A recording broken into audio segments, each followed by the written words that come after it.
with Klay in the building. How about them Dubs? You will not be able to turn me down today. No, no, no, no, no. As Klay enjoyed his free meal after making that basket with 0.2 seconds left on the clock. Third time in his career he's made a game winner under 5 seconds. And how about those Golden State Warriors? Huh? As Bruce Bochy celebrates his 4th World Series championship and Giants fans try to cope with it and defend Farhan Zaidi, we got the Dubs down at Chase Center rolling right now. 4-1 before they go back out on the road for a 4-game set. 4-1 in their first 5. Klay Thompson with the game winner. Again, good morning to everybody out there. We're going to be turned up today. We got Chase Young back in the Bay Area. He passed his physical, and the trade is official. And we got the Dubs winning his home game yesterday. And it was ugly. No doubt about it. It was not pretty at all.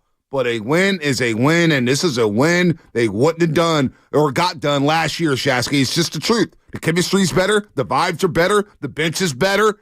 And they're feeling it right now. You know, for a game with no De'Aaron Fox, it was a lot of fun last night. The up and down, the back and forth. Malik Monk hit a couple of circus shots. And look, Sabonis, you know, for as much as we criticize him, you got to give the guy credit. When he gets deep into that paint and he's able to use that left hand, I mean, he kissed a couple off the backboard late in that game.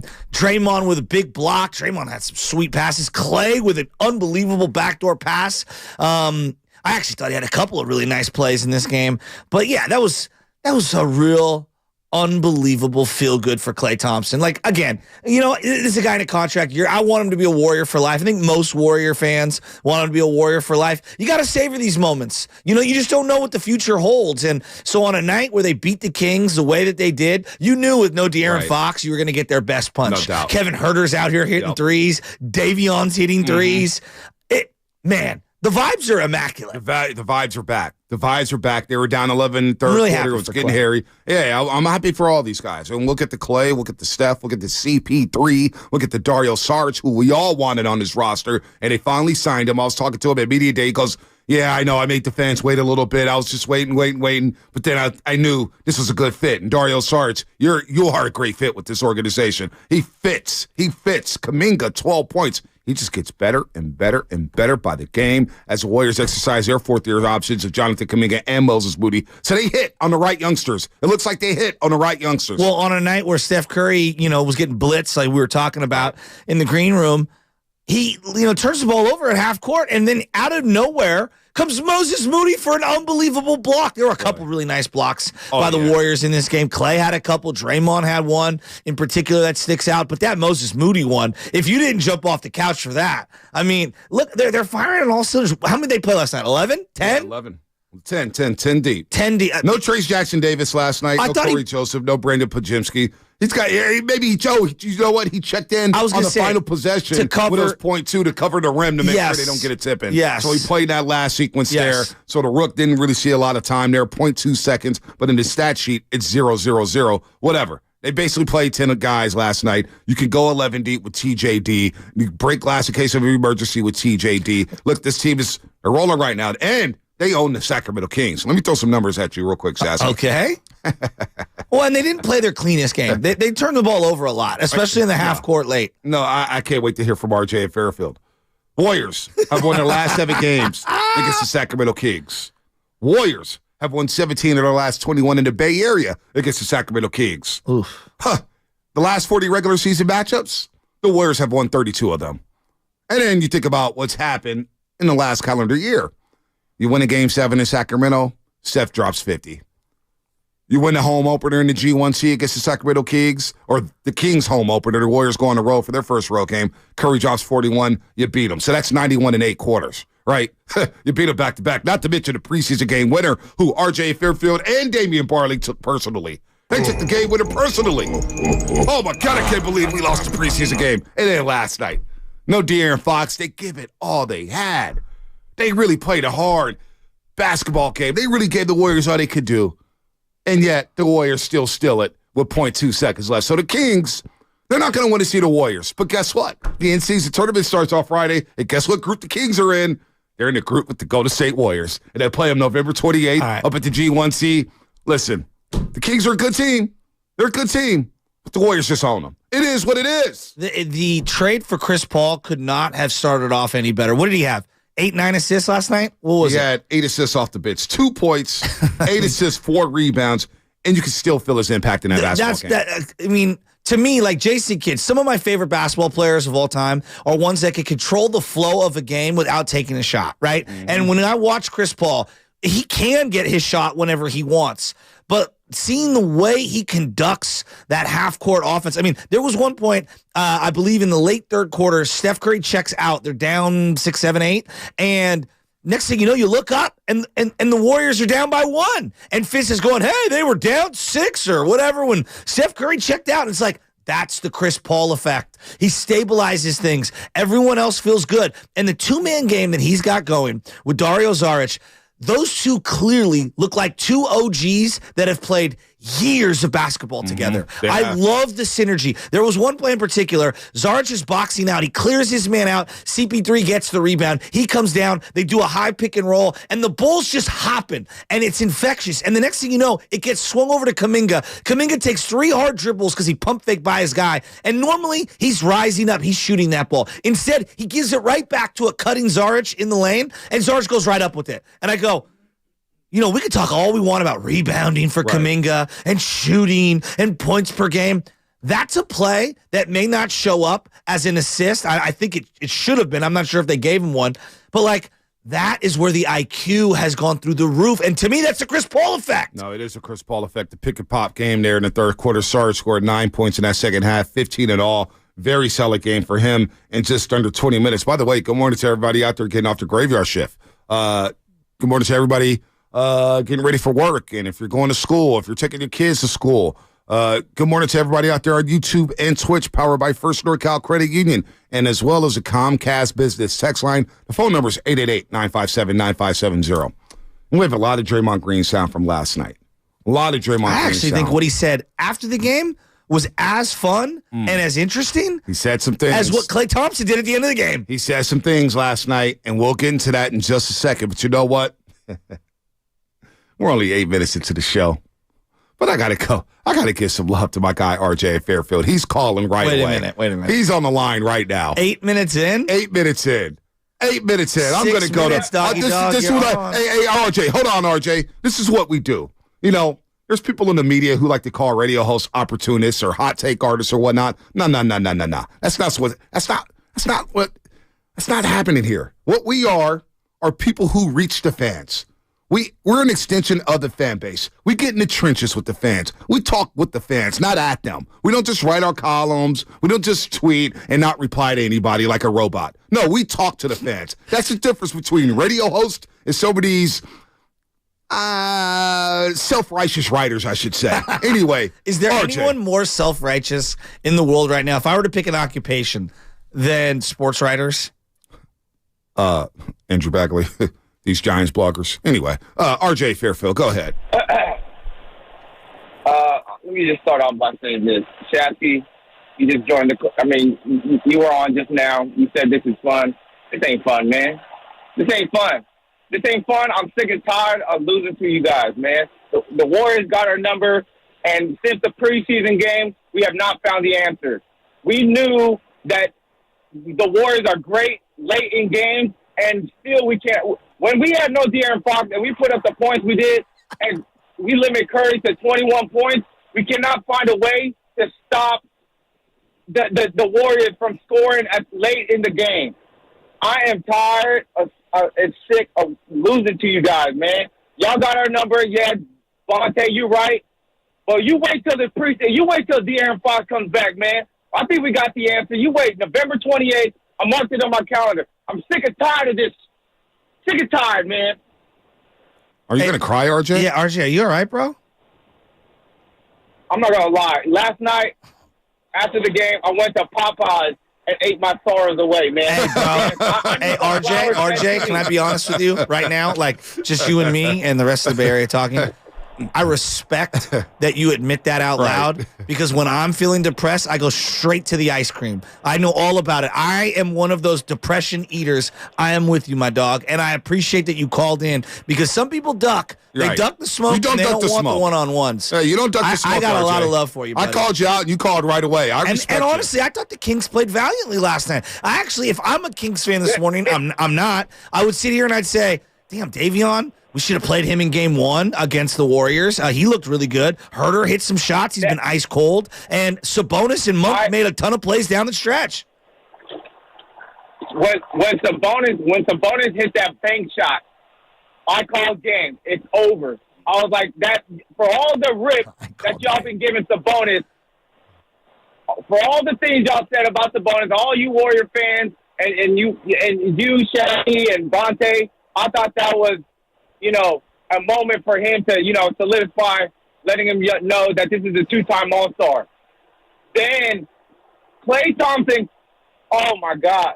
Everybody doubles.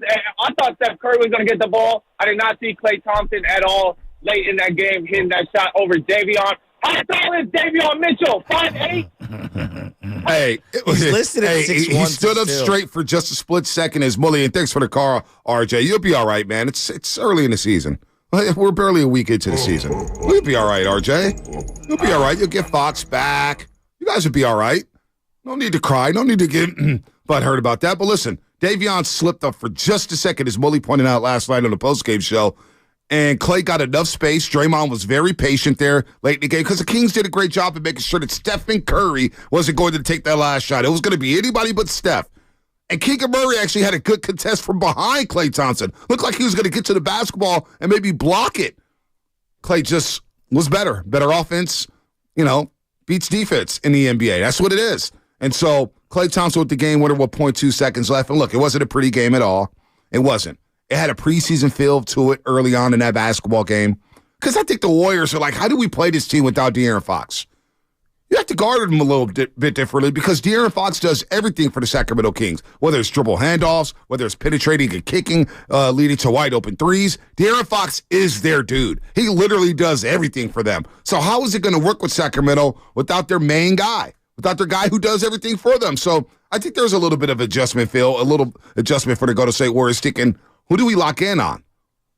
We're not worried about Sabonis. We'll play him one-on-one. That was like the greatest 10 seconds of Sabonis' life against the Warriors to this point. Empty calories. You know what his empty calories. What his new nickname should be? Empty calories? No. There's a movie that came out in 2000. You probably didn't see it because it's not the greatest of movies. It's called Hollow Man, okay? So we're going to start calling him Sebastian Cain. Who's in Hollow Man? Kevin Bacon. Oh, yeah. He's in everything. Yeah. But basically, it's about a scientist who volunteers to be the first human who gets injected with this thing so that basically he's invisible. And that's Sabonis. So I'm going to start calling him Sebastian Cain. He has the emptiest We'll give credit to line. Steiny for that one. Steiny came up with Hollow Man. Did he? A few months back. Yes. He's never been very high on Domantas Sabonis. Empty calories. Yeah, Empty I know a lot of people not high on Domantas Sabonis. And, we tried to explain it on this show during the playoff series and I can't tell D'Lo and KC anything. I'm like, Sabonis is killing you guys. Just turn off the volume of a game. But he did play. But here, let me defend him for a second. He played okay. No, he had a couple of really nice finishes around the rim. He played okay last night. He got to the free throw line. He drew a foul on Draymond late. He had a couple of nice left-handed finishes when he got deep in the paint. Just turn the volume down and watch Sabonis throw it. 48-minute game. No, he smoked so many possessions, bad screens. Bad turnovers. I just thought the final 5 minutes, he Malik Monk made plays in the half court. But you know what? He needed to be better. I agree. I mean, he's making $200 million. Not only that, he was the biggest guy on the court. Gee, the Warriors feared him so much they threw Gary Payton II on him. Gary Payton. Can you just catch the ball underneath the hoop? He would have had a dunk. There was a couple of turnovers that drove me crazy. I loved the backdoor cut from Draymond Green and the pass from Klay Thompson. Right. I'm telling you, quietly, Klay Thompson's floor game, the word discernment that I used at the beginning of the year, I know the game winner is going to get all the headlines.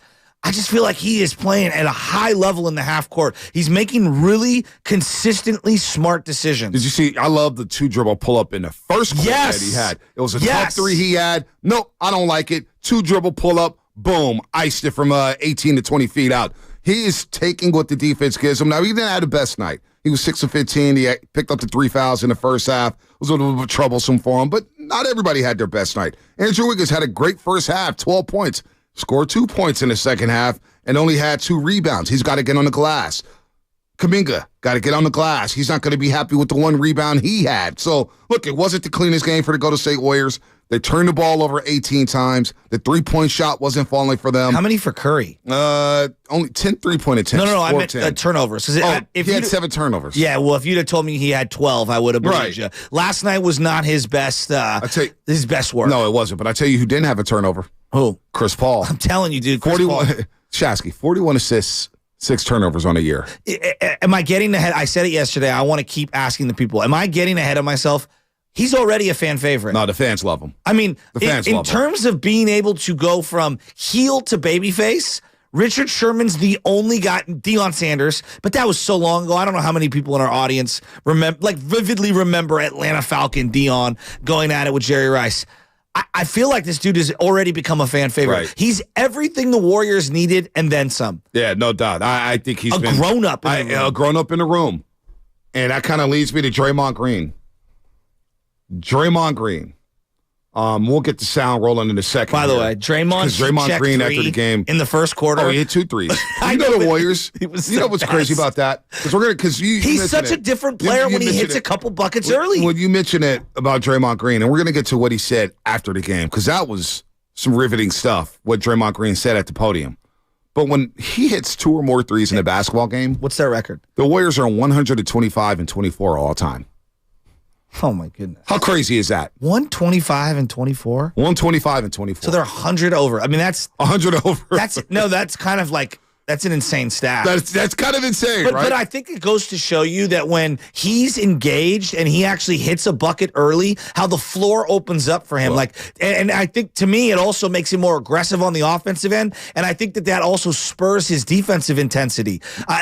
Great example. 6 minutes to go, second quarter. They're in the bonus. This is high IQ Draymond, right? They're right on the fringe of being in the bonus. And he knows this. And he's like, I'll do a fake dribble handoff. Right. I'll attack the cup and they'll foul me, and I'm going to go to the free throw line. There's no way he wants to go to the free throw line and attack the rim without hitting a couple of shots early. Mm-hmm. You guys have all seen this. Mm-hmm. Draymond avoids attacking the rim if he's not hitting from the outside. Him hitting one shot, it just opens up his confidence level. And so now they're in the bonus, and now the Warriors can slow down the game, and they can get shots, and it takes away some of the aggression from the Kings. They were in the bonus in the fourth quarter. Klay did a good job drawing fouls. The IQ of this team, adding Draymond Green to who missed the first game, adding him and CP3 together, it gives them a consummate pro at point guard at all times on the floor. And look, one of the things about, you bring up the IQ, it just feels smarter. It kind of leads to Jordan Poole. And you see him yesterday in D.C., in Atlanta, as the Wizards are getting blown out again. He's throwing off the backboard of Kyle Kuzma, down 20. And look, Jordan Poole, was everything his fault last year? Absolutely not. Was this season wrecked in training camp? Probably. And by January, he was checked out. He was. It is what it is. I hate to say it, but it is what it is. But it's more so getting guys good shots off the bench. And now the guys coming off the bench are getting great shots because they have a leader. Now, Jordan Poole may become a leader one day. He's not there yet. And that's what they were missing last season. I would like to add to this on the other side about the young players, because I know Chris Paul's going to get all the headlines, but I think we should look at the young players, because I think getting humbled, I think they responded. They have responded, but they also have another leader who knows to put them in the right spot. Sean in Oakland will get to you on the other side. 888-957-9570. Dub Nation, how you feeling right now? Klay Thompson hits a game winner. Warriors outlast the Sacramento Kings. They win 102-100. By the way, the segment was brought to you by Fremont Bank. Full service banking, no compromises.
anytime you hit a great game winner, you're going to feel on cloud nine. And if someone isn't, they're just lying to you. So I feel amazing. I mean, I obviously could have played better, but at the end of the day, it's a great win, and I feel just wonderful.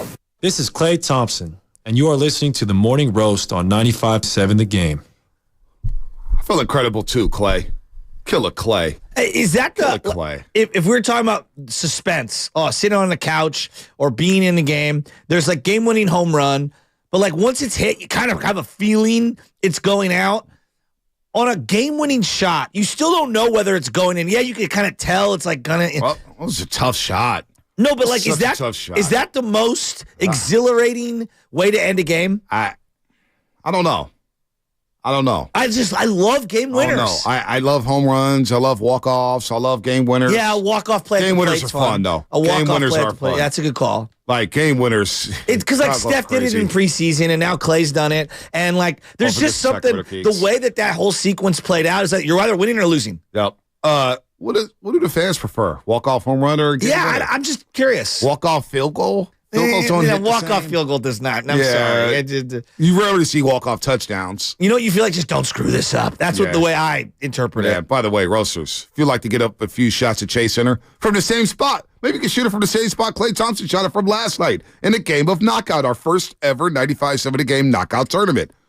I think Lubman's going to go down there. By the way, Lubman's running red hot right now. You bring up baseball, oh, boy, it turns red.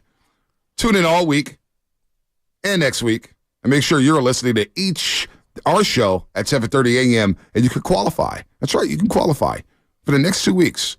Today's Thursday, Friday, and then all of next week, you qualify for knockout. But you want to be listening at 7:30 in the morning because we're going to play a game of Know the Show from 7:30 to 7:45. You're going to need to know the show. Make sure you're locked in the 95-70 game during these next 7 days.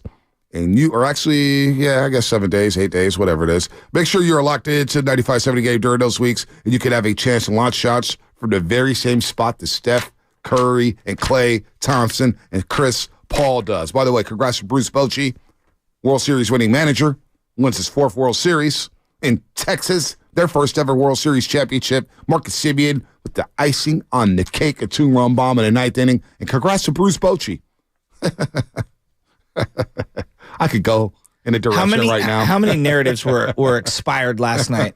You can't go in free agency. Who has had a $300 million contract that's worked out? You can't spend $600 million and actually win. You got to have an elite bullpen, even though they blew like 500 games this year. What do you know? They had some sturdy pitching in Texas. Well, yeah. Oh, well, how sweet was it that the opener that Arizona employed in game number 4 got exposed?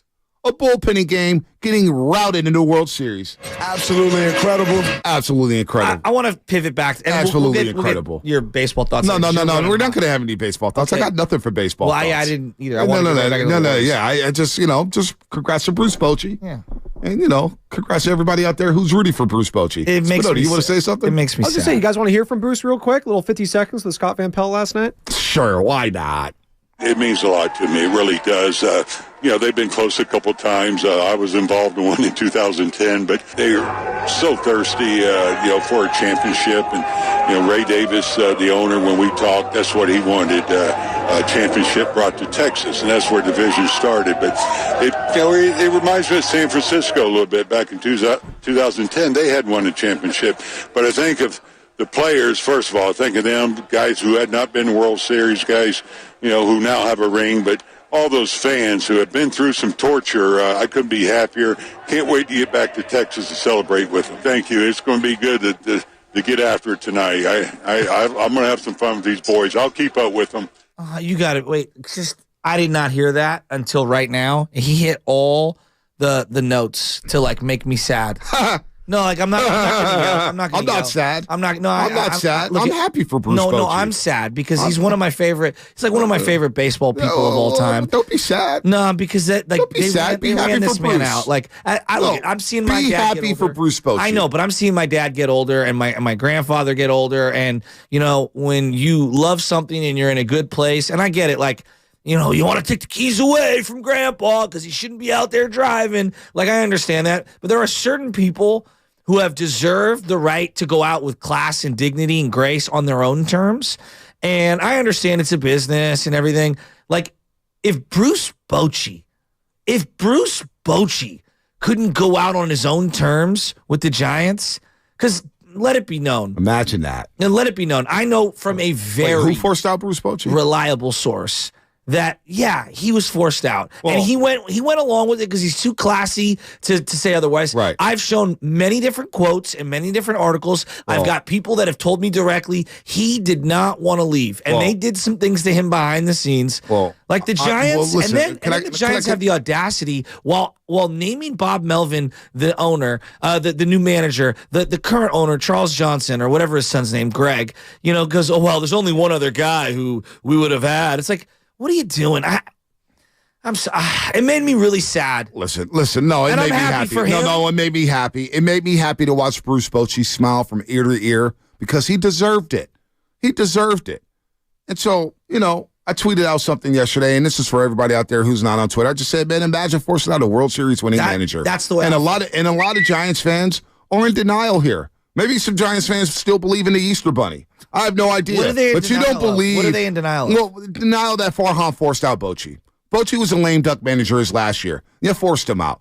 Brian Sabian just went on Larry Kruger's podcast a couple weeks ago. Basically said it. No, he did say it. He said it. Brian Sabian. You think Brian Sabian is going to sit up here and lie about the Giants? No. Brian Sabian is a truth teller. He is a truth teller. He tells it like it is. He was on these airways or at the other station for years doing weeklies. Sabian doesn't duck no smoke.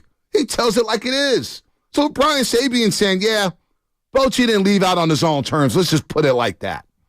And if you want to be in denial about Farhan not forcing out Bochy, then that's fine. I don't care. But I'm happy for Bruce Bochy. And now we get to sit here and watch a team that's under 500 and act like they're going to win something next year. So back to the Warriors. You know what? Back to the Warriors. But you're looking at a man, just real quick, I know we'll get back to the Warriors.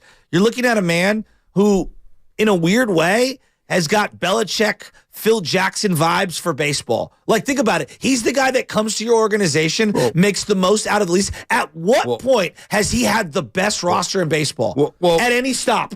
This lineup was loaded, though. This lineup was really good. No, they were. Yeah. But this is probably the best lineup he's ever had managed. This lineup in Texas, oh my God. But Baltimore had like top to bottom might have had a better roster this year. You could say that you think the Astros? I mean, they've got like Astros, four Astros MVP really candidates. But I'm just saying, like, Texas was a very good team. I'm not diminishing that. I'm trying to elevate Bochy. Like, Bochy, the pitching staff he's like the Belichick best. status. He comes in and he pulls all the right triggers. I don't know. So, I'm just going to say this. We're going to move on. It made me sad. Shout out to Andrew Bagley of The Athletic. This again, he wants to come down my road, calls me an opportunist and a hot take artist for what I'm saying. We have it on record. Brian Sabian saying, and I know people in the organization, come on, man. Don't be a dummy and don't think that Farhan didn't force out Bruce Bochy. He did. Let's move on from it, though. He forced out Bruce Bochy, and now he's on his third manager, Farhan Zaidi. It is what it is, but what I'm tired of is reporters holding water for these organizations. What's the point? Just do your job. I don't. Why are you holding water for Farhan Zaidi? I don't get it. So Bagley wants to call out radio hosts, and you got these people calling out radio hosts. Well, I'm calling out writers for not doing their jobs. They don't follow up on anything Farhan says. Anything. Whether it's Aaron Judge, whether it's him talking about the city and his inability to sign free agents because of the city's landscape. What else did he say? Oh, yeah, we were never really in on Judge. I didn't have blah, blah, blah, blah, blah. So we had to go down there to Farhan's presser to get some answers for the fan base. That's all it is. The fans want to know what's happening. Some of these reporters hold so much water for the organization that they don't really give the fans what they need. Well, and it to me, it's very disrespectful when they come at us as radio hosts, and we're getting really inside baseball here. I talk about sports for 4 hours on air every day.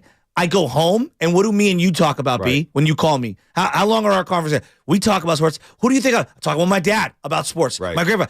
And then I go home and I watch the Giants. You act like just because you're at the game covering it and writing about it, you're the only one who's maniacally thinking about that team at all times. But some of these writers really some of these writers like Andrew Bagley, You know, it's funny. He talks about radio hosts and stuff like that. Yeah, he steals a weekly check from a radio station to do hits. But not only that, like they get snarky with the fans and they get snarky when you question them. They're not real humans. They're like robots. So I'm tired of some of these baseball writers. They want to call us out. We can do it back and forth. We can go back and forth. All right? I got no problem with that.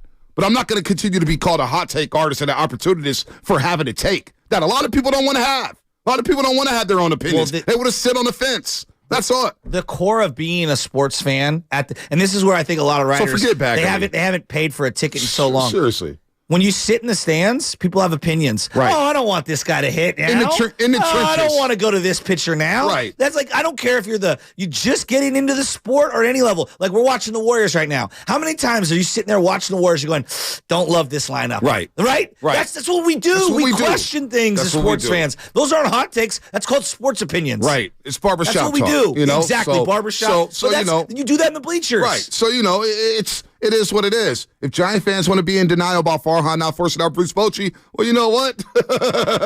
I got some great water to sell you. It's the best water you ever had. I got it from Lake Merced. All right, come on. Oh, my God. I live right near there. Don't drink that water. Shot in Oakland gets you on the other side. Fish like you know, you get you on the other side. But you want to get snarky with us, I could get snarky with you. But at least I reach out to the fans. And I'm not afraid to be wrong and have the fans call in and question me on things. I got no problem with that because we're all one community. The fans, radio hosts, producers, whatever it is. I sit with the fans in Levi Stadium. It's the best decision I've ever made. Leaving the press box and going to sit in the stands with the people in the trenches. In the trenches. All right? So forget Andrew Bagley. He wants to keep talking. Keep talking. Because I'm going to keep talking, and I'm not going to stop. That's a promise. It's coming up on the game, sponsored by Fremont Bake, full-service baking, no compromises. Back to the damn Golden State Warriors, a championship organization that hit a game winner against the Sacramento Kings. How about them Dubs at 4-1? Huh? How about them Dubs?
Bay Area is Draymond Green. The Morning Roast with Bonte Hill and Joe Shasky is live on YouTube and Twitch right now. Time for you to like and subscribe. You heard Draymond Green.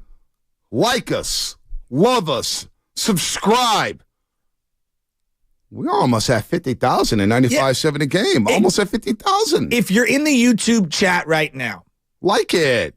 I want to get to 100 likes. Come on. Like. 100 likes today? After Klay hit a game winner? That's what I'm saying. We can't get more than 100 likes? That's what I'm saying. All right, you know what? Give me 100 dislikes. I don't care. No, Just I don't. To let me know that you're active. You know, like me, love me, hate me. I don't really care at this morning. Hated to love you know the why? underdogs on top. Chase Young passed his physical yesterday. John Lynch made the move to go get Chase Young. He's here. So let's see where this pass rush does against Jacksonville next week. But that makes me happy that John Lynch is going out there making bold moves, okay? Making bold moves. The Golden State Warriors made the boldest of bold moves this offseason. They traded away a young asset in Jordan Poole for Chris Paul. And we all thought, damn, how's this going to look? Really? Chris Paul? I went crazy. One of the most hated players in Bay Area sports history. But you know what? The chemistry is better than I thought it ever was. Joe Lacob came in the studio, said, I've never been around a team that's worked out so much in the offseason together. You hear the vibes. They all said it. Now, we wanted to believe it. It was tough to believe it after last season, but you know what? We had to see it. We had to see it. I mean, let's call it. And you know what? 5 games into the season, I've seen enough. I've seen enough. Really? I know the vibes are going to be good. Now, I'm not guaranteeing the championship. No. I'm not saying we're going to be in the NBA Finals, but we got a good team on our hands, folks, in the Bay Area. They know how to play basketball, and they've got all these different combinations. A variety of lineups they can go to. A variety. It's like a buffet at Sizzler. But one thing I don't want to do. Tacos, the fried chicken, the sundae, the salad. You get everything. One thing I don't want to do is I don't want to turn this entire season into a, see, Jordan Poole was the problem. No, it's not that. And the reason why I say that is I personally believe that, and let's just start with Draymond Green. I think Draymond Green did a little bit of self-reflection. Now, is Dre going to step out of bounds at some point? Probably. That's who he is, right? We know. He likes to go real tight on that tightrope, okay? And there's times where he's going to... that tightrope? Yeah, he's going to fall, right? We know that, okay? But as of right now, He's saying all the right things. He's playing the right way. There was a play late in the game. I highlighted it to you this morning.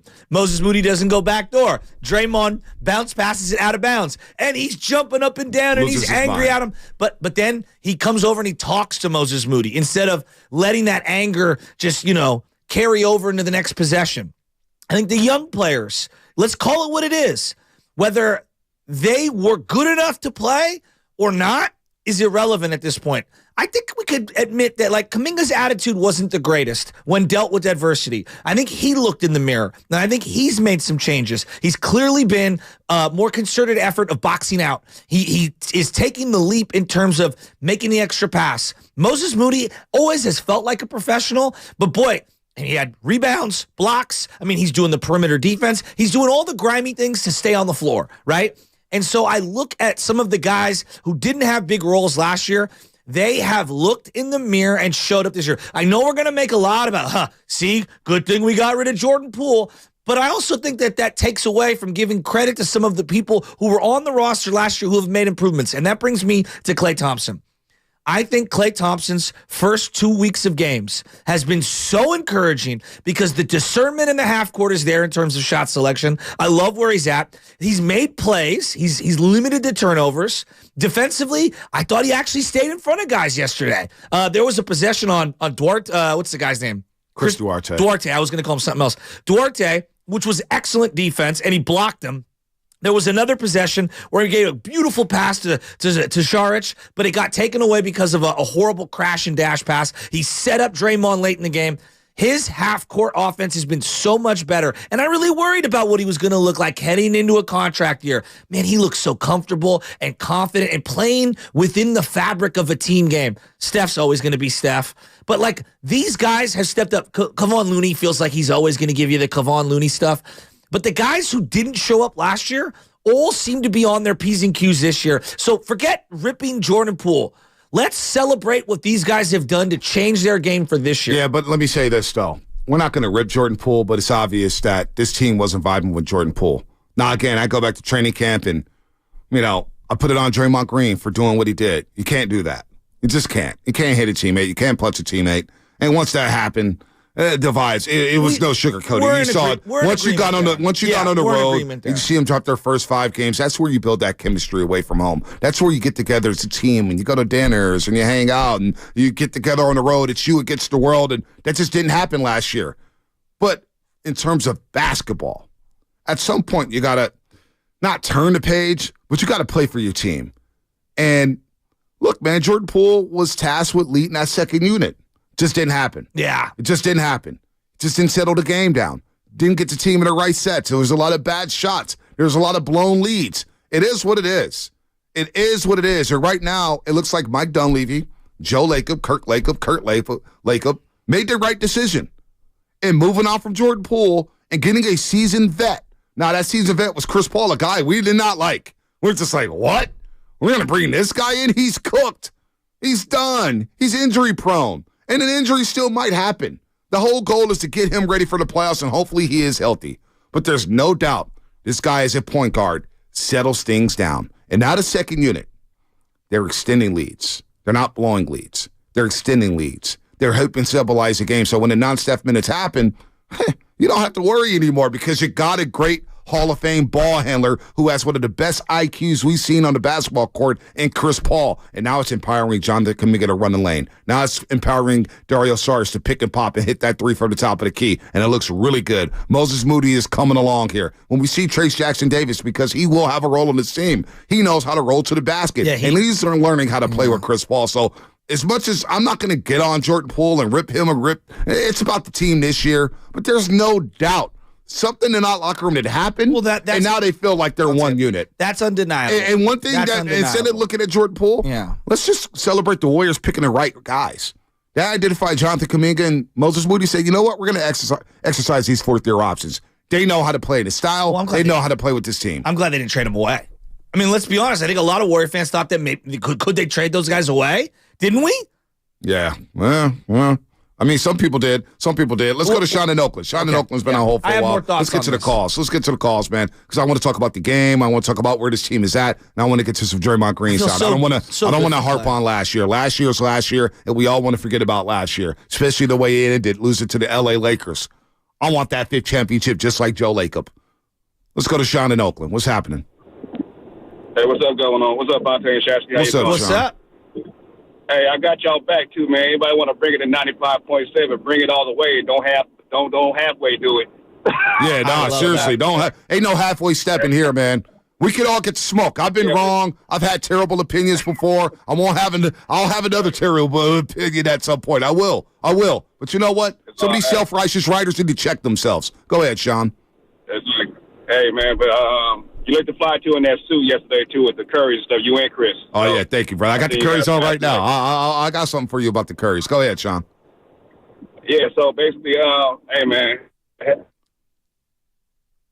you gotta pay Klay, man. You got to, because at the end of the day, Wiggins only shot he only had 2 points in the second half. Mm-hmm. You needed Klay in that second half, and he brought it. So I appreciate what this man is doing, even though with all the scrutiny that's going on with his contract and everything, he's still playing, he's still balling, and he's still playing defense. And you can see the whole aura of the Warriors is totally different from. We ain't gonna talk about too much of last year, but this year it's totally different. It's everybody's playing good, playing free, and enjoying themselves like they used to when they won them championships and stuff. So I'm excited. I'm waiting for that caller to call, too, that said he had something for you guys, too, when the Sacramento thing. I forgot his name. But RJ? Yeah. He already called us. Hey, Sean, he called us 8 minutes into the show. Yeah, poor guy. You know, he went to Popeyes last night. He was really depressed. He went to Popeyes, ate some fried chicken, and got some biscuits. You know, he'll be all right. I mean, but that's the difference, Sean, right? And thanks for the call. That's the difference. The Kings are worried about just beating the Warriors one time. We're worried about having another parade down Market Street. That's our mindset. And it's okay to have that mindset again, fans. It's okay to think big. Why wouldn't you want to think big for your team? Why wouldn't you want to be in the championship stakes? Especially these guys that have earned it. He was talking about how just everything looks a lot better. Just call it what it is. They're having fun. They look like they're having fun again. And winning's fun. That's one thing I always tell, whenever we're youth, it's not winning. It shouldn't be the end all be all. But when you win, people have fun. I don't care how old you are. 6, 36, 16, or 26. If you are winning, things tend to be fun. And that's where, last night, Andrew Wiggins, who he referenced, doesn't get to play in the final minute or whatever. But when you win, he really can't say anything. And he said that in Anthony Slater's piece. Anthony Slater's going to join us today at 7:30. Our NBA insider here at 95.7 The Game does a great job for The Athletic. Wiggins said this piece on Sunday. I know I wasn't in the closing lineup, but you know what? If we're winning, it is all good. And that's how I figured it. Now, if they were losing and if they were 2-3 or 1-4 and Wiggins wasn't in the lineup, maybe he starts moping. Maybe Looney starts moping. But you know what? These guys have great character. They know what time it is. And we saw another different lineup last night. Gary Payton II, Steph Curry, Draymond Green, Klay Thompson, and Chris Paul. So what do you have there? You have two offensive juggernauts in Klay Thompson and Stephen Curry. Two great shooters, two of the greatest shooters of all time, right? Then you got Draymond Green and Gary Payton II. They will lock you down individually, defensively. They will make life difficult for you. And the Warriors felt so good about their defensive setup. GP2 was defending Sabonis at times late last night. GP2 6'2". Sabonis is a 7-footer. Worked out well for the Golden State Warriors. And then you get the ultimate ball handler and stabilizer and Chris Paul, who's not going to turn the ball over again. I'm blown away by how well Chris Paul is fit with this team. He has 41 assists on the season. 41 assists on the season, just 6 turnovers. Are you surprised that he is accepting the role so brilliantly? I'm not surprised at all. Really? No, I never. What have I said all along, Shasky? Chris Paul's going to be fine coming off the bench. Yeah. He knows what time it is. Yeah. He's trying to win a championship. But don't you think Chris Paul, him feeling as comfortable as he is because, to me, it looks like Steph Curry has gone out of his way, in a good way, to empower Chris and to make him one of the leaders. Are you surprised by that? I could see a dynamic in some work situations where, hey, it's us three and you are over there. But, they've done a really good, and this is where I do think these guys need credit. It's one thing to talk it. It's another thing to do it. And when they're doing these huddles and everyone's got their arms around each other and they're talking, it's a partnership. And I never got that feeling last year. It felt like 2 or 3 separate teams. Yeah, last year was last year. Last year was a mess. But are you surprised, though? Because Kevin Durant came here. And Steph Curry had to tell Kevin Durant over and over, dude, you're one of us. Well, we're going to empower you. You beat Kevin Durant. Well, those and guys. Kevin Durant had to tell Steph Curry, yo, I need you to beat Steph Curry too. But Bonte, let's not forget, and Kevin Durant had a huge ego. They had trying moments too. They did. They won 2 championships. No, I know, but they had that first year with Kevin Durant in 2016-17. They had been one of the best teams in NBA history. No doubt, but look, NBA locker rooms are filled with conflicts all the time. That's why guys are getting traded all over the place. So but they didn't have things. They didn't have things until year 3. Yeah, and maybe some of the year 2 or whatnot. But the first year was all good. It was all good. I think it was fair to be skeptical, and now that we've seen it 5 games in, they're 4-1, and it just feels and looks a hell of a lot better. Well, and I don't think you could have scripted a better start to the season. Well, before we get back out to the lines, I want to get everybody on here as you're listening to 95.7 The Game, KGMZ FM in HD1 San Francisco, always live on the free Odyssey app. Download the Odyssey app and favorite 95.7 The Game for the best and most up-to-date sports coverage. And do not forget, you could also watch us every day on our YouTube and Twitch streams, sponsored by our very good friends at First NorCal Credit Union. Just log out and search 95.7 The Game. Be sure to like and subscribe to the channel while you are there. Shout out to the Comcast Business Text Line. Again, YouTube and Twitch. I see you guys out there. Like us, love us. Up to 73 likes. What do you know? Let's get to 500 likes today. Let's try for 500 likes. Not 100. Let's aim high. I like to aim high, folks. I like to aim high. Let's aim high. 500 likes today. Let's go. By the way, late addition to the show. I've got to tell everybody, Bruce Q. Fraser will join us at 9:20. Oh, nice. Bruce Q. Fraser to talk about the team and the chemistry. Speaking of chemistry, here's Draymond Green on the chemistry so far this season. Let's hear it. Last year we had an awful team as far as chemistry goes. It was pathetic. But chemistry has been a strong suit here. That's why Steph has been here for 15 years, Klay's been here for 13, I've been here for 12, and Loon has been here for 9. Because chemistry is a strong suit, and Andre Iguodala. The list goes on and on. That's why so many guys have been around here for so long, because the chemistry is what we've hung our hat on. Well, you look at last year and you say, oh, man, this team hasn't lost a Western Conference series under Steve Kerr. And then it happens. The big reason why is our chemistry sucked. And so, I don't look at that as, oh, man, like this is a team that we've struggled with chemistry. I mean, yeah, we struggled with our chemistry for years. It was a one-year thing. Things, stuff happens, and it was an anomaly. But, we're right back where we need to be in that department. And most importantly, I think there's still room and will be growth in that department. B, there's a chemistry conversation, which I definitely want to have, which he's so let's have it right now. But I feel like we're going to miss this. That's why I want to bring it up right now, just to get it out of the way. The fact that he went through that, and Kevon Looney's in year 9 with the Golden State Warriors, that's not lost on me, because I remember a time when the only guy who was on the team for a long period of time was Adonal Foyle, and he was a Warrior for 10 years. And looking back on, he was really the only Warrior. After Mullen left, he was the only guy that stayed on the Warriors for that long of a period. Everybody felt like they were a couple years and gone. And so Klay and Steph and Dre, those are the headliners, no doubt. Kevon Looney's been here 9 years. I mean, it's just, I don't know. I that kind of rocked me when I heard it. Yeah, Looney's been here a long time. He's played in his 233rd straight game yesterday. We take him for granted. No, we don't. Not this fan base. You don't think? No. Those days are gone. I love Looney. Those days are gone. He had Nobody some big boards yesterday. I love Looney. If anything, we take Steph Curry's greatness for credit. Well, that's what I believe. That's probably Looney. Oh, he's a fan favorite. Loon Dog, Mama Loon, Papa Loon. Guys him can never get Looney's the right a warrior, and I think he earned his stripes in the 2019 NBA Finals against Toronto when he played hurt in that series. Yeah. Looney is loved out here. And 9 rebounds yesterday for Loon, 6 assists, 6 points. Loon Dog is Mr. Reliable. When he talked about the chemistry there. And then to add to that, because I do want to get to the calls before the break, that's what Draymond Green said. You know what? I'm going to save that for the other side. I want to get to the calls. Curb Dog in Sunnyvale. Curb Dog, what's happening? What's up, Curb Dog? Curb Dog, you're not ready to go. Derry and Novato. Is it Jerry or Derry and Novato? Hey, guys, it's Derry. Derry, what's happening? Hey, guys, first time caller. This is wild, man. It's like I'm talking to my heroes here. Oh. Hey, Vontae, my good friend Xavier Samulio, I believe he worked with you over at Academy of Science. Oh, yeah. He was telling me how Yeah, man, this is wild. Hey, boys, just want to talk about the Warriors, man. It's so cool, man. It's so cool how they're gelling together. Totally agree. I don't like to compare so much to last year, man. I'm focused on right now. I'm focused on right now. Yep. And I love how they're gelling together, man. I know we talk about the Currys, the Klay Thompsons, but what about Sarge, man? What about Sarge? What about him. Everyone is doing. What about Gary Payne II, man? My son's favorite player. Like, really, these guys are just everyone. Yeah, man. That guy. We went the year that they won. We went to the open practice, and Gary Payne came up to us, took a picture with us. He was just a class man. Every time we've seen him, he's just a gentleman, man. Just the people's fan. Yeah, no the doubt. People's player. So, anyways, boys, hey, a pleasure talking to you guys. This is like a dream, honestly, coming through. Go Warriors, man. Can I give a quick shout out to my family? Absolutely.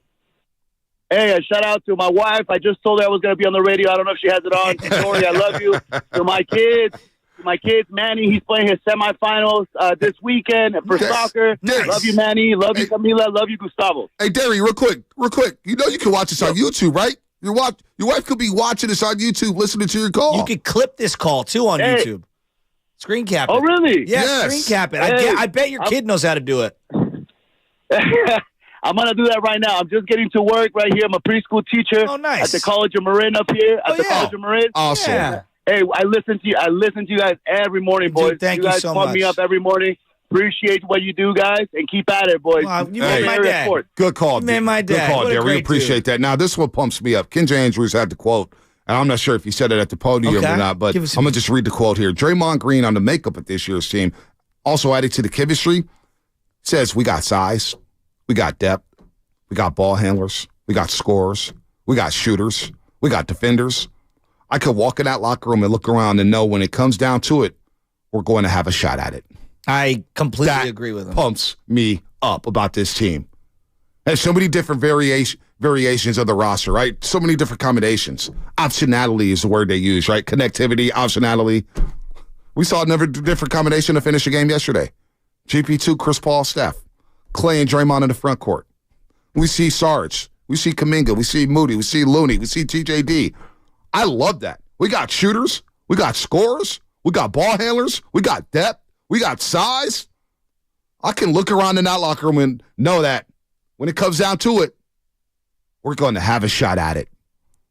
That fires me up, man. They just feel so connected, and they feel so vintage Warrior joy. And you're talking about all the pieces and the different aspects of the team. I mean, if you think about it, if they really need to lock someone down on the perimeter, you could throw GP2 or Moody or Kuminga or Wiggins. Yeah, well, and I think Wiggins, although he's not playing great right now, not great offensively. Here's what I would say about that. Like, he will come around, I believe. But in the meantime, it's giving Kuminga opportunities to showcase himself. One of the two of them is going to take a step forward. Either it's going to be Wiggins, he's going to reclaim his spot. Maybe it's Kuminga. But I don't think it's the worst thing in the world right now that Wiggins isn't playing his apex, because other guys are picking him up. I mean, last night, Steph Curry doesn't have a good game by his standards. Yeah, 7 turnovers. The rest of the team picked him up. Yep. And so that is something that's fresh and unique for this year, and it has to encourage you as a Warrior fan. No doubt. I mean, the vibes are immaculate right now. The vibes are great. They really are. I'm gonna play a cut from Draymond Green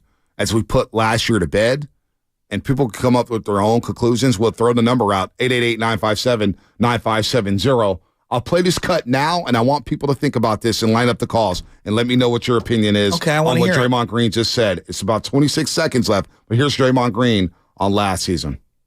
Last year was horse. It's hard to come to work. Y'all see me trying to do Klay's little paper airplane. It was hard to come to work, not fun, And so this year you see the joy, on guys' face when they come in the building. You got guys like staying over 2 or 3 hours after, just sitting around talking, getting here 2 and 3 hours early just to be here. It's like you start to see that and you're like, okay, this is a group that likes being together. Hard to go to work. Last year. It was hard to go to work last year. There's so much that makes me... I want people to line them up. What do you think about that quote from Draymond Green last night?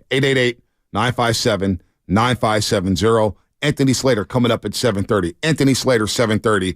But we're going to take your calls. I have a lot of you guys thoughts. to respond to that cut right there. That's what's coming up. Sponsored by Fremont Bank. Full service banking. No compromises.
here. But I was looking over at Spadoni. Now, I want to give a shout out to all the people like myself who get allergies. It's allergy season. I mean, you're starting to feel the temperature change. It's turned into the month of November. And by the way, you want to talk about the crazies being out? B, you know it's almost the first of the month. Today's the second.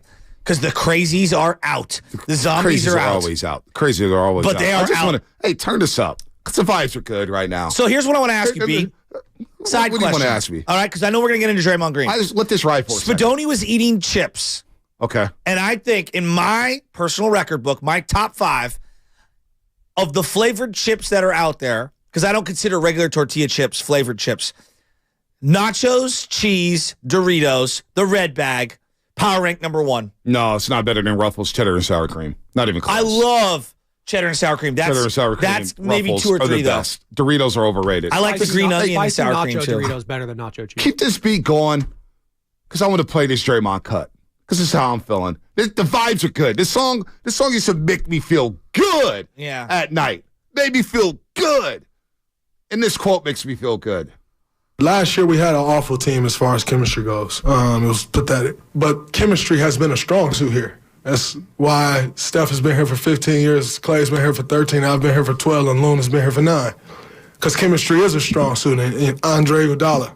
The list goes on and on. That's why so many guys have been around here for so long, because the chemistry is what we've hung our hat on. Well, you look at last year and you say, oh, man, this team hasn't lost a Western Conference series under Steve Kerr. And then it happens. The big reason why is our chemistry sucked. And so, I don't look at that as, oh, man, like this is a team that we've struggled with chemistry. I mean, yeah, we struggled with our chemistry for years. It was a one-year thing. Things, stuff happens, and it was an anomaly. But, we're right back where we need to be in that department. And most importantly, I think there's still room and will be growth in that department. You're so happy. I'm happy you're happy. I'm always happy, believe it or not. I get to wake up in the morning, wake up the city. I'm always happy. But there's a glow about you when Klay Thompson hits a game winner over Sacramento when Sabonis had given them the lead with less than 20 seconds to go. Bonte. I was talking to somebody. It was like a checklist of happiness for you. Well, I was talking to somebody yesterday. They pulled me over. Not in my car, but I was going to say walking to officer. Chase Center. Yeah. They've been around the NBA for a long, long time. They said, Bonte, man, I love it when you defend Klay Thompson. I said, why? I said, Bonte, how can anybody say somebody had a bad year when they led the league in three-point makes and shot 41% from the perimeter and had 2 of the best offensive months of his life? I said, you're preaching to the choir, homie. I'm not worried about it. Killer Klay is here. Killer Klay's a Warrior. Joe Lacob looked at us in our eyes a couple weeks ago on a Warriors Wednesday and said, if Klay wants to be here, we want Klay to be here. He wants to be here. So my guess is it will get done. So everybody, what did he say? Everybody needs to just chill. And then he doubled down a week later on Warriors pregame live, brought to you by Comcast Business on NBC Sports Bay Area. He said, like I told you on the radio show last week, everybody needs to chill about Klay. If the Warriors want him, if he wants to be here, he's not going anywhere. And he's going to continue to hit game winners for this team. And he's going to continue to be a lethal three-point shooter. He's going to continue to draw attention from defenses. So, yes, I do have a glow about me. The Warriors are 4-1. The vibes are back. This team is good. They were good last year. Hey, they made the second round of playoffs. They did make the second round of playoffs, and I get the vibes are back. They did make the second round, though. They're a Final 8 team in the NBA. But, yes, I do have a glow about me this morning because, one, Bruce Bochy won the World Series, and I'm so happy for him. And the self-righteous people out there in the world, they know who they are.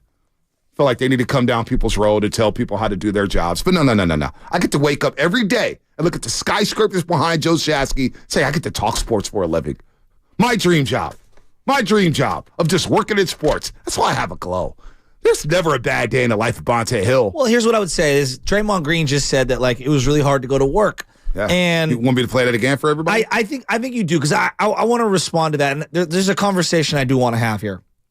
I got to see Tyler Miller yesterday at the Gatehouse. Oh, yeah. Life is How's good. my boy Tyler doing? Oh, he's doing great. He was dressed up as a priest for Halloween? He's smoking a victory chopper in front of the Klay Thompson picture at Chase When Center. is he not smoking a chopper, period? Well, whether true. it's a winner, a loser, a tie game, or a victory chopper. Yeah, no, it's good. You know, I feel also good because I'm wearing the GOAT shoes. What's that? What do you got? What do you got? What are those? Are those flows? Those what are are the those? Steph Curry 11s. 11s. How'd you get The future them? begins now. How'd Shout out to Stoney. Shout out to the Curry brand. Well, where's mine? Well, you're not on television. You know. Well, I mean, come on. You know, but shout out to CJ. Whenever I CJ get stuff, I McDonald. make sure I get 2 and 3 of them. Well, that's at the radio station. I didn't quarterback this situation. Another person quarterbacked this situation, so he had to look out for everybody at NBC. See, now in the Sopranos, when they go and boost a truck, everybody gets a new TV, all right? Everybody gets a new stereo. So next time you boost a Curry truck, make sure that, a couple boxes fall in my direction. I didn't boost it. I just got a text saying, hey, what size do you wear? Damn. I don't beg. I don't ask. I just answer. So they asked me, what size do you wear? I said cool. 13. Those look really cool. So, those look really cool. This is what it is. It is what it is. By the way, I'll wear them at the first ever 95-7 The Game knockout tournament at Chase Center. Nice. How about that? All right? Roasters, if you want to get a few shots up at Chase Center, tune in all week. You got today, you got tomorrow, and then you got Monday, Tuesday, Wednesday, Thursday, and Friday of next week to qualify.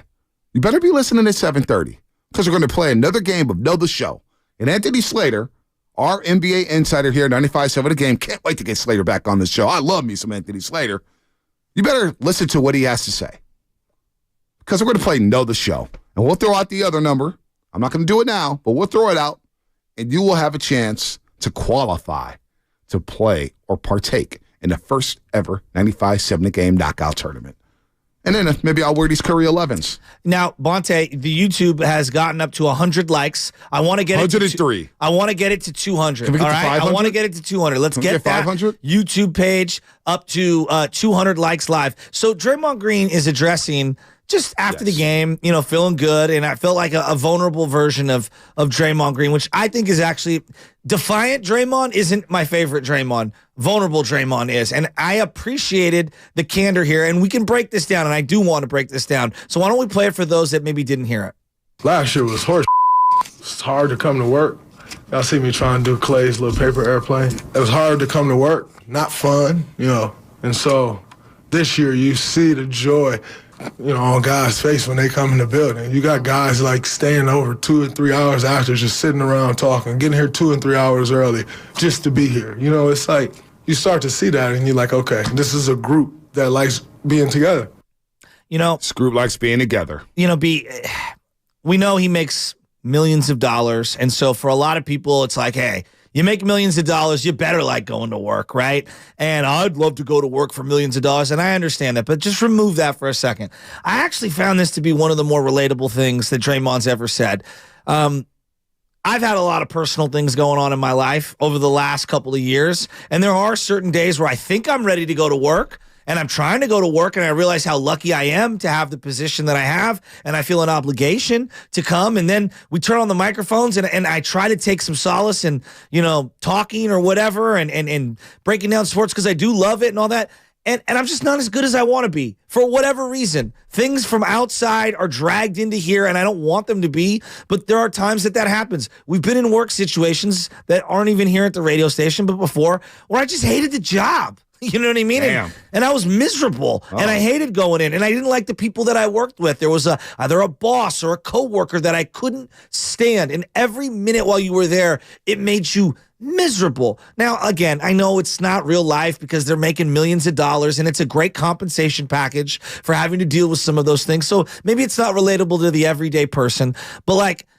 yes, Draymond, you were part of the reason of what happened, but when you are the one that's screwed up at work and you have to show up every day, you feel like everybody's analyzing your every spot. And maybe you had a little funk with somebody who you're working with, and that person won't let it go, and you're like, come on, man, we got to let this go. And it's ruining the vibe of everyone else, and now your relationship with that person is affected, and that person's affected, and you just can't go in and do the job, right? And I don't know, I understand what Draymond's saying here, and I appreciate him addressing it. Whether he's the reason that the chemistry was off last year or not, you can clearly tell that this is someone who's thought about this a long time, and he's saying, like, yeah, now I can actually feel like myself again. Because remember, you said it. Draymond kind of lost his voice to that team last year. Well, he did. And look, I'm not going to harp on this all season long. What's done is done. He punched the lights out of Jordan Poole, all right? That's what happened. And the vibes that felt great when they were in Tokyo, Japan, apparently weren't all that great. And so that happened.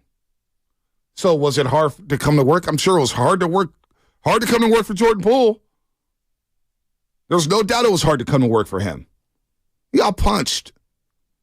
And, nothing really was done about it.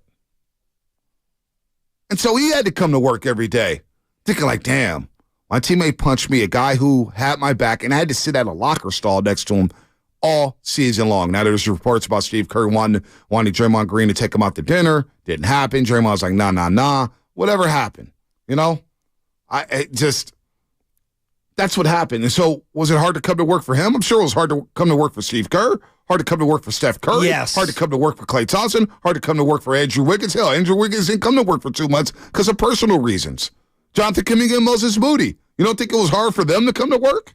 It was hard for James Wiseman to come to work knowing that he wasn't playing and getting sent down to the G League. Then he's getting called up talking about, I'm just happy to be in a big-ass bed again. So it was hard for a lot of people to go to work. Yeah. It was hard for me to come to work and talk about this team last year and try to brush over what was going on. Well, it was hard for me. It was very difficult to talk about this team and try to say, hey, they're a championship. Yeah. They didn't have any chemistry. They didn't win their third road game until December 18th. Hell, they won 11 road games in all. They never had more than a 5-game winning streak. Hell, their 8-game homestand. When they won the first 5, we're like, okay, they're turning the pace. Then they lose 3 in a row in the homestand. So it was hard for everybody to come to work. So, I get where people will say, though, Draymond Green, you kind of caused some of the issues there. You're not the victim. Right. So you have to take accountability here. So I guess he's trying to take accountability here, but it was hard to work. It was hard to come to work for a lot of people. Not just Draymond. But it clearly, so like, forget last year.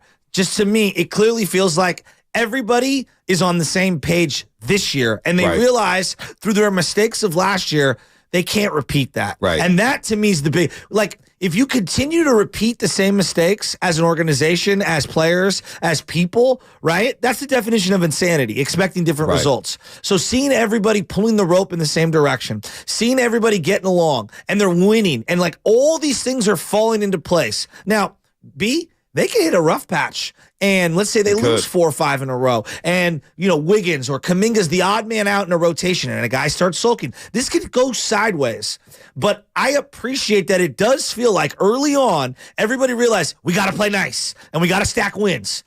Check, right? They got to just keep this positive momentum going, and if they do, I think good things are going to happen. Yep, no doubt. It will. And so the vibes are better. They're off to a good start. They're playing better basketball. They all got together before training camp, which was good. They've refixed the culture. To get this culture right again. The culture was fractured last year. There's no doubt about it. Oh, you hear that sounder? I did. What was that? We're now playing Know the Show. Oh. Something is going to happen on the show in the next 15 minutes. At 7:50, be the first caller to call in and answer the question about what happened on the show first, and you will be on your way to Chase Center to play in a game of knockout.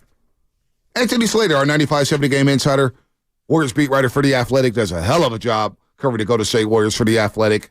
He's big time. I don't know how long he's going to be in the Bay Area, but Anthony Slater joins us.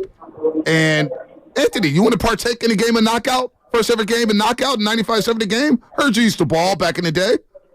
Yeah, Rancho Cotati, I mean, go check. Maybe like 8 points, 10 rebounds a game, something like that. Double-double. Number one.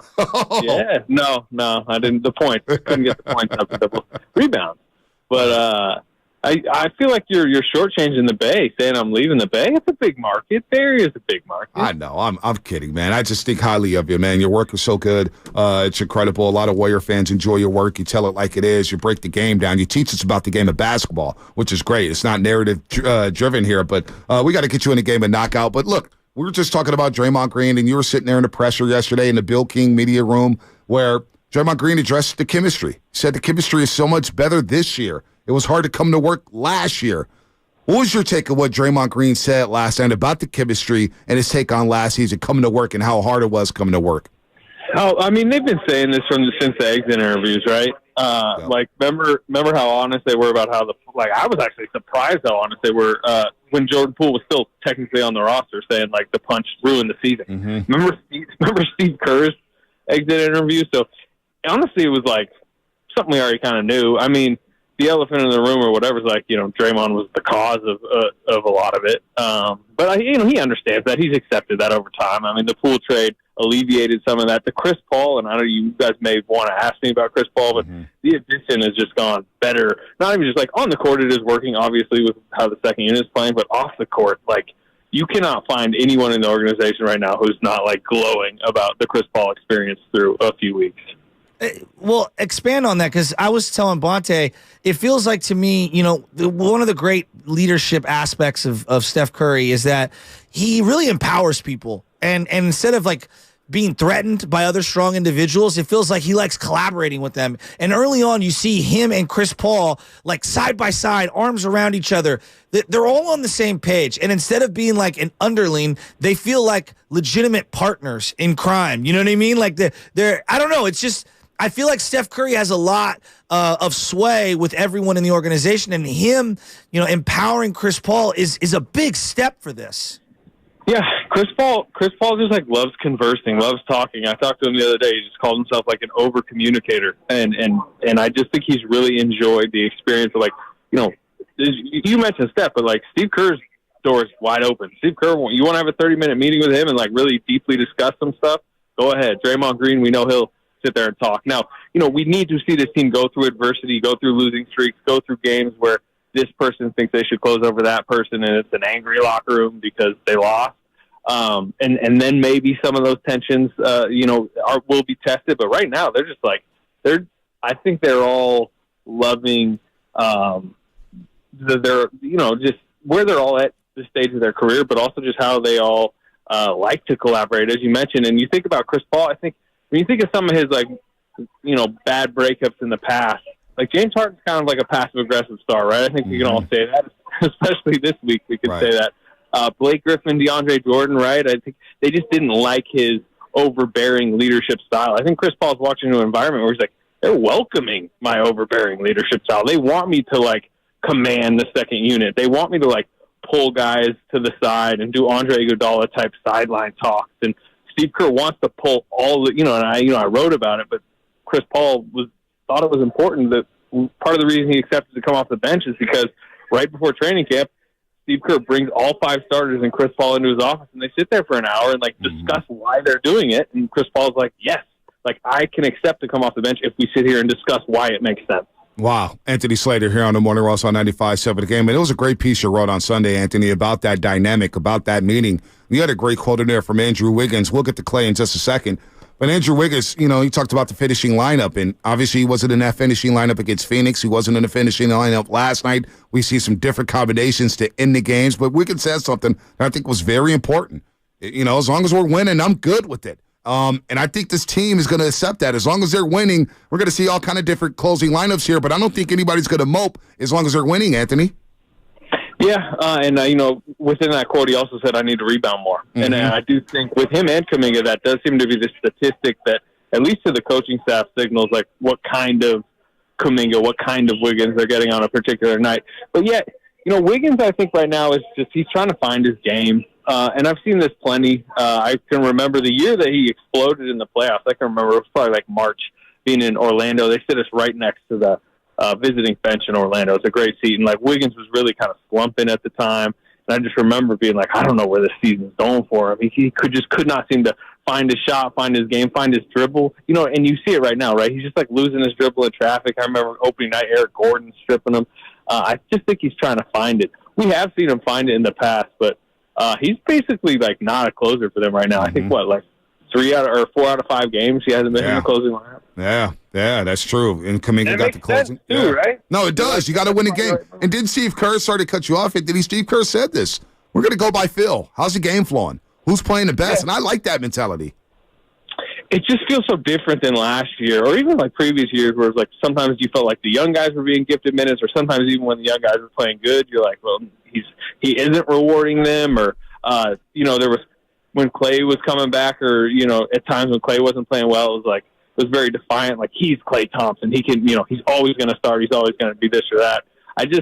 They're just taking a more serious approach to this season, and it shows in so many different ways, I think. You brought up Klay Thompson, and it feels like body language, demeanor, all much better. But for me, it's like the floor game, the discernment, shot selection. Mm-hmm. He even put a couple balls on the ground and made plays for others. I know one got called away on the Saric pass, but he made a really nice backdoor pass to Draymond Green. I don't know. I really like where Klay Thompson's at to start off this year. It feels night and day from last year, doesn't it?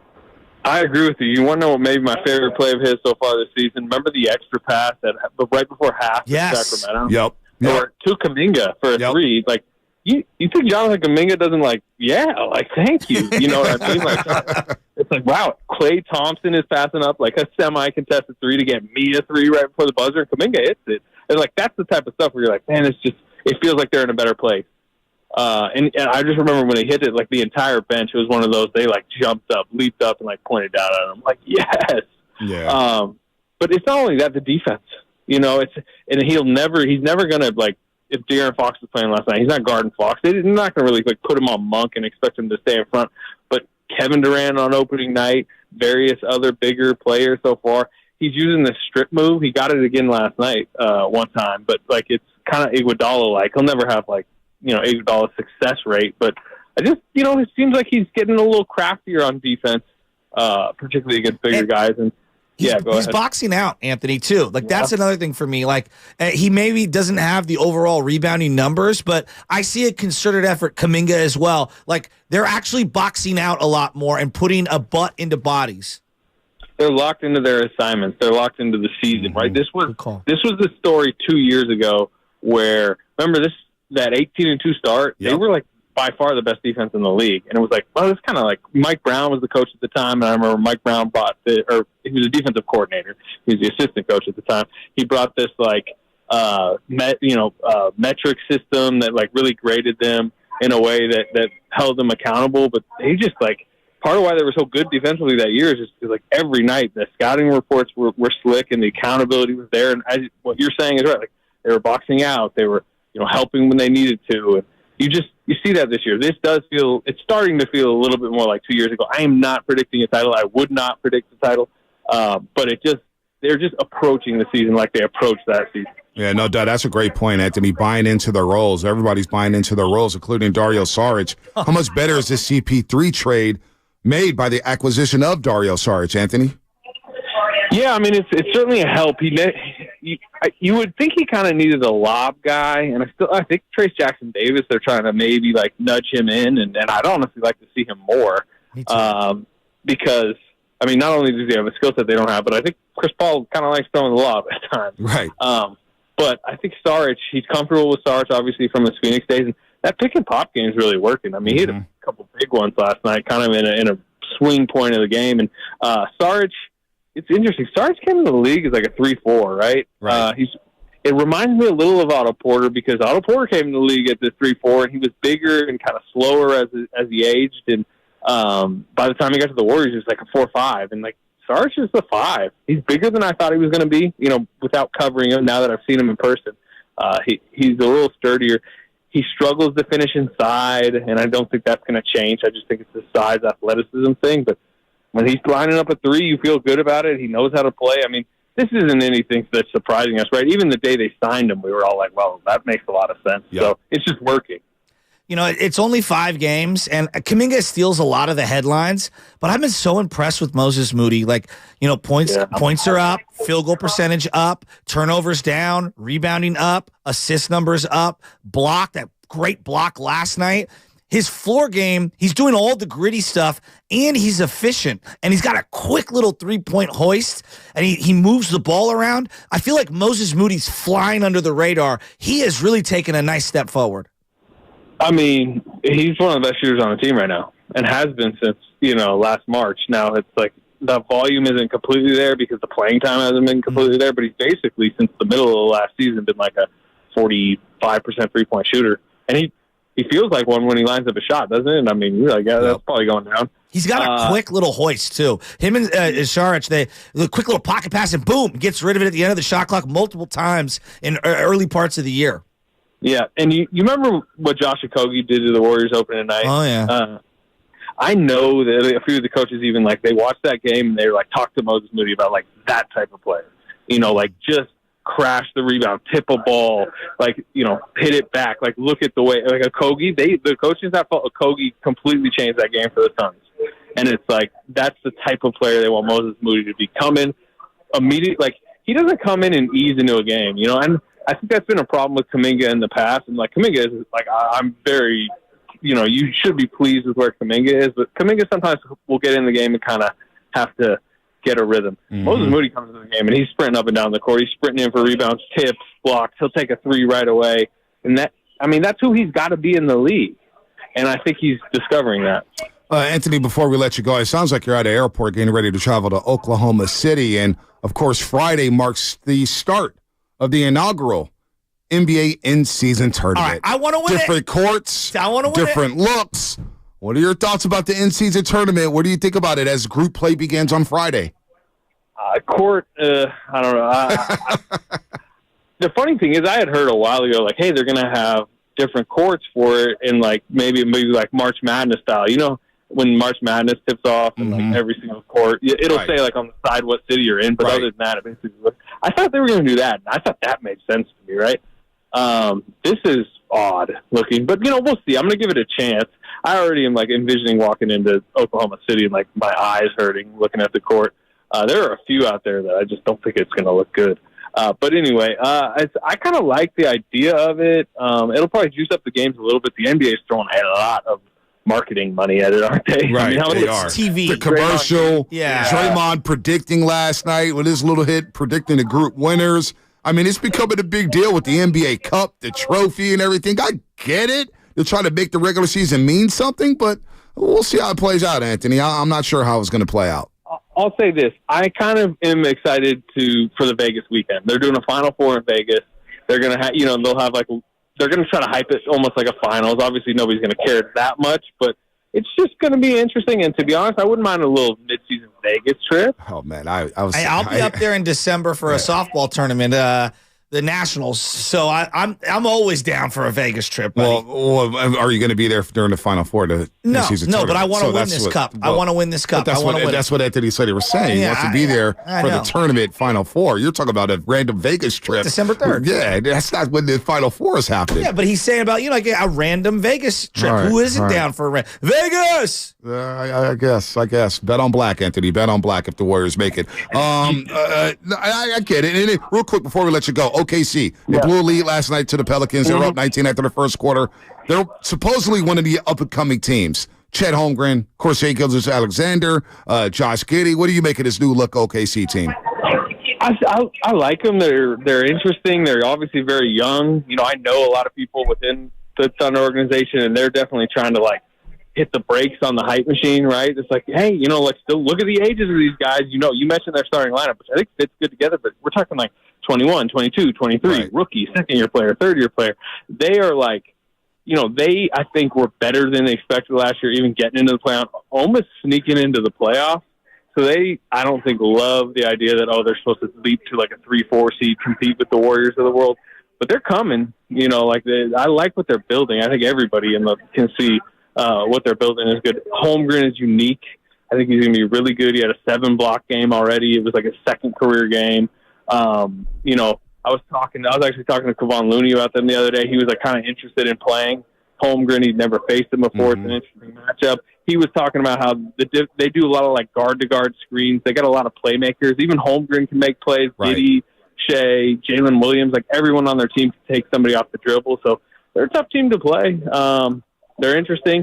I like them as a matchup. You have a little bit of the past because the Warriors-Thunder used to be a rivalry. That always is just a little sprinkle in the matchup. So that's good. You know who I think they're better than? Memphis. I don't know no doubt. Talking about that. Hey, Memphis right now. Dude, they actually miss Dillon Brooks. Listen, no, Anthony, real quick. I don't even want to go there right now. We could do that next week about Memphis. I got plenty of material for them. Sacramento, before will they have a win by the time we talk to you next week? I don't know if they will. Jaren Jackson Jr. is getting dunked on by everybody right now. They just paid Desmond Bane over $200 million. Not looking good so far. But Sacramento, before we let you go, you cover the Kings sometimes. Sometimes when you're off time, you live up there in Sacramento. I'm not mad at you. Are they in for a regression? Speaking of regressions. I don't think so. I mean, a regular season regression, no, I don't really believe so. I like they played well last night. They held the Warriors down defensively without De'Aaron Fox. And, I mean, there's continuity. There's a hunger that you can just feel. Like, anytime you watch a Kings game like this, they don't take regular season games off. That's why they won as many games as they did last year, just because, like, Mike Brown just has those dudes ready. Just like Mike Brown used to have the Warriors defense ready on a regular basis. Keegan Murray, I think, is nudging towards a leap.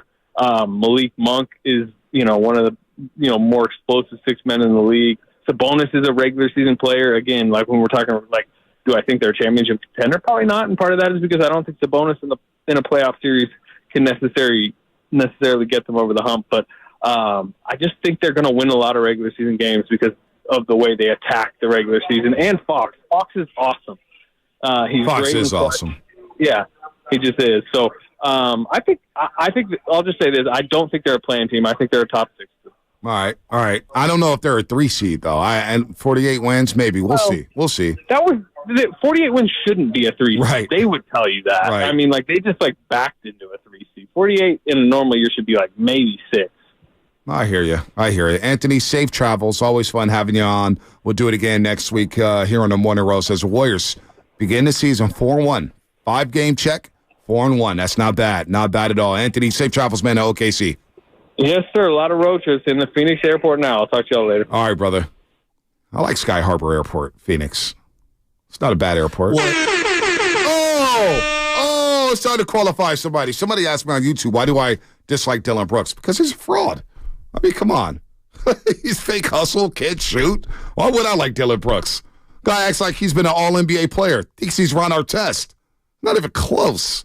So that's why I dislike Dillon Brooks. How could you not dislike Dillon Brooks? Anyway, know the show. We'll go to Sam Lubman for the question. Yeah, so the question today is we just had Anthony Slater on a few minutes ago, and he at one point mentioned that this player looks night and day better than last year. Again, when Anthony Slater joined the show, he said this player looks night and day better than last year. So call our contest line, 415-523-4652. Again, that's 415-523-4652. 4652, probably saving your contacts if you haven't already, and give us the answer to the question. Anthony Slater said this player looks night and day better than last year. I don't know. Call that number, 415-523-4652. Again, that is 415-523-4652. And you could qualify to play in the first ever 95-70 game knockout tournament. Who's going to win this tournament? Who's the odds-on favorite to win this tournament? Or I guess I should say, who's the odds-on favorite to last the longest as a host here at 95-70 game? I don't know. Someone who's going to try hard, so I'm assuming Guru. So you're not going to try hard, Shasky? My knee is killing me. Oh, Sausalito, Shasky, no, come on. I'm just telling you the truth. Like right now, I played last night. I had to pull myself out of our championship game. We were up big, but my knee is like, I got this, dude, it's not, I'm being real, dude. It's not good, dude. Spinota, you hear the excuses? I logged too many minutes in Monday Night Basketball. My knee in a game of knockout. Guys talk about my knee in a game of knockout. I gotta be careful. I broke my back. Oh my gosh, Sausalito, Shasky. You gotta pick and choose your spots. Do I even part? Spinota, take Shasky's place. I don't even want you in the tournament no more. I don't even want you in the tournament. My ankle's messed up. I got bad hips. My back is sore half the time. I don't care. I'm coming to win. Ain't no injury gonna stop me from winning. That guy's built-in excuse already for not getting knocked out early. Come on. Say it. Say, I'm sorry, sir. My neck and my back hurts right now. My neck, my back, my neck, and my back. This guy making excuses about knockout. It's a shame. It's embarrassing. I'm not making an excuse. You know what? I'm coming for all the hostess chain. Guru, Steiny, Willard, Dibs, anybody can get it.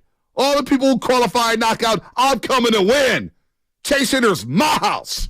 I built it. All right, that's Deion Sanders at the Georgia Dome. Remember that when he punked Andre Rison? This is my house. Well, Chase Center is my house. And I ain't losing to you, Shasky.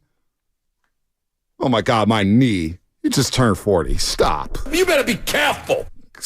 Oh, my gosh. As the only one of the four of us that actually competes on a weekly basis in multiple Well, you're always sports, hurt, so do you really compete? My leg is hurt. You're always hurt. I mean, you can't finish games.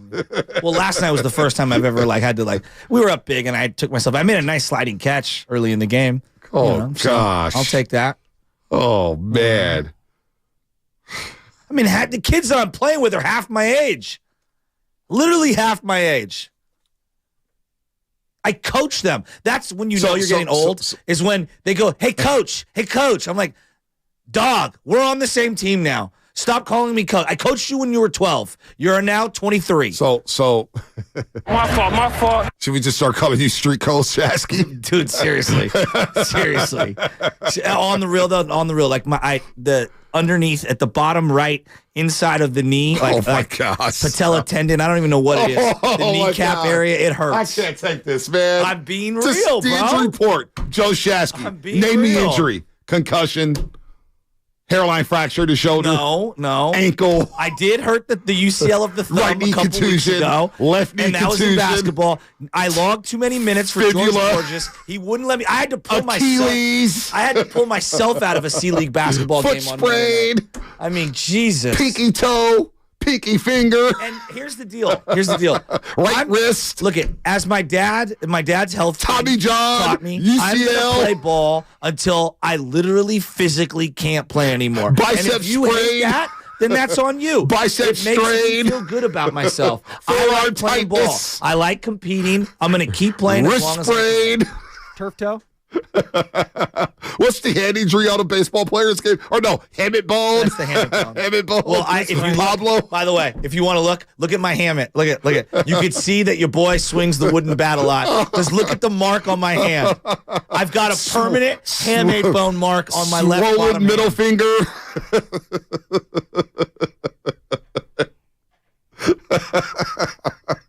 This guy got every injury in the book, man. I broke my back.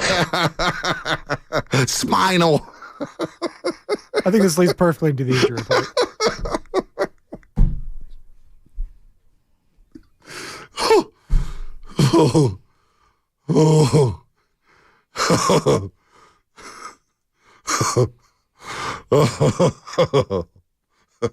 I have a heart injury because I'm laughing so hard, man. Just playing knockout, man. All we're doing is playing knockout. I just said my knees hurt. Oh, my God. I had to walk 7 blocks this morning and going downhill. Oh, my God. God was forbid Joe clicking. Shasky walk. Mr. Reardon never had to take the bus to school. Through the blinding snow, uphill both ways. All downhill. All downhill. Oh, my God. I had to walk. You know, I'll just keep Oh, myself my to gosh. I might as well just go home today. Oh, my God. I'm going to need you to have a Crushed. Stone Cold Steve Austin double braces one of these days. Calf strain. Pulled his calf muscle walking down Sutter Street. Butt muscle sore from sitting in a chair.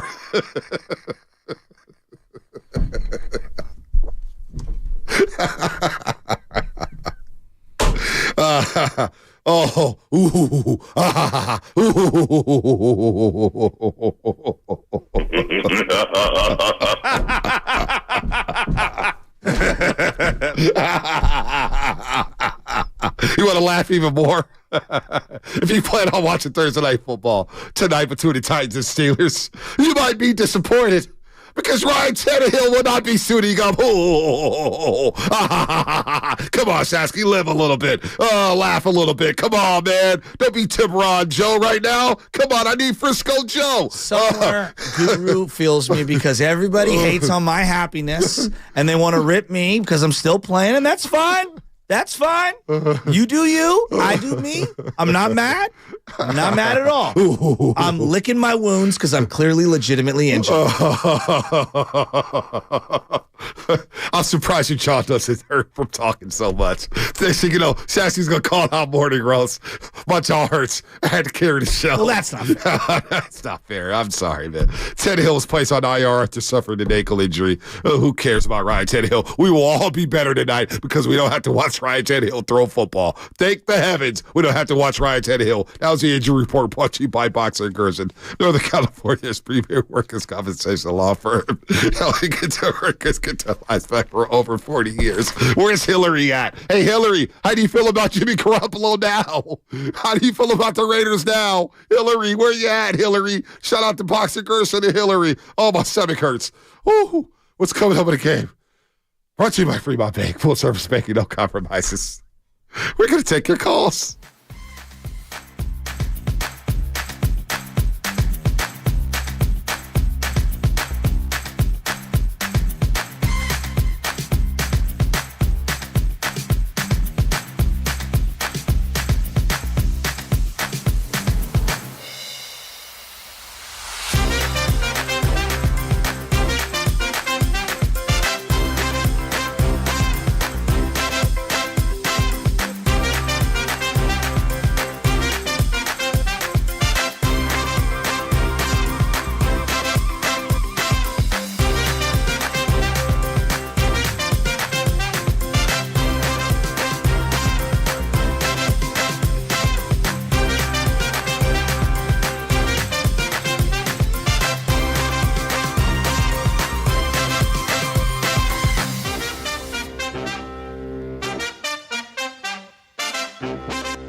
12 seconds to go. Curry will walk it up.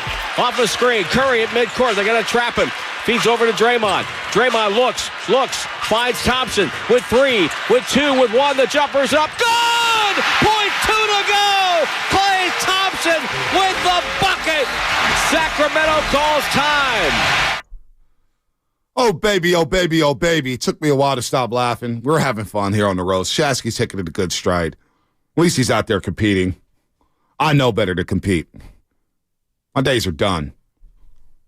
Days are done. Because I fear tearing something by playing. But anyway, Klay Thompson doesn't fear anything. Wasn't having the best game. He wasn't. And you heard Tim Roy right there on the call.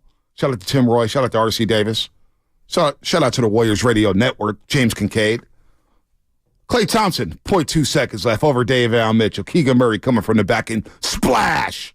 At the Demonis Sabonis, or should we say Sabonis, hits a big shot there to give Sacramento the lead. But Moody kept pointing this out. The most underrated aspect of that last minute was Steph Curry hitting that shot for the 2-for-1 to give the Warriors a 1-point lead. Sabonis banks it in. He got lucky. It's all good. Whatever. I mean, you could give Sabonis a little bit of credit this morning. He's okay. I thought he hit, what do you have, like 4 layups in the final 5, 6 minutes? No, he was solid. He was solid. A couple of nice little turnaround lefty putbacks. I won't hate on Sabonis tonight. I thought Monk had a really nice, driving attempt multiple times, and then the Draymond block was really nice. I mean, there were some nice back and forth to end that game. No doubt. But the Warriors win, and the vibes are good. We're going to take some calls. 888-957-9570. I'd even say good morning to everybody getting off their graveyard shift, and good morning to all the janitors and all the garbage men. Dwayne Fontana's out there, the Bucks out there, the Bay Rob's out there, the Uber Eats drivers. Where's our boy Diamond at? Where's Diamond? Is he out there listening? Where's he making deliveries? Where's Diamond? Diamond might be doing DoorDash because it sounds like you have a personalized DoorDash endorsement. Hey, you like that? I do. We play those roles really well. You do it very well. Willie does a great job. You do it very well. Hey, the Greek, what was it? Suvla. Suvla's excellent. Suvla. You been there before? Yes, I have. Man, it was my first time having Suvla. Yeah. What? No, I really liked your guys' DoorDash segment on the pregame show last night. I really love how, Mully was like, the key to the game tonight is focusing. Meanwhile, Festus is just going like ham on those fries, not listening at all. Smacking fries. Oh my God, I was cracking up watching that. You guys are incredibly fun to watch. We're kind of a hoot, right? Listen, Greek food is very underrated, and actually, this is a big community, Greek community in the Bay Area in general. There used to be a place called Orexi on West Portal. It was one of my favorite places in the world. They actually now partner with our boy Dino at Unwind. Oh, yeah, Dino. And they do the whole food there because they had a killer lamb shake. They had a bunch of stuff, the flatbreads and stuff. Suvla, though, is another Greek place. I'm telling you, hotbed for the Greeks and the Greek Orthodox community is out here. Shout out Holy Trinity. Where do we used to go? Was it Greek Fest, Benoni? Yeah. Elena Way would have one, and then there was one in Oakland. Yeah. Out in East Oakland, right over on the hill over there. Yeah, on the hill. I used to go out there all the time. Was it Annunciation? What's the name of the church? There's a couple of churches. I forget the name of the church, but I made, what is it, Spadacopia? Is that one of the dishes? But I made it with Anna Kagarakis. I was out there at Greek Fest with her cooking the dish for everybody out there in Greek Fest. So the lamb with the rice is still my favorite at all the Greek festivals. I don't know what it's called. It's delicious. You see, Steve, Bonte didn't touch that food with the soda diet. Oh, I had that pork sandwich, and I don't eat pork. Oh, Why don't you eat pork? I'm just not a big pork. Yeah. It's just, I pick and choose on pork. Yeah, I don't mess with the swine for the most part. But, and no, I'm not Muslim. It was really good. I apologize. That was an uncomfortable. No, it wasn't uncomfortable. I was just trying to figure. No. It's all good. There's nothing uncomfortable on the show. As you can see, we roast each other. That's what happens. It's okay. Is Dr. Narav coming on today, or was that yesterday? Why? You need to check out your. I was just thinking about maybe hitting him up on the side, making sure that I don't have one of those bursa sac issues on the knee or anything. Don't want to run around like Hufanga. Yeah. I often compare Joe Shasky to Talanoa Hufanga. Yeah, we compare him to the upper echelon athletes. I mean, high-level playmakers. Talanoa Hufanga, definitely Trent Williams. the IQ's up there with him. Debo Samuel. Great Joe lettuce. Shasky. The two of us. You know what? You play for George Borges. We love George, and we love Izzy. I got to hit up George. Matter of fact, I'm going to text George. I'm going to make him call in today. Have him call in. And be like, George, why is this guy so injury prone? He made me log too many minutes. I took myself out of the game Monday night. You're blaming George Borges. George wasn't happy with me. I was like a Chris Paul, effect. I was a little too vocal on the floor. He's like, "There's only one coach." I'm like, George, that's just not how I roll. You're going to invest in a hyperbolic chamber one day, huh? I would love to. Me, Gilbert, Antonio Brown. Hopefully we don't freeze our feet off. Romo. Let's get Bill Romanowski on here. Hey, maybe you need Lee One Shakes from Bill Romanowski. I'm open to that. I'm open to any of that. You know, watching the Warriors last night, the synergy and the connectivity between the entire team is clearly there. I mean, there's a lot of buzzwords that were hit: chemistry, teamwork, camaraderie. Like, there's a lot of things, but you just kind of know it when you see it. Right? And I would say the same thing, like, as I look at the 49ers right now, like, you know it when you see it, and something just looks off. And I hope they can turn it around, and I'm giving them the benefit of the doubt to turn it around. First 5 games, it was pretty clear. The Niners were on fire. Last 3, not so much. When I watched the Warriors last year, there was just a feeling when I watched them like something's off. It doesn't look right. And this year could not be more different. Everything seems to be clicking. And even in games where, like last night, no De'Aaron Fox, hey, the Warriors should be winning by more. No, that other team is NBA players that get paid highly as well. And they're going to compete through the roof to try to win that game. And so I'm just looking at the way that they receive blow after blow after blow. And then to have Klay hit that shot the way he did. Last year, they lose that game 4 or 5 different ways. You talk about the 49ers. Good things are about to happen for the 49ers. Not only is Chase Young here, and John Lynch got him for the cheap, but did you know, according to DVOA, what does that even mean? I don't even know what DVOA is. What does that even mean? To be honest with you. What is DVOA? Can somebody look that up? I'll tell you one thing I don't know. I don't know Johnny Unitas' DVOA. I don't know Joe Montana's DVOA. You kind of killed my joke. That's here. one thing I don't know. You kind of killed my joke here. My bad. I was going to throw a little funny in here. Okay. Okay, I can tell you real quick. So DVOA stands for defense adjusted. So that's one word, dash adjusted. So defense adjusted value over average. Calculates a team's success based on the down and distance of each play during the season, then calculates how much more or less successful each team is compared to the league average. Could you imagine being at a tailgate? You think Dan Marino is better than Bernie Kosar? Huh. Have you seen his DVOA? Well, here's the joke. I mean, that is absurd. Here's the joke coming up.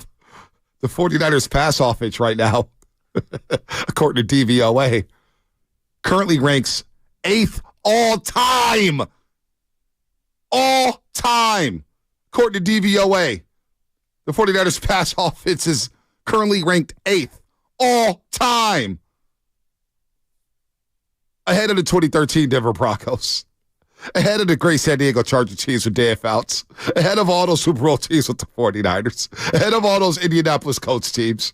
The 49ers, according to DVOA, had the 8th best pass offense right now, all time, through 8 games. It's like, according to WAR, Joey Gallo has had a better career than Albert Bell. It's like, shut up.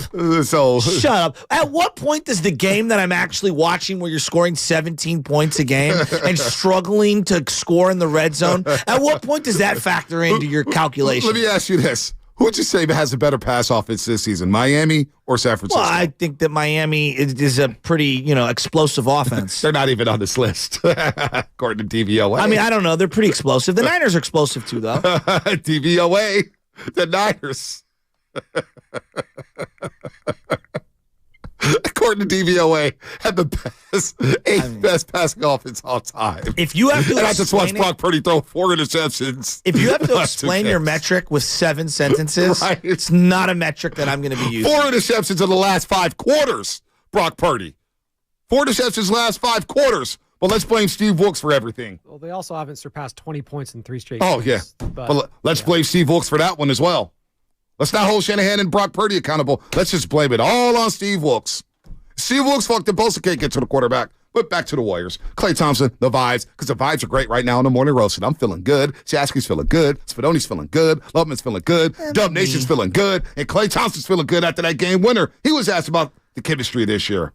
I mean, I think every year is great. You're in the NBA, and you get to go to push shots up and play defense for a living. I don't even pay too much mind to that. I think obviously chemistry is great this year, but every time I put a Warriors uniform on, I'm gloating because it's just like it's a dream come true. No matter how many years you play, the NBA is a place where dreams are like met, and I think this year's great chemistry-wise, but last year was good as well, and I think just every time you step into an NBA facility, getting to go to work, I feel great. So I don't think too much about chemistry. I think everything, winning solves all. And his thoughts on the overall roster. I think our young players have made incredible strides, and I think even our rookies are ready to play, whether it be Trace Jackson or Brandon Podziemski.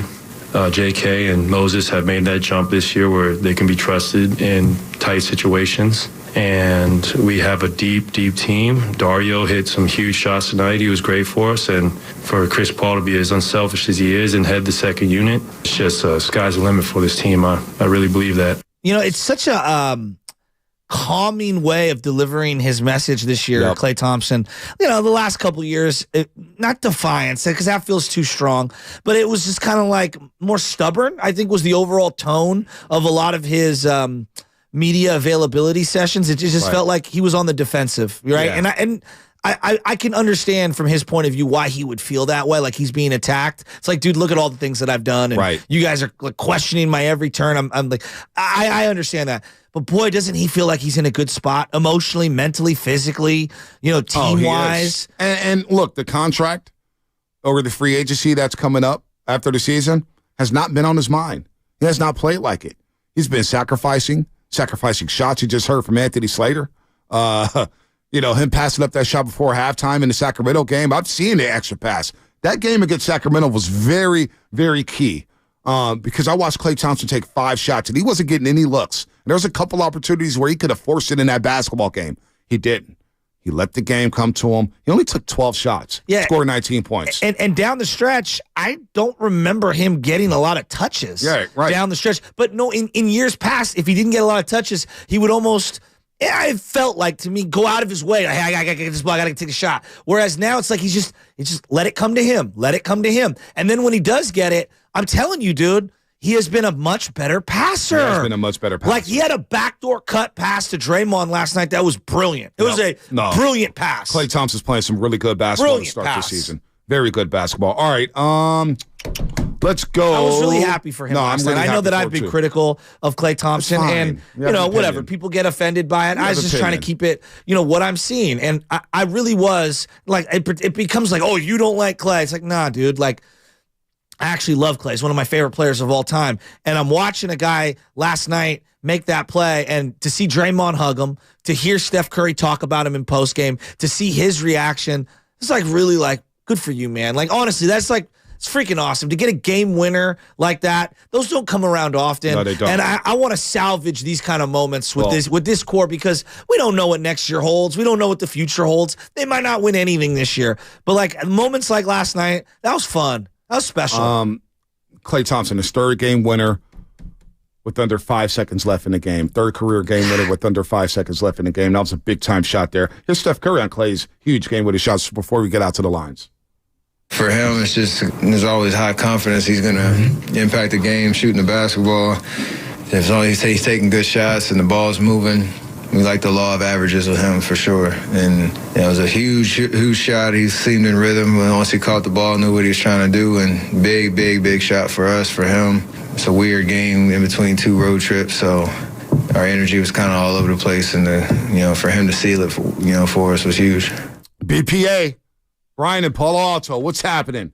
How are you feeling about the Golden State Warriors this morning? That's the most important question in the Bay Area right now.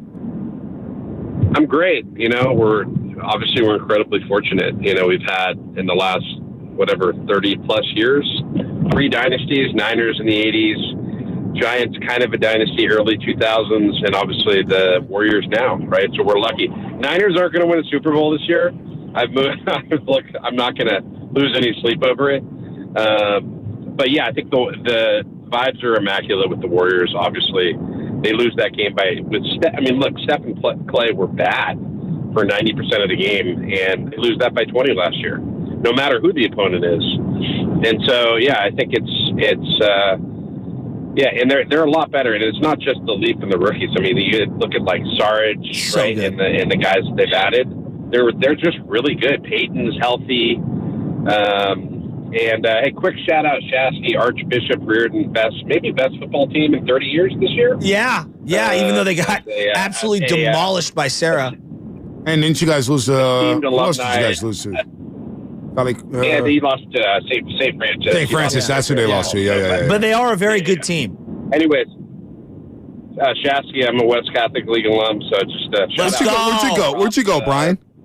To the no, and a props to the great Chris Monk, Reardon, 1980s. Look at you, the dynasty and the basketball legacy of Reardon basketball from my youth. Yep, they were like a dynasty. Absolutely. I don't know how good they are now in basketball, but they'll be good. Yeah, shout out Shasky and hey, great job, guys. You're crushing it. Appreciate that. Thank you, I Brian. know where BPA attended. You go to Bellarmine. He seems like a St. Francis or Bellarmine guy. I don't know, Sarah. He's not a Sarah guy. He's not a Sarah guy. He would have bragged about Sarah. I think he's a Bellarmine guy. The Bellarmine Bells. They used to be a juggernaut. Late 90s, 2000s, them and St. Francis. They're one of them winning WCL. I mean, they haven't been good in football in a while. Bellarmine. In Bellarmine football, like the 2001 football team at Reardon beat them. That was like the first win in years. So we actually have a goalpost. So they had a goalpost in the gymnasium from when they had beat Bellarmine years prior. I mean, it's a long time. It's been a long time for Reardon football to be good again, and I'm happy that they're good. Even though obviously there's some other really good teams. I mean, last year Sacred Heart was like, I don't know, a 500 team in WCL and went on to state and crushed everyone. The WCL is a loaded conference. It is very good. Very good league. Very good league. Very good league. The Warriors are a very good team. And they're 4-1 right now. And the vibes, as we keep saying, is immaculate. We kept hearing about connectivity. We kept hearing about, the chemistry and how it was fractured last year, the culture being back or whatnot. Well, it's hard to deny that they are feeling good about themselves. Now, it's very early in the season, but I'm not going to lie to you. I'm very surprised on how well this looks or how well they're gelling right now. I'm surprised by how well Chris Paul has fit in so early into the season. I'm surprised that Kuminga has taken that next step so early in the season, and Moses Moody has, and Dario Saric looks as good as he does. And you look at the minutes, too. The great thing about them winning is that the minutes are down right now. Draymond Green played 27 minutes and 30 seconds yesterday. Really? Andrew Wiggins, 25 minutes and 18 seconds. Steph Curry, 32 minutes and 20 seconds. Klay Thompson, 29 minutes. Chris Paul, 28 minutes. Saric just under 20. So the minutes are down for everybody. And that's good for their long-term wear and tear. Yeah, absolutely. So absolutely, they're not getting burned here. They're blowing some teams out. They're winning games early. They're leaning on the bench. They got the hockey-style subs right now. Everything is going well. Let's go to Brendan in Newark. Brendan, what's happening? What's up, guys? I just want to say the DVOA on Shasky's knee is pretty low today. I will say in the first 5 games, you keep talking about connectivity and how everything's looking. They just seem to gel better. Klay may not have like a 30, 40-point game, and that's fine if he's passing the ball around, opening it up for other people to take shots. And I'm happy if we extrapolate this over the season, having an 80% win percentage definitely works for me. Lastly, I want to give a shout-out to Bruce Bochy on getting another ring. I wish it was here, but congratulations to the Rangers. They did it, and you guys have a good day. You too. By the way, speaking of which, the Warriors I got this email yesterday. I pull it up. Actually, you filibuster. I want to pull this email up. I want to make sure I get this right, Shasky. Well, you kind of hijacked it earlier. I was inspired by Spadoni and the chip talk, and I'm telling you right now, I want to hear from people. Like when you call in and we talk Warriors, what is your number one power-ranked flavored chip? To me, it is the nacho cheese Dorito. Nacho cheese Dorito is power-ranked number one. If I get a deli sandwich, I got to either have my nacho cheese Dorito, red bag, or if that's not there, then my number 2 is the cheddar sour cream green onion. So would Stephen Curry be the nacho cheese chip of this team? Absolutely. Who's Chris Paul? Cheddar sour cream. Yeah. I'm a big salt and vinegar I like guy. salt and vinegar too. Big Lay's Wouldn't that be Draymond Green? Oh, I like that. that. Look at you. I like that. Look at you. You like me working? I like that. You like that? Why do I think that Lubman is a jalapeno kettle chips guy? Oh, not at all. I'm not a big jalapeno on really anything guy. Let me guess what Lubman is. Voodoo chips. I don't know what's plain worse. Lays. Worse. Like, plain Lays? No, you look like a Frito corn chip guy. Oh, no, not at all. I don't know what's worse. Your guys' guess or what my actual answer will be. What's your answer? I don't want to say it. No, Sun chips? I'm a Cool Ranch Dorito guy. All right, that's not bad. That's not bad. I thought you were like a Sun Chip. That's not bad. Oh no, I do like Sun Chips. The cheddar Sun Chips. Those are really good. The French onion Sun Chips. Those actually hit. The Really plain used to ones hit. stink, but all the other flavors are good. And one other thing, as you're looking up some email. Oh, I got it up right the now. The hipster thing in the NBA is like, I'm an Orlando Magic fan. Like, it's kind of like, no, I'm just not you. I'm just saying, like, in general, I watch the Hawks. Like, that's the big, like, insider hipster NBA thing. You got to have a beard, work for the Ringer, drink craft beer. You know exactly what I'm talking about. I don't know what you're talking about. Yes. I have no idea what you're talking about. Here we go. Everybody's going to hate on the in-season tournament. I'm going to go in the other direction. I'm all in on the in-season tournament. I actually want the Warriors to win this. I want them to win it so that LeBron doesn't have another accolade. I want them to set the record straight, win the first in-season championship, get Chris Paul that ring early on so that they know what it tastes like when they get final time. Yes, I'm being ridiculous, but I'm also serious. Jokes? I want to win it. Can you imagine the jokes? Can you imagine the jokes if Chris Paul doesn't win it? How many people are going to say, oh, see, you still can't win it? And then LeBron James, he's doing everything in his power to win it. Look, everybody's going to take a crap on it, and I get that, and I understand that it's not the end-all, be-all. I'm not saying it is, but I want it. I want to win it, and I also want to stack as many victories as I possibly can, and that coincides with trying to win the in-season tournament. So you all hipsters drinking your craft beer, putting your nose down, thumbing it down on the in-season tournament, I'm here for it, and I want the Warriors to win it because you know what? Lakeup wants to build that trophy case. I'm in. I'm all in. And he wants to do it with these new jerseys. I'll explain on the other side. The new jerseys, City Edition jerseys, were just unveiled down at Pier 39, Christopher's Wharf with the cable car and everything. And we'll explain what everything wins. They just sent me a box. I don't know why they sent it to me. I didn't ask for it. People just send me stuff. And Is I'll there take another it. box? I don't know. Is there another box? With a large in there? No. What else? There's a banner. That's it. You want the banner? You want The the banner's banner? actually really cool. The only banner I want is an in-season tournament champions banner. Market Redwood Now pour City. me another IPA. Market Redwood City coming up. Don't forget Bruce Q. Fraser, 920. Bruce Q. Fraser. That's all coming up. Sponsored by Caltrain Stormwater. I'm optimistic, Bonte. Let's change this to that by picking up after our pets.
Esky on 95.7 The Game.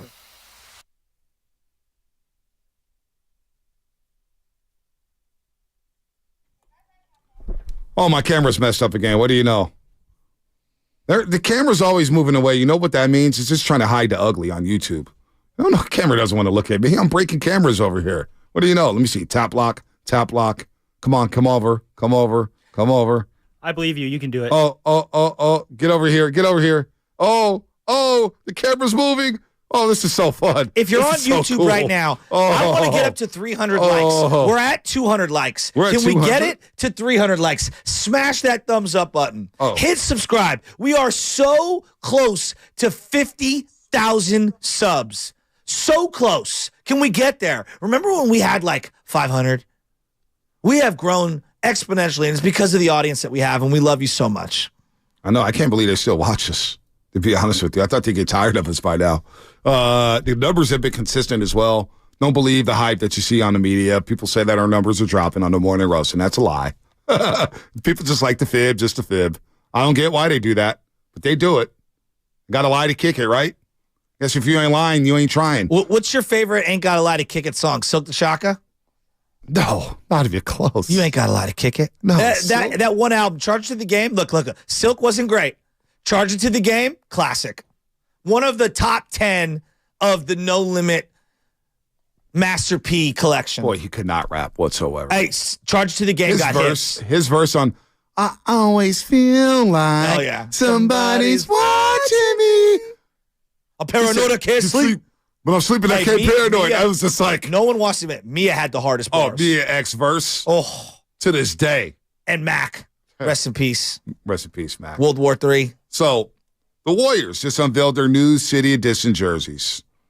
The City Calls is what it's named, celebrating the 150th anniversary of the San Francisco cable car. Oh. This jersey transports us down memory lane with details of the past. So when you look at the San Francisco font, and I'll pull up the San Francisco font real quick. It's a little different on the T-shirt. I like it. But on the jersey, it's a little crooked, right? The treatment of the name San Francisco, the treatment mirrors the sloping hills found throughout the city. Yeah. So the number, the jersey number, the font pays homage to the numbering from the oldest working SF cable car. Oh, that's pretty cool. Side panel symbolizes the tracks that connect throughout the city.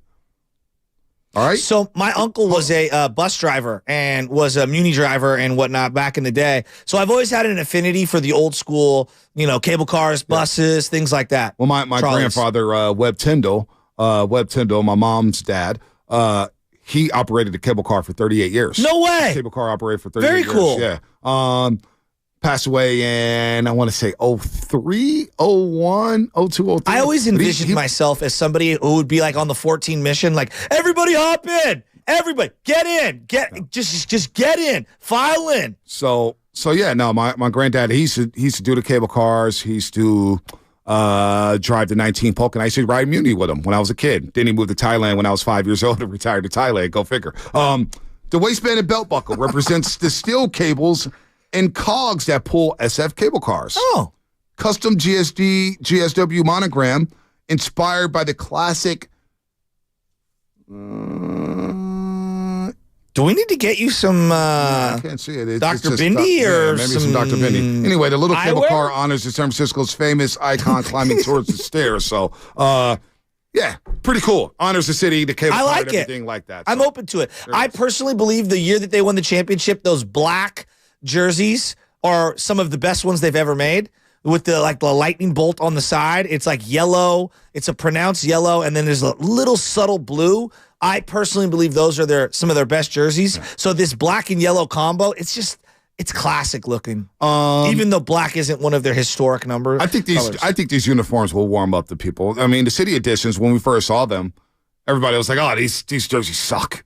These jerseys suck." And then look at you talk about them now. The flower ones, they were okay. Not mad at them. Well, their best jerseys are the Rick Barry era city cable car jerseys, right? Yep. That they don't wear enough. We can all agree, right?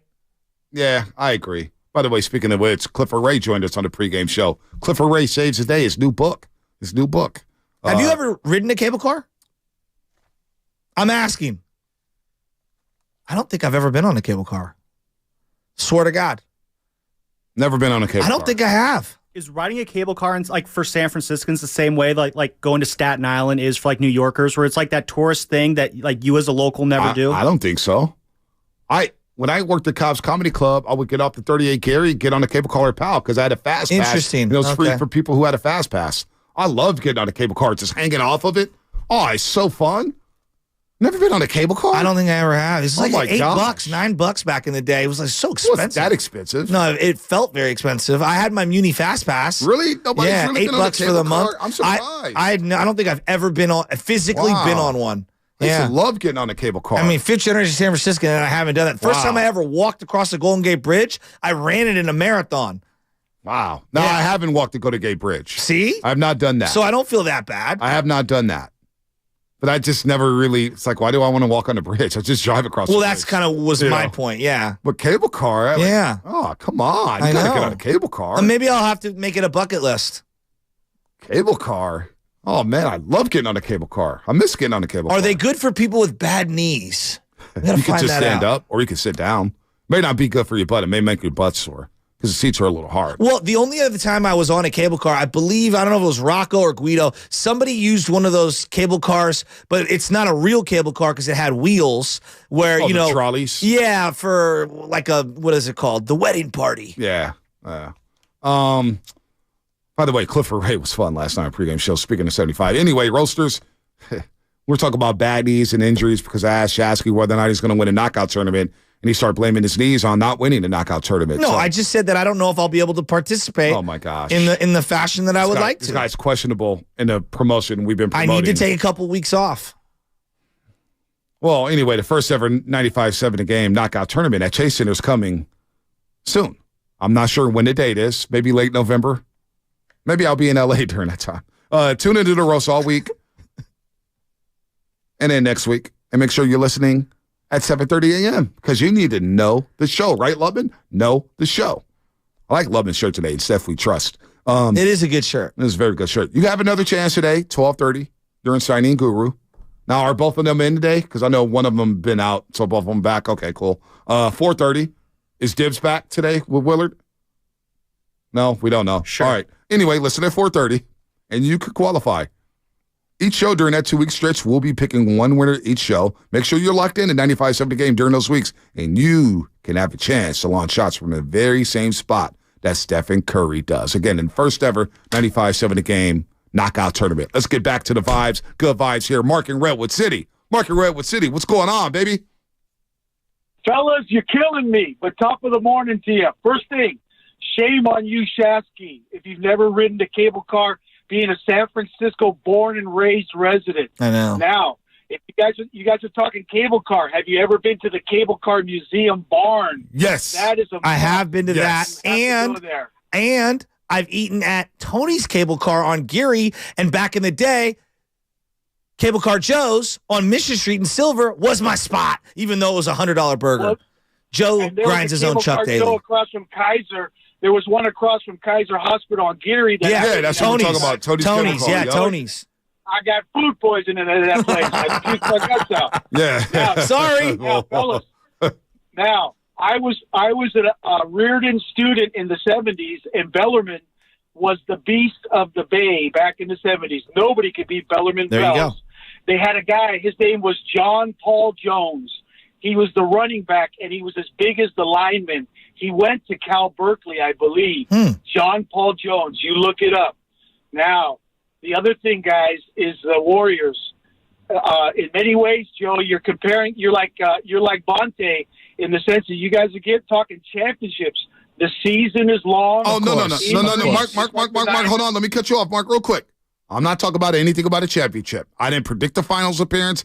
I'm just feeling the vibes right now, and I think this team is good. Now, the first 5 games went very well, 4-1. Let's see what happens in the next 5 games. No, I agree with you, Bonte. I'm just saying your analogy for the 49ers was championship or bust, but the season is long. Yes, no doubt. Injuries play a huge part in their performance, and so I just say we got to take them as they come. You know, the momentum flows, and now with this trade, like an example of the 49ers getting Chase Young, hopefully that injects into them a new spirit, and they get rolling again, just like they did when they got Christian last year. They went on a roll, and they won every game after that. So that's my point. With the Warriors, great chemistry, great guys. Last night when Klay hit that shot, last year he missed that shot. This year he hits it. Yeah. And I like that. So I hope they continue it. Good call, Mark. Go Crusaders. I agree. And you know what? We still say Super Bowl bust with the Niners. It's not. And I said every week, we know that in the back of our head, we know what it's about. It's about winning a ring. And the Warriors are like that. You don't think Draymond Green is... I saw him in media day. He goes... I said, what did you mean? What did he say? Most important season of his career. And I said, what did you mean by that? We were in the tent doing the little promo. And he goes, he just pointed at his finger. It's about that ring, big dog. Oh. Thought maybe he had a UCL injury. Nah. He plays through injuries. He did miss opening night. Well, I mean, he did play with a back injury. His back was... Yeah, remember Mama Green, Mary Babers Green. She joined us during the NBA Finals. She said, boy, I have no idea how bad this back is right now. And he gutted it out. Let's go to Mike in the city. Mike, what's happening? You're on the roast. Man, I heard you guys talking about the cable car. Yeah. Uh-oh. I'm born and raised in San Francisco. Boom. What neighborhood? I grew up in Noe Valley. Let's go. Working class in the 70s, 80s. Went to Reardon. Let's go.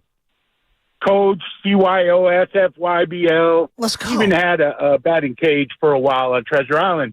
But what right now, I work for the cable car barn. I'm the superintendent of the track department. Huh. And we would love to give some behind the scenes tours to you guys at 95.7 The Game. Oh. I know you guys are always promoting San Francisco, with all the good things and bad things are going on. But I'm in. Just know, these lifelong public servants, we really care about it, man. And you come to the cable car, we'll show you behind the scenes how everything works, what everybody does. And even for the people out there, if you come to the museum, you see the workers out in front, talk to them. Yeah. Chat up an operator. Chat up a propulsion person, a track person. We always want, like on Mondays, it's not open. We give tours to the tourists that are sitting out there like, damn, museum's not open. We believe that, the cable car will help bring everything back to the city. I love that. Now, Mike, I'm taking you up on this. Mike, let me ask you this. It's a very serious question. Very serious. Might be the most important question all day. Do you have a waiver for Joe Shasky to fill out so he doesn't get hurt while riding a cable car? Yeah, we don't want anybody on workers' comp. We don't want anybody on SCI. We do have Boxer Gerson to help us out, but I'm saying. Hey, Mike, we're going to put you on hold. We're going to get your number. I'm coming down with the digital department. We're going to do this. I want to do this. I'm a steward of the city. My uncle runs the port. Wait, you can't be a steward of the city. You never rode a cable car before. Well, this is part of my pilgrimage. I'm on this tour. From the Excelsior to the cable car I'm barn. on this tour. I'm on this tour. You see how Joe Shasky just tried to push me to the side here, Mike, and just do it by himself. This is unbelievable. I'll sign the waiver. Hey, we got room for everybody. Exactly. We got room for everybody. I used to go to Reardon with your cousin Matt. Oh, yeah, it's my uncle. Yeah. Oh, yeah, we know each other. Absolutely. Hey, the city is small. Exactly. I mean, people think, we know you from the different groups, whether it's CYO, SFYBL, Little League. Yep. Man, we all know each other, man. No it's a From one city. coach to another. So now, thank you. I mean, just shove me to the side. Mike, stay on hold. We're going to get your phone Mike's number. a good dude. I want to go down there. This guy just shoved me to the side. Said me in the digital department, and this guy's never ridden a cable car. And then he wants some free curries. Well, that was... It's like that's why you close the door on him. Pivot, don't panic. Shout out to Stoney. Shout out to CJ McDonald and the whole Curry team. Shout out to cable car operators. Under Armour. I know, see? That's cool. You don't deserve to be on a cable car. Okay. Gosh. Our new poll question. No, I'm not. I'm hearing from people like my wife's good friend, Kirsten. She hits me up, how have you never been on a cable car before? And I'm like, I we never rode one. I'm just thinking, they used to take us on field trips just to ride the cable car in elementary school. Really? Yeah. Yeah, we didn't do that. We go to like the Academy of Sciences. We did that, but we'd get on cable cars. Baker Beach. Every time I had the opportunity to get on a cable car, I would do it. Because it was clean. You know, it's better than taking a 30 Stockton. Well, look, I rode the 14, I rode the 52, primarily the 29, the K, the L, the M, the N, the J. All right, I rode those buses and those, different lines, 14, 15, which is why I wanted to ride the cable cars. 44. Listen, I did not hop on the cable cars. Which is why I wanted to hop on cable cars, because of 43, I got tired of that. It was always packed. It went from Masonic and Fulton all the way through, except, that bus ride was too long. It was a very long bus ride. 44, too long. 44 and the 29 had very deep routes. 30 Stockton, packed. Yeah. Packed. The reason why I don't love the 30 Stockton is that it felt like the overhead wires would always get stuck. Always. And the guy would have to come out, or the gal who was driving the vehicle and have to move. You know what I'm talking about? Where they have to move the chain off the rail. Which is why I didn't mind waiting at Powell Street for the cable car to get to where I needed to get to. I took the cable car almost every night. Really? I'm surprised. Oh, I loved the cable car. Loved it. See, we would take Underground and then go to downtown Civic Center, Muni, because we rode Muni. It was just cheaper. Yeah. And we'd get off there, and then we'd run around, go to Chinatown. This is back when Chinatown was the forbidden land of greatness, where you would go is this sword for sale? You mean the letter opener? No. Yeah, it's $10. Well, and then you'd walk out with like a samurai sword. We didn't go down to Chinatown because, there was this... They called it the Jackson Boys. Oh, yeah, Jackson Street Boys. Or that was legit, yeah. Hop Sig, yeah. You go down there and get your ass kicked. Well, that was Kabuki, too. They would be all around Kabuki as well. Kind of putting a bow on the public transportation conversation. Like a game like last night, and that's why I loved watching games at Oracle or the Coliseum, because you would go on public transportation after it. I agree. And it would be a party, like a game-winning shot like Klays last night. Yeah. Getting on bar, it's a vibe. everyone just feeling good. Right, I'm sure people were riding Muni last night. That's a good stuff call. Like that. Like that's kind of the game and kind of the moments you live for as a fan. Just the vibes. By the way, my godmother too, who I haven't talked to in 15 I agree years, with that, Spinoni. She was a Muni bus driver as well for a long, long time. Really? So my family, I got a lot of family times when it comes to Muni. I always wanted a brown Muni jacket, so maybe we do the tour to cable car. I'm gonna try to do the tour without you, Shasky, because I'm gonna try to get some free. I'm trying to get a free cable car jacket. I want one of those things. By the way, we're off track here. We're all over the place. We're feeling good because the Warriors are 4-1. And they're back in our lives. I think about even the 49ers, even though the 49ers have lost 3 in a row, they make a big deal for Chase Young, and they're still in position to do great things. That's the reality of 49ers. Debo will be back. Trent Williams will be back. Aaron Banks will be back at some point.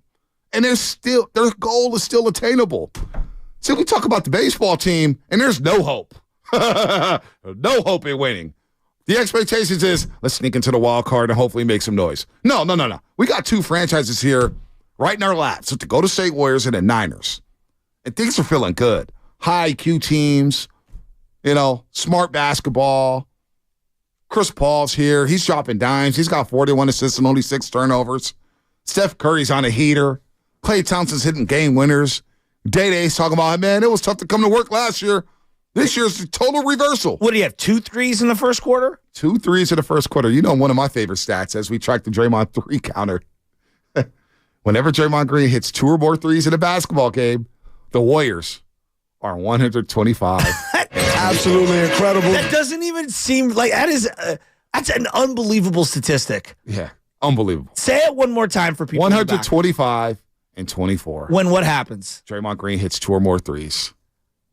That's incredible. That is incredible. It does feel like he's still working himself into game shape, and that's going to be expected considering he missed as much time as he did. But defensively, he's still got it. That block in the fourth quarter was sweet. You bring up defense. Steve Kerr talked about the defense after the game. We'll get better with our execution, but I think the biggest thing through 5 games is our defense. We've got a long way to go, but through 5 games, our defense has been really good, and for the most part, taking better care of the ball, and we're putting in the work, and guys are being rewarded for it. And then Steve Kerr explained why he went small at the end of the game. No Wiggs, no Looney the last 3 minutes, but that it doesn't mean it's going to be like that all the time. It was a matchup thing. They went smaller, which is when we went to Gary. They brought Monk in, I think, around the 3-minute mark, and Gary's our best matchup against him.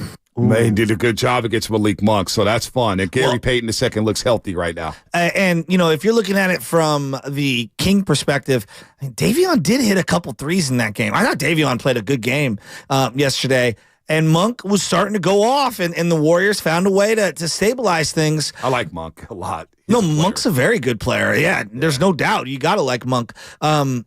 He's actually really, really good. My favorite play of the night, though, the Moses Moody block after Steph gets picked at half court. That was a sick block. Nothing is more fun than like a transition block at the rim. Wow. Love been doing some producing. Why? I figure. Yeah, it's a great question. In the chat box. Monte, look at the chat box. Look at the chat box. I'm like, why? Oh, wait. Love, it's doing work. Is it about Red Velvet? No. Is it about Sabonis?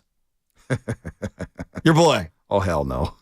Is it about Casey and Damian? Let ESPN 1320 handle that. Hey, you heard Damian Barley yesterday. He got mad about the preseason game. Sacramento's so jacked up in the brain. Those are our little brothers. They're a good team. But let's be real. Those are our little brothers. Steph Curry said it last Friday night. Not a rivalry. Yeah, it's a rivalry to them, not to us. We got bigger fish to fry. Usually the little brother rises up from the ashes one day and punches you right in the face. Yeah. So when we talk about the vibes being so good this year, Shasky, who's most responsible for that in your opinion? Draymond, CP3, Kerr, Klay? How much is Steph Curry helping turn the vibes around from last season to this season? Who is most responsible for the good vibe so far this season? Well, I think is it Chris Paul? I think the easiest answer is Chris Paul. Wow, can you believe that? I mean, can you believe that? Think about what you just said. I told you yesterday, and you guys looked at me like I was crazy. No, I didn't. He's a fan favorite.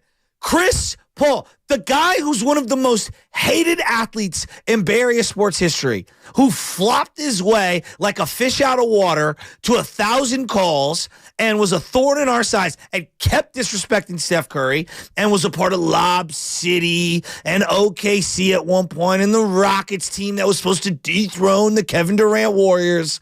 Chris freaking Paul, the guy that you thought you were going to face the year you did win the championship with his number one ranked team, the Phoenix Suns, and he changed them.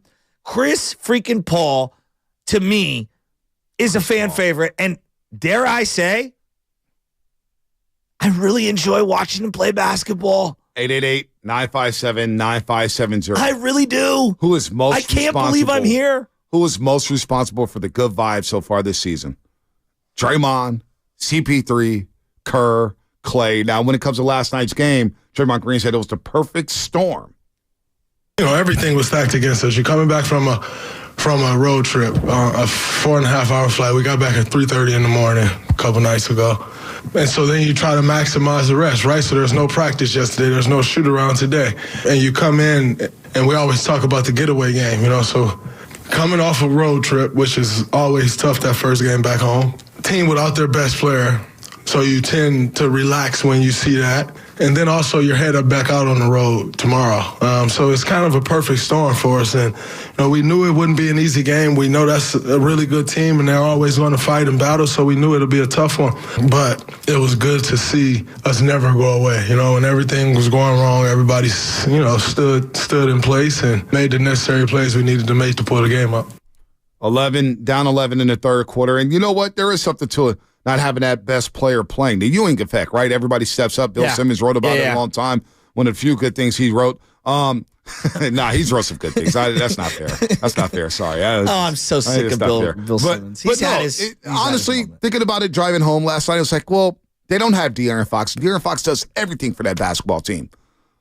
Maybe your defensive coverages are different. Maybe the way you attack them is different because there's no De'Aaron Fox, and you know where he's at, and you know where De'Aaron Fox is going to run that pick and roll. So maybe there is something to, man, there's no De'Aaron Fox. How do we adjust here? And then you have no shoot around and no practice. I didn't know that until after the game. So explain to me what the vibe's been like at the arena. You've been at that arena more than any other person that I know. I mean, you're basically like one of the players because you're there so often. It's my house. No, I'm kidding. No, but like, I feel like the vibe with the fan base is different too. Well, what's the opening night like in that arena? So opening night, there was a lot of curiosity, right? How's this going to look like? Well, how's this going to look? Skepticism? Skeptical. about the fit with CP3. You're playing the Phoenix Suns. There's no Draymond Green in the lineup, so Chris Paul is starting right away. What's going on here? Last night, I felt like Dub Nation was like, hey, let's handle Sacramento, get back on the road, but we're on the right track here. There's a lot of smiles, and you're starting to feel that joy again that you had in the arena a couple years ago, that joy that you had at Oracle Arena. The vibes are slowly but surely starting to creep back, and the belief in this team that, you know what? Maybe we can be good. Maybe we are title contenders again. Well, what's the vibe like because last year when Draymond touched the ball, it didn't have the same passion wrapped around it. Like the crowd always was... Like, Draymond Green was a crowd favorite. I think it's pretty easy to say. When he would make them block or something, he'd scream into the crowd. It would energize everyone. How was it last year? How is it this year? I think it's a lot better. He hit 2 threes right away in the first quarter. That crowd was fired up in the first quarter. That's what I'm saying. So the vibes are back. And I think people forget when you win. And Draymond Green is a 4-time champion. And Draymond Green's going to have his number retired. He may be a statue guy as well. You know, like all these guys may be statue dudes. It's hard not to say, right? Yeah, he's going to walk into the Hall of Fame. So when it comes down to it, Draymond is our guy. Can he be a knucklehead at times on the floor? You know, does he get under our skin at times? Does he say things sometimes that makes us scoff and look the other way? Absolutely. But he's our guy. All right? He's our guy. And at the end of the day, I think Dub Nation's going to ride with Draymond Green no matter what. And it's been proven over the last year that we're going to ride with Draymond no matter what. At the Summit, we asked, where are we at with Draymond Green? Because last year at the Summit, everybody's like, oh, get him out of here. Well, this year at the Summit, everybody's like, let's go, Draymond. Yeah, he'll do something to, piss everyone off, and then a week later, we'll love him again. He's our guy. Yeah, exactly. What about CP3? How is he being received by the crowd? People love it. Really? People love it. There was a guy wearing a New Orleans Hornets CP3 jersey last night. Really? Yeah. So as you're listening to 95.7 The Game, KGMZ, FM, and HG1 San Francisco, always live on the free Odyssey app. Just look at YouTube. Look at Twitch, powered by First NorCal Credit Union. They'll tell you right now, we're accepting Chris Paul. He's one of us now. And we're happy that he's one of us. He's running the hell out that second unit. This family of ours? He's a family of ours. Dude, he's running that second unit. He comes in and he just calms everything down. I think him accepting the bench role as gracefully as he has been a huge domino. And really, it's not even. He's a I know, but player, you know what I'm saying. Everybody gets so caught up into that. It takes the pressure off of everything. Everybody gets so caught up in who's on the floor first, who's on the floor last. When it's nut cracking time and it's time to win him the basketball game, Chris Paul's on the floor. Now, the odd man out so far has been Andrew Wiggins. Will that change game by game? Sure. Maybe Kuminga, maybe Moody. I mean, go back to the Warriors Summit. How much time did we spend as a panel discussing the CP3 starting? Too much time. Too much time? Way too much time. Okay. In my opinion. Oh, no, that's what I'm asking. Because there's so many different storylines on this basketball team. Yeah, but what else did we spent too much time at? And Klay.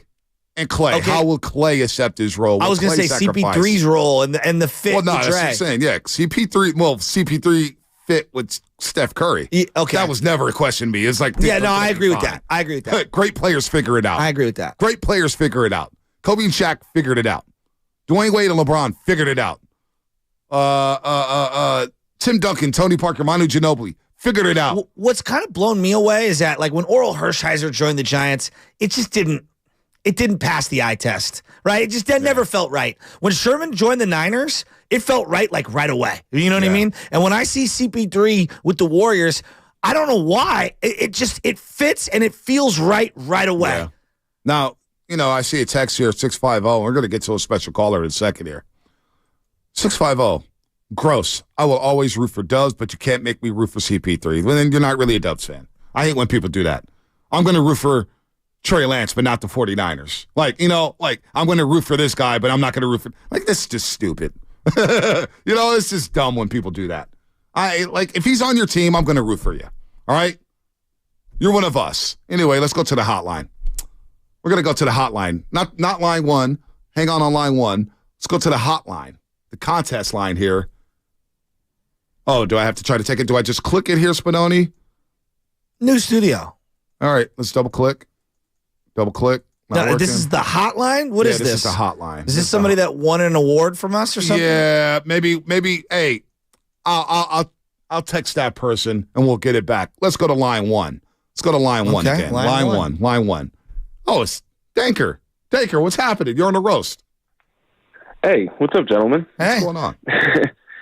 Oh, man, I'm just calling, just saying that, stating the obvious. CP3, man, he's just a great gel, and I almost don't really see him just as a guy off the bench or like a sixth man. He's really like a co-captain.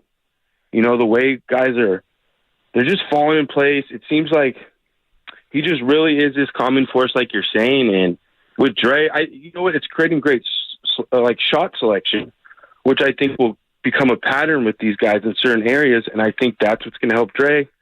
And you know, like over 2 years ago, I told you, Dre hits more than 2 threes a game, we win. Yeah. True. That's the guy you can't guard. You know, he'll stretch you out. Mm-hmm. And if he's knocking down shots, good luck. That's all it is. And, I mean, it's just great to see. And I don't know why people are, like, sour about CP3 and they want to see him traded mid-season. Like, why would you do that when he's growing our youth? I mean, again, I love Kerr. That's a good point. But they just see the game differently, CP3 and Kerr. I love them. But at the same time, it's just a different game out there. And I think Kerr's actually been more vocal, which is interesting. So, man, it's a special season again. Well, you could see these guys as like there's a break in the play or there's a stoppage. Guys are actually conversating about what the next play needs to be and how to adjust. And it's not like one guy chastising the other. It feels like there's collaboration. Yeah, you see CP3 conversing with Andrew Wiggins. You see him conversing with Moses Moody. You see him conversing with Jonathan Kuminga. He's doing that all day long, man. So it's been a great fit. Somebody asked me from the Comcast Business Text line, 707, would you root for Dylan Brooks if he was on the Golden State Warriors? Well, I guess I'd have no choice. I'd have no choice. And here at Postgame Live, we've got the gritty competitor, Dylan Brooks. Hey, Dill Dog. What's up? Right, one of the best wing defenders we have in this league. He was playing bully ball tonight. You were playing psychological warfare. Let's go to line 4. Line number 4. Line 4, Spadone, if you can. Coach Borges is in the building. George Borges, good morning to you, sir. Uh-oh. What's up, Bonte? I got Izzy with me on the speakerphone. Oh, you got Izzy. Uh-oh. Well, she can speak to how bad Shasky performs on a daily basis. Now, Coach Borges, you know, we have a knockout tournament coming up. First ever 95-70 game knockout tournament at Chase Center. And I asked Shasky, man, who's going to last the longest out of all the hosts? And he goes, well, I don't know if I'm going to participate because I have a knee issue. And then he threw you under the bus later on in that rant, saying that you coach him too hard. Now, I want to ask you, Coach Borges, how difficult is it to coach a guy like Joe Shasky the Butcher? He's got some diva tendencies, Coach, right? Yeah, I mean, with Shasky, if you want him to do something, just tell him to do the opposite, and then he'll do what you want him to do. Oh, so he's one of those guys. So he gives you lip. If you tell him to run to first base, he says, no, I'm going to lollygag down first base. This is basketball. Oh, this is hoops. He's my even worse. basketball. I'm on his basketball team. So what is it that you're trying to get out of Joe Shasky on the basketball court? Because I don't think Shasky's a good player anyway. But what is he doing? Is he dribbling too much? Is he shooting too much? What's going on? Because he ain't no Izzy on the basketball court, that's for sure. He talks a lot on the court, I'll say that. Shocker. And I'll give him this. He had more assists than points on Monday night. Wow. So you're saying that he's basically the black hole when it comes to basketball. Well, that's not fair. He just holds the ball. That's not fair. No, he had a nice game Monday. 6 assists, 5 points. It's not bad stats. I think the assist numbers weren't correct. I had more than that. I was in complete control like J.C. Kidd in the early 90s. Yeah, well, the Olympic Club score staff, they don't catch everything. I did miss 3. Not one. I missed 3 consecutive free throws. That was embarrassing. But then you got the rebound and bounced it off the guy's leg. So the referee gave you some props for that. Exactly. There it is. So Coach George Borges, I'm very do you have Shasky shooting free throws after the game? You should make him shoot 50 free throws after the game. I mean, that's unacceptable to miss 3 straight free throws. He was too busy signing autographs after the game. So he's doing that. After a 5.6 assist night, he's taking selfies with the Olympic Club fan base. Unbelievable. Oh, my God. Well, Izzy, hey, since Izzy's there, what do you think of Joe Shaz? Because Izzy played at a high level. Izzy is a section champion. Izzy was a baller. So, Izzy, you break down this game before you go to work. Oh, boy. You know, I wasn't really paying attention, but, you know, when I showed up, it was, 10 to 15, and there was, 10 minutes left in the first half, and I was like, oh, this is some interesting C-League basketball going on. Oh, we've got a doozy on our hands. Very entertaining. A doozy. Sounds like a barn burner. Oh, boy. Well, anyway, I know you guys got to get to work. I just wanted to get that out there. Coach Sports is keeping it real about Joe Shasky's performance. Hey, look it. If you're my age and you're still playing ball and you're still talking smack, I think you're doing something right. Come on, can we both agree there? I guess so. I agree, and I'll see you next Monday night, Joe. Absolutely. Get the icy hot I might be on a minutes restriction. The knee's a little sore. Had to pull myself out of a championship game last night. We had to get that in there. Coach George. Did you hear him call me the point guard? Can't be a point guard if you miss 3 straight free throws. Anthony, San Francisco. That's true. Anthony, what's 2 were happening? in and out. The third one was so bad, it hit the side of the rim. I was like, I better hustle after this. Man. Anthony, and I threw it off my man Finn's leg. Anthony saved the show. Yeah, save the show, us. Anthony. Man, I'm doing good, y'all. I can't believe he's claiming you like this, Steph. He's giving to you on your first set. He's giving to you. Get the icy hot ready. Hey, it's the morning roast, baby. It's the Feel morning me? roast. I mean, look. It's the morning roast for a reason. Some that can do it can still do it, and others that don't, make fun of those who do. Don't let me get out there. Hey, I'm wishing y'all both in the knockout tournament. I'm wishing y'all to play. Hey, man, I'm coming to win, Anthony. I'm probably going to lose based on I'll admit it. I'm coming to win. my free throw shooting currently. See, it's funny, man. Y'all, I'm a city guy just like both of y'all. So we're at the local recs all the time. Nice. We'll catch you. Still the free course. Thank God the city has them. Yeah. There it is. But What you got? To touch 2 points I want to touch on real quick as you guys are talking about why is the vibe so good on the Warriors? One, because they're the champs, and really the regular season is irrelevant to them. I think it's a great litmus test for the Warriors. It's not the end-all, be-all, but to me, when we look at these measuring stick type of games, don't you want to see what they look like against Denver, the current reigning champs? Sure, you want to see the matchup, and I think, Anthony, the lineup is going to change, but the lineup's going to change depending on the personnel, right? I don't know if we're going to see that lineup that we saw last night in that game. Every game is going to be different in the last 5 minutes in terms of personnel. And how do you keep guys engaged? You count on them to be professional. You count on these guys to be professional. Andrew Wiggins is paid well, all right? He knows the deal. You're not rebounding, you're not going to play.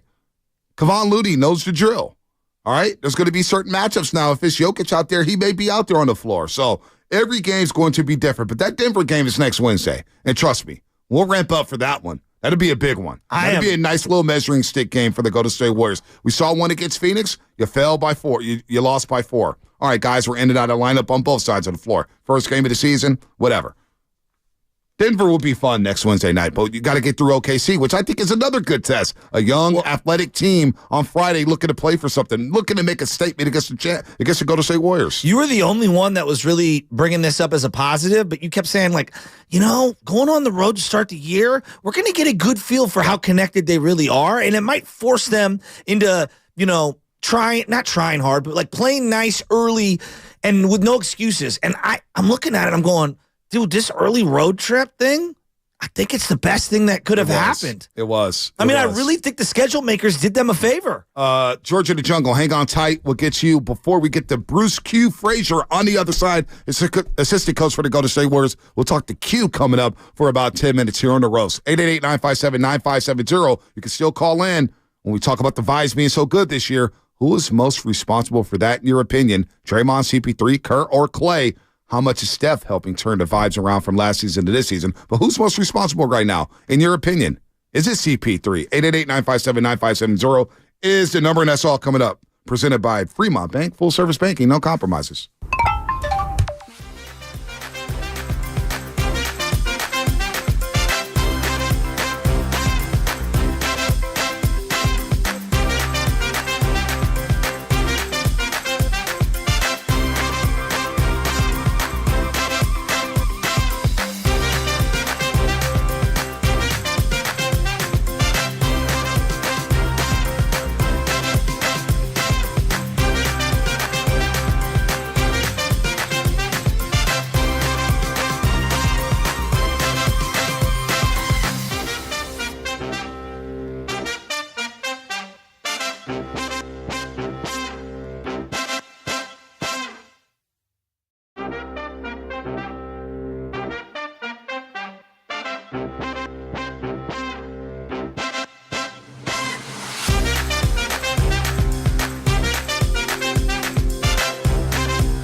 final score 102-101. The Warriors have earned at least a split in the season series with the Kings.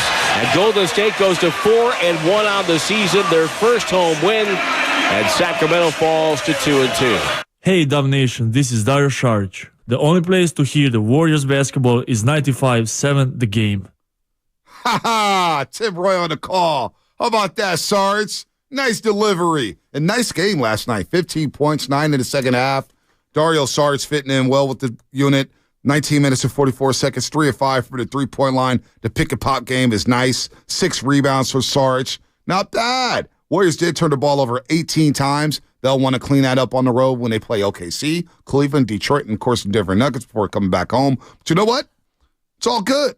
It's all good with the Warriors right now as they're 4-1. They win their first home game of the season. They're now 90-30 at home the last 3 seasons. 90-30. Not bad for the Golden State Warriors. They protect their home court very, very well. Before we get to Bruce Cree Fraser, let's get to George of the Jungle. George of the Jungle, man. Long time no talk. What's happening? Gentlemen, thank you for taking my call. You know, I'm thinking Monday night, the stars must have been aligned. The moon might have been full. Butcher Boy dropping dimes. Thing is, I've heard he models his game after Reggie Miller. The only difference between him and time is time passes. Ha. Oh, oh. Ha.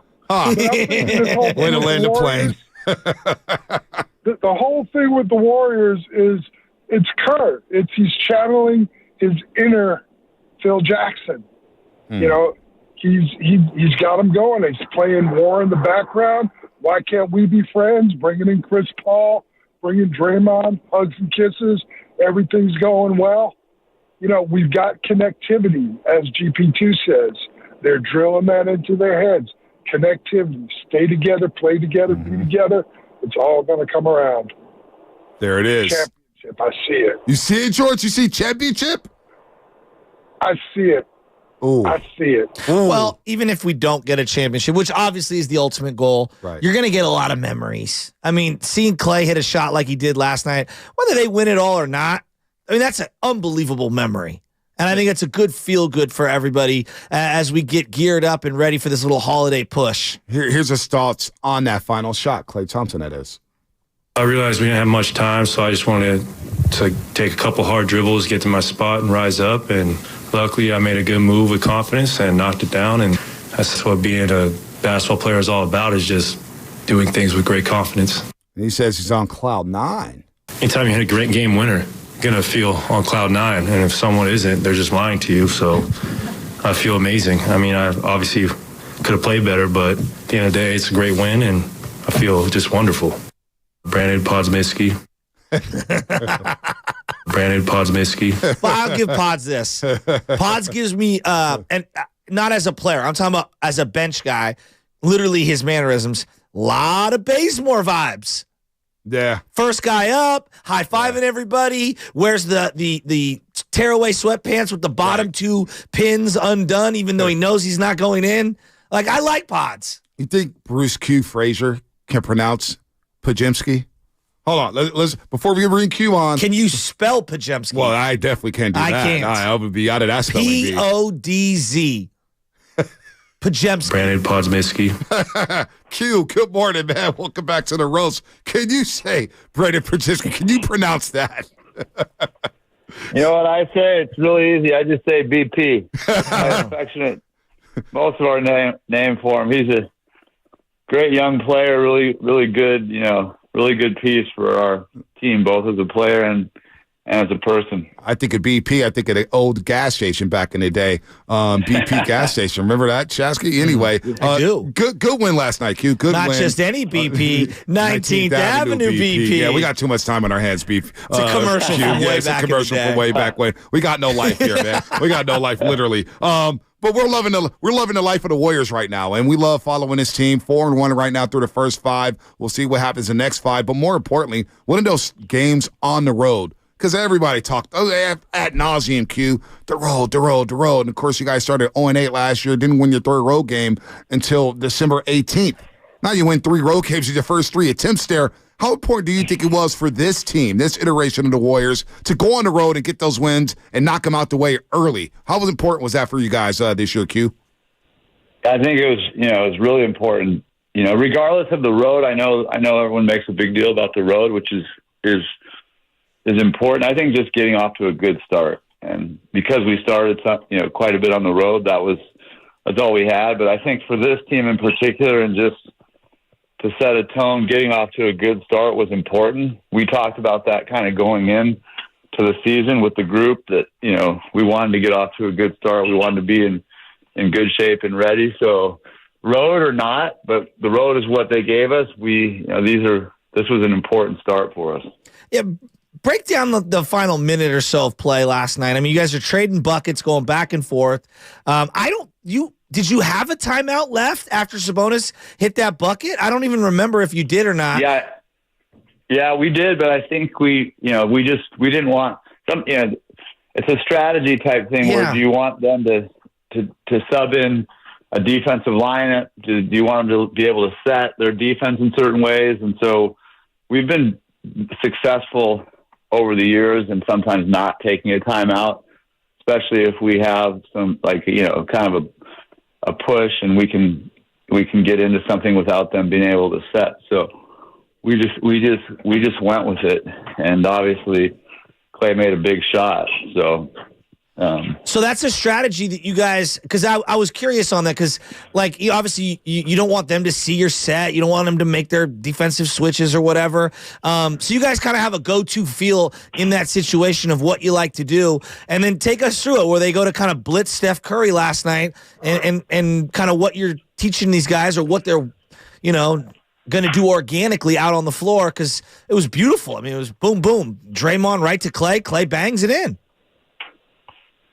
Yeah, I mean, I think, there's a field to the question about do you take a timeout, and so Steve's really good, I think, at feeling that, and then our guys have been in these moments before where, we're going to attack the defense and see what they're going to do. They decided to blitz Steph, which is smart. They want to get it out of his hands, and Steph, as soon as he saw the blitz, he got rid of it, which was a great move, and then Klay made a really good cut. So when they blitz, we're always going to, try to move it and then play around it without it being, always choreographed in an exact way.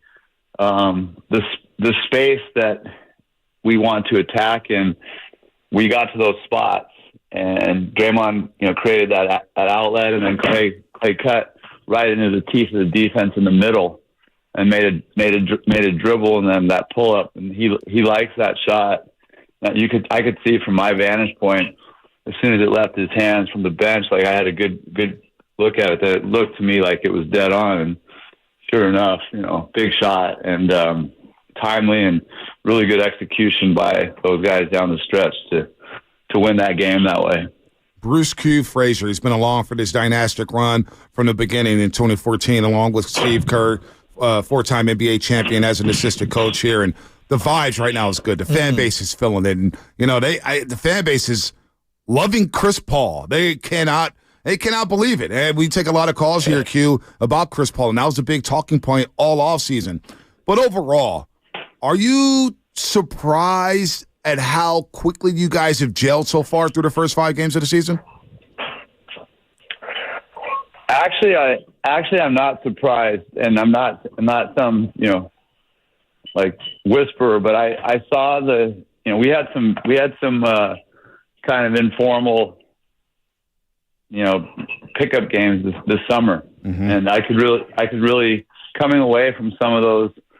I could feel the connection of the team, and could feel Chris's kind of connection and energy with everything within everyone else. The young guys, there's a lot in what there's a lot that goes into a team and kind of the culture of it. And so I could feel, that all coming back, and I could feel that this team was really connected from the very beginning, some of the chemistry this summer. So to ask if I'm surprised at that connection or chemistry now, I would say no, I'm not. I saw it building this summer. Got it. And you can't just say, oh, we're going to be great because of this, but you can say, I see this. This is a really good sign. I think we have a chance to be really good, and I think Chris is going to be an important piece.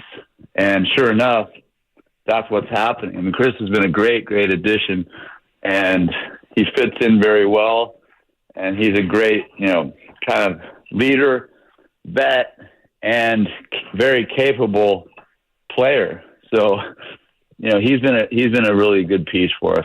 What's he been like seeing him mentor, work with, collaborate with these young players? Because like Moses Moody and Kuminga, it feels like all of the little detail things that maybe they weren't picking up on last year, it feels like all of them are on the same page this year, and they're really, trying to box out, get those hustle plays, make the extra pass, be smarter, and like they're really soaking up the knowledge from CP3. Maybe I'm looking too deep into it, but like when there's timeouts or a stop in the play, I mean, he's really got these guys' ear. What are you seeing that maybe we don't see on television?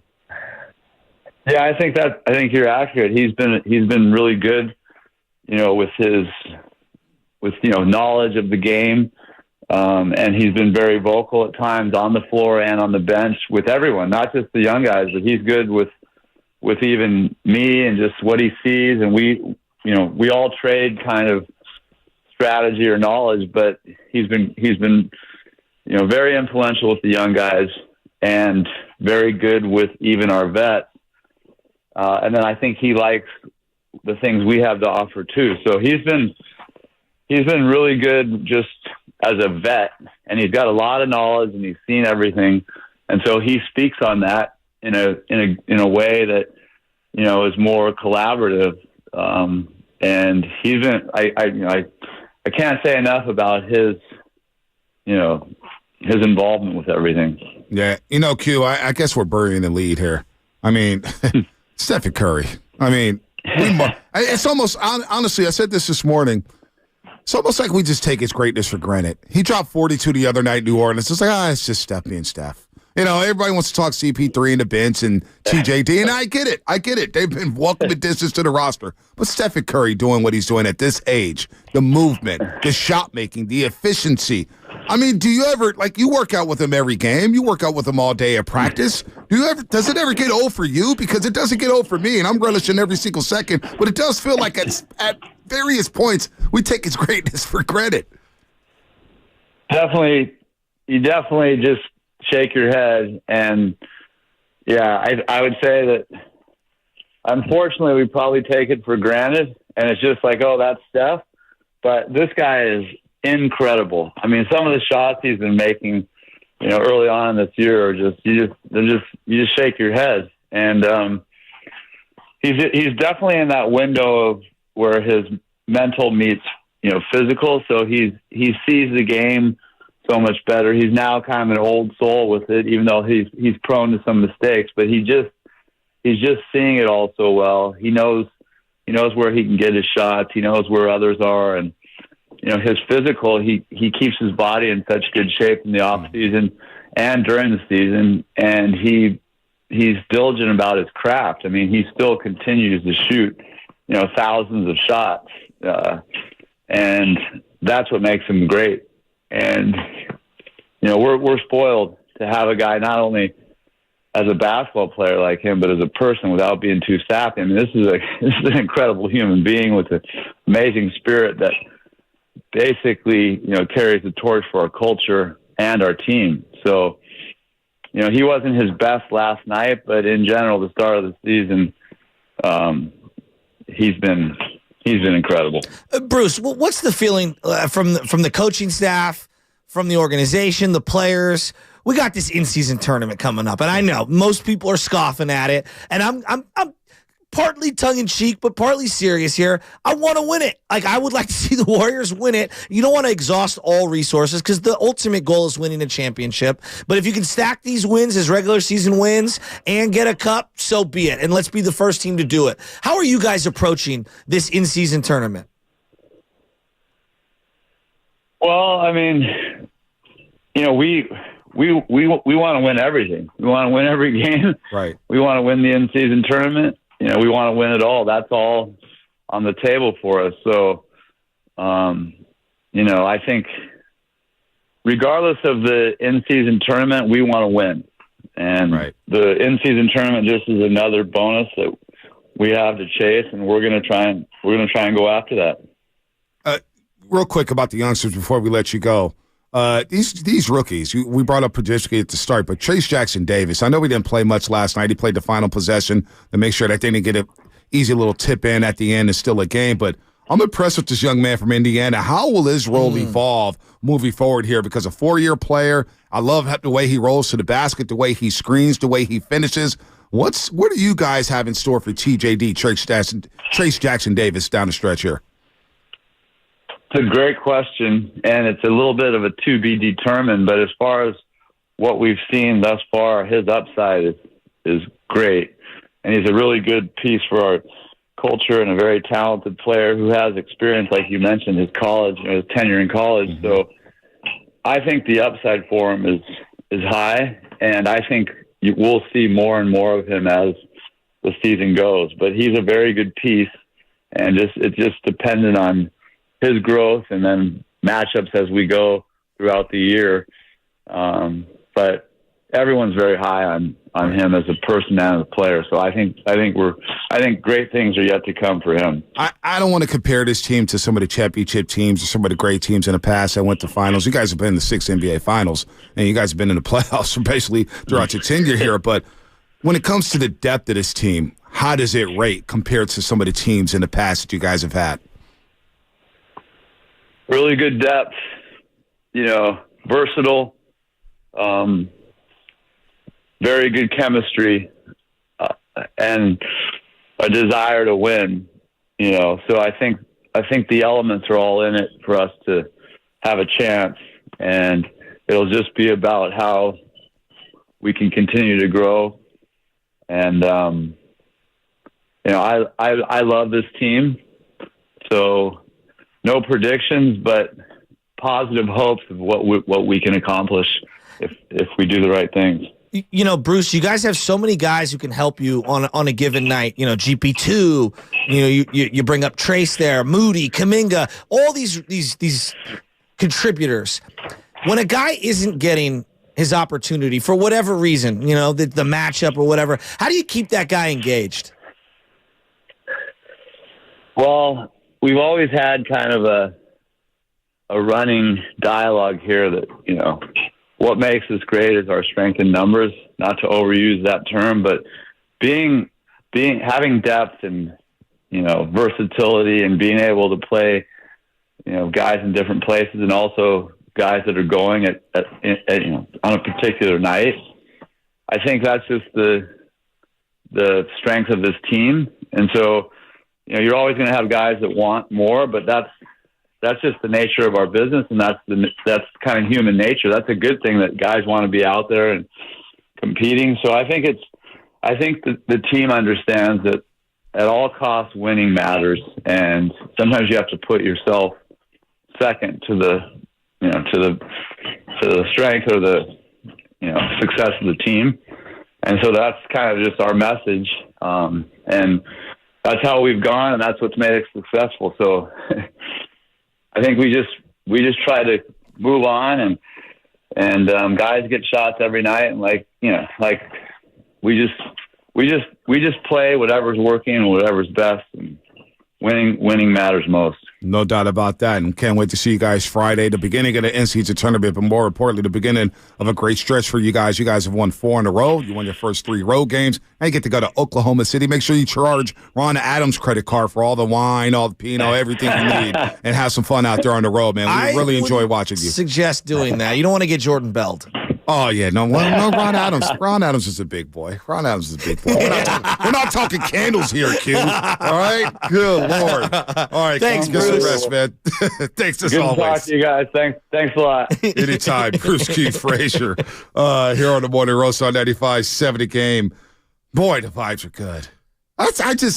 When the Warriors are humming, it does put a smile on my face. That's what I'm saying. It really does. The Niners make me feel good, too, but it's always some turbulence. Because Shanahan goes to the pressers, and he gets snarky. Football It's like, Shanahan, why do you have to do that? Football makes us irrational. Baseball is by nature, it's a failure sport, so you're going to be miserable as well, right? The best players in the world succeed 3 out of 10. Well, you're going to be miserable when you don't have more than 2 starting pitchers. Or you're going to be miserable when you don't know what the lineup is every day. And you're going to be miserable when you see guys like Jock Peterson bat leadoff. And you're going to be miserable when Austin Slater's playing center field. And you're going to be miserable when you got guys playing first base who should be playing first base. But I look at the basketball team. If I was an Orioles fan, I'd be happy. Okay. I look at the Warriors, and I'm like, that team makes me the most happy because the style of play is joyous. The players, outside of Dre, all play pretty much with a smile on their face, right? They share the basketball. Like, they play a brand of basketball that, to me, is aesthetically pleasing, right? They are a team that, when they're good, they play defense. They are a team that will go to their bench and utilize specific role players who have a perfect niche and do something well out on the court. They've got guys that don't care about the individual and care about the collective, like a Kevon Looney, right? And then they've got maybe one of the greatest players who's ever played. They've got crazy characters like Klay Thompson. I think that's why, like, when I look at last year, and I know we're going to compare and contrast last year to this year. Last year was a rough watch. I didn't have fun watching them. And I don't think I'm alone in that. No. I think it was really difficult. And I tried to talk myself into it. I tried to, come up with excuses or reasons on why they could turn it around. And I was hoping that they would. Whereas this year, it's like, yeah, this is an easy team to buy in on. And I'm all in on this team. I don't know if they're going to win it all, but I know they're going to have a good shot. Draymond said this. Last year was horse. It's hard to come to work. Y'all see me trying to do Klay's little paper airplane. It was hard to come to work, not fun, And so this year you see the joy, on guys' face when they come in the building. You got guys like staying over 2 or 3 hours after, just sitting around talking, getting here 2 and 3 hours early just to be here. It's like you start to see that and you're like, okay, this is a group that likes being together. It was hard talking. It was hard discussing them and trying to look. I wasn't trying to wax poetic, and I thought they still had the talent, and I thought it would come together at some point, but it just didn't. And it fell on his head in the Sacramento series. It fell on his head in the Lakers series. And Game 4 was probably rock bottom for a lot of these guys, for this culture. The culture took a huge hit after Game 4 against the LA Lakers. I remember coming into the next day, I was depressed because of everything that came crumbling down. First of all, Lonnie Walker. Having the fourth quarter. Can we start with Anthony Davis? But no, Lonnie Walker had the fourth quarter of his life. Yeah, but Anthony Davis had that basketball game. That was a 2-2 series. Destroyed them. And then Lonnie Walker happened. But then Lonnie Walker happened. You just had a lot. I hate you, Spadoni. Do not do that face. Don't do that. Don't do. Yeah. Austin Reeves, Lonnie Walker. Good Lord. Why Steiny? What's Steiny smiling about? Lonnie Walker, Reading's finest. That's what. That's what it is. Oh yeah, you're Lonnie Walker. Where all the crooked NBA refs come from. Yeah, even though he refuses to watch the Netflix doc, which exposes his tiny little town for the crooks that they are, being connected to the mob, making phone calls on behalf of fixing NBA games. The real crime is Steiny's jacket right now. You'll see it on the Twitch. Yeah, that is a mustard-colored jacket. It's Warrior colors. Hey, Hot Dog Bills wants their coat back. It's Warrior colors. Warrior colors. Hot Dog on a stick wants their outfit. By the way, the referees yesterday, James Capers, Kevin Cutler, Dennis Schroeder. The tall guy. They did not have their best game. Some of these refs. I don't know. Let's move on from the refs. The Klay Thompson, I want one particular. The block chart. The new block charts for me is, I hate it. This is one of the plays they have to stop. Klay is driving to the hoop. I forget who the player is. He jumps in front of him as he's already making the pass, and they call it charge. It was a beautiful pass by Klay Thompson to Saric, and he gets called for a charge. And I'm saying to myself, that's not even a defensive play. You're not making a play on the ball. You're literally trying to jump in front of the guy. I hate that play. I hate that play. When the player has the lane taken away from him by a guy coming over at the last second and just trying to set his feet, and then he makes the appropriate pass and deviates from shooting, and you reward the defense for not doing a defensive thing? You wouldn't do that on any level of basketball except the NBA. It drives me nuts. 888-957-9570 before we end the show. We got about 10 minutes here to squeeze some calls in. 888-957-9570. Oh, my God. When we talk about the Vise being so good this year, who is most responsible for that, in your opinion? Is it Draymond? Is it CP3? Is it Kerr? Is it Klay? Draymond speaks about the chemistry, how it's so much better this year than last year. Last year we had an awful team as far as chemistry goes. It was pathetic. But chemistry has been a strong suit here. That's why Steph has been here for 15 years, Klay's been here for 13, I've been here for 12, and Luna's been here for 9. Because chemistry is a strong suit, and Andre Iguodala. The list goes on and on. That's why so many guys have been around here for so long, because the chemistry is what we've hung our hat on. Well, you look at last year and you say, oh man, this team hasn't lost a Western Conference series under Steve Kerr. And then it happens. The big reason why is our chemistry sucked. And so, I don't look at that as, oh man, like this is a team that we've struggled with chemistry. I mean, yeah, we struggled with our chemistry for years. It was a one-year thing. Things, stuff happens, and it was an anomaly. But, we're right back where we need to be in that department. And most importantly, I think there's still room and will be growth in that department. So some would say that Draymond was the reason why the vibes were bad. That he was the sole reason why the vibes were bad. He definitely had a part in it. Yeah, he's not a victim. No, he definitely had a part in it. He's culpable. No doubt. But the vibes were bad. And, everybody from Curry to Kerr to the owner. Look, man, they needed a leader with that second unit. If Jordan Poole played well on the court, everything would have fixed itself.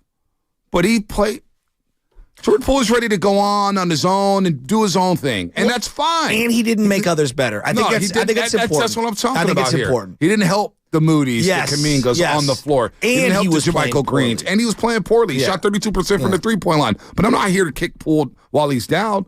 Poole helped his team win a 4th championship. He will forever, in my opinion, in my world, I'll always have love for Jordan Poole. He was a good Warrior. Things didn't work out last year. They don't win a ring without him. Exactly. So I'm not here to kick Jordan down while he's gone. But you can't deny the vibes are much better. Well, what's better? I'm looking just for the eye test. I'm sure the numbers will back this up. It feels like they're not hacking as much as they used to. Nope. It feels like the live ball turnovers are down, even though Steph had a bunch yesterday. It feels like the assist-to-turnover ratio is significantly better team-wide. It feels like shot selection is better, and it feels like collective defensive effort is better. Like, those are things to me it's 5 games. Right. We'll see where we're at 25 games. No doubt. 55 games. But 5 games in, those were all problems. Like, you hacked like crazy. You turned the ball over. You took bad shots. You didn't rebound. You didn't play any defense at all. You didn't care to play defense. You didn't keep your hands up. Yes. Your hands were down. It just got worse and worse and worse because you know what? He was checked out. It wasn't and that's why Kuminga too. No, Kuminga checked out because he wasn't getting consistent playing time. But he didn't have nobody to wrap their arms around him. Last year was a mess. It was. Last year was a mess. Everybody was doing his own thing. So look, Jordan Poole wanted to start. That was for sure. He wanted to start. Wasn't going to happen here. It's all good. Things happen. But you know what? Last year is last year. Jordan Poole has moved on. He got his money, and he has a championship. And we're forever thankful for the help he provided to win that championship. Forever. Got no problem. Jordan Poole can come back to the Bay. It's all love for me. I'm not one of those Dub fans. Screw this guy. No. But Draymond's right that the vibes were bad, even though he may have been a cause of the problem. It's the facts. Well, we're looking at someone right now in Chase Young who is acquired by the 49ers. And quite honestly, he should view this as an opportunity to salvage his career, right? Mm-hmm. And I look at someone like Jordan Poole, and I think that I hope for him he sees the Washington opportunity as an opportunity to salvage his career, right? Yep. Because right now, I don't think it is at an all-time high in terms of perception league-wide. I'm not sure if GMs think that he's a winning player, right? And so anytime that you change scenery, Andrew Wiggins is a great example. Right. You have an opportunity to control what you can control, which is your effort, your discernment, your play. And so, right now, Chris Paul's making the most of his acquisition with the Warriors. Chris Paul easily could have sulked. He could have. Easily. And I'm sure early on, I know, he was shocked by the trade. I know he had his mindset of possibly getting to L.A. with the Clippers, getting bought out in D.C. and going to the Clippers. But the Warriors struck and said, you know what? And they had a vision. Give Dunleavy, give Kerr, give the Lakers credit for identifying that. You know what? Chris Paul is what we need. Yeah. Our turnovers are too high. We need to take care of the basketball and value the basketball, and value each and every possession while getting set up for great shots, getting set up for good shots, efficient shots, quality shots.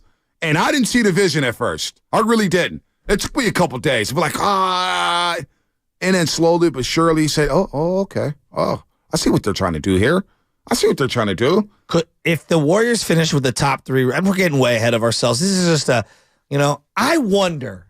That's where you're supposed to play the I wonder. I wonder. Well, they got a lot of things going on back there. Oh, I didn't see that. I didn't see that. My bad. Yeah. Sorry, guys. Apologies, Spinoni. But I wonder, as I recklessly speculate, I wonder if the CP3 trade would make Mike Dunleavy an Executive of the Year candidate. I wonder. The draft picks, Trace Jackson Davis. I wonder. Dario Saric. If you know.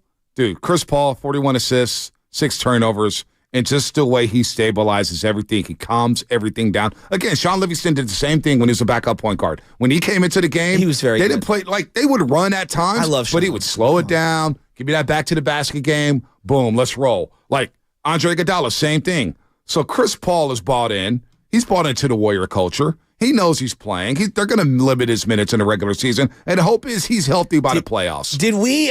Was there a fan cam last night? No, but Chris Paul was cheesing at Klay Thompson after the end of the game. That. Cheesing. But did they have a live one at 1320 ESPN? Did they have a fan cam for KC? Oh, man. Did his heart explode? Oh, and I love this stat. On camera? You know I love this stat. Who was more sad, Damian or KC? I think they know the Warriors on them. But this stat that I love, we track the passes per game. The Warriors love the average 300 how many? per game. So 300 against New Orleans, 321. 321. Monday night against the Pelicans, and it keeps going up and up and up. 310 passes against the Pelicans. Well, last night, my boy David Teller, NBC Sports Bay Area's finest, just texted me 325 passes last night. Oh. So that ball is hopping. 32 assists last night.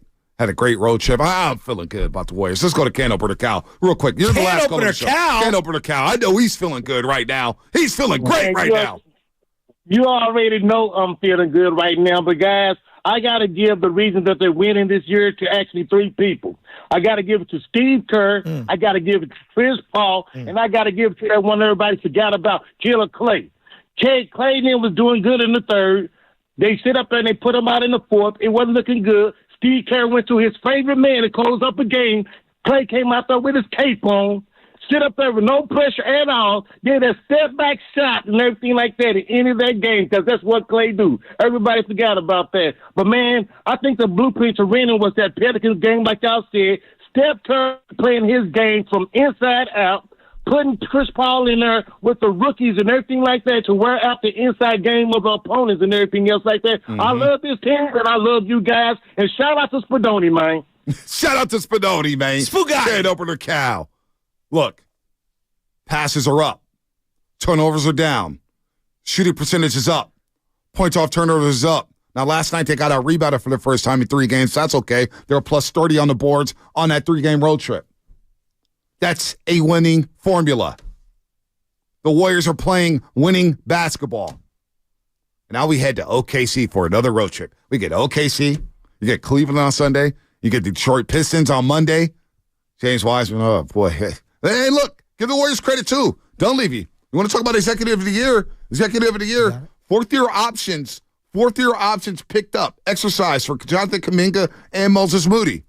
They picked the 2 right young guys. And Jonathan Kuminga and Moses Moody. Yeah, they did. And James Wiseman, I'm still pulling for him. I still think there's a lot of talent there, but it just may never happen because the guy can't get on the court. They picked the right young guys to hold on to for this roster. And Kuminga is doing work. Moody is doing work. Woo! Fonte, remember when Bia Bia became a hit? Yeah. Well, Spadoni and I got something cooked up for you. Oh, boy. Killer Klay. Killer Klay. Oh, you don't get to Killer play Klay, this. Klay. Let's go. With Killer the Goonzash mob. Come on, let's hear it. Oh, you see it. Go No, ahead. no. Killer Klay. No. This is you. I'm just glad you're back on the Klay trade. Klay eats for free today. Free Klay. Klay Thompson. Stay in tune with Ma. She like, damn, this the realest since Kumbaya. A lot of questions Killer about Klay. Killer Cam, my lord. Lot of reckless questioning about Klay Thompson for the season. Is this the best way to open an album? This song. Come on. Oh, it's a great album. Hey, it's Purple Haze. It's a great album. A lot of recklessness about a 4-time champion, Klay Thompson. Put some respect on the 4-time champ. Please. Let's protect our legends out here in the Bay. Don't let the national media do that stuff. Let them slander Steph and Klay and everybody else. That's our guy. Killer Klay. Fast 5. Let's go.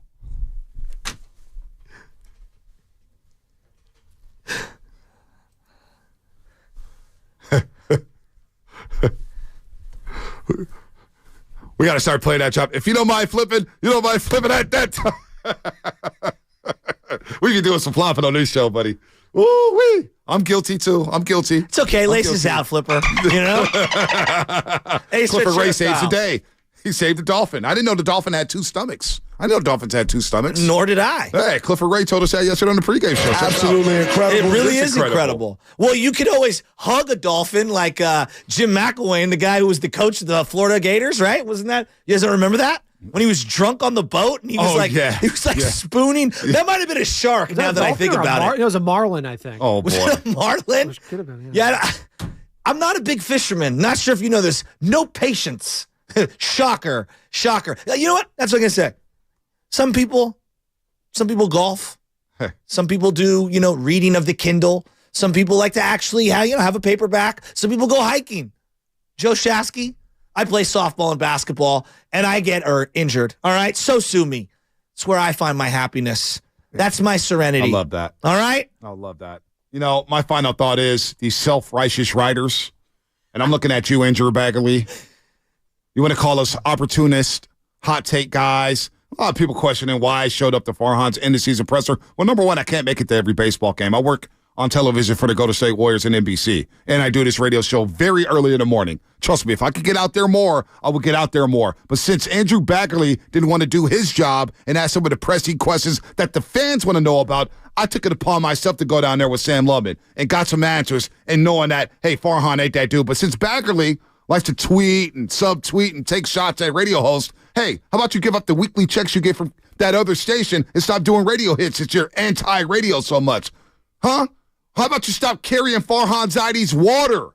Huh? How about you stop carrying the Giants' water? Stop it.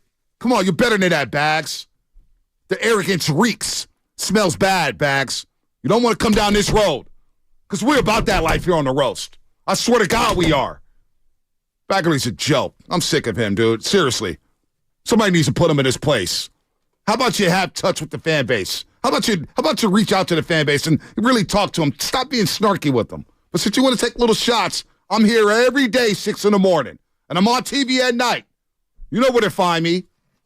I got no problem taking more shots at you. I got no problems having a conversation. I got no problems putting you in your place. Andrew Baggerly, you self-righteous writer. Come on, man. Guy got his little 5 minutes of fame on Jeopardy, still chirping. That's it for me. Clown. There you go.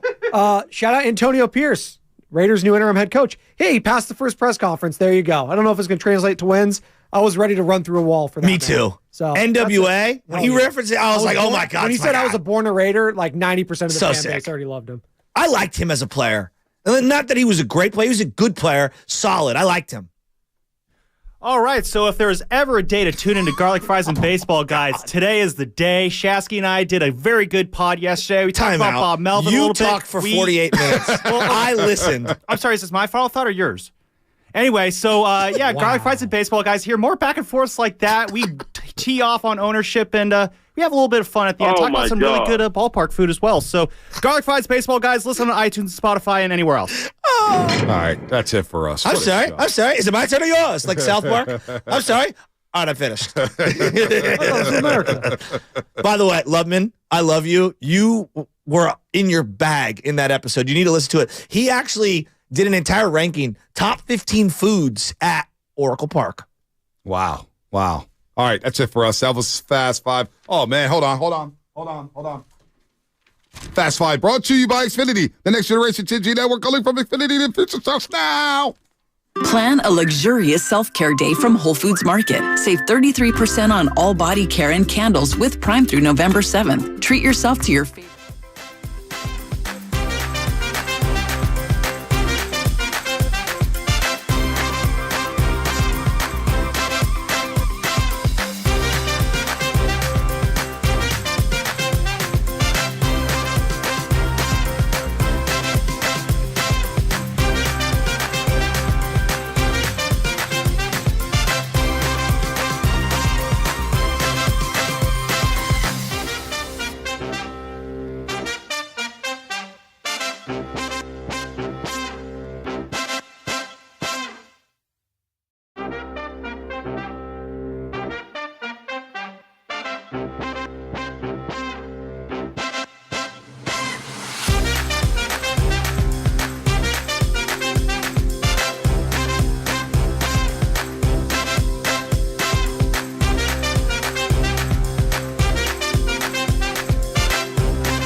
reaction. For what? I want to know now. I'm mentally invested. Don't tell me to pray and you don't say what for.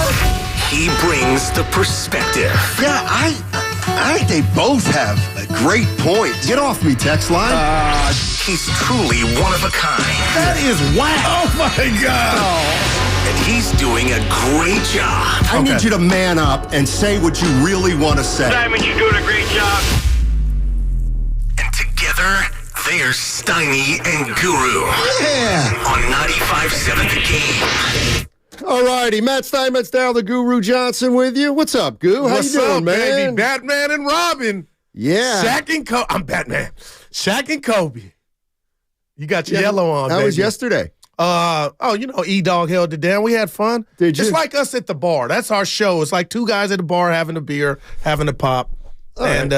Yeah, your name came up a few times. I'm sure. Well, I get talked about a lot. Because I'm mad at your imaginary friend. We'll get that before we get out Mad at my imaginary What's the guy, friend. Harry? That you Harry? What about him? I was coming from the doctor's office. You had mentioned something you had said about my Brock Purdy critique. Oh, yeah. I told him and I was hot. Yeah, he was. He says I was misquoted, he but says anyway. Purdy's playing terrific. Warriors. Man, I was just thinking Klay Thompson, that's his biggest shot since when? Last year when he beat Detroit on what should have been a game winner, and then he got ripped out from underneath him when Sadiq Bey came down on the other end. You got a better memory than me. Let's just say a few years. Okay, right. And how about this? I didn't steal it for anybody. You guys tell me what you think. Klay for the dub, D-U-B-B. Yeah! Yeah! I don't get it. Dub for the dubs, but the dub is win. That's what they say in the street when you get the win. You got the dub. But the dub is spelled D-U-B-B. Yeah! Yeah, I'm on fire early. Yeah, I don't. Oh, boy. What do they say? Evan's busy. Spadoni's just shaking his head. Shaking his head, no. Well, he's in a good mood. No. So what do you think of last night's game? Honestly, Steiny. I mean, do you think they can go 80-2? No, they can't go 80-2. Using your 49ers optimism? Again, I'm always honest with you because I'm not ashamed of who I am and how I think, but I just thought going in without no De'Aaron Fox would be no contest. Steph had some turnovers, and there was one specific late in the game, the GP2 in the paint, and it kind of went between his legs. And Steiny, I said to myself, tonight might not be the night, but they came down, double-team Curry, and if you have a heart with blood pumping in it, how can you not feel good for Klay Thompson? Awesome moment, man. Yeah, only if you're a Kings fan. Boy. But you know. Who's your daddy? What is that? The Warriors are the Kings' daddy right now. That one hurt. For who, the Kings? Yeah. Yeah, I'm sure it did. Yeah. I'm sure it did. But should they really have been up anyway? Oh, right. Sabonis banking something in straight away. Yeah. Please. Couple things stuck out to me about last night's game. One is no Wiggins down the stretch. I saw that. It was Gary Payton II. Hey, by the way, we're going to be giving away another knockout spot at 12:30. But I heard the guys this morning give away their knockout spot, and the question was, who did Anthony Slater think is playing really a lot better than last year? I didn't hear what Slater said, so can I make it? Was he talking about Gary Payton II? Anybody know? Anybody? Klay. Oh, he meant Klay's playing better than last year? Well, to be honest, you could pick from a bevy of guys. There you go. That's kind of what I'm thinking too. I think Gary Payton II looks like he was not very good last year when he came back for the Warriors, but he looks pretty good this year. And he's healthy. Thank God Chris Paul's on the Warriors. Give him some stability. They need a point guard, this team. What is it, 41 assists to 6 turnovers, if I'm correct? Evan asked him a phenomenal question in the postgame about the Curry 9 minutes, when do you bring him back in? And his answer, I'm paraphrasing, Coach Steiny, was when you got a guy that basically can hold it down like Chris Paul, you can afford maybe to get some more rest for Curry. But, man, Steiny, your boys, he's the adult in the room, Chris Paul. How about that? So far he's been. Draymond Green had a lot to say after this game. We're going to get into some of his comments, which are 9 assists, 2 threes. Hey, let me tell you something. You know who doesn't? Our boss isn't a big Draymond Green fan. Well, there's a contingency. No, of but it's sometimes you and I'll talk about Draymond Green, and usually what'll happen then is over the Comcast Business text line or the YouTube chat, somebody be like, "Here goes Steiny again." But it's 60-40. No, but I'm like, you think I don't like Draymond Green? You should hear our boss. Whew. He does not like some of Draymond Green's comments. But Dre was in his bag, Steiny. 13 points, 9 assists. Got to give him some credit. 2 rebounds. Yeah, and some typical. 2 turnovers. Steph was John Elway. He led the team with 7. Yeah, he did. He did. The one thing that's interesting is if you look at these guys' minutes, they only have two guys over 30 minutes right now a game. So it's I think it's official that Steph Curry is the goal is 32. Mm-hmm. I think that's what the goal is for Steph Curry. And you look at everybody on this team, they're all down. Wiggins is down. Chris Paul, I think, is under 30. 28 last night. Kuminga only 17. Had a pretty good game for me. Steiny 4 and 9. Yeah. JaVale McGee sent his stuff back, though. You know, that felt good. Yeah, he did. But it was just a block. Yeah. But, it's something that, if you were the coach of the Warriors, how would you sit Kuminga 3 straight games? No, please stop. For getting blocked like that? No, I'm a guy that's gotten blocked. I love the effort. 415, Looney and Draymond unplayable. I wouldn't even say that at this point. Here's my question, though. And it's funny, people are going to say he's not on the team anymore. But Draymond Green and everybody is talking about chemistry. And the chemistry of the Golden State Warriors is different. They have great chemistry, great vibes. I'm seeing it written all over The Athletic. I'm seeing it talked about in the post game. And you can see it when they play. So far.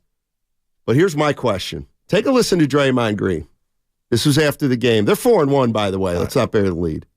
Everything was stacked against us. You're coming back from a road trip, a 4.5. This is tough. I picked the wrong one. Last year, we had an awful team as far as chemistry goes. It was pathetic. But chemistry has been a strong suit here. That's why Steph has been here for 15 years, Klay's been here for 13, I've been here for 12, and Loon has been here for 9. Because chemistry is a strong suit, and Andre Iguodala. The list goes on and on. That's why so many guys have been around here for so long, because the chemistry is what we've hung our hat on. Well, you look at last year and you say, oh, man, this team hasn't lost a Western Conference series under Steve Kerr. And then it happens. The big reason why is our chemistry sucked. And so, I don't look at that as, oh, man, like this is a team that we've struggled with chemistry. I mean, yeah, we struggled with our chemistry for years. It was a one-year thing. Things, stuff happens, and it was an anomaly. But, we're right back where we need to be in that department. And most importantly, I think there's still room and will be growth in that department. Yeah, I'm not. That's his truth. That's his truth through 5 games. And we had a 49ers truth through 5 games, too. Oh, yeah. No, I was going on what he said earlier about last year. I was focused on that. So if you look at the Golden State Warriors, the team's essentially the same, except Chris Paul is in there for Jordan Poole. You telling me Jordan Poole was 100% responsible for the chemistry issues last year? No, hell no. Well, that's what Draymond seems to be saying. And I love Draymond, but he's wrong. And I couldn't believe he had the audacity to go there. And you saying you hated to come to work, I mean, my gosh, you were the culprit. But you got rewarded with 4 years for 100, so I need to slow my roll. And I said that to you and Evan the other day. Hearing him say that, I think he did something, Steiny, and I can't believe I'm here because I told you, Willard and Dibbs, on every crossover for the last year, every crossover, how dare somebody insinuate that Jordan deserved to get hit. And I know we won't go down this road, but I'm going to do it just off of this soundbite. But, Steiny, I'm starting to think other people wanted to do something to Jordan Poole, not to that degree, to where he gets a pass. And he feels free enough in his truth to say what we all saw, and it just mesmerizes me that they got to the conference semis with all that turmoil off the court. Well, what I'm thinking about is if the chemistry goes from awful / pathetic to we have great chemistry now, well, they've only really made one change. Yeah. No, Chris Paul's in here, Jordan Poole's out. And the inference, I think it's more than that, is Jordan Poole was a chemistry problem, and now we're fine. I need more time, Draymond. I need more time to buy in that the chemistry is 100% different, especially when you've gotten off to a good start. But, I mean, 4-1. This guy, boy. Here's more on Draymond. Last year was horse. It's hard to come to work. Y'all see me trying to do Klay's little paper airplane. It was hard to come to work, not fun, And so this year you see the joy, on guys' face when they come in the building. You got guys like staying over 2 or 3 hours after, just sitting around talking, getting here 2 and 3 hours early just to be here. It's like you start to see that and you're like, okay, this is a group that likes being together. Wow. All right. If you say so. Yeah. And again, Steiny, is his truth. And I'll say this. There was not, and I love all reporters in The Athletic and every outfit in the Bay Area that covers the team, but never once. I mean, I knew there was turmoil from the gate with the hit. That was just natural. But we never read about, some of the guys getting there late or trying to avoid the synergy that that they've mastered throughout the year. So, I mean, again, those are his words. It's how he feels. But this is what I love about last night's game. Klay Thompson, Steiny, I'm not going to say he deserved it. He's worked his ass off for that moment. And I think Davion Mitchell fell asleep. He thought it was all about Curry, didn't deny. Klay got the ball, and bam, rose up over a shorter dude, made the shot. And that's what we need to celebrate to me. And we can talk about all of it, but he has some comments we'll get to about last year. And Klay goes, and this is why I think he's still cool with Jordan Poole. Last year, it's a dream to play ball. I'll have fun every year. And it was kind of the exact opposite of what Dre was saying. And I think me being Dr. Phil, Dr. Darryl, I think he was saying, I ain't with that. I ain't going to slander my guy like that, Jordan Poole.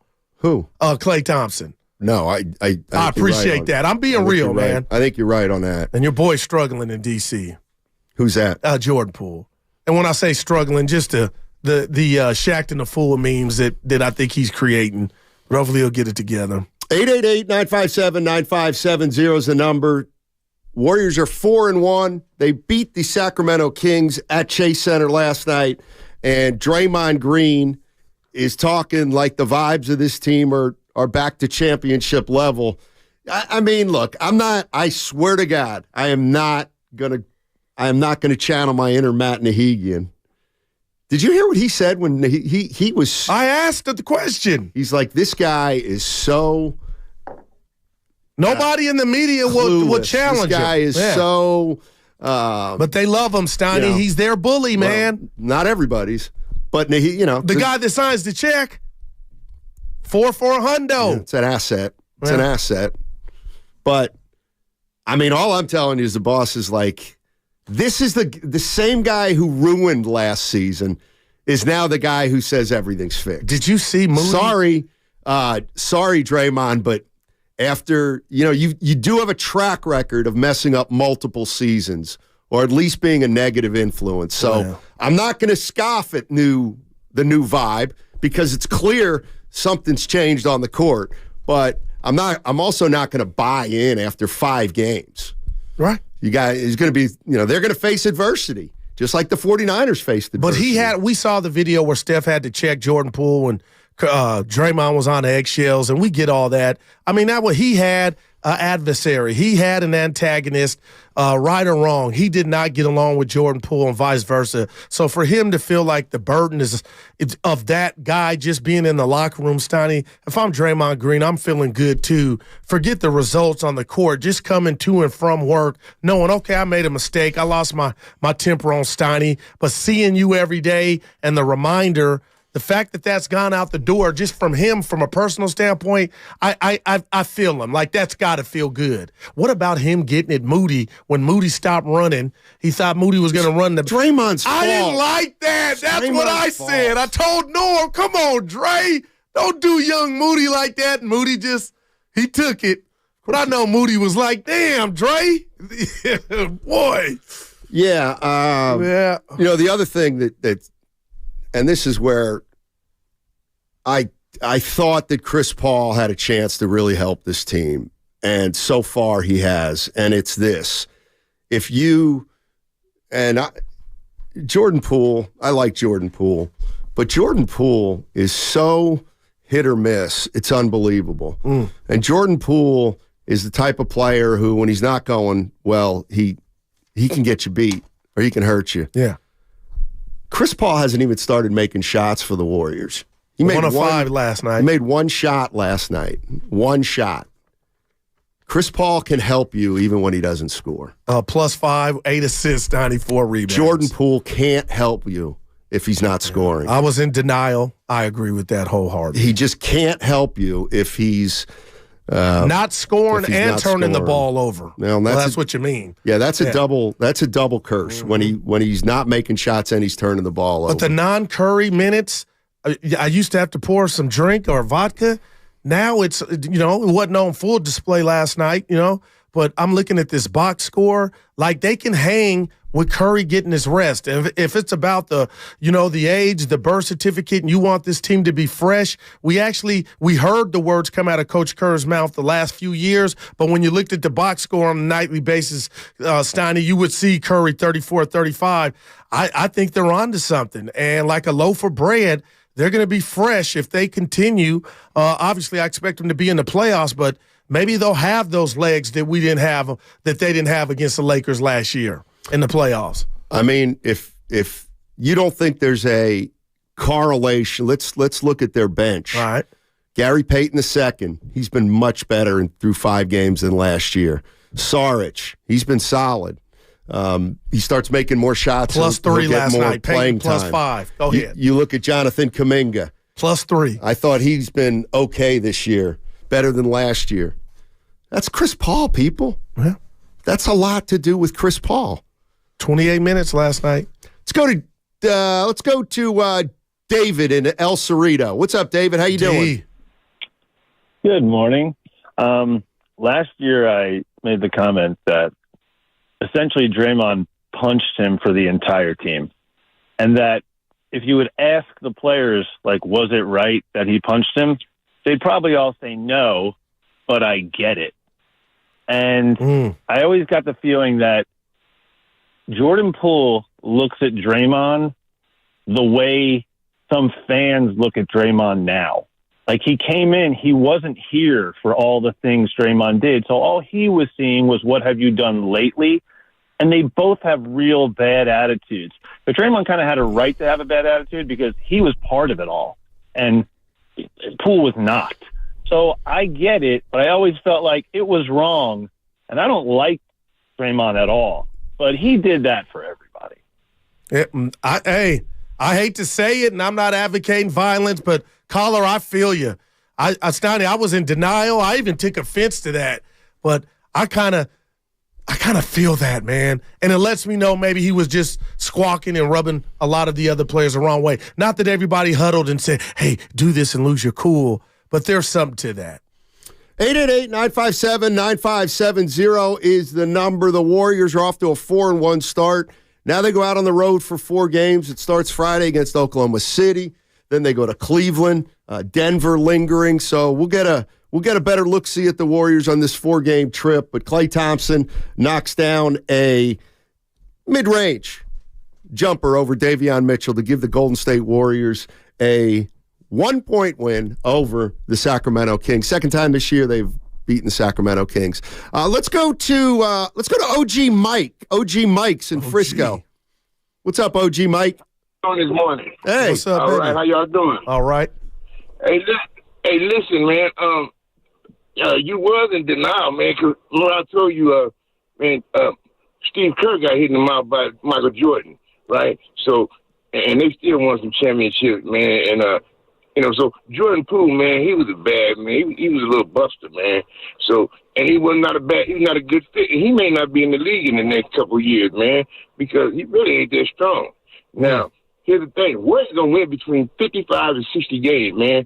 And I was telling Vontae early in the year, Chris Paul, man, is the factor, man. You got a dude that play defense. His IQ is off the charts. Now, he's like, I mean, he's not tough, but he's the impact. He's impact the whole team, man. You know what I'm saying? And man, look, the Warriors, man, you and the guy Sarge, him and that guy, they like music, man. And now look at Moody, man. Moody ready. And then you got Kuminga. If we can keep him on the floor and stop getting stupid fouls, hey, man, sky's the limit, man. You know? Look at it. Right Appreciate it, OG. Steiny ain't by himself, but yeah, the effect of Chris Paul is on full display. You just talked about it, Peyton II, Moody, Kuminga, Sarge, who, Steiny, they needed every one of his 15 points in those three-pointers. He was 3 of 5, and you talked about him struggling from deep. He's not by himself. But, man, winners win games, like winning teams pull games out like that, and it was good to see. I think they lose this game last year. I think they do lose this game last year, and I think the Kings win this game. The Kings won that game multiple times last year on their way to 48. The other thing is, if you're a Warrior fan who's concerned about Steph Curry's numbers this year, I'd start bracing yourself for his numbers to not be as good, particularly with the assists and turnovers, because he's playing so much off the ball now that he's just not going to be able to have his 29-7 season. Unless Chris Paul, gets banged up for a while. He came with that baby hook before Klay's dagger, Steiny, which was a big one. Yeah. You missed that. You almost got a foul or D up, but, man, he hit that. All right, 888-957-9570 is the number. The Golden State Warriors go to 4-1. Are you buying that this year's team has chemistry that last year's team didn't have, and it's sustainable? 888-957-9570 is the number. Don't forget, at 12:30 today, 12:30, you have a chance to win a spot in Knockout at the Chase Center. You can be one of 30 to play Knockout at Chase Center. That's going to be at 12:30 in 2 hours. 2 hours, we're going to tell you how to do that, and at 12:30 is when it all comes down. All right, 888-957-9570 is the number. 5 games into the Warriors season. How you feeling? How you feeling, Dub Nation? On 95.7 The Game.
Double team. Stolen away. Harrison Barnes, another turnover for the Warriors. Herter goes up. Blocked by Moody. Moody hustled back and blocked him right at the rim. What a play by Moses Moody. Now, back to Steiny and Guru on 95.7 The Game. You see, Daryl, basketball's a very interesting game. You can have a guy on your team who can score 25 points, and you replace him with a guy who might not score 25 points, but who can pass, and you might be better overall because the other guys on the team may be playing better. I don't think there is any doubt the Warriors are so much better this year when when Steph Curry's not on the floor. It's like a game changer. It's like a game changer for the Warriors. They're turning into a team that you know what to expect when Curry goes off the floor, whereas in the past, you never knew what to expect when Curry stepped off the floor. So at the very least, when Curry leaves the floor and Chris Paul comes on, there's no leadership void. Well, that's for damn sure. And I'll tell you this, because that was my fear, especially when we did the show and you came out of nowhere with Jordan Poole's numbers off the bench. And it seems like every night, Steiny, this edition of the Warriors is getting 30 points collectively off the bench. Last night, what they have looks like 35. So 34 points off the bench. And it's coming just by a committee. So you are right. Right now, they got it. And last night, I thought they'd score more than 102 points. You know, give the Kings credit. But they got it done. And Klay Thompson hit that shot. And there'll probably be others where he'll hit. Or Steph Curry, Chris Paul, Saric. But right now, I'm just loving the vibes of this team. And it feels like it's not just us from afar. The guys feel the different. And how many think it'll last? Draymond. I don't see why not. This team has won 4 rings. They won one just in 2022 when nobody expected them to do anything. So I don't think this is a mirage. Yeah, we'll see. You got a top 5 player in the game right now, Steiny, and Steph Curry. It wasn't last night. No. And I guess that's a good thing because they don't win that game last year if Steph plays like that. But then it's so funny, Steiny. You talk about Guru. You said Daryl. I'm going to call you Matthew. Matthew, let me tell you about the game of basketball. Yeah, he was off, but when they needed him, that little shot before the shot was big. He could have easily missed that if he was going to have, a stinker of a night, but he got him that one. That was a big bucket. Put him up one. 7 turnovers. No, I didn't like that. He was a -6 on the night. 888-957-9570 is the number. Steiny and Goo listening to the Morning Roast. There was a comment that Chris Paul III is the new Iguodala, leader, teacher. Pfft, please. And I don't mean to do this, but you can't be a leader if you don't play. Well, they're talking about when he did play early. You can't be a leader if you don't play, and Iguodala hasn't been a leader in ages. Chris Paul commands respect because he plays. Yep. The point guard. Junior's in Pacifica. What's up, Junior? How you doing, man? Hey, I'm doing great, and I got to give out 3 surprising sets of bouquets, and then I'll ask you guys a question. So, first bouquet is to you, Steiny. You were right. I was wrong. Lots of people were wrong. I thought Chris Paul and our team would be oil and water, and instead it's peanut butter and jelly. So good. So shocked that you called it. I heard you say the other day, no one's giving me credit, so here's your credit. Who are the next 2 for? Relatedly, Mike Dunleavy, who thought that Bob Myers would leave and a new person would come in, whoever, who would then make a big decision as good or better than Bob Myers might have made. I am shocked and so happy about that. All right. So, amazing. Third, talking basketball and Draymond Green, that pass to Klay last night, with the clock ticking down, talk about somebody being cool under pressure, managing down to the 10th of a second. Anyone else would have chucked that thing up and tried to put it through the net themselves. And Dre's just letting the play unfold, waiting for Klay to get to his spot. So such good basketball on that pass. And finally, the question is, how strong is the CP3 effect? Let's say that he gets a little knock and doesn't go on a road trip later, second half of the season. How will our bench play without him physically there anymore? Is he actually upgrading people on a permanent basis, or is it just when he's around?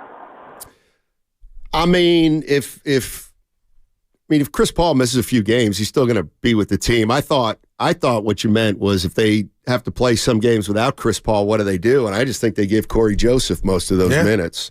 Now, he's not Chris Paul, but he's also not Jordan Poole. He's pretty steady. But no, I mean, Chris Paul's given this team a dimension they never had when Steph was off the floor. The only way they had it was if Draymond Green played without Steph, but they don't like to split up Draymond Green and Steph Curry. So Chris Paul gives him another playmaker. Yeah, and I feel the question because I believe the CP3 effect is real, but if you want to play that game on who they could be without and the ramifications, then we could put a whole list of names on there starting with Steph, which would be kind of a nightmare scenario. So, again, you talked about young Jordan Poole, Steiny, and we yet to see it, and hopefully we don't this season. But his biggest attribute was if Klay or Steph got hurt, you could just insert him into the starting lineup. And on some nights, most of the nights, not get the same production, but you might get some explosives. So we'll see, if that rears its head, then who steps up in regard to the scoring component of that. And hopefully we don't have to see it anytime soon.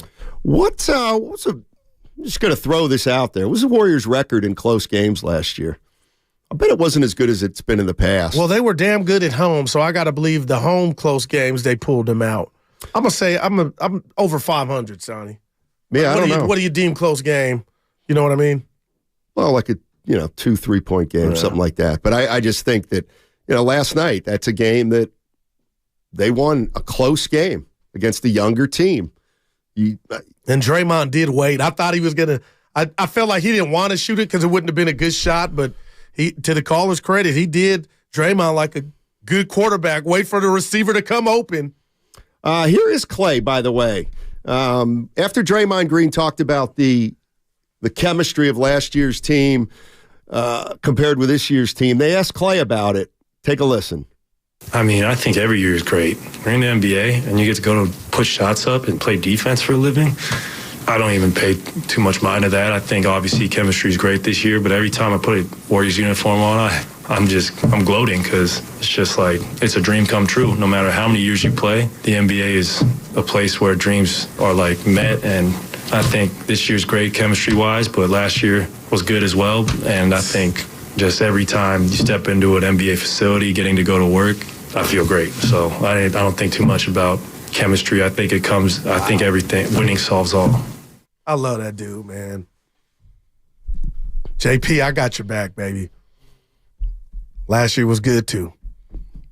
Well, I like that. I really Now, why do. wouldn't you come out of that soundbite and say Klay's a liar? Because it wasn't. But he obviously doesn't put it all at the doorstep of Jordan Poole. He has a relationship still with Jordan Poole. We saw that in the offseason where him and Curry and Poole were working out. I just don't like Draymond running the bus over Jordan Poole. I get it, but Klay didn't do that route. So that tells me Klay is still cool with JP. Well, but he said that he didn't mention Jordan Poole either. Klay. He didn't have to. Okay, but what he said, the chemistry. Right. Yeah. So he said it was good last year. Right. But it wasn't good last year, and it wasn't just Jordan Poole. Like when we talk about why the Warriors, we think the Warriors will be better this year, we say, well, Steph missed 26 games, Wiggins took the year off, Kuminga was lost, Poole and Draymond got into the fight. Yeah. So it was more than just the fight. And I was about to, the fight was before the first tip of the first opening night, so I'll give you that. With that over, but I kind of felt like he was talking about the clubhouse stuff, Stoney, the locker room stuff. I think he absolutely was. I think he was basically, I think he was doing exactly what you're saying he was doing, which is not wanting to, you're right, throw Jordan Poole under the bus. Because if you and Evan or Spadoni got into it, I'm going to still like you two the same, but I'm not going to choose and say, oh, boys, but Evan was, you know what I mean? Even if Evan was in the wrong? Yeah, I'll talk to Evan on the side about him being in the wrong, but I wouldn't. If Evan cold cocks me. Yeah. For no reason. Oh, boy. Don't tempt me. No reason. Evan, boy, put something on it. You're going to say, oh, I'm still cool with both of them? Oh, Stein, that's who I am. Okay, well, then I'm not cool with you anymore. Well, see? Then why wouldn't you be? Because him hitting me with him. But that was you and him, and I like both. No, it wasn't me. Both of you. He sucker punched me. Right, you had some for why? No, I had my back turned. Well, he lost composure. That's a no-no. Yeah, well, that's a no-no in any league. Well, you did put your hands on him. No, I didn't. I had my back to Evan. Mia says JP put his hands on him. I had my back to Evan. He punched me when I wasn't looking. I'm not going to not be his friend. I'm going to rip him behind. I'm going to tell him he was wrong. No doubt. But I'm not going to. I don't do that with friends when they mess up. Come on, Guru and I are done. Only one way to find out. Guru and I are done. Evan Tyson. 888-957-9570 is the number. That's good And stuff. the Golden State Warriors, they beat the Sacramento Kings. What'd you think of Sabonis? He hit the shot. I thought of you, man. He hit the shot. He hit the bank. The bank is open. Yeah, exactly. I think that's what Bonte said. I'm trying to steal it, but Steiny. That's been around for a while. I understand that, but when somebody will make a shot on a Saturday, the announcer even 15 years ago would say, "It looks like the bank's open even on the weekend." So it's happening. Oh, speaking of which, he said, "Rest in peace, Bobby Knight, man." I know he wouldn't work this year, his style, this era, but he was a real one, man. You don't like him? Did you not like him in the real time, like when coming up? I liked him when I was 12 years old and 15, 20 well, years now old. Things are changing. Obviously, that style wouldn't work now. The guy's a basketball genius, no doubt about it. That's all I'm saying. I even forgot the Texas Tech years. Yeah. I guess. Yeah. He really set a lot of bad examples, though, too. Yeah, there's no doubt. But haven't we all? Well, if I set a bad example, I try to not set a bad example the next time. I got you. And then what I really try to do is, over the course of years and years and years, you get to say, I've only been a bad example a few times. I lost it a few times. Yeah. I give you that. When you do it I got a Bobby Knight story. I told you this story, didn't I? No. You might have to bleep it out, though. Remember this one, Evan? Just if you say the name of the person, I won't repeat it. Evan, be honest. If you remember it, then it's over quicker. Well, the people haven't. Okay. Who is it involve? What player? I know. Anyway, he was belligerent for no reason. Oh, okay. It was funny, I guess, but it's just not. Isaiah Thomas? No, we were at Bobby Knight was at the Warriors facility when Eric Musselman was the head coach. Musselman's dad knew Bobby Knight, so Bobby Knight was in town for some tournament Texas Tech was in. And the Warriors had an assistant coach, Phil Hubbard, who went to Michigan, really good player. And Bobby Knight, we got in there to cover the Warriors practice, and they're like, Bobby Knight's here, so if you guys would want to talk to Bobby, he said he'll talk to you guys. Like, okay, I'll talk to Bobby Knight. Why not? Yeah, talk to Bobby Knight. BK. So about 5 of us are around him, and Bobby Knight, somebody's asking him a question, and somebody else asks him a question. He doesn't even answer. And he goes, yeah, I'll tell you what, that guy right there, and he points to Phil Hubbard. Right. He goes, that's right there, Phil Hubbard. That's one of the top 5 players, Big Ten history. No doubt about it. And I said, well, who are the other 4? And he goes, that's none of your GD business. I'm like, did he say that to you, Steiny? He said, that's none of your business. This is about Phil Hubbard. You don't need to know the other 4. What a tool. First team, all tool. Did you say anything else or no? I kind of, I was bad. It was, whatever, 20 years ago. It was just Steiny and Bobby. It was one of those interesting ones where, I chuckled a little. And then, but the other writers, of course, they have to laugh because there's that awkward press laugh that they have to do when a coach or player says something that's not funny. Yeah. But they want to appease the person. Yeah, like the boss. Exactly. Yeah. Exactly. Let's go to let's go to Bud in Oakland. Bud Rock. Hey, Bud, how you doing? Hey, what's good? Hey, you said Tyson. What about Evander Steinmetz? Hey. Yeah. With Bobby Knight. So listen. You guys are talking about the bench and the production and whatnot, and I guess the capability of the other guys all being involved. Just a quick stat line from Jordan Poole last night. He was 5 of 18 for 13 points. He was 2 of 6 from the three-point line, and guess what? He only had 1 assist.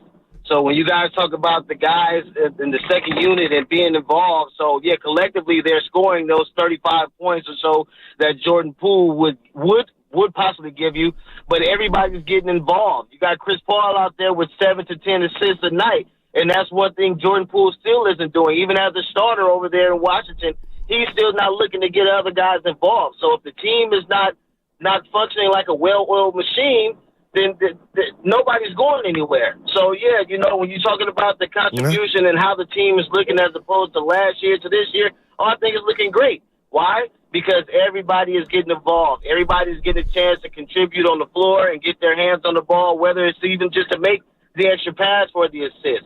Like I said, if this guy was still on the team, yeah, his contribution offensively is great. But as you see last night, it still can be iffy. 5 of 18 for 13 points, but you still didn't look to get anybody else involved. So with that stat line, if he was still on the Warriors, I'd say we probably lose that game by 10. Thanks for taking the call, fellas. Appreciate it. Yeah, I don't think there's any doubt that Poole and Chris Paul are different players. They're exact opposites. There's no doubt about that. No doubt about that. But, the other thing about this year is, I think I said this about the Niners, but I think this is going to be a year where the stats of the individual players on the Warriors, they're going to go down this year. Possibly. They're going to. I love that. That's a great one. And Steiny, the biggest stat that I'm looking at, and I know it's 5 games, the minute usage that you talked about, that might go down. And that works well for everybody. If you're telling me we get the job done, we handle business, and yet I don't got to run you in the ground, I mean, that's a beautiful thing. And again, it's 5 games. I'm trying to hold off from saying this, but I can't do it. When the Warriors started 18-2, we don't know what fueled that. Nobody had picked them except Stephen A. for being a threat to win it all. But they kind of set the tone after 20 games.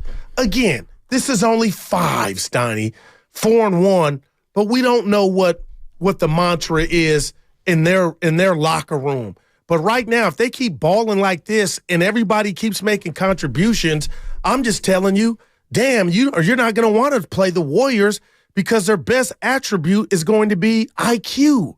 And it hasn't been that way even when they won the chip in 2022. They were just so good that they were able to play and overcome them.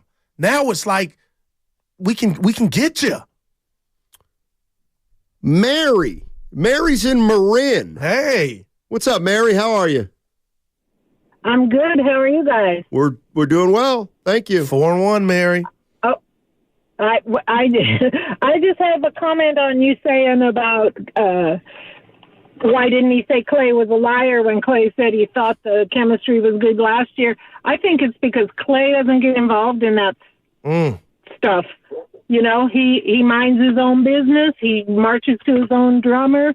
That's your stuff. Like you were saying, you guys get in a fight, that's your stuff. That's not me. And I'm not going to let that affect me. So I don't think, not that you can't see what's happening, but he's not going to get into it. And so for him personally, everything's cool. I love it. And that's just, to me, that's just Klay's personality. Appreciate the call, Mary. And how good do you, Steiny, for real, how good do you think that shot felt for him? Man. Really good. Just with everything going on. That sports is beautiful. But let's not go ahead. Let's not bury the lead, though, about Klay. He was part of the problem last year at the beginning of the season. Like, he was part of the issue. That's why it wasn't all about Jordan Poole. Like, what was Klay Thompson doing the first month or two of the season? He was chucking. Okay, so he was part of the problem too. Yeah. So, again, like, I get it. Jordan Poole, going to be talked about a lot. Didn't have a great year last year. He's going to shoot a low percentage this year. His team's probably not going to win this year. But the reality of the situation is he was only one of a part of a lot of different issues last year. Jordan Poole didn't take 10 weeks off to deal with an issue nobody knows about, like Wig. And it didn't go away when he came back because there was a rust element. But, Steiny, they had 36 rebounds last night, 32 assists, the Warriors collectively. I'm looking at Dario Saric, 20 minutes.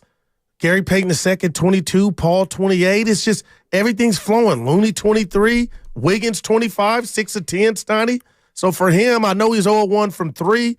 He was trying to get to the basket. 14 points. Who's that? Wig. You know what I'm saying? Because Evan and I got into it yesterday. About what? Just not got into it fighting, just about Wiggins and if just what we're going to get, just like float on. Because you said you were going to say something and you didn't want to like you were going to crush him. No, I didn't think he was very good last night. -5. If you're in the plus minus. It's just he was fine. He was fine. The best part about Wiggins is when he's not playing well, he doesn't really kill you. He just doesn't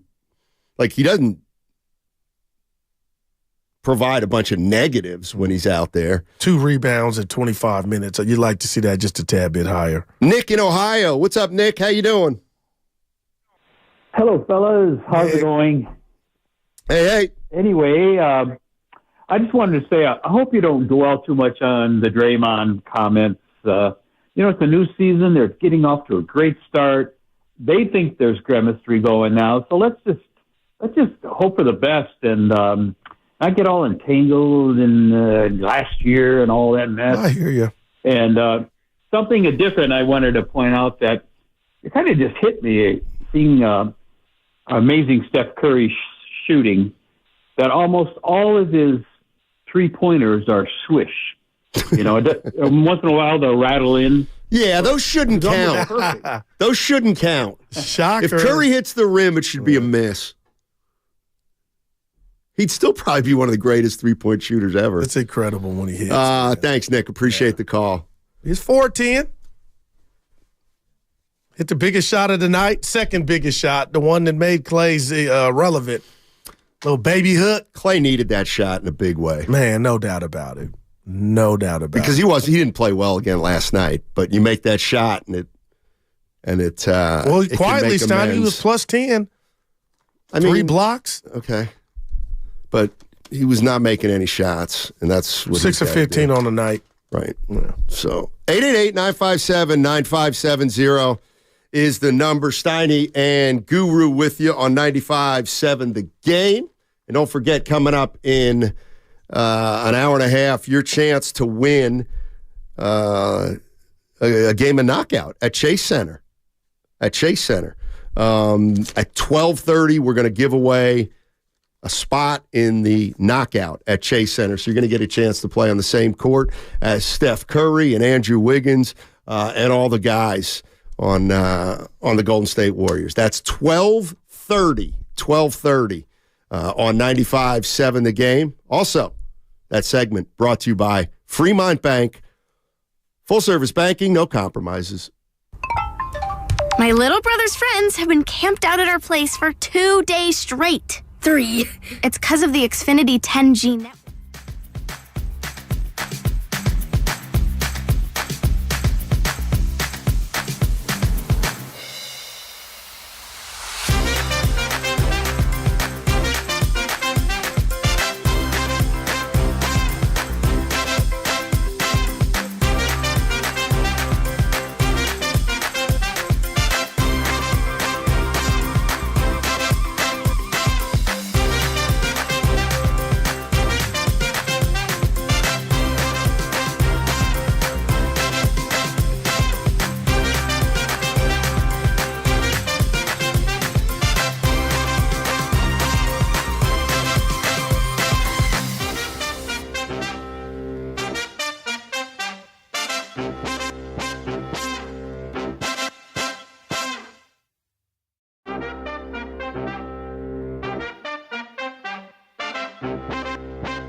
Always live on the free Odyssey app. Chris Paul to Looney. Looney dribble handoff. Curry deep three, wide open, buried it. Wow is right. 90-89. The Warriors are up by 1. Now, back to Steiny and Guru on 95.7 The Game. All right, Matt Steinmetz now, the Guru Johnson with you on a Wednesday, 11:02. Thursday. Oh, yeah. Thank you. You weren't here yesterday. Appreciate it. Yep. By the way, My fault. do you have any remorse? Don't try to follow a mistake and put something at me. Hold on now. No, I was going to bring this. Oh, go ahead. I was going to bring this guy's name up. Uh-oh. Doesn't look good for him. Jim Harbaugh. He's coming to the Raiders. He'll be Spadoni's next new head coach. Why not? I don't like the whole videotaping, but it ain't really? the worst Well, thing he's in the cheating. world. But hey, so that's Belichick okay, right? did it. Yeah. Well, it's okay. He ain't cheating. He ain't There trying. you go. There you go. There you go, Jim Harbaugh. Ball up, 6'4". Oh, 7'1". I'm Tell you sorry. what, if this is, I know, but if this is what happened, and it looks like what happened actually Did happened. you see the guy? Go ahead. Let me be quiet. What a tool. Yes. What are you doing? Especially Jim Harbaugh, because he's so self-righteous at times. And do you need it to play Central Michigan? They had the guy at Scout Central Michigan. They had him everywhere. Boy. They had him everywhere. You're out on him. I find him amusing at times, but, I mean, just disappointing. Disappointing is what it is. I call it odd, right? I think there's a story behind to get Jim off there. Well, I'm sure there will be. Airbnb maybe might be the Raiders' next new coach. Let's go to TJ's in San Mateo. Hey, TJ, let's talk a little Warriors. Hey, it's been a long time since I called you out for jinxing Steph Curry's ankles. I think that was like 3 championships ago. Anyways, I went to that game last night, man. It feels like this year we got like the perfect balance between old dudes, middle age, and then young guys.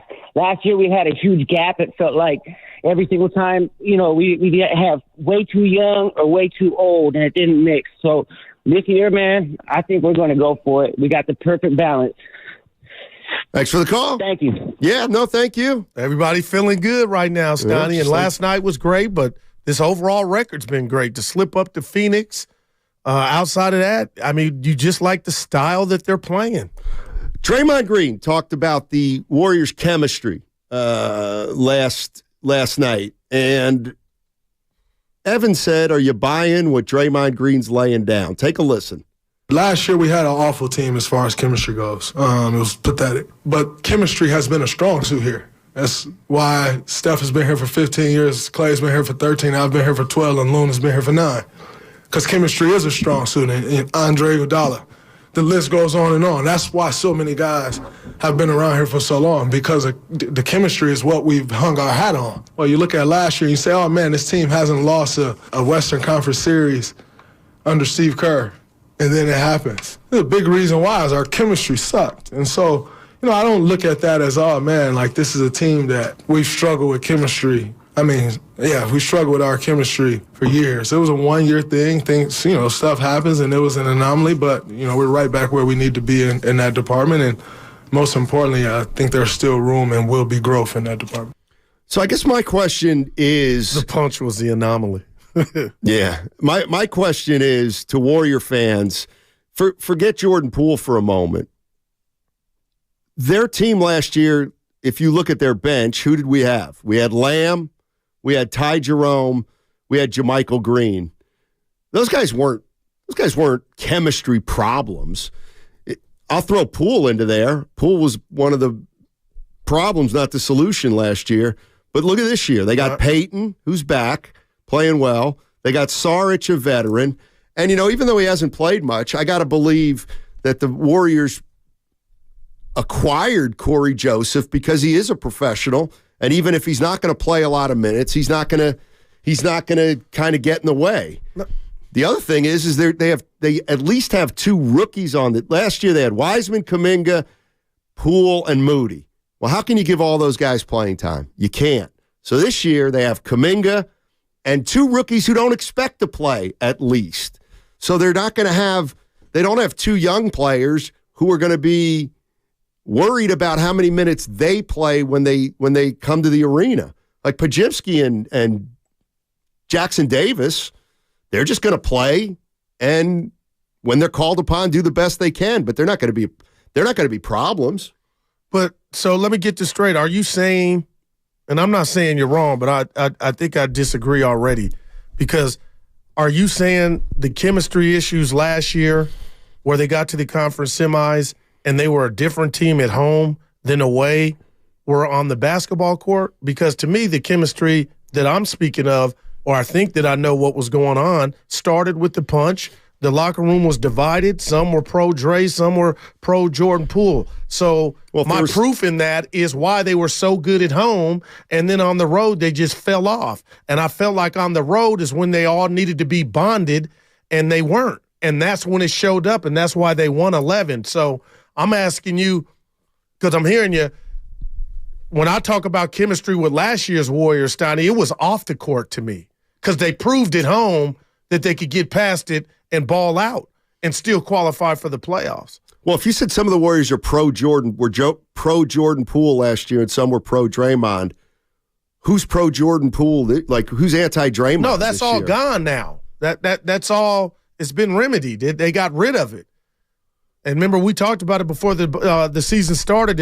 Is there some residue? Right now, to me, the answer is it doesn't seem like there is. Well, the bottom line with the chemistry is Lamb, Ty Jerome, JaMychal Green, they really didn't play well last year. I mean, they didn't really help that much. Lamb and Jerome, to me, reached their potential as players, but they didn't really help the Warriors win games. They helped the Warriors minutes-wise. Minutes-wise, they helped them. But this year, if you're looking Peyton II and Saric, those guys are really – they're contributing to winning. So they're better. That's what it looks like right now. But are they better, or is Chris Paul the reason they're better? Well, I believe that's the 85, 90% of it, whatever number you want to put on it. Let's go to Daniel. Daniel's in Martinez. What's up, Daniel? How you doing, man? I'm good, gentlemen. How are you? Doing well, thank you. Good. And the Guru, Harbaugh's going to the Browns, just letting you know. Okay. Anyways. Put it in the cat. Anyways, the Warriors are. I'm not a Warriors fan, but I respect and I critique them, kind of like you do, Steiny. And right now, what they're doing in the final couple minutes of the game, they are moving without the ball. They're not just standing around. They're running a motion offense or high pick and roll at all 48 minutes, which is huge. And I think it's all because of CP3. If you watch him when he passes the ball, he goes and sets a screen, and that's huge. I just think that he is a difference maker for this team, and they are going to go as far as CP3 will take them. Appreciate the call, guys. Good stuff. This is from the Comcast business text line from the 954. I guess we're going to talk about last year forever. You guys have a massive problem letting it go. This is this year, and this year they're balling. Well, okay. We're going to hear a lot about last year, and the reason we're going to hear a lot about last year is because the players keep talking about last year.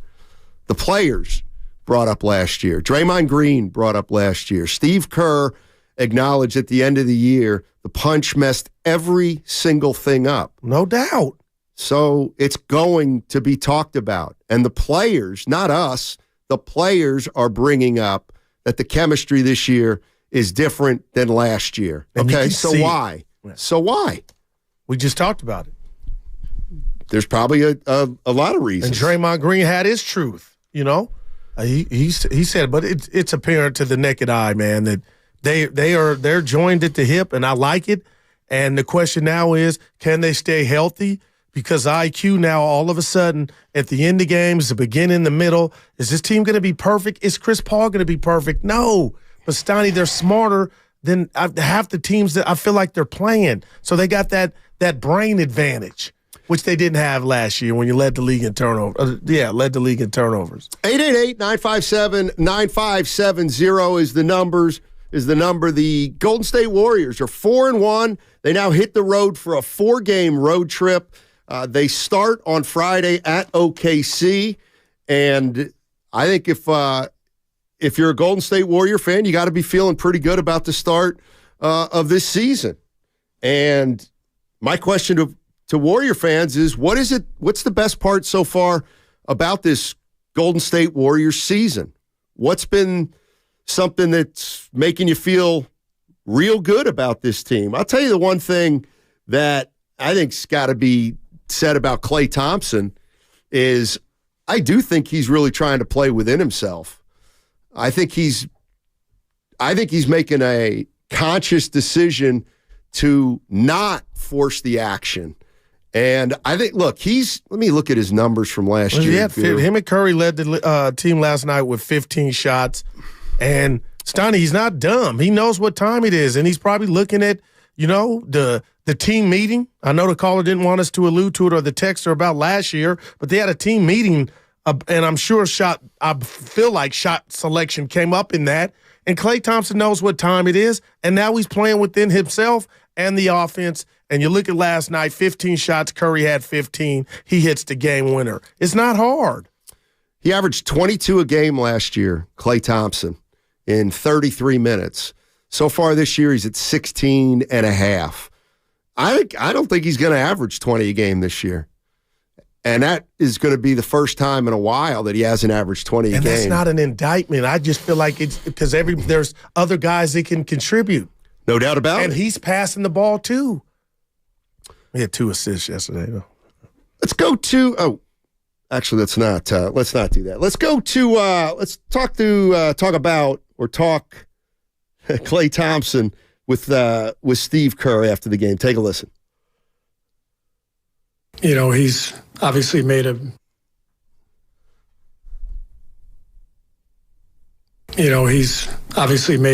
million big shots for us over the years, but hitting one with 0.2 left when you're down, that's a thrill for anybody, no matter how many times you've done it before. So I'm really happy for Klay. He's put in a ton of work this summer, and the season started out a little slowly for him in camp, but he's really finding the groove, and that was a big play.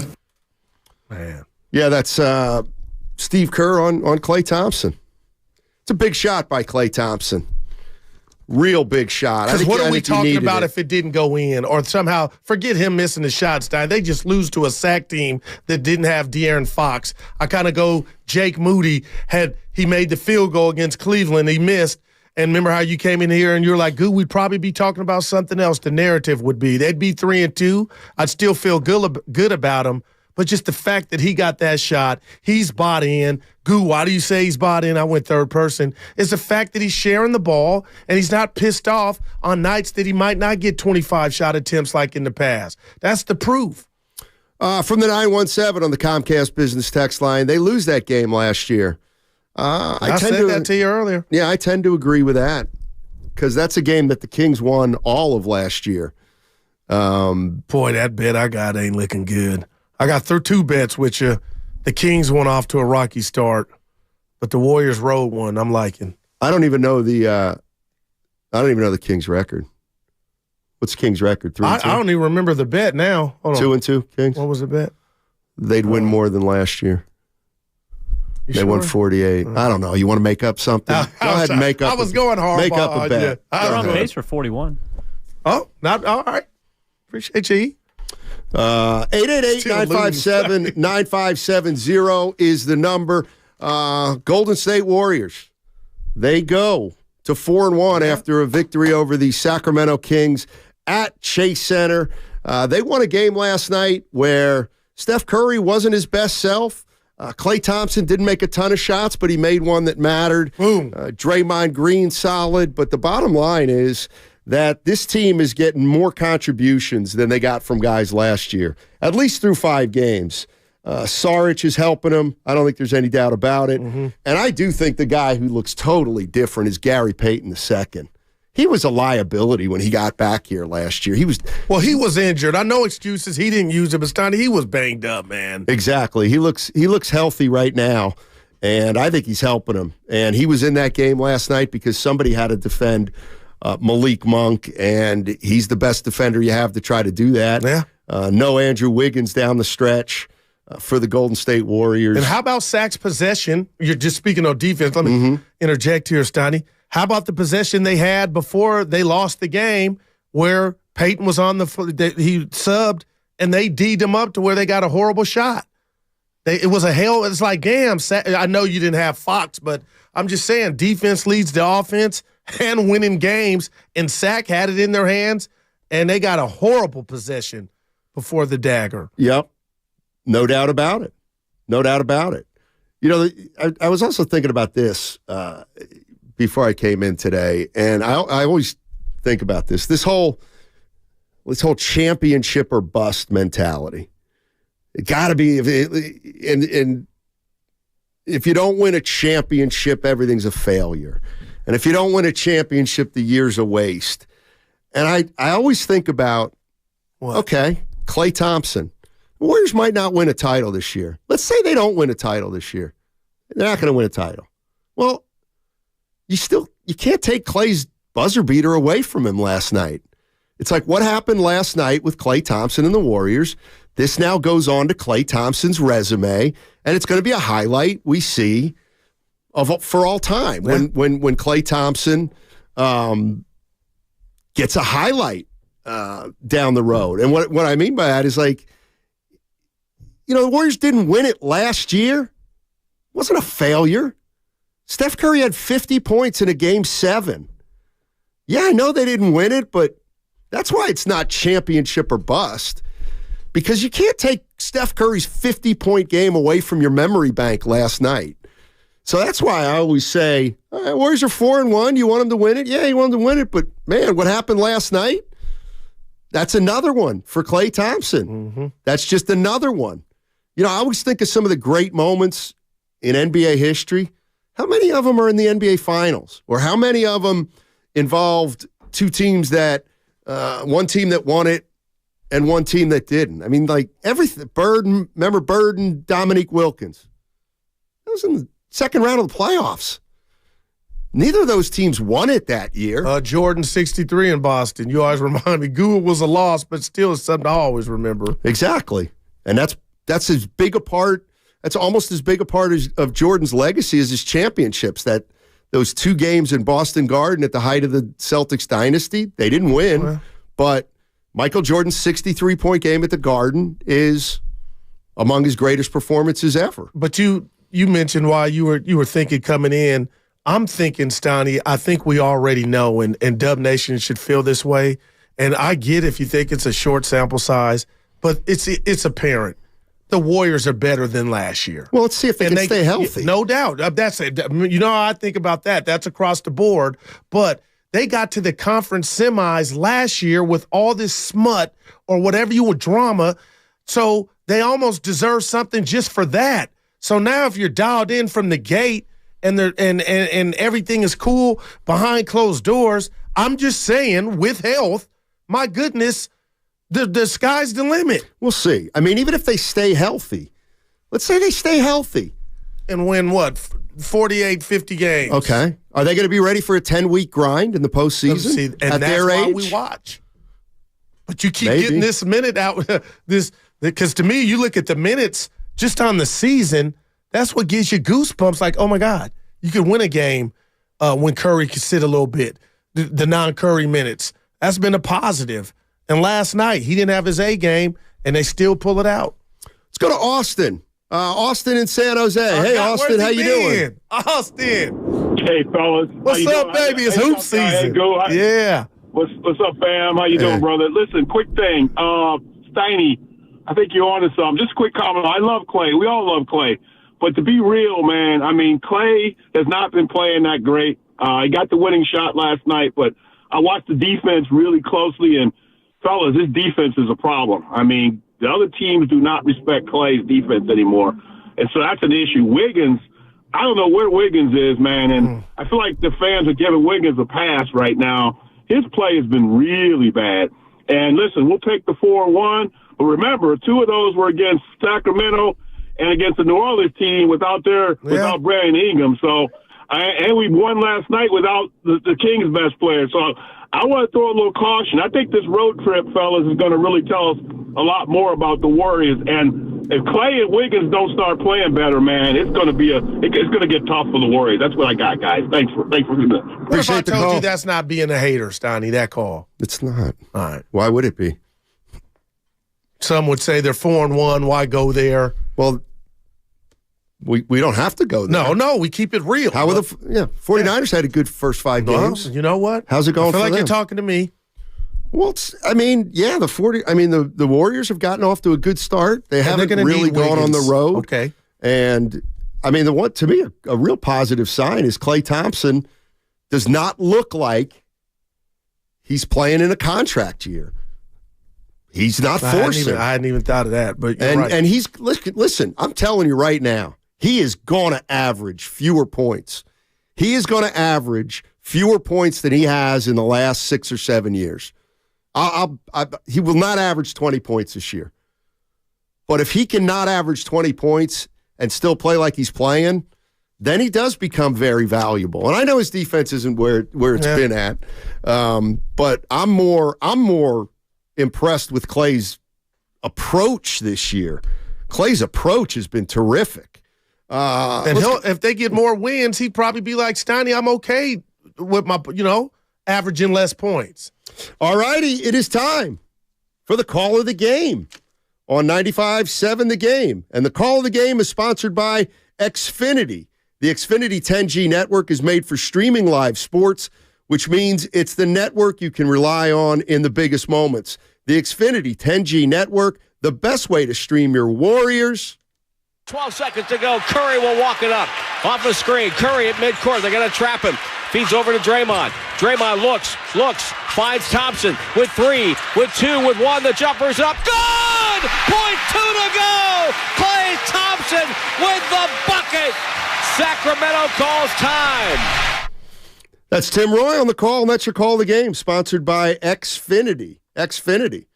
Let's squeeze Skinny Bob. Can we squeeze Skinny Bob in here so I can thank him again for more? You got more balls? More balls, yes. Wow. Hey, Skinny, what's up?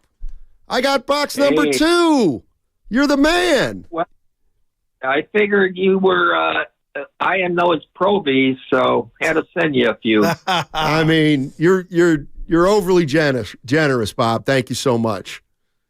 Well, I find a lot of them. But moving on to the game last night, great game. Yeah. But a comment about Curry. Him and I share something. We both look like when we were 20 that we were just entering high school. I was 5'2" when I graduated, and I became 6'1" about 2 years later. Same thing with Curry. When I first saw him, and a lot of your viewers, it's been a while back, I thought that kid was just a freshman in high school when he was sitting on the NBA bench. So physically, his body is probably 29, where he's 35. That's the same with me. I'm 78, and I can swing a hammer. Can't believe I'm busting wood. Oh, my God. Hey, Skinny Bob, real quick, can I run something by you? I invited you down. I feel like I know you. I want to see you. But I said the second best thing is maybe Skinny Bob might be on social media like Facebook. Then I could friend him that way. Do you do that, or you don't do any of that stuff? None of that stuff. Okay. I can't even do a computer. All right, I got you. All right, Skinny, you're the best. You are the best. Bustin' wood. Once again, thank you so much for your generous gift of golf balls. All right, here's what we got. Coming up in 1 hour, your chance to play Knockout at Chase Center. We're going to give out 10 slots, as will all the shows. So the contest is going to run for 2 weeks, and your next chance to win is 12:30. 12:30, your next chance to win, and that is in 1 hour and 1 hour only. 888-957-9570 is the number. The Warriors are 4-1, and as far as my thinking goes, there is a lot of positives. Chris Paul has undoubtedly given this team a dimension it hasn't had. I like Klay Thompson's approach this year to the season. How are you feeling about the Golden State Warriors? 888-957-9570. Does it feel different than last year? And is it something that's sustainable? We'll talk about it on 95.7 The Game.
Curry gliding up the floor, working on Monk. Goes behind the back, dribble, goes 2 for 1, shot on the rim, crawls over, drop through, bucket good. Warriors lead by 1. 32 seconds to go, 100-99. I'm busting wood. Now, back to Steiny and Guru on 95.7 The Game. Matt Steinmetz, now the Guru Johnson with you on 95.7 The Game. Yes. That's Tim Roy on the call. That was Steph Curry's driving floater, which preceded Big shot. Sabonis' bank, which preceded Klay Thompson's game winner.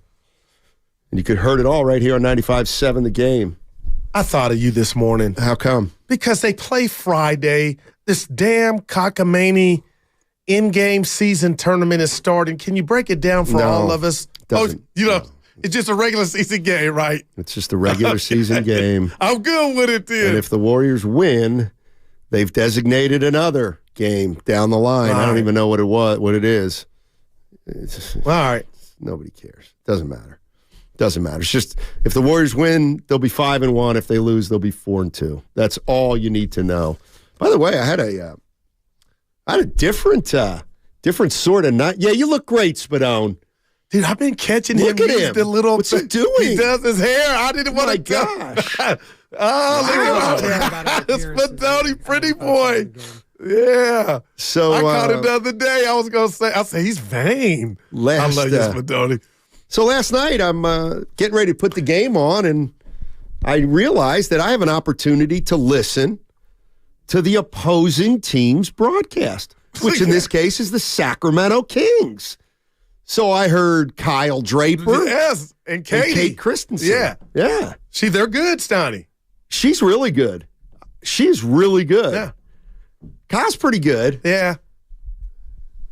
Couple things, That's stupid. Don't say that again. Yeah, Bob, you guys are all the same. Yeah, what's going on here? Bob, we got Bob tomorrow, Steiny. What? We got Bob on the show tomorrow. Him and Fabby. I love you. Why? Size matters. How come? Let's chop it up about the Warriors in life. Okay. Are they There'll be a different time. Is that a paid spot? Are they paying us to deliver? Checking people's pockets. Are they paying us to deliver the Warriors good news? No moolah. Yeah. Oh, I don't. Hey, you don't speak on chicken out loud. What did I do wrong? Like, in fact, they might need to pay us. It's kind of like it's like Warrior advertising. See, this is where I'm a bad partner. Yeah. I interrupted my fat mouth as you were talking about what you heard on the SAC broadcast. Please keep going. It doesn't matter. Oh, really? I'm a little. We can go take some calls if you want. You are beautiful. We don't need to. We don't need to follow up on something I wanted to talk about. But you kind of ended it. You said, "Hey, she's pretty good." No, but I was going to say is all these announcers are kind of the same. Kyle Draper at one point said, I like Steph Curry, but he falls down after every shot. He didn't say that. Yes, he did. Yes, he did. That's Whitey Gleason's partner. They got a show together. Nice. Yeah. Good. The other thing he said was, I tell you what, one of the talking points on the Kings broadcast last night was, what a rivalry this has become. But I'm just saying, it was a talking point. Oh, a big talking point. It's one-sided right now. Yeah, so. Who stole my, somebody stole my idea that I said months ago on this show. I guess Loveman stole it from me, put it on the 95.7 The Game poll. What is the best way to win a game? Walk-off homer, game-winning shot, or game-winning field goal? I'll ask you, because I got mine. I just feel like we've done that a dozen times in the last year. Mine's a home run. The right answer is not even listed. It's a walk-off penalty kick in soccer to win the World Cup. This guy. There you go. I ain't mad. Yeah, what's her name? The greatest moment ever. Sure. Brandon Chastain. Yeah. Look, I got 55% game-winning shot. But they just mob you. Home run, you get to trot by yourself around the bases. Look at me. Let's go to Big Smooth in Oakland. What's up, Big Smooth? How you doing, man? Great, man. I got a little bone to pick. It's a small bone, little chicken wing bone. Uh-oh. After game one, I called in. You guys, Donnie, you were pretty gloom and doom, bro. You were talking about how old this team was and woe is me. See, I don't think that now you should get to have joy over this Warriors. Oh. This second team is to me the best second team in the NBA. All right. Listen, Sac outplayed the Warriors. When you're winning games that you get outplayed, Klay was having a terrible game. For him to even have the stones to take that last shot, it shows you that dude is different. Right. No, he's not the Klay of old. He is who he is. But he will stand up and take that shot. If he's 0 for 10, Klay is saying, I'm letting it fly anyway. So I'm just going to hold you a little accountable. I'm going to be your shadow. I'm going to be listening. I like you, man. Listen, sometimes you switch. You switch it like, hey, I've always been here. No, you weren't there. You were not convinced of this team. You even had me hanging up like, dang. But one thing I do remember, after that first game with Booker, with Durant, they only lost by 4. And they shot the ball. They stunk it up shooting-wise. They lost by 4. This team so far has been in every game. Look at Saric. He's Belisha. He's Belisha. I can't remember his last name. He's Belisha and Otto Porter combined. I think that this team is special. This second team, man, I'm telling you, they can run up a score. And I'm loving it. This reminds me of 2 years ago. I'm just saying. What do you guys think? A Big Smooth, were you at the summit in San Leandro? No. Yeah. I didn't think so. No. Thanks, Big Smooth. Tried to go Steiny on Steiny. Please. You don't want me to revisit the summit and what we said. But if you want me to root against the Warriors, I can do that. I said the window was still open for the Warriors, provided they stay healthy. You didn't.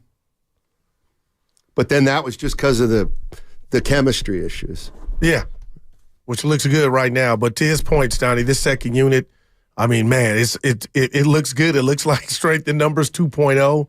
And Klay Thompson, to the caller's point, Big Smooth, there's not a shot he won't take. And you got to give Draymond credit for not panicking and hoisting that up, because he was milking that thing, and Klay came open, and bam. And Keegan Murray was almost there to block it from behind.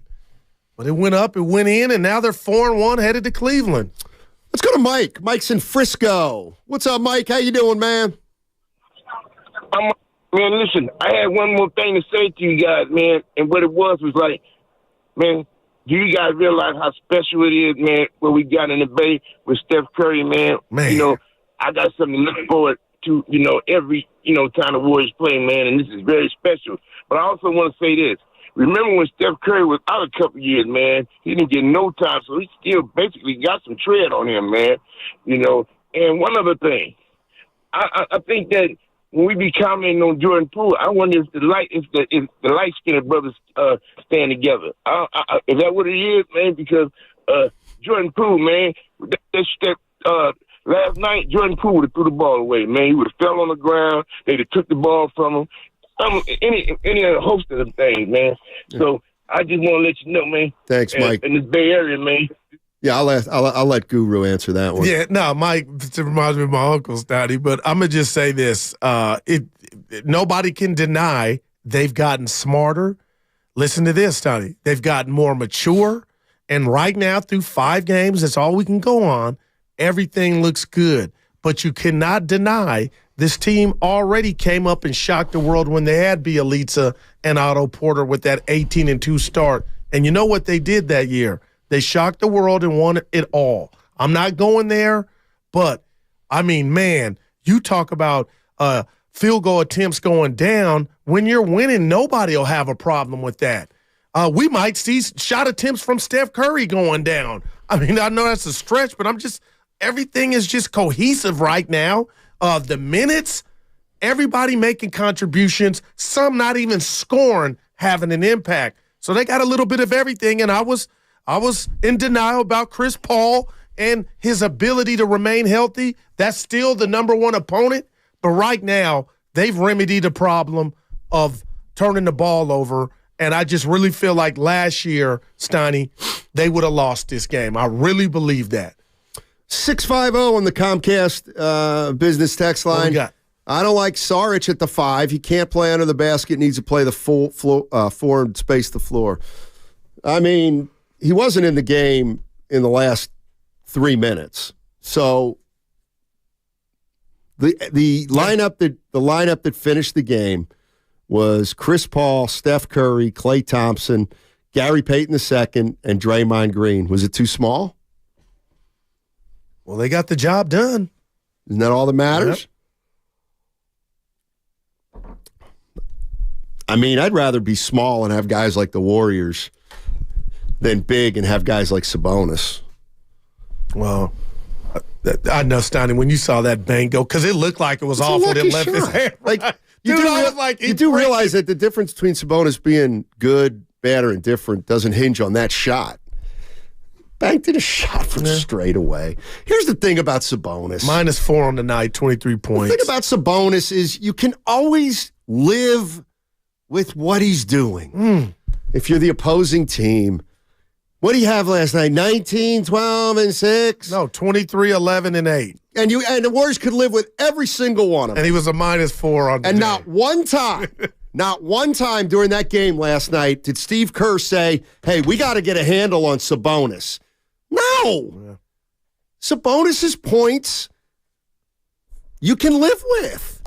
They count, though. Now, how about Malik Monk? Yeah, but how about Malik Monk? Oh, they put their best defensive player on Malik Monk. Yeah. The Warriors were worried more about Malik Monk at 16 than 5 and 9 Sabonis. from the field in 25 minutes. Monk's a problem. Monk's a good ball player. 3 of 5 from deep with some moonshots. I mean, listen, the other reason Sabonis is going to put up numbers is because, again, he's on a team with De'Aaron Fox. The defense is going to have to lean more toward Fox and say, you know what? You live with Sabonis' 18 and 11. And I'll tell you what, I don't know what he does when he doesn't play the Warriors and he can't get 4 layups over guys. He got a few of those. The guy has no moves. Spadone, it's like he's playing one-on-one and just backing you down. Old school. Dumb school, as Sam Mitchell would say. He hit that bank. I know he thought they won that thing. You know what that bank reminded me of? Tim Duncan's bank, right before Derek Fisher hit the shot with 0.3 of a second. That was a bank from straight on. I'll never forget that game. One lucky shot deserves another. Shaquille Wasn't there a rule implemented after that saying that you couldn't shoot it in that amount of time when Fisher got it off? 0.3. I'll never forget that. And Kings had 0.2. Yeah, good luck with that. Let's go to Mike. Mike's in San Jose. Hey, Mike, how you doing? Oh, what's up, fellas? Mike. Hey, there he is. When the Warriors are good or what? I mean, it's just so much fun last night. It just brings joy every day. So I have an interesting question, I think, that I don't know the answer to, but I think I have my thoughts. So Klay Thompson, I believe, is playing very good. I'm a big Klay fan, by the way. And however, he's shooting far less. He's not taking the shots everybody criticized. He's rebounding more. He's playing far better team basketball, in my opinion. I think that's one of the reasons they're doing so well. Here's my question. Does that help or hurt him in contract negotiations? Because as ownership works, they will sit down and say you're only averaging 15.7. You're only doing this and you're only doing that. So does it benefit him to play great team ball, or does that hurt him? I believe they have the right owner that will pay him based on that. But how do you go from, how do you pay a guy $32 million if he's doing less? Thoughts?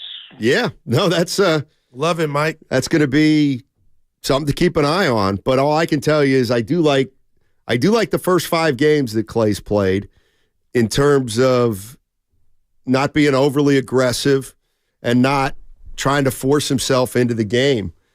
But no, there's no doubt about that, Goo. I mean, if Klay averages 16 points a game, it may hurt his free agent value. Here or somewhere else? Depends. Because to me, I'll start here. I wonder if management, this was a test to see if he could play in a reduced role when it comes to how much pie you're going to get fed. So how you're going to react. So before we even look at the 46% from the field, 38% from deep, and it's 5 games. I got it through 4 games, Steiny. I wonder how big of that, to Mike's point, will go a long way with management, because I don't think Klay's on a tryout when it comes to other teams like the Lakers that would give their right arm to have a guy hoist up as many shots as he wanted on a nightly basis. I can name like 6 teams, the Knicks, where he would be attractive to Clippers. So to me, I wonder if this is somewhat, and it could be a little strong, Steiny, a test to see how he would react to kind of doing the things that we're giving him love for this morning. Where less is more. Well, I don't think. But he's bought in. I wonder, you know what I mean? Because you know what he can do. We know what he can do. They didn't sign him not to test him. They didn't sign him because it makes sense not to sign him right now. And you know what? I mean, bottom line is if whether the Warriors win the title or not, if he averages 16 or 17 points a game, he's not going to get. I mean, I don't see how he gets 35 or more, no matter what kind of year he has. See, and I'm being real with you and Evan, man, and Spadoni. I feel this, and I just thought of the San Francisco Giants and how lucky they were, right or wrong. You saw Belt ride to the wheels fall off, Posey, Garcia Crawford. You saw that core, just run to the car, run out of gas. I don't ever want to wake up, again, a day after Klay just hit the shots, Donnie. I don't ever want to wake up or watch a Warrior game where Klay's in another jersey. So we'll see. But it's coming down to the fourth quarter, Steiny. From the 209, Steiny. It's only 5 games. Are we crowning the Warriors too soon? Of course. Nobody's crowning them. Yeah, we are. We just like what we see from a fundamental. Crowning them. You have not once said, Goo, they're winning it. Crowning them. And if somebody wants to really be a smartass, we could say you got to beat a De'Aaron Fox-less Sacramento King at home more than one. Or the one legit team you played, you lost. Yeah, I think so, 209. I think we're crowning them too early. No, but you're not doing it. I know that's stick. Nobody's crowning them. Oh, please. Steiny, it's 5 games. Nobody's being crowned. You telling me Memphis is done? They're 0-5? You said they were already. No, I just said it's a mess without Ja. Defending champs just got knocked off last night. Yeah, by the T-Wolves. That is... Saying Nuggets look mortal. God, we'll Jokic. See. Yeah, we'll see. Jokic is Beethoven with a basketball, man. How long do you think he's been working on that? Oh, my. 3. I got 1, 3, 1, 4. Worked on it. You guys think 3 or 4 works? 3 or 4 weeks, rather? That hurts. He said, dude, I don't like hearing that. That means I'm practicing my material. No, you're right, 209. Oh, boy. 49ers are crowned after 5 games. Why not do it to the Warriors? It's totally different. Oh, how come? There's only 12 more after the 5. You got 100 left after 77. Oh, boy. Dude, it just looks good. Damn. Yeah. You ever taste something and your mom says, come here, taste this, son? Ooh, the mix is good and sweet. But you're waiting on it, but it tastes good. That's a bad one. 510, they have better team and better team and character than last year. There it is. No fights. Really? See, let me tell you what that does. Give it to me, because I talked about it all offseason, connectivity. That was the word. Ty Jerome and Anthony Lamb were not problems last year. Oh, no. Well, then, that's the point. I don't like the idea of, their character's better. Come on. Those guys were good. But it started from the top. Jermichael Green? Come on. He wasn't hated. That's my point. But what we're saying, Steiny, is it was divided from the punch. No, I said. Okay. We have better character this year. Oh, I hear you. Like they were renegades. Yeah, no, those were good dudes, man. No, but their presence might have irked a few players that felt like they should have been getting minutes over them. Not saying that that's their fault, but Anthony Lamb and Ty Jerome with the amount of time that they're playing. I'm sure that was. You felt like Kuminga. Well, it's what? You don't think Kuminga was looking sideways? That's Kuminga's fault. It's not their fault. Dante DiVincenzo or exactly. DiVincenzo's another one. Well, I watched him last night in New York. What'd they do? Well, the night before last, they beat Cleveland. Oh, Villanova beat Cleveland? I'm going to give you a one. Knicks are going nowhere. Well, way to step out on the limb. Right? I mean, they won a series last year, I believe. 888-957-9570 is the number. Steiny and Guru with you on 95.7 The Game. Don't forget, coming up in a half hour, you're going to have an opportunity to play knockout on the Chase Center floor. That's in a half hour. 415, the bench is way more involved with CP3, correct? I would agree. Different people scoring and keeping everyone in the second unit engaged on both ends. I mean, there's some good signs. Yeah. Are we glossing over the troubling signs? That's what we did with the Niners the first 5 games. And which would be at the top of your list? Wiggins?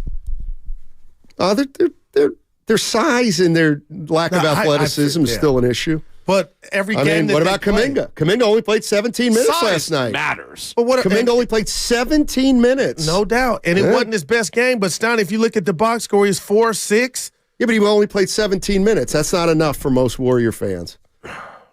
Ask me how many rebounds. For who? JK. 6. 1. No, I'm just saying. Could be how many did Wiggins get? Because I already told you that. The same one. That's right. Wiggins had 2, excuse me. Yep. So they're going to need Wiggins and Klay to do more when they're playing better teams, I believe. That's when we'll see the cream rise to the top. Like, it's cool now. You know what I'm saying? You got away with last night. But, man, that spread was 7, and I thought they were going to hammer Sac. Just because De'Aaron Fox wasn't playing? Yeah. Yeah. Well, it's the NBA. Yeah. A lot of guys don't play. So we got Warrior games Friday and Sunday. So when I see you, we'll have 2 games to react to. From the YouTube chat, Mickey D, OKC will be a good test. Really? Why? They got open gym-like type of feel. Exactly. Daño. You like Daño? Mick who? Daño. Thunder coach. Oh. They're talking about like a R&B artist. No. Wow. That's a 2, Evan.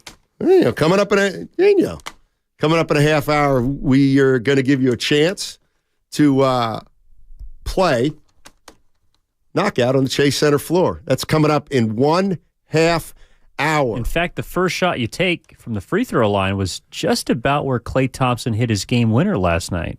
He made it. He got it. Is knockout at the foul line or at the top? Let's start the game at the foul line. Free throw line. Yeah, because if you start at the top of the key, we're going to be there all day. There you go. Not me, but you guys. Oh, please. Just like, are you playing? Of course. Of course. I'm still doing it. Oh, my, wow. Of course he's playing. Evan, too. I don't know. No, I know. All right, that segment was brought to you by Fremont Bank. Full service banking, no compromises. It's that time again, Dub Nation. You hear the call.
Pick Paul.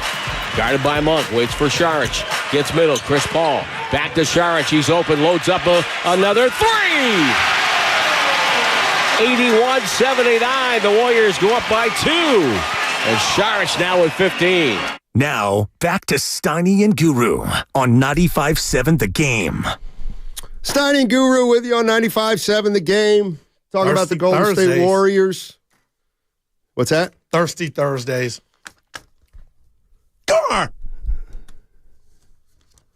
Gar! So Evans filled in the last 2 days for you and I, and We're in trouble, Steiny. Why? I'm looking at the Comcast business text line, 408. Evan, not Steiny nor Guru. What's your favorite local food? Your boy's getting big time. Not us. Evan. Well, thanks for asking, 408. It is none other than you're actually going to answer. Go ahead, I'm sorry. They asked me a question, Steiny. I have to give the people what they want. El Farolito. Okay, there it is. Street in the Mission. Look at my boy. Well, go ahead, Steiny. I'm sorry. For what? Interrupting you. Well, don't apologize for that. We do it to each other. Well, you'll do it all day then. You can apologize all day. How many sorries can you say? 888-957-9570 is the number. What are you doing? Somebody says, Goo, I'm seeing double vision. Oh, my camera. Got to fix Hold the camera. on, YouTube. Yeah. I'll get my camera going. Oh, that's... I thought it was mine. Look how proud, like a little kid. Okay. Stop saying Anthony Lamb's character was the problem last year. I saw that. Lamb gave Anthony everything Lamb. Please. Well, is that thing working? Nah. No, I got you now. You look good. Oh, from behind. I think I am. I'm talking. There it is. Okay. Sorry, Evan. Local Hawaiian food. He wants to know local Hawaiian food. What are you doing? I have it. It's on.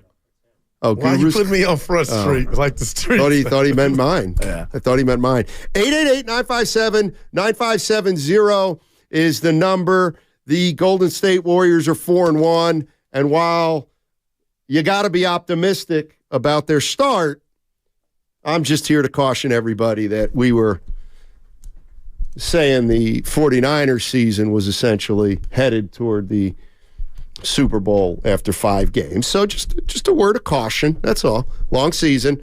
That's exactly what I said. Well, 49ers are 5-0. I know. They can win it all. I get 17. See, long season. Let's see. Yeah, no doubt. Sure. What happened? What happened to the Niners? Oh, I don't know. What happens in football? Lost 3 in a row. Yeah. Couple injuries here and there. Yep. Everything changes. So, first and foremost, got to stay healthy. But the vibes feel different, Matt. That's what this is about. Well, we'll see. We'll see after they have some adversity. The 49ers vibes were great for 5 games. Now, all of a sudden, the vibes aren't great. All right. Like, I don't want to hear about good vibes when you've won 4 in a row. No kidding. Come on. It's about what happens when you start losing games. Where character is tested. Exactly. Let's go to Mario in Petaluma. What's up, Mario? How you doing? Hey, what's up, guys? Long time don't talk, but always keeping up with the show. I was one of the guys giving Evan props because he's doing a good job. And about the Warriors, Steiny, I'm 90% with you in most of your takes, I'm going to say. Not that I don't appreciate the effective, overreactive takes that Guru have on stuff. I like both sides. I am not excited. I'm optimistic. I like your take on that because I feel the same way I felt when we lost the first game at home. I'm excited about the vulnerability that this roster is presenting because people are forgetting. I feel sometimes the Bay Area fans want things to go fat-free. That doesn't happen in sports. There's no fat-free. You got to appreciate the vulnerability. You got to appreciate the questions. We don't know about Klay, Steve. We don't know. We don't know about the rebounding, and that's exciting because that's how it was the first year we won. No, we didn't expect to win. So this is not a video game. You can't expect all your youngsters to hit the strides. You can't expect all the guys you bring in to be fat-free and give everything you want. Let's just be optimistic and live in the day. Let's live day by day and appreciate what they're doing. I think it's a veteran-savvy team that will show us that we're going to live with their losses. I think last year it was hard to live with some of those losses. If we lost yesterday, hey, Sacramento had a great game. We got to give kudos to them. So I think we need to live in the moment and just appreciate what this team is giving, which is, veteranship and seriousness. So I appreciate the show. Thanks for taking my call again. I'll be on the list. Good call. Appreciate it, Mario. But I would like to tell Mario Steiny that, again, I didn't come in here, you didn't, saying they're going to win a championship because of 5 games. my biggest fear was last year was obvious to everybody that watched this team that they were not connected when they were on the road. Why? I don't know, but I believe it was 90% of why they only won 11 games on the road. And now we find out after changes have been made, guys talking, reports have been written, we know something was going off. This team wasn't connected. And through 5 games, 20 quarters, it looks like they've got that fixed. So that's what has me excited. The basketball is going to take care of itself, Steiny. And we said health is wealth. And, we're going to have to see when there's stressful situations how guys are going to react. But, I don't think it's far-fetched to be excited about how connected this team looks early on. No, it's not. That's my biggest thing. It's not, but we're using the word fixed. And I got a long way to go till because you're saying it ain't been tested really then. It hasn't. All right. It's like. But that Niner comp got me. You got me. I said they're might go 17-0. I wasn't only, but now look. I was all in. Remember I said. But you might have been the only one. Oh, stop. To say 17-0. Well, that's a 17. But that was half material. The other thing about that was 47% material. Okay. Rich and Hayward's got your back, Goo. What's up, Rich? Hey, Rich, what's going on? How you doing, man? Hey, how you guys doing? All right. Yeah, I'm just saying that you're not overreacting, Goo. I'll tell you right now, I love both of you guys' takes, but it's like, you keep it real. And then you have to have that perspective out here. Like Klay Thompson, he gets a lot of hate from people.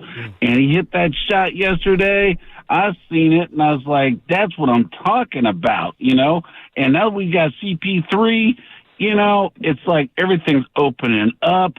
And this is just the start of it's good times again, because last year was an aberration. It was horrible what happened, and now we got good chemistry off the bench. I just can't believe it. It's just like it's on.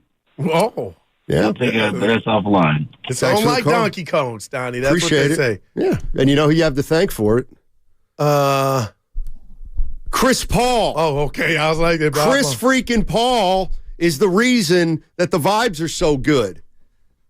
Why does Draymond get to say, oh, we stunk last year, everything was pathetic, and now everything's great?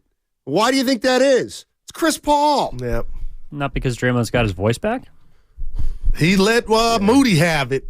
Yeah, exactly. That's another game where, you know what, something goes the other way, and Moody's probably feeling Dre, some kind I love of you, way. but then why you had to bark at him like, dude, come on now?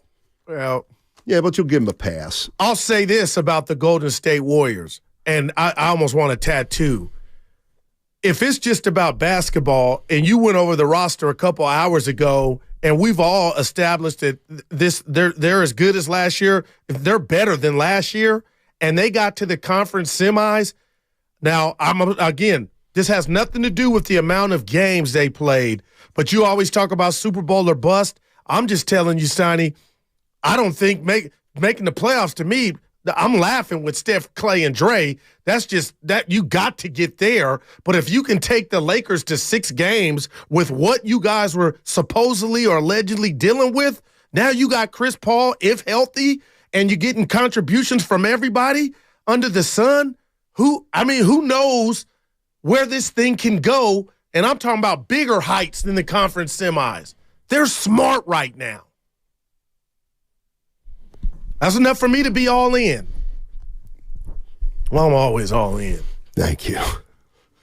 So you forgot all about their size issues. No, see, but Steiny, they're not going to be playing at that disadvantage against Denver. No, that against the Lakers. And those are the ones. Even on the Clippers, but we're going to see. But what did Joe Lacob tell us out there when we were chopping it up with him last time he's here to see the morning roast? I don't know. I wasn't listening. He was saying we got wingspan. It ain't all just – you smiling? Yes. But he had a point. I just, Now, you said, Joe, great point. Now what are you saying when he ain't here? I didn't say Joe, great point. I'm playing. I said, show me your handicap. Oh, yeah, 18. No, he said it was an 8. Oh, okay. So sorry, Joe. 888-957-9570 is the number. 408. Chris Paul is doing great. Great addition to the team. Shut up. Now, that's not Shut up, man. Nobody said that 3 months ago. Oh, now you like Chris Paul. Yeah, guess what? He's the same player he was for 18 years, which is damn good. He hasn't changed just for you. That was mean. No, it's not mean. You told him to shut up. Shut up. What if your mom's listening? I don't care. You know what? She's been annoying too. Oh boy, yeah, we're gonna talk today. Calm your son down, or I'll have to. Yeah. Look at you. I know what it is. Spadoni and Evan. It's you got your victory lap about the Chris Paul would be a good fit. Right. Now everybody's coming to the who are we gonna the picnic table and this bothering. Let's just do what you really want to do. Who are the Warriors going to face in the Western Conference Finals? Oh, stop. I thought you knew me. That hurt me. You think it's going to be the Lakers or Denver? That hurt Or me. another team? I'm not there. But the sky's the limit. Yeah, one day you'll learn me. I'm the guy that likes the Thursday meetings, and I take bullets for all of you because I admit that I do. I like synergy. I like camaraderie, and I like what I see through 5 games. That's not saying who they playing in the Western Conference Finals. I'm going fits. Size is a problem. No, size matters. So, yeah, TBD, Steiny, to be determined. You know what? I've not. Get to. I can't do it. Is it love? It's my typical love. It's half and half. Only you. What is it? You forgot. Guru. Possibly. I'll tell you what Guru has gotten the most improved award for. Covering all my bases. Covering all the bases. What are you talking about? Guru's got them all covered. Dude, that hurts, man. I don't live my life like that. I let the chips fall where they may. He's just waiting for a 3-game losing streak to say Wiggins has to get traded. Evan, don't laugh. We just did 4 hours yesterday. He's laughing. No, because he's laughing at you. Your sinister mind that thinks somebody has to cover all the. What's he doing?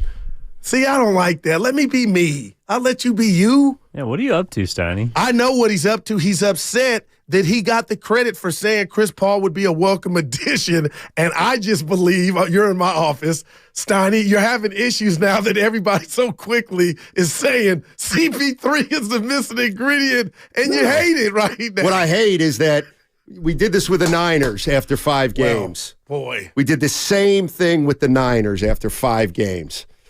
They had no problems. 0. You said, Guru, what's their weakness about the Niners? So that's why I told you the other day, don't act like you weren't a part of it, though. You were like, Guru, they have no – what's going on here? I said, how can Brock Purdy play better than he's played in 10 games? Like, how can he? And he hasn't. He's still good. Still pretty good. But the defense, though, the slippage. Well. But that's a little different than this. Like, the Warriors haven't played like the world beaters that the 49ers played. Oh, God. Hey, here comes. Hey, you can only play who's on your schedule. Which is the truest. You can only play who's on your schedule. Truest thing ever. But remember, I said something Chris like Paul can't hit a 3-pointer, Steiny. I said exactly, and they're 4-1. Wiggins is sleepwalking. They're 4-1. Man, as long as he passes the ball, they're fine. I know that doesn't. He looks mean to a do lot. that first, man. No, it doesn't mean a lot Curry to a lot had of 7 turnovers last night. Okay. Can't talk about that. Don't talk about that. Well, I'm just saying, like, they can get better. What the Niners did was there's literally nothing to critique. Yeah, it was like perfect. The dismantling of Dallas, who we thought, their defense. Dallas has a better record than the Niners. Like, and Seattle's in first place in their division. I'm saying it. From the Comcast Business text line, a Thursday meeting? Isn't Guru always out on Thursdays? That's a 1. It was Tuesday. Steiny just stirring the drama pot. No, not what really. Drama? No, I think you're misinterpreting what I think everybody's defining. Draymond said everything's fine. You guys get schnookered by him so frequently, it's unbelievable. Nothing to do with what he said. I go, you kidding me? He just said that. He hated to come to work. And you set the place on fire with the gasoline can in your trunk of your car, and you got the nerve to tell people you hated to come to work. Boy, I tell you. Why don't we listen to Klay? Because Klay was cool last night after the game. I realized we didn't have much time, so I just wanted to take a couple hard dribbles, get to my spot, and rise up. And luckily, I made a good move with confidence and knocked it down. And that's what being a basketball player is all about, is just doing things with great confidence. God, I'm happy for him, man. That's Klay Thompson. Yeah. Klay gets it. See, not one time we really talked about Klay. What? Oh, I think we're giving him some love. I know we're giving him some love, but we're giving him love for his game winner. We're not giving him love for his approach. Attitude. His approach is the thing that's the most encouraging thing about it. Which are bigger than his numbers. Is that what you're saying? That's what I'm saying, Gil. Wow. That's what I'm saying. I'm not mad. And maybe he knows he needs to do this to remain here if I'm right, Steiny, about, okay, they don't need him to go score 40 to get the contract. Let's see if you could take a lesser role. And when we say lesser role, you kind of self-police that by passing more, doing other things that you can do. And maybe that'll parlay him into the contract. Because let me tell you who ain't scoring 30 a night and got 400. Draymond Green. So that's proof right there. It ain't all just about the numbers. 888-957-9570 is the number. Coming up in 10 minutes. 10 minutes, your shot to win this is big. A place in the knockout game on the Chase Center floor. Let's go to Ken. Ken's in Oakland. Hey, Ken, how you doing, man? I'm good. Can you hear me? Yes, sir. Okay, yeah. First time caller. Oh, cool. I just wanted to call in and say that this is why the second unit is playing good, because Chris Paul is a straight-up leader. Yep. And them youngsters listen to him. The first unit know he's a leader, and the coach know he's a leader. So that they respect him and listen to him. That's why they balling like they balling. Wow. I think you're right. Thanks. I think you're right. And I think whether Warrior fans know it or not, I think Chris Paul is one guy, along with Steph Curry, who can keep Draymond Green in line. Like, Draymond can't. I'm listening. He can't do Chris Paul like he does everybody else but Steph, Klay, and Looney. Like, you can't do that to Chris Paul. And he's smart enough to know that.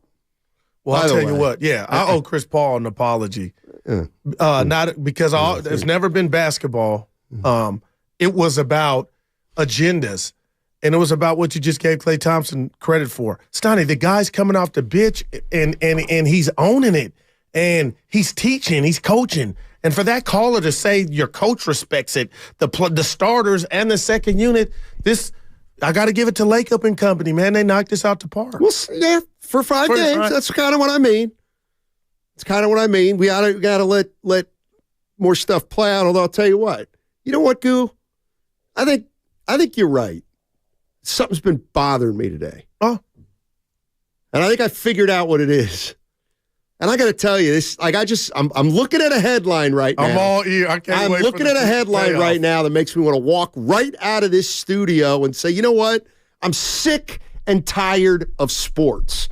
I'm sick of it. I think I know what it is. Shai Gilgeous-Alexander. He won't play tomorrow. This league's a joke. It is, man. This league is a freaking joke. Yeah. It is so hard to enjoy the NBA knowing that every freaking game, 4 guys are going to be out. And I think they're making a mockery of Silver. I mean, Steiny, this is an epidemic, man. You are in your – no, it's real. Damn, man. It's no fun. The games aren't fun when they don't play. Take them serious, man. And Devin Booker almost want to take his sock and shoe off and examine the toe like, ain't nothing wrong with you. Season just started. Bradley Beal, you're back? You ain't played a minute. Daryl in Oakland. What's going on, Daryl? How you doing? My back. Spino. Hey guys, how's it going? What's up, D? Doing well. Steiny, great. I have to follow up with you, and I have to agree with you actually very strongly. Chris Paul's addition has brought so much leadership. In fact, I think he might be the strongest leader on the team. Just watching it, from just a pure leadership, pure everybody's listening to the guy. Case in point, when he's on the floor, it's like they kind of know where they're going. And I want to talk about one thing that I saw that was just, I think it's an elite play, and that's when Chris Paul and TJD do the pick and roll. Trace Davis-Jackson is a very, very good pick and roll guy, and it's very obvious. And the next time, that's going to continue. That pick and roll is going to continue, and watch how good he is at the pick and roll. It's kind of an elite NBA skill. And anyway, no doubt. That's all I want to say, and I agree with you, except for one thing. Moses Moody is a player. I mentioned that 2 weeks ago, and you said, Moses Moody. Well, I've been doing it for almost a year now, so How was he we're last teaming night? up. You know, terrible last night. No, nobody was terrible. Well, he wasn't. Look at his numbers. No, he had 15 minutes. Yeah, 1 point minus.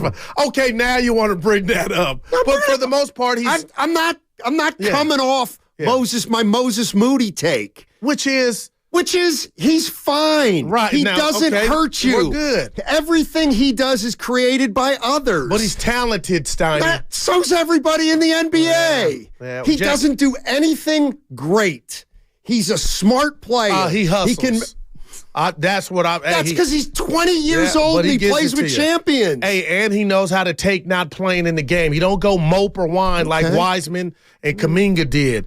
I like Moody, man. We all like Moody. I'm not telling you he's a perennial all-star. He's not. He'll never make an all-star team. He can be Michael Cooper. He's a piece to me, Steiny. He could be Bobby Jackson. He could be one of the best defenders in the history of the game. No, I'm not saying Well, you said Michael Cooper. No. A piece. Man. Play the passing lanes. He can jump. He can shoot the three. He can pass. And he ain't scared. Fits right in. I'll take the Michael Cooper back. No, you don't. Yeah. You'll take it back, but then you'll say, I'm not saying he's Michael Cooper, but he's Michael Cooper. I'm going to take the Cooper back. Coming up on the other side, we're going to give away knockout spot. Steiny, how can you say character wasn't an issue last year when the punch divided the locker room? Looney and Wiggins were dejected. Well, because it's virtually the same team, right? So if character was an issue last year, why is it gone? You can't blame the whole character issue on Jordan Poole, and I'm certainly not going to sit here and be available for the slander of two guys like Ty Jerome and Anthony Lamb. Please, point the finger at some of your veterans, not at some guys on the fringe of the league. We're going to give away knockout spots on the other side. We really are. iPhone 15 Pro on Verizon.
Off a pick, Paul.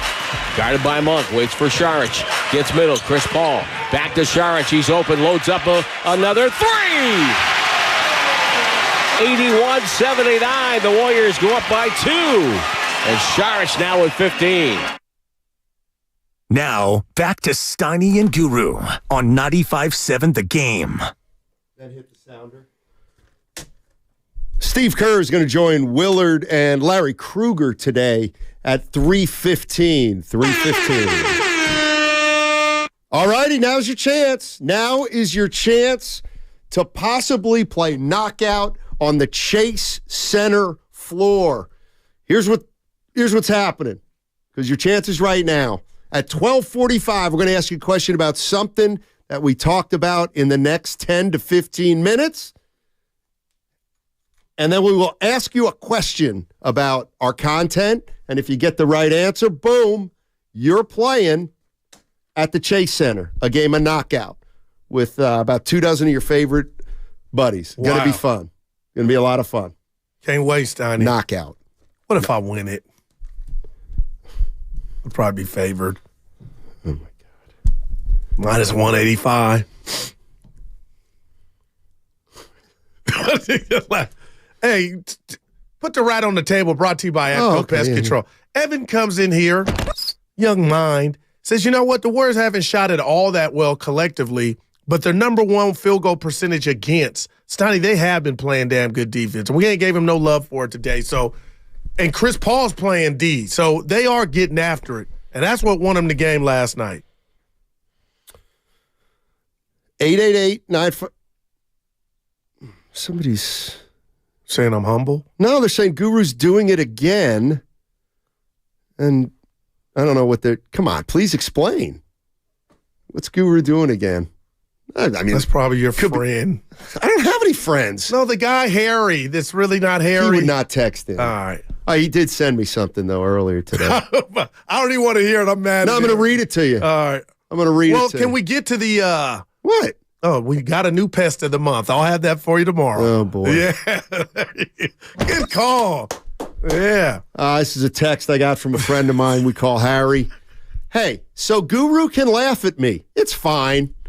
Purdy has less interceptions than almost every other starting quarterback. Does Purdy make mistakes? Sure. Do other quarterbacks make mistakes? Yes. Purdy's overall play has been good. His last game, less the mistakes, was still good. Best passing game of his career. Best running game of his career. Tell Guru to please not expect this young man to be perfect. Harry, I love you because you're a friend of Steiny's. Let me talk to Harry. I was taken out of context, and I didn't laugh at you, Harry. I was just telling you we've seen some regression from young Brock. That doesn't mean there hasn't been any good, but I cannot wait for their next game, Steiny, for everything involved. This team cannot go 4 losses in a row. Yeah, and I was very similarly looking forward to the Warriors game against Oklahoma City tomorrow night, but Oklahoma City won't be with its best player. But hey, who cares? It's the NBA. Nobody falls anymore. No, yeah, you need to put that on something, a shirt. Well, you know what? Warriors may as well rest some guys now, too. Why not? And LeBron's old ass playing every game. I love you, Bron. He was phenomenal last night. You catch that game? No, not watching that game. The Clippers-Lakers? Why? It was on ESPN. Now, those are two teams the Warriors are better than. You think so? Yes. Well, how can we say L.A. when L.A. knocked you out? I just said it. Well, they didn't have Chris Paul. I just said it. Or Saric. 888-957-9570 is the number. We can go to Free in Oakland. Free in Oakland wants to talk about the Warriors' size. Hey, Free, what's going on? What's up, Steiny, man? Hey. This is dedicated to you, man. I got to say this to you. Warriors won 4 championships, and before every championship, they talk about their size. Mm-hmm. When they was in the playoffs, somebody said, the Warriors are too small. We got 4 championships, and every year before the season starts, and Warriors is in the playoffs, and then Steph is one of the top 10 players after we didn't win a championship. I don't want to hear about size no more. We got 4 chips because their size. And another thing I want to say, Steiny, is this. Yep. Chris Paul is falling in line. Everybody trying to act like Chris Paul is so great. We got Chris Paul, and he's the greatest point guard, and he's a great leader. He's falling in line. Our leader is Steve Kerr, Steph Curry, Draymond Green, Looney, and Klay Thompson. We won 4 championships, and we beat Chris Paul on different occasions to get to that championship. Chris Paul is joining a great team that fell off last season because of Poole and Draymond situation. But Chris Paul is doing what he's supposed to do, fall in line and try to win a chip with one of the greatest players that played the game, which is Steph Curry. Free, let me give you this before you leave, before you dip. Okay. Everything you said I agree with, but I thought when he told Kendra Andrews at Vegas Summer League, you coaching, you got to be real here. He had the opportunity to be like, you know what? It's about me, Golden State Warriors. I don't want to come off the bench. So that's why I was hesitant, but you are right. He knows these guys are champs, but now that I see he's falling in line, sky's the limit, man. Are you right? Sky's the limit, but he has to fall in line. Because ain't nobody, there's no other team that Chris Paul can go on and he has a great chance to win a championship. Don't forget, we got to give Curry all the respect in the world because when he's gone, we're going to miss him. Oh, my God. He's one of the best that ever did it. Oh, my God. What you got for that? Well, what I have for that is I think we're seeing Chris Paul do, you know what, and people can say I'm wrong, but I think Chris Paul is becoming more of a practical leader on this team than Draymond Green.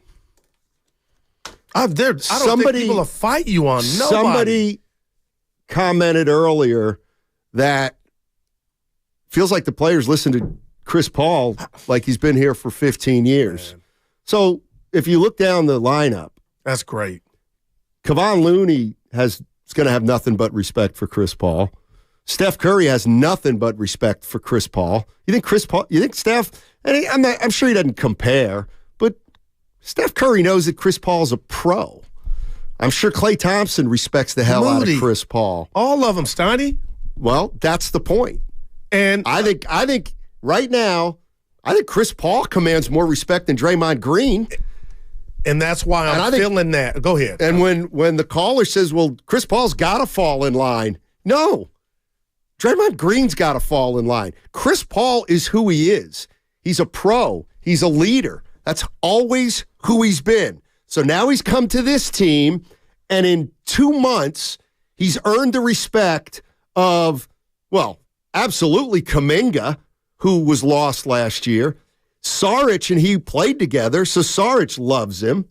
You have 2 rookies, Podziemski and Jackson Trace Davis. Oh, you preaching that. They're going to be nothing but attentive toward Chris Paul. Gary Payton II.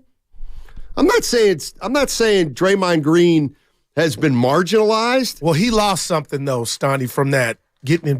Like he was in Moody's grill last night, but it's bigger than that. I just feel like he lost some of his voice. He said as much. You don't just get it all back. And now they look at Chris CP3, who, Steiny, is a steward of the game, and you see it. You see Kuminga's ears perk up. Not that Dre wasn't doing that or trying to do it. Well, he admitted that he wasn't doing it. But your boy's in his bag just being a leader on and off the court. And Joe Lacob said to us in the lobby that this started before camp. They were getting together. Chris Paul was organizing workouts, not just with the star players, with everybody. So that synergy was starting then. From the Comcast Business text line, don't get too excited with CP3. The injuries are coming soon. I didn't send that, but but he looks fresh. We're talking about the regular season, the postseason. The postseason. Okay, because the regular season, Chris Paul played more games than Steph. Yeah, and he makes it through the regular season. And over the last 3 or 4 years, Chris Paul's played more games in the regular season than Steph Curry. Like he got hurt right before this Denver series. Let me tell you something. Let me tell you what the homerish of homerish opinions is. That Chris Paul. I'm worried about Chris Paul's injury, but not the other 3 guys. They've all been hurt the last 4 years, not just Chris Paul. Right, but they all finished their playoff series last year, Sonny. Klay missed 2 entire seasons. 2 entire seasons. Those are facts. So, okay, so who are you more worried about getting hurt right now, Chris Paul or Steph Curry? Chris Paul. Well, why? Because he got hurt. But it's November. It's the regular season. You say right now. Okay, yeah. Okay. I got you. So we don't have to worry about Chris Paul for the next 5 or 6 months. But even then, forget you asked me the question. The stuff can jump off at any time, Matt.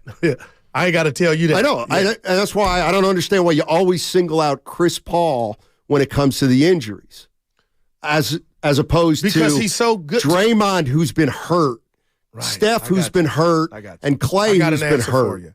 Because if you just look at last year's Phoenix Suns, they lost that series. You're not going to agree with this. I don't care, Steiny. They lost that series. 90% of Chris Paul got hurt. The guys that you mentioned, you're right. They got hurt during the season, but guess what? They were available for the 6 games in the playoffs, regardless of how they played. You're cherry picking. No, I've been rooting for Paul for a while, Steiny. Let's go to Philmo Mike. Mike. What's up, Philmo? How you doing, man? Oh, I'm good, man. I'm gonna need dibs on the on Skinny Bob and some of them balls. You feel me? We'll see. We'll see. Cameron. All right. I would give you a 2. I'm busting wood. Yeah, look, but look though. Now as far as injuries go, Steiny right about that. They all been injured. Draymond's been the least injured, but he's also the youngest, so it's no question. But I just want to say this: you got to give. You have to give. People say that commissioners don't deserve no kudos. Adam Silver deserves kudos because what I think happened is, or what's going to happen, because players and teams can be faking injuries and BSing and you know, not playing full games. Shout out to Dr. J and Michael Jordan and the Dominique Wilkins giving it they all every night. Players are going to be better. They're going to be more well-tuned, finely tuned. They're going to have a better rhythm. Not only are players going to have a better rhythm, teams are going to have more chemistry, better rhythm, because they're not taking people out the lineup, picking and choosing, playing favoritism and saying, oh, you could play, we're going to rest you here for this game. Nah, forget that. Everybody playing. It's all hands on deck. It's going to allow the players and the coaches to see what they can really do and what they can do. So I'm very excited about this basketball season. You got to give Adam Silver that his just due on that. By cutting out that load management crap, the players are going to play better. Steph going to be one hell of a Steph for longer parts of the season. He ain't going to have them ups and downs. I'm sitting down. You're going to get injured, but play when you can play, man. But, Mike, we're already seeing guys, we don't know if they're abusing it. We're already seeing them sit.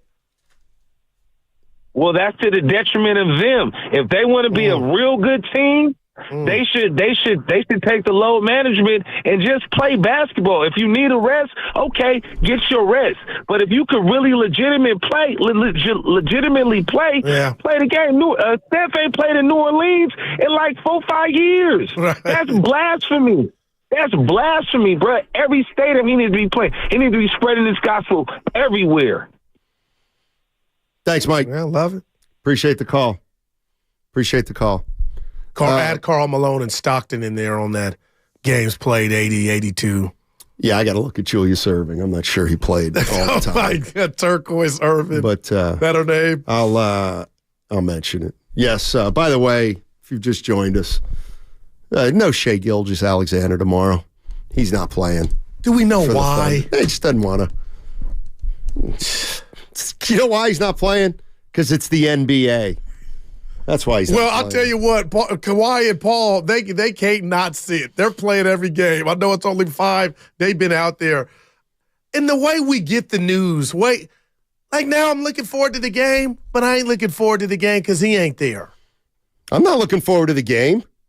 Why would I be looking forward to a game when nobody's playing anymore? Brandon Ingram, you had the Warrior flu? This is such a joke what the NBA is doing. They have 82 games, all right?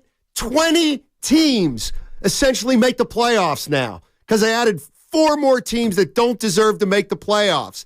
Everything they're doing is a sign that they don't care about the regular season. The regular season doesn't matter to any team that feels like it's pretty good, because any team that feels like it's pretty good, they're not going to bust their hump in the regular season when they know they can cruise to 44 wins, very similar to like what the Warriors did last year, and then just go into the playoffs. That's weak.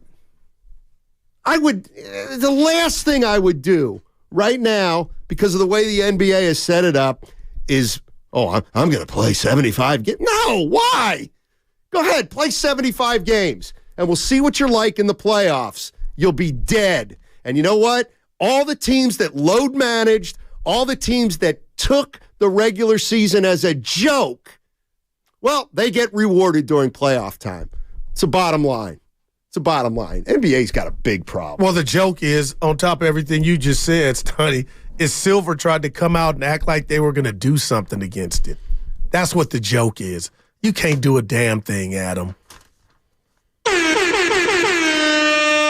All righty, there it is. That is the air horn that tells you can win a chance to play knockout on the Chase Center floor. Here's the contest line. I'm going to ask you a question in a second. Here's the contest line. You call this number, answer the question, and guess what? You're going to play knockout on the Chase Center floor. 415-523-4652. That's the contest line. 415-523-4652. And the question is this.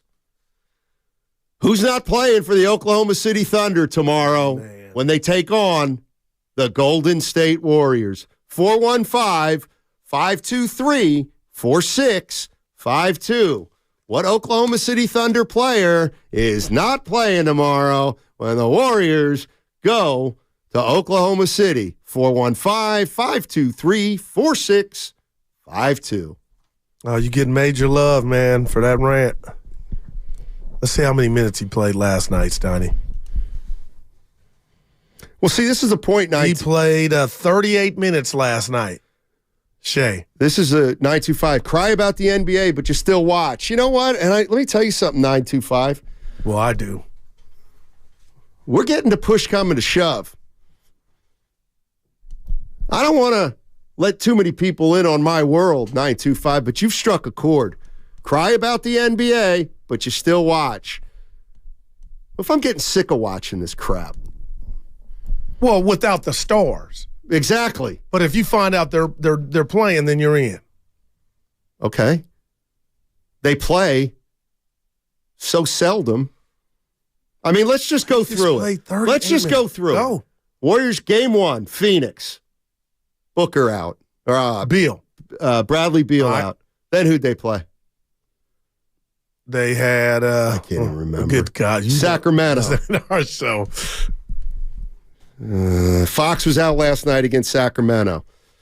Pelicans. B.I. Brandon Ingram doesn't play. Houston. It doesn't matter. Houston stinks. But the point is, it's a joke. And it's bigger than just the Warriors schedule, man. Let's go to Warren. Warren's in San Ramon. Oh, we're not taking Warren because we got to vet him first. We've got to vet him. 707. The NBA needs to make the regular season more valuable. How? Oh, I thought this tournament was going to do it, which starts Friday. How many guys are going to be not available for the Adam Silver, man? I just hate they came out and said we're going to put it into it or try to, it's a wrap. We're monitoring it, please. And then the dudes are there dressed up in their jewelry. I'm not hating on that, Steiny. And they look like they can play like they got no ailments. That's what bothers me. Like, you gaming the system. I get it. I cheated pickup, but this is different than cheating the fans. Well, I wouldn't mind cheating the fans.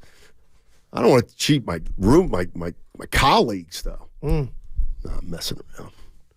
Well, you met your peers, letting them down.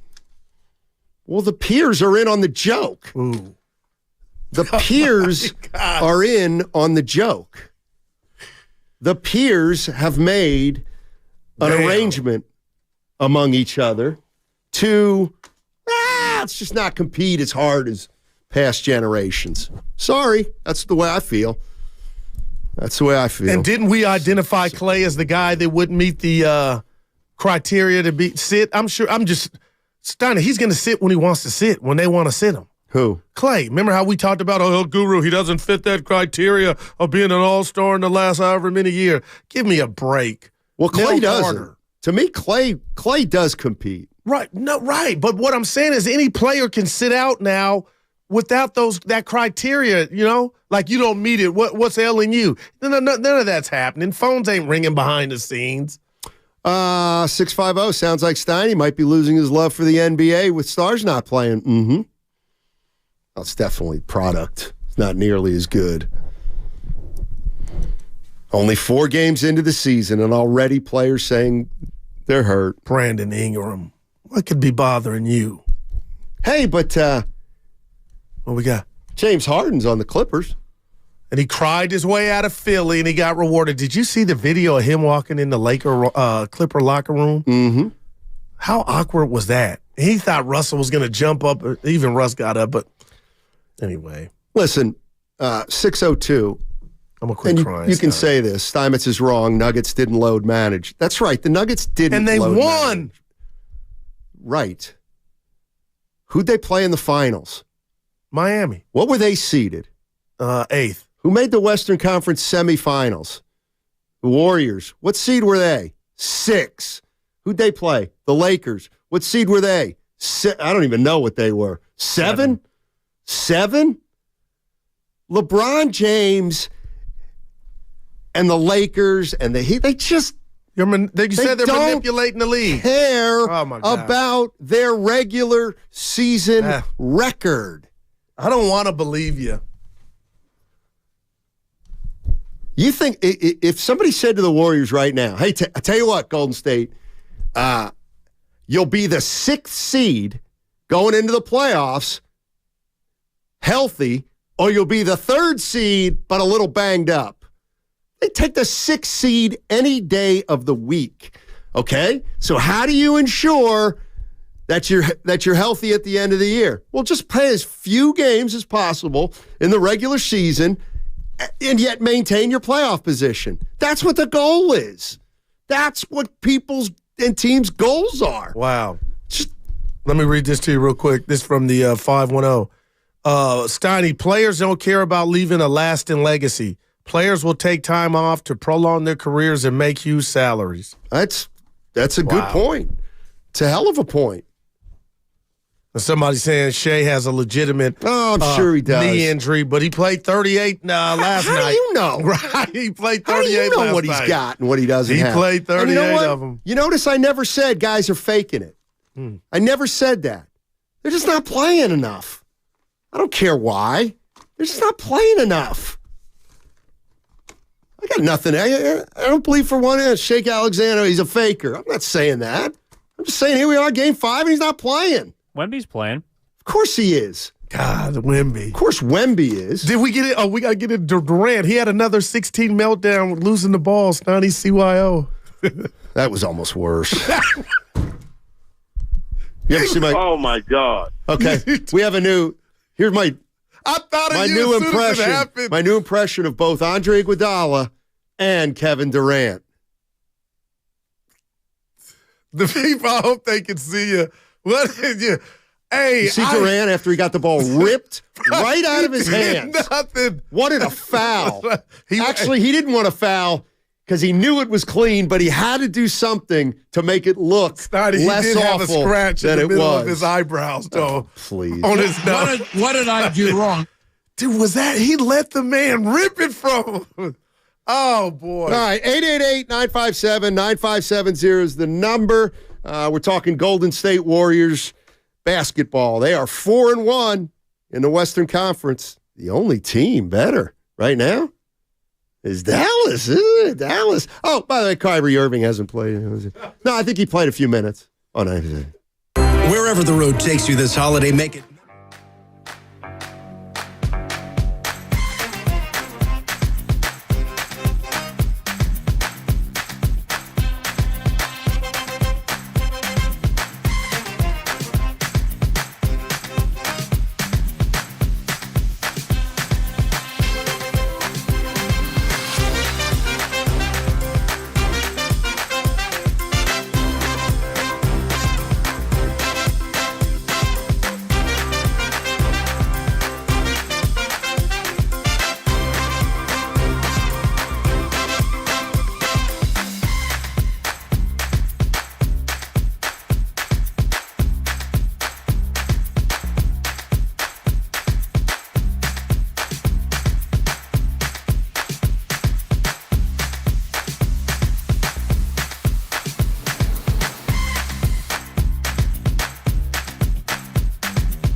I'm busting wood. Now, back to Steiny and Guru on 95.7 The Game.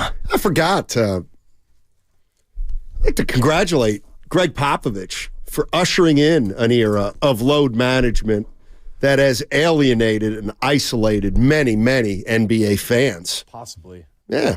He could have Bob Thanks, Knight Greg. rants himself. I Appreciate wonder it. what he would say to you or any reporter that said, "Hey, Bob, you're the reason this all jumped off." Well, he you probably started would it. go crazy. No, he wouldn't. He'd be like, "What are you talking about?" You were the guy who started it. Those are facts. Is it going to say six-time champion first in his on his Wikipedia page, or is it going to say ushered in load management, which almost ruined the NBA? Popovich is a great coach, but don't talk about the league. He's reinvented right now, Steiny.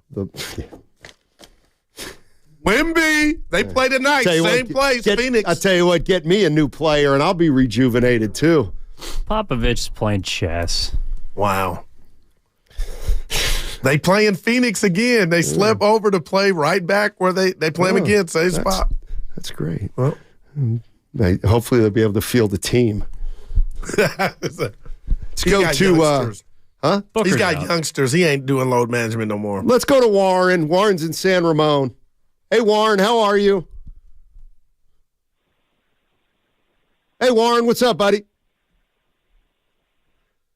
It said Warren wanted to talk about CP3 falling in line. I was going to listen to what he said, but instead I'll just say CP3 is not falling in line. CP3 is CP3. He's a pro. Like, he's being who he's always been. And that's why they respect him. He doesn't have to fall in line. He fits right in. But guys like me were saying there might be a narrative out there that he would buck the system and try to be, and he didn't do that. And I got to give kudos to him, man. Not yet.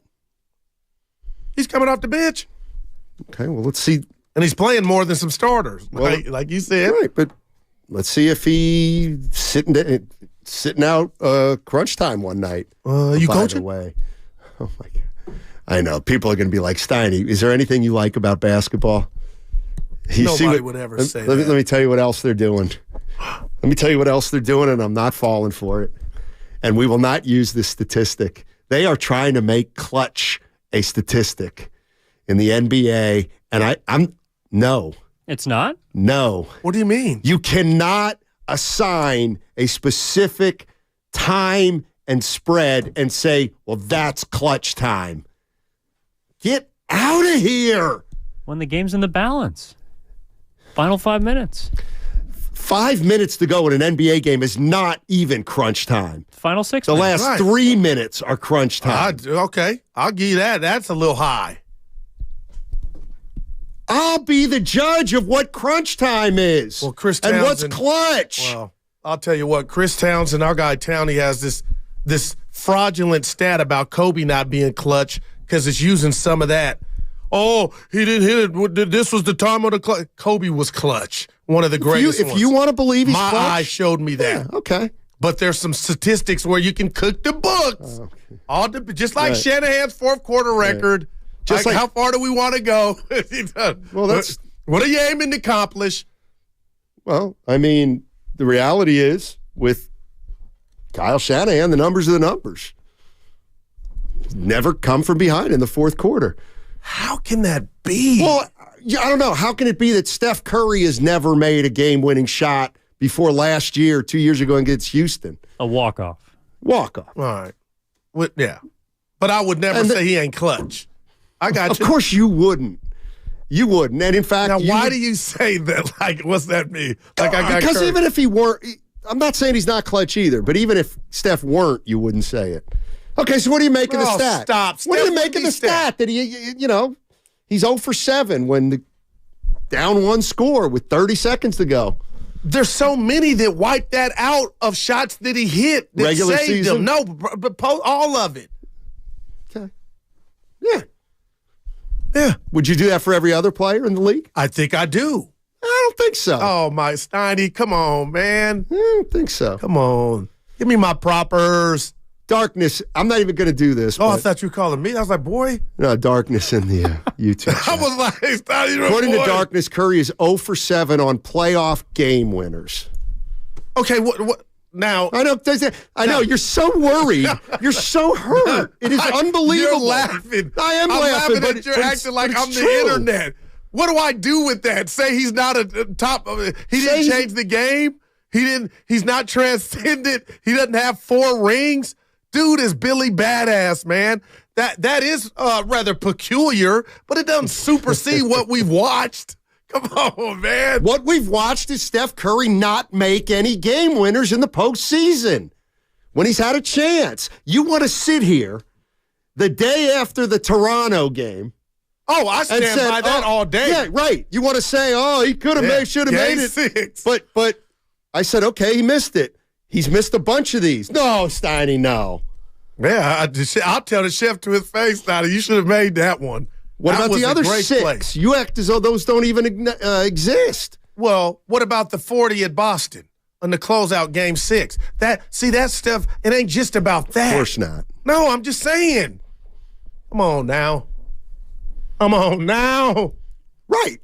But that's the thing. You completely dismiss that stat as if it doesn't exist. No, I swear I don't. No, you do. I swear and that's I don't. why I look at that stat and say, Yeah, that's what I said. Peculiar. Right, but it don't change what I think of him as a basketball not. player. Of course not. Does it do for you? Well, like, do you knock him down a notch? Being real. Because it sounds like your energy part of is his different than resume. mine. Right. It's part of his freaking resume. I didn't say it wasn't. But it's just a tidbit.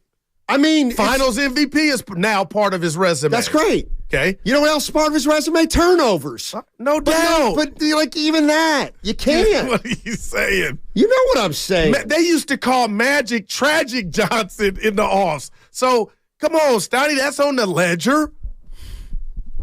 It's not on the ledger. What are you? And I get it. Tragic Johnson. Listen, I watched Larry Bird play, okay? And when people actually brought up stuff that Larry Bird wasn't great at, I did the same thing as all you guys. I stuck up for my guy even though I knew it wasn't true. My side That's what you all do. That's what homers do. That's what fans do. That's what I did. Hey, Steiny. Back circa 1988. Hey, Steiny. Hey, Larry Bird. He's not a very good defensive player. Stop, man. You know what? I knew he wasn't a good defensive player, but you know what I said? Yeah, but he's the greatest team defender of all time. Okay, so no, he wasn't. But I said that to protect my guy. You're missing so much. Ask me if Larry Bird was a good defensive player. Was Bird a good defensive player? No, he wasn't. And nobody else will say he was. Right. So don't be afraid to say Steph Curry's got weaknesses in his game. We all have acknowledged that. No, you don't. Steiny, you don't acknowledge it. You don't remember the whole adage used to be Klay guards two people because the other person was Steph's man early on? Come on. I'm telling you, early on, that never stopped. That dude's put on some muscle. He plays it. Listen, this is why people like you are fraudulent in this sense. You're forgetting the 7, 3, and 9. Who was the best player on the team? Who intercepted 4 rings that were supposed to go to LeBron That's James? your narrative. It's Steph Curry. Who's the first and only unanimous MVP? See, the chef. Let me tell you something. And that's all. This is where I'm he different than you. revolutionized the game. You're not even giving him credit when you do that. Don't you get it? You're saying Steph Curry. Who took LeBron James? It was LeBron James. No, I'm reading the resume. Steph Curry deserved everything he got. And he didn't steal rings from anybody. No, he earned them. them. That's right. But nobody saw it coming is my point. What are you talking about? So that supersedes 4 your years little into his 0 for 8 career. in the finals. Okay, that is peculiar, but that don't supersede I'm the not ledger. saying it does supersede Well, you sounded like it. No, you're saying, oh, these were LeBron's rings to win, and Steph spoiled it. He did more than spoil it. He was better than LeBron James. Okay. He didn't let's stop that's there. not giving him credit. Okay, by saying he took something LeBron you just had. said he's better than LeBron James. Who? He's as good as LeBron James. Those words came out your mouth. No, let's leave it there. So I the didn't say that. ain't heavy enough. I to didn't negate say that. Well, you just what I said he was good enough to beat Bron. Right. So give him credit. Hello? You act as though he went in and pilfered 4 rings that he didn't deserve. No, I'm giving him total credit. Okay. I can look at the whole. I can step back and look at the whole thing. But I'm not going to let for whatever in the finals. No, you're going to delete it. The impact and the dynasty that he's currently overseeing. Okay. Right. Am I wrong for saying that? I think you're taking away from Steph Curry when you say he came into the league and nobody expected it, and he got 4 rings. So nobody expected he'd win another one after the first one? When they had the best team in basketball? Not to the degree of 4. Not to the degree of 4. Let's go to Mel. Oh, Mel's got a solution to make the regular season better. Mello. What's up, what's up, Mel? Hey, you guys. Thanks for taking my call. Yes, sir. I think I have a solution for the regular season. Problem is, I don't think the NBA would do it because it would cost them some games, and they're not going to get rid of the television money. But, Steiny, you almost hit it on the head. It's too many playoff teams in the NBA when the top 20 teams can go. So my solution is seeds 7 through 10 that are in the play-in, they're just automatically eliminated. You take the top 6 teams from the East, top 6 teams from the West, and you make 3, 4, 5, and 6 play in the play-in. Because those would be much better play-in games. You would have to play all the way through the season to get a top 2 seed to make sure you're in the playoffs. And if you do happen to go from the 6th seed on, you would really have to earn it. And players wouldn't be able to rest and think, okay, if we win 45 games, we'll be the 6th seed, we're guaranteed a series, you would be thinking, okay, we only got 40 some odd wins. We need to kick it into gear. Otherwise, we're all going to be going home in a week or two. And honestly, most fans don't care about the first round of the playoffs anyway. It's a longer extension of the regular season. You only get so many We Believe Warriors or Mutombo Nugget teams that make you remember a series. You don't start paying attention until the second round anyway. Well done, Mel. Mel gets it. I called him Mello. 650. That's not true, Steiny. It is. Curry hit that 3 versus the Pelicans in the playoffs to tie the game and send it to overtime. That's right, he did. And that's not a game winner, Chief. See, I'm so rest my case, I don't even need to go into the specifics. Well, exactly. And I'm not demeaning or belittling what he's done. No, but like people, like the history is the history. Okay, he's 0 for 7 on game winners. He hit that shot against the Pelicans that sent it to overtime, and they won the game. Oh, my God. Unfortunately, it doesn't fit the category that I'm talking about, but it still won the game for the Warriors. I'm not denigrating that at all. I'm just saying the whitewashing of a player's past or what a player's done, it's a joke. So, D-Lou the boss. Goo was my favorite, but now Steiny after the rant. Wow. 2 things can be equally true. Steph Curry can be one of the greatest players of all time, and he's not quite perfect. Like you came at me like I was saying it. He has 8 game-winning shots in that in the criteria you just mentioned. Why did Kyle Draper say all Steph does is fall down after his shots? Is that the way the league feels about Steph? In case you don't know, I watched the Sacramento broadcast last night. I didn't know I had it. Did you see the postgame, Mike Bibby? No. Oh, I didn't see. I saw halftime. Okay. How was it? I think he's new this year. He's getting his sea legs. Yeah, Bibby and Mo. Dave in San Mateo's got a bone to pick with me. Hey, buddy. Steiny. Hey, Steiny. What are we doing right now? We're talking about the best pound for pound basketball player in the history of the NBA. You can't tell me one player at his weight that has more talent at his weight. You could multiply his talent into a 6'8", 240-pound body, and he's balling LeBron James off the basketball court. That's all I got to say. We need to knock it off. Tiny Archibald on the phone. Not we. Allen Iverson on the phone. Mm-hmm. All great. You want to go pound for pound? Steph's got weight on Iverson. Iverson's skinny. Steph's 6'3", 209. Iverson was 6 foot, 180. Soaking how wet. Much was Steph when he got that first soaking chip? Wet. 15. How much did he weigh in? He didn't have that muscle. Steph's muscular. Steph is strong as an ox. You know, he's carrying those 4 trophies, AI, who I love. Yeah. He's not out playing LeBron James either. They're both doing fine. Would you shut up? That's the kind of stuff I can't. He's outballing LeBron James. Omar in Oakland. He wants to talk about the NBA regular season, otherwise known as exhibition year. What's up, Omar? Hey, buddy. Steiny and Guru, baby. I ain't talked to y'all in a minute. I want to say I love when y'all go back and forth. You know, it's exciting. So I want to say you got to hit him where it hurts. You got to hit him where it hurts, and you got to find him. You got to find him in a way of they got to go through an examination before the game where you got to have an official for the NBA test them, and if they can warm up, they got to play. If you're not limping or you don't have no bruises, man, you got to play because these fans are paying hard-earned money. And on top of that, you know, on another topic, the Warriors look good, but it's too early to judge it. You know, you got to judge it in December, January, February, because you can look at the Celtics and you think, oh, they I'm a Celtic fan, but it still takes a while. You don't know who's really a contender until after the All-Star break. No, you're right. Weren't the Celtics like 500 after 30 or 40 games 2 years ago? But the Lakers, we got to go. But Warriors were 18-2, Steiny, and you know what happened? We got to go. Oh, I need my readers. Boy, the 9 was a 6, but it was actually a 9. My bad. No, I know what he was saying. I think he's saying if Curry was 6'8", he'd be better than LeBron James. All right, I'll give you that. For sure. Oh, Willard with a good one-liner. Did he Great text? one-liner. Yeah, he texted.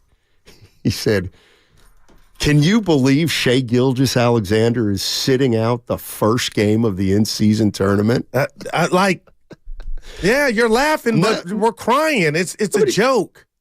No, the in-season tournament. What's more of a joke, load management or the in-season tournament? The in-season tournament. The history of this league that you gotta put some duct tape and Elmer's glue to make it seem more important, not to the fans, but to the effing players.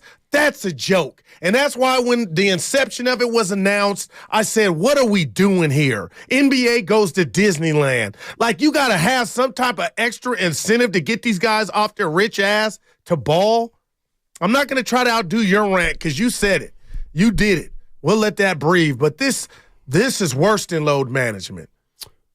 I've never felt older in my life, but it's real. These dudes do not want a ball. They don't want the smoke, and they get rewarded for it. The in-season tournament, people are like, explain it to me. And I feel like saying no, because there's nothing worth explaining. Here's all that the NBA put out a regular season schedule. Okay? They put out a regular season schedule like they always do. And then they denoted a couple games. All right, so tonight's game between the Oklahoma City Thunder and tomorrow's game between the Oklahoma City Thunder and the Golden State Warriors, it's just a game. It's just a game. But parallel to that, in this mythical tournament that means nothing to anybody. It's embarrassing. Whoever loses the game is eliminated from this mythical tournament that nobody cares about. Which will be played in Las Vegas, though, Steiny. Oh. Yeah. I'm just saying. What happens in Vegas stays, whatever it is. You know, dude, this is it. I didn't know you were going here. That news, that's just terrible. And you know what? I've been given passes through this first week of the season because I've been seeing guys sit and with the jewelry on and getting up off the bench, Devin Booker. How do you drop 34, Evan 30 on the Warriors, and now all of a sudden you can't play? Bradley Beal was the big, pickup. I mean, what ails you, brother? And it ain't just those guys. This is a joke, man. And Adam Silver to say, we're going to fix it. We're going to fight it. We're going to fight back. Please. Like Willard said, your boy Gilchrist out on the first day of the tourney. Nobody cares. Gilgis. What did I say? Gilchrist. He played at Maryland back in the day. Evan.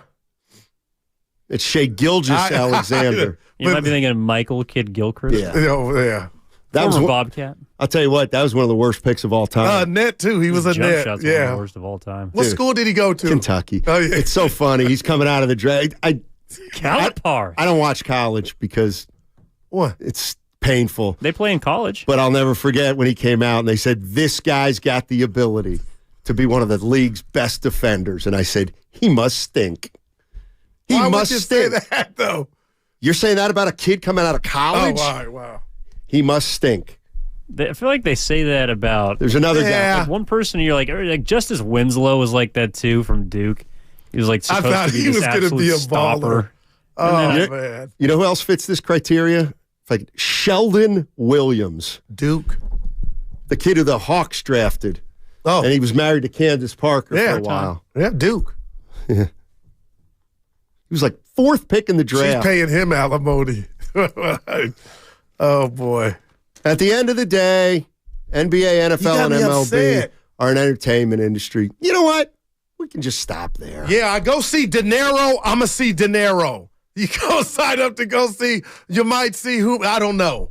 Yeah. 203. Steph Curry is in a tier above Iverson. Hello, please, you don't got to say that. We know. You know, this is what I can't stand. Iverson's the greatest player. I love him. He's one of my favorites. Of all time. Right. Until Steph Curry's name comes up. They're different. All of a sudden, I know they're different. But when I bring up, Allen Iverson was not a great shooter. Oh, But he could get buckets. He gave you his all. Allen Iverson couldn't hold Steph's jock. Say that, because that's a truism.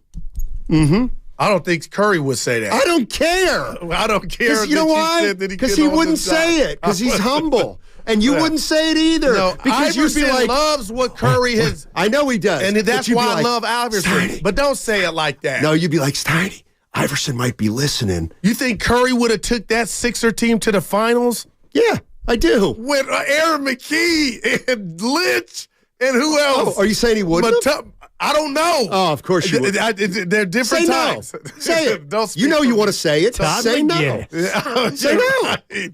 That team was horrible. AI is a baller. One of the quickest dudes creating this shot in the world. I will never disrespect. What's the nickname?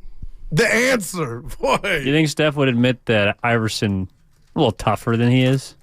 Oh, no. Well, Steph's added bulk now. Well, but Iverson played like 45 minutes a game. When you could just mug for all 82. Iverson's a G, man. He's a legend. And I love how he respects Steph. Of course you do. No, I love that. Oh, I love it too. I don't know what you love right now. Honesty. Well, you need to speak to the NBA and all these teams. Objectivity, I like. Yeah. That's what I like. One thing I really like is objectivity. It's maybe my favorite thing on planet Earth. You saw me at the summit.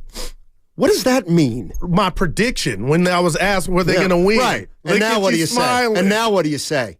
Nobody's asked. Are they? Can they win it? My answer was at the summit. I don't know. That's not my answer. Yeah, buddy. That means we got to go. You know what? Take us out then, Evan. Oh. Sick of this. Is it possible that fast internet can take your business to the next level? With gig speed Wi-Fi from Comcast Business, it's happening. Comcast Business. Power.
another beer. What'd you have? A Truly? My fault. Now, back to Steiny and Guru on 95.7 The Game.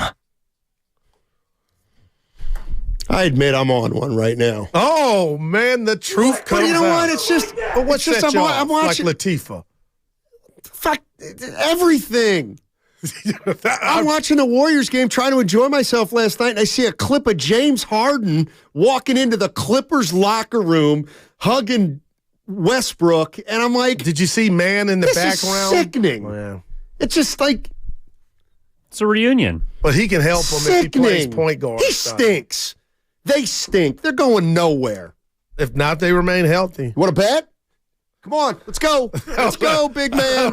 Let's go. Put your money. I dare you. I dare you. Hold on now. I want you right now. Yeah, go ahead. Put money on Westbrook, Harden, and Paul George. Oh, my God. Go ahead. And Leonard. Come on. Yeah, Leonard. I don't care. Yeah, come on. They got a little squad. Yeah, they got a little squad. I got to see. You think they can beat the Warriors?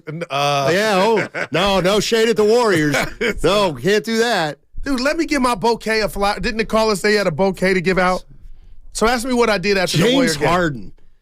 Who's going to the Hall of Fame? Like, is there anybody that actually likes that guy right now? Led the league in assists last year. And he's going to the Hall of Fame. We know that now. Yeah. So what? Yeah, but I'm going to give you the Skip Bayless. So what? Put your glasses back on. Is that when Put your glasses back Shannon on. Sharp, I'm in the Hall of Fame. So what? No. I don't care if Harden's in the Hall of Fame. He said Tom Brady was better than you. You know what? It's not about being in the Hall of Fame. The question is, did you leave something on the table or not? Yeah. And you did. Yeah. And you have. But Steiny, and you continue to. If he's point guard James Harden and wants to just distribute, he's going to help. Do you understand that basketball encompasses defense? Do you understand that? Right. James Harden cannot play defense. Well, he played it when the Warriors. He had the Warriors 6 years ago. It don't matter. 6 years ago. Him and CP3. Oh, who did he guard? I saw that. Who'd Harden guard? He guarded a little bit of everybody. My point is they didn't take advantage of him. Please, they were down. Let me get to me giving my flowers out. You just see. This is what I mean. You're covering all your bases. Harden's great. But the Warriors are still great. But Harden played great defense against the Warriors. I just said I sided when the Warriors were down 3-2 with Durant. What part of that is I ain't falling for it. Anyway, Harden guards nobody. Anyway, never has, never will. All right. Anyway, I just wish stuff wasn't like everything pisses you off. And not everything. Load management. You should have some type of force field to where you know. Everything shouldn't be worthy to get to you. But anyway. Everything isn't. Listen. Everything isn't. Ask me what I did after the Warrior game. No. I don't like the way you set that up with me. Hey, I'm going to tell you what I did. I recorded the Lakers-Clippers. Okay? I did this. I need a life. You know, he must have to. I don't believe you. I watched the whole Lakers-Clipper game in its entirety. Normal backed me up. And guess who was on the call?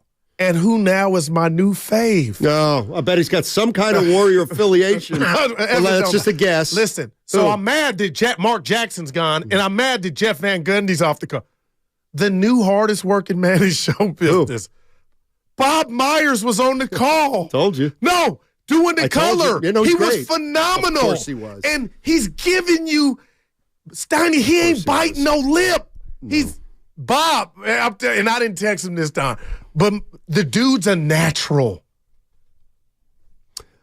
He's got to tighten up. 331. Steiny, your load managing, loving Clippers have been a complete failure. Now Tyronn Lue said no more load managing unless injured. Okay. Well, Kawhi, they've all played. Okay. It's been short sample size. No, that'll last all season. But I can't hate on the Hall of Famer. He's going, Steiny. Whether you like it or not. I don't care about anything. But no, I care a lot about a lot of things, but it's like, of course he's going to the Hall of Fame. Right. Well, the Clippers wanted him.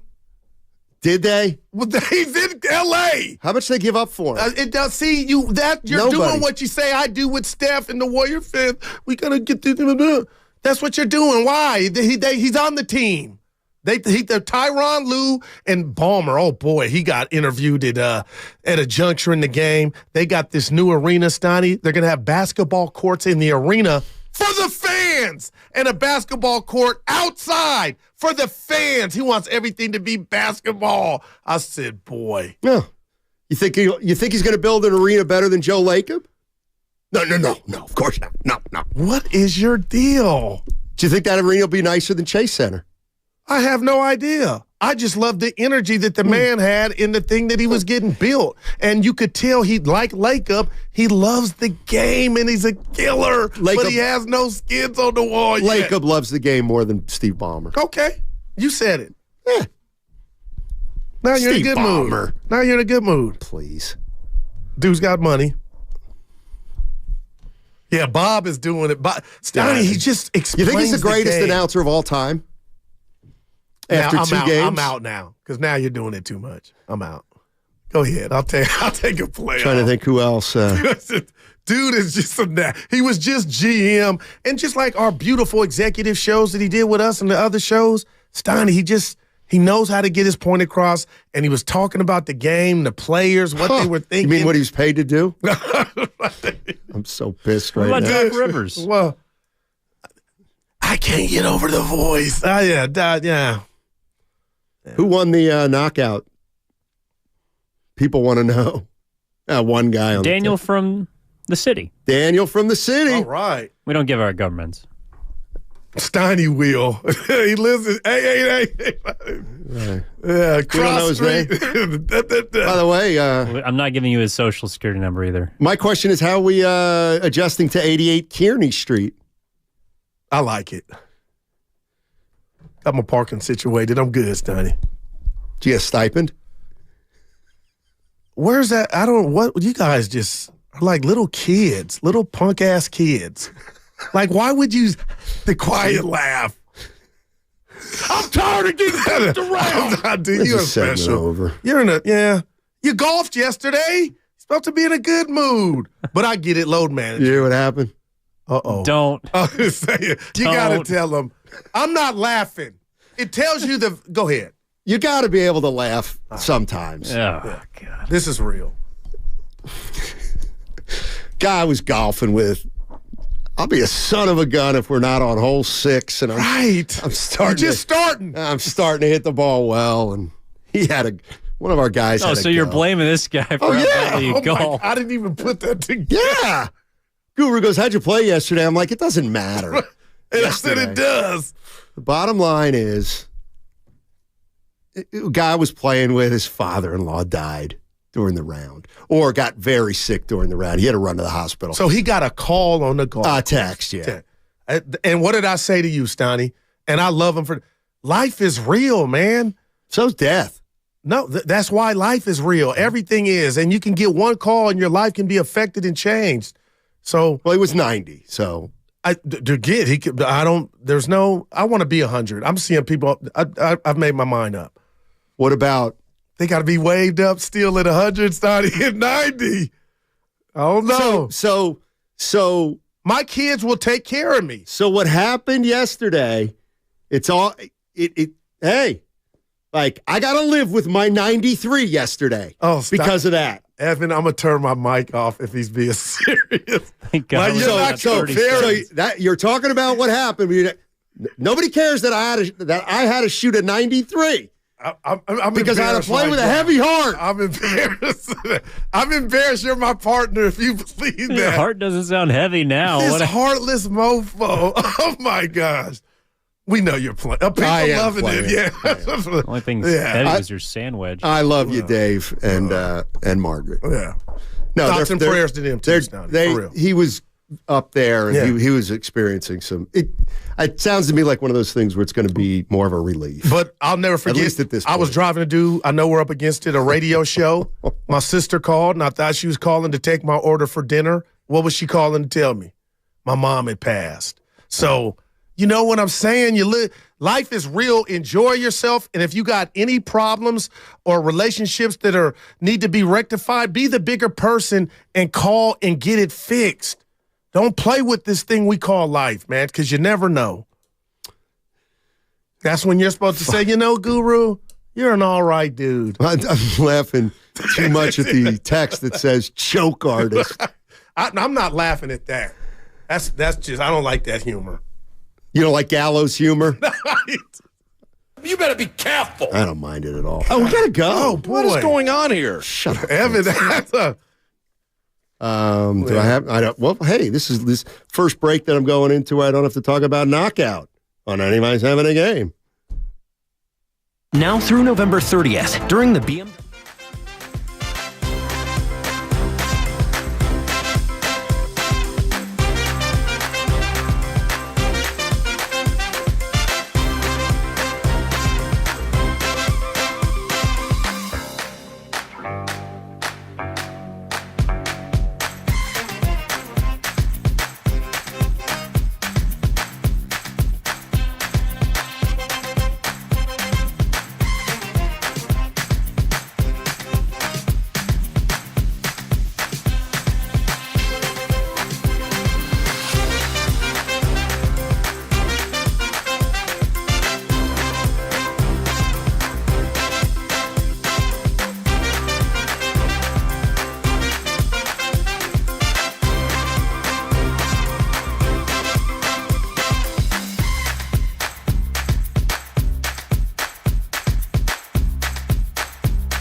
told him to shut up. Shut up! What if your mom's listening? I don't care. You know what? She's been annoying too. Now, back to Steiny and Guru on 95.7 The Game. It is crossover time. Willard and Larry Krueger in for Dan Dibley. I don't know yet. Larry just asked me what I thought of Trace Jackson Davis. At first, he reminded me of Brandon Wright. I think that's so bad. Okay, that's not a good thing because he's heavier in that. He's in the junk in the trunk. TJD has junk in the trunk. Brandon Wright was like featherweight. It's the most Larry question ever, by the way. I know. Just to walk into a room and like you could have said anything about what's happened today. Draymond freaked out last night. You could say hello. You could tell him that Willard just dropped cookies in the kitchen. I brought some cookies from home. Go get a cookie. But instead, hey, what do you think of Trace That is great, Larry. I don't get a lot of Steinmetz FaceTime. There you go. I got to check in with my man Steinmetz. There you go. All good. Anyway, just quintessential. He was a DMP last night. No, he wasn't. Pay attention to the game. DMP. Do you even watch the game? DMP. No, it doesn't say DNP. It says 0.00. He played the last 2 tenths. Oh, it says right here in the box score, DMP coach's decision. Yeah, the box score says DMP. That is CD. But did you watch the game? Yeah. Yeah, he had to defend the last play. He was on the floor. Mm-hmm. Wow. Well, take it up with the league. I would say that's a technicality. Yeah, I put that down. I can't wait to get home to run it back. Take it up with the league. Yeah. Well, actually, I tell you what. Do you get a minute of action when actually all you got was 0.2 seconds of action? I don't know the answer to that. You know what? Well, it sounds like a personal issue, really. It does. Well, I got a personal issue with Goo because he didn't know. Yeah, he stopped that play. Jackson Davis made Monk jump in a different area. Statistically, though, he might be right. It might go down as a DMP. That's what the box score says. Box score's wrong. Well, take it up with the league. I am blown away. Yeah. Let's get about what? The DMP is hitting give my man his credit for getting the game. It's the first thing I noticed in the box. I'm looking at the box. It said, I know. I'm a mess. I got it. I'm like, Jackson Davis played. He was on in the last play. Wow. 0.2 of a second. Maybe it's like the rule. You got to get 0.3 of a second. The most Larry question ever, followed by the most Steinmetz response ever. This is great. Yeah. Thank you. Yeah. Good to see you both. All right, let me just. Yeah. I mean, boy, what a fit Chris Paul is. Draymond's comments I thought were foul, Willard. Foul how? Why foul? Because you and I, we win 15 rounds, not in a bad way, but no, Jordan Poole didn't deserve what happened to him. Was he the big reason why they led the league in turnovers? Yes. I was opposed to Chris Paul coming in. I didn't think it would work. And I didn't think it would work because I thought he was a gladiator that would never say, I'm not going to their team, the champs, to come off the bench. He's done all that. They look IQ through the roof. But for Dre to say, I hated to come, that was the only bad part of the night for me. I'm like, dude, you were 90% of the reason it was hard to come to work. And then Klay to take the other road of, I love playing the game. Last year's vibe was fine. That's who I am at heart. Come on, Dre. What if I devil's advocate for just a second? Al Pacino. Okay. So Willard to play devil's advocate. Look at Larry. Thank you. That's correct. When Draymond says it was hard for me to come to work last year, where in there does it say that was Jordan Poole's fault? It's implied, I believe. Thank you. Okay. It's insinuated. But, which makes it an implication sensation, number one. But number two, who's implying it? Him or us in our processing of it? Well, now we're getting real technical, but I just think it's implied. I mean, we all know we know the team. Okay. We know what he was implying. I don't know that Draymond would tell you that he didn't have a major hand in causing it. Because it felt like he was deflecting. Well, maybe I don't know if a follow-up question would have handled that. Here's in the end what I think. Is it sort of is it pushing the envelope? Sure. Is it going back in time at an inopportune time? Maybe. I gave up a long time ago, hoping for Draymond Green to say the right thing and hope it all fits into a box. That's not him. It's not him. If you want someone who is going to tiptoe around his true feelings, you got to go pick a different athlete to listen to, because he's never, ever. It doesn't mean he still wasn't tone deaf in him. That's his reality and truth, but it still didn't come off great to me. It would have been an awesome radio segment, one, if he had been a radio host, and if he had a partner who said, well, you caused that, bro. Yeah. Then that would have been an awesome segment. Yeah. You coach that, Larry, spot on. Well, okay, and he may have said, you're absolutely right to a certain degree. Okay, now we got a hell of a segment. But I would also, I would argue this as someone who was not in the building and not a part of these relationships at all.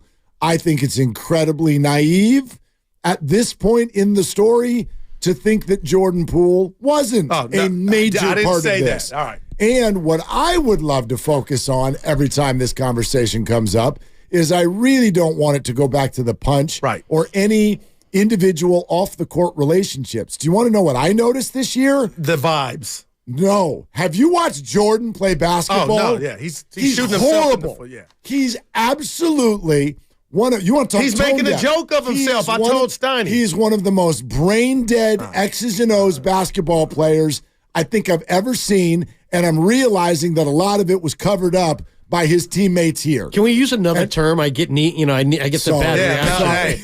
Larry, that's a five.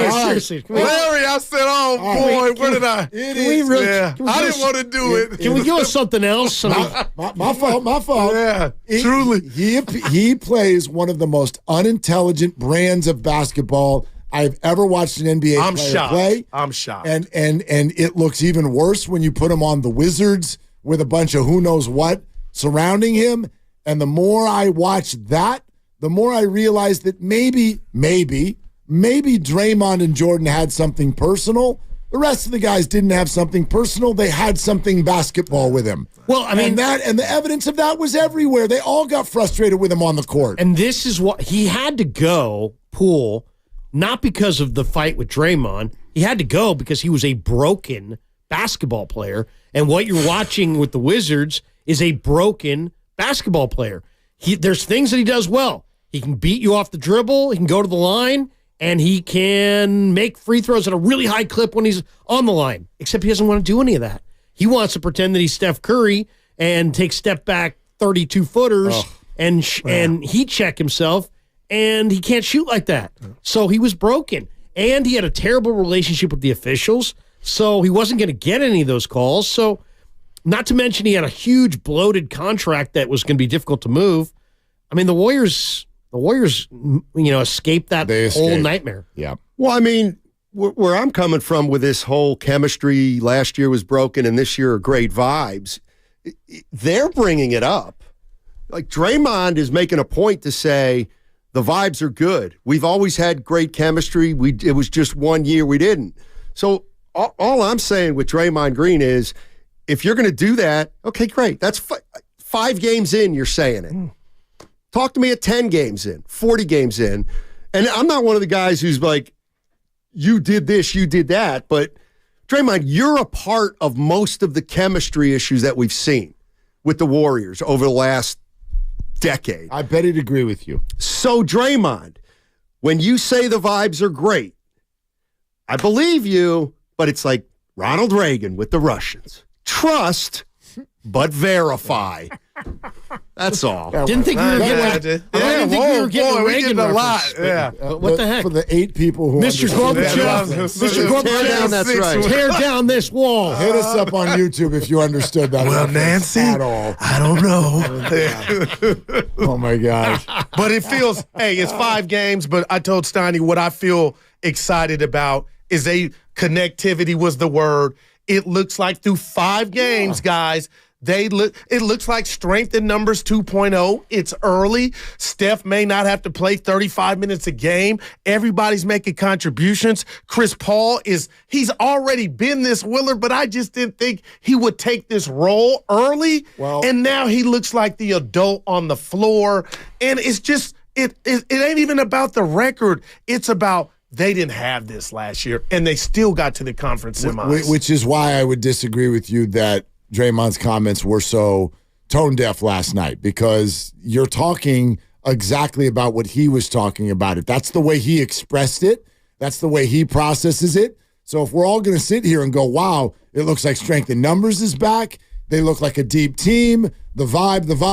Well, Klay said, real quick, Klay said the vibe last night was good last year. That was just Klay. And I think he went out his way to do that to let you know I'm still cool with JP. Steiny asked me, and I do. You believe it? I believe him and Curry went out and worked out with JP during the summer. No, but that's different between I'm still friends with JP is different than our team chemistry was fine last year. Well, no, it was ruined from the punch. Of course. Okay. But no, see, it's not just. It has to be, Mark. It can't just But be. that was the start. There's no Nothing was greater than that. It was not the start. I totally disagree with that. I don't even know how it could be. I don't think that two teammates that would be the starting point. Like if I just met you, is there enough there, even if we didn't like each other, where you're going to take it to DEFCON 5 that second? There's no way that was the starting point. And I don't want to get bogged down with all of that. But if we're going to get excited about the vibe this year, then I think it's fair for us to ask them about the vibe, and when they respond about the vibe, the first thing that's going to come to their mind is, boy, it's a lot better this year than it was last year. I just think that's fair. Now, he does it in a very descriptive Draymond way. That's him. It's always been him. I just didn't have an issue with it. I think we're talking about two things. You're talking about Draymond's perspective on last year, and then the actual team and how they played and interacted. Warrior basketball, those of us who were around to see the Warriors before this run, they always played with joy. They were terrible, but it was joyous. And they lost a lot of that joy. I thought the final year of KD, they didn't play with joy. There was the burden of expectations and all the what's coming next. It was a joyless endeavor. I think last year was kind of a joyless endeavor, and I think it kind of bled through onto the floor. This year, I do believe from Draymond's perspective that he thinks the vibe's better because Jordan's not there, but they're also it's more of a joyful deal because you've got a blend of young and old, you've got some new faces, you've got guys all pulling the rope in the same direction. Now let's see where it goes, because you're right, we're only a few games in. You're listening to 95.7 The Game, KGMZ FM and HD1 San Francisco, always live on the free Odyssey app, Twitch and YouTube, powered by First NorCal Credit Union. I hear you, Larry. The one thing that's starting to stick out to me is there are conversations before the year about, well, Chris Paul's got to fit in, and they've got to, he's coming to a championship team, and how's that going to work? And he better respect the champions, and he's got to accommodate this team. And I think what we're seeing is that was not much of an issue. Because what I'm seeing right now is Chris Paul got traded to the Warriors and is the exact same person he's been for 18 years, which is he came to the organization and he began to lead. He led before anybody else got here, and then they started playing, together before the season started. That's what you get when you trade for Chris Paul. So even though he's not a champion, doesn't have 4 rings, he walks the walk and talks the talk, so you have to acknowledge it. And even though Draymond I think Draymond already is seeing with Chris Paul, man, this guy's pretty special. And he's gotten Draymond's respect already. In other words, there's no, well, Chris Paul's got to prove to Draymond that he can be a champion. No, that's all been proven in a way, and I get it, he's not a champion. But I think that Draymond Green is very impressed with what Chris Paul has brought to the table. They're the same guy. They're both killer competitors. I think that's really it. What does Draymond want? He wants a guy who's going to compete first and worry about his stats second. And that's what Chris Paul is. Well, they're the same guy in terms of not just crazy competitors. They're floor generals. So they have 2 of them now, and they have one that's on the floor when Draymond and Steph aren't on the floor, and that's incredibly important. But so I agree with everything you guys are saying, but the question for me wasn't so much emotional. Is Chris going to? And I heard you guys talk about him getting in line. Yeah, I get what you mean there. The question for me was the question that Kendra asked. Are you comfortable coming off the bench? And maybe right then he wasn't ready to share that. Or he answered it how he answered it. And then he had a different answer 4 weeks later once it was obvious the way it was going. But yeah, he's doing all the things that you do to try to win. I mean, he scored 2 points last night. And we love him. He scored 2. Well, that's the thing that you cannot measure. Is Jordan Poole scores 22 a game or whatever it was last year. And annoys you. And he cannot help you if he's not scoring. He can't. Talking about Jordan Poole. Chris Paul can't, hyperbole, but he can't make a shot yet.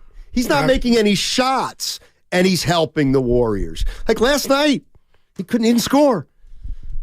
Doesn't turn the ball over. I just think there's a definite correlation between the bench playing well and Chris Paul being on that second. Oh, there's no question. There's no 0 turnovers, 8 assists, but it's 41-6 on the year. But it's stuff that doesn't show up in the box score too. That's Draymond type stuff. Well, you can feel when the second unit is out there. Remember, you don't need to pour a drink. How frenetic it felt. It felt so fast and out of control. And bodies are going everywhere. People are yelling at refs. Body parts, balls are being bounced off of feet all over the place. Chris, just when the ball's in his hand, you're like, oh, okay. And he'll be like, you go over there. You go over there. I'm going to pass you the ball. And then, poof, you have a, whatever word you want to use, connected, mature, adult possession. He plays under control. He makes the right basketball play. I think the other thing that we're not talking about here is that Kerr, this is what Kerr gets paid for, is that, you got Chris Paul and there's some uneasiness about how he's going to fit. Is it going to fit? And it all comes down to Kerr communicating. And Chris Paul didn't want to hear it from Kendra Andrews. Nothing against her. She just asked the question that a lot of us were going to ask or wanted the answer to, and that's her job. But it's Kerr's job to really communicate and bring it along and finesse the situation. And I think Kerr did a great job behind the scenes at kind of selling Chris on, hey, look, everything's going to be just fine, and communicating their vision. And it looks so far so good. The vibe's good, but also they got another guy who they can depend on with the ball in his hands. And we're all grown adults in this room. We know what the talk was with Klay Thompson this offseason. It still is to a degree, and that'll work itself out, whether he's in a Warrior uniform or not. He shared where he was on the comebacks with the 2 catastrophic injuries. But as men, how good did that feel? Just hitting that shot, the game winner. I know it was 1 of 82, but damn, Larry, that drive home, Willer, let me stop and get some whatever you drink or something, whatever you do to not celebrate, but that had to feel good. And that's why I was like, I had a feel-good moment solo dolo watching the game for him. Get back to Chris Paul a little bit here, because I'm getting more and more fascinated with him and his role on this team. And so they get rid of Jordan Poole and they replace him with Chris Paul. Listen, I'm not saying I'm not talking about factions or fights or anything like that, or even necessarily whose team is it. But when you trade Jordan Poole away, on the one hand, you've acquiesced to Draymond Green, and there's a danger there. But because they got Chris Paul, a guy that, here's the biggest thing, Steph Curry respects Chris Paul. Like, he respects the hell out of Chris Paul. So Chris Paul and Curry are kind of united by a professionalism that's really important to both of them. I'm not saying all of a sudden it's Chris Paul and Steph against Draymond, but Draymond's got to see that.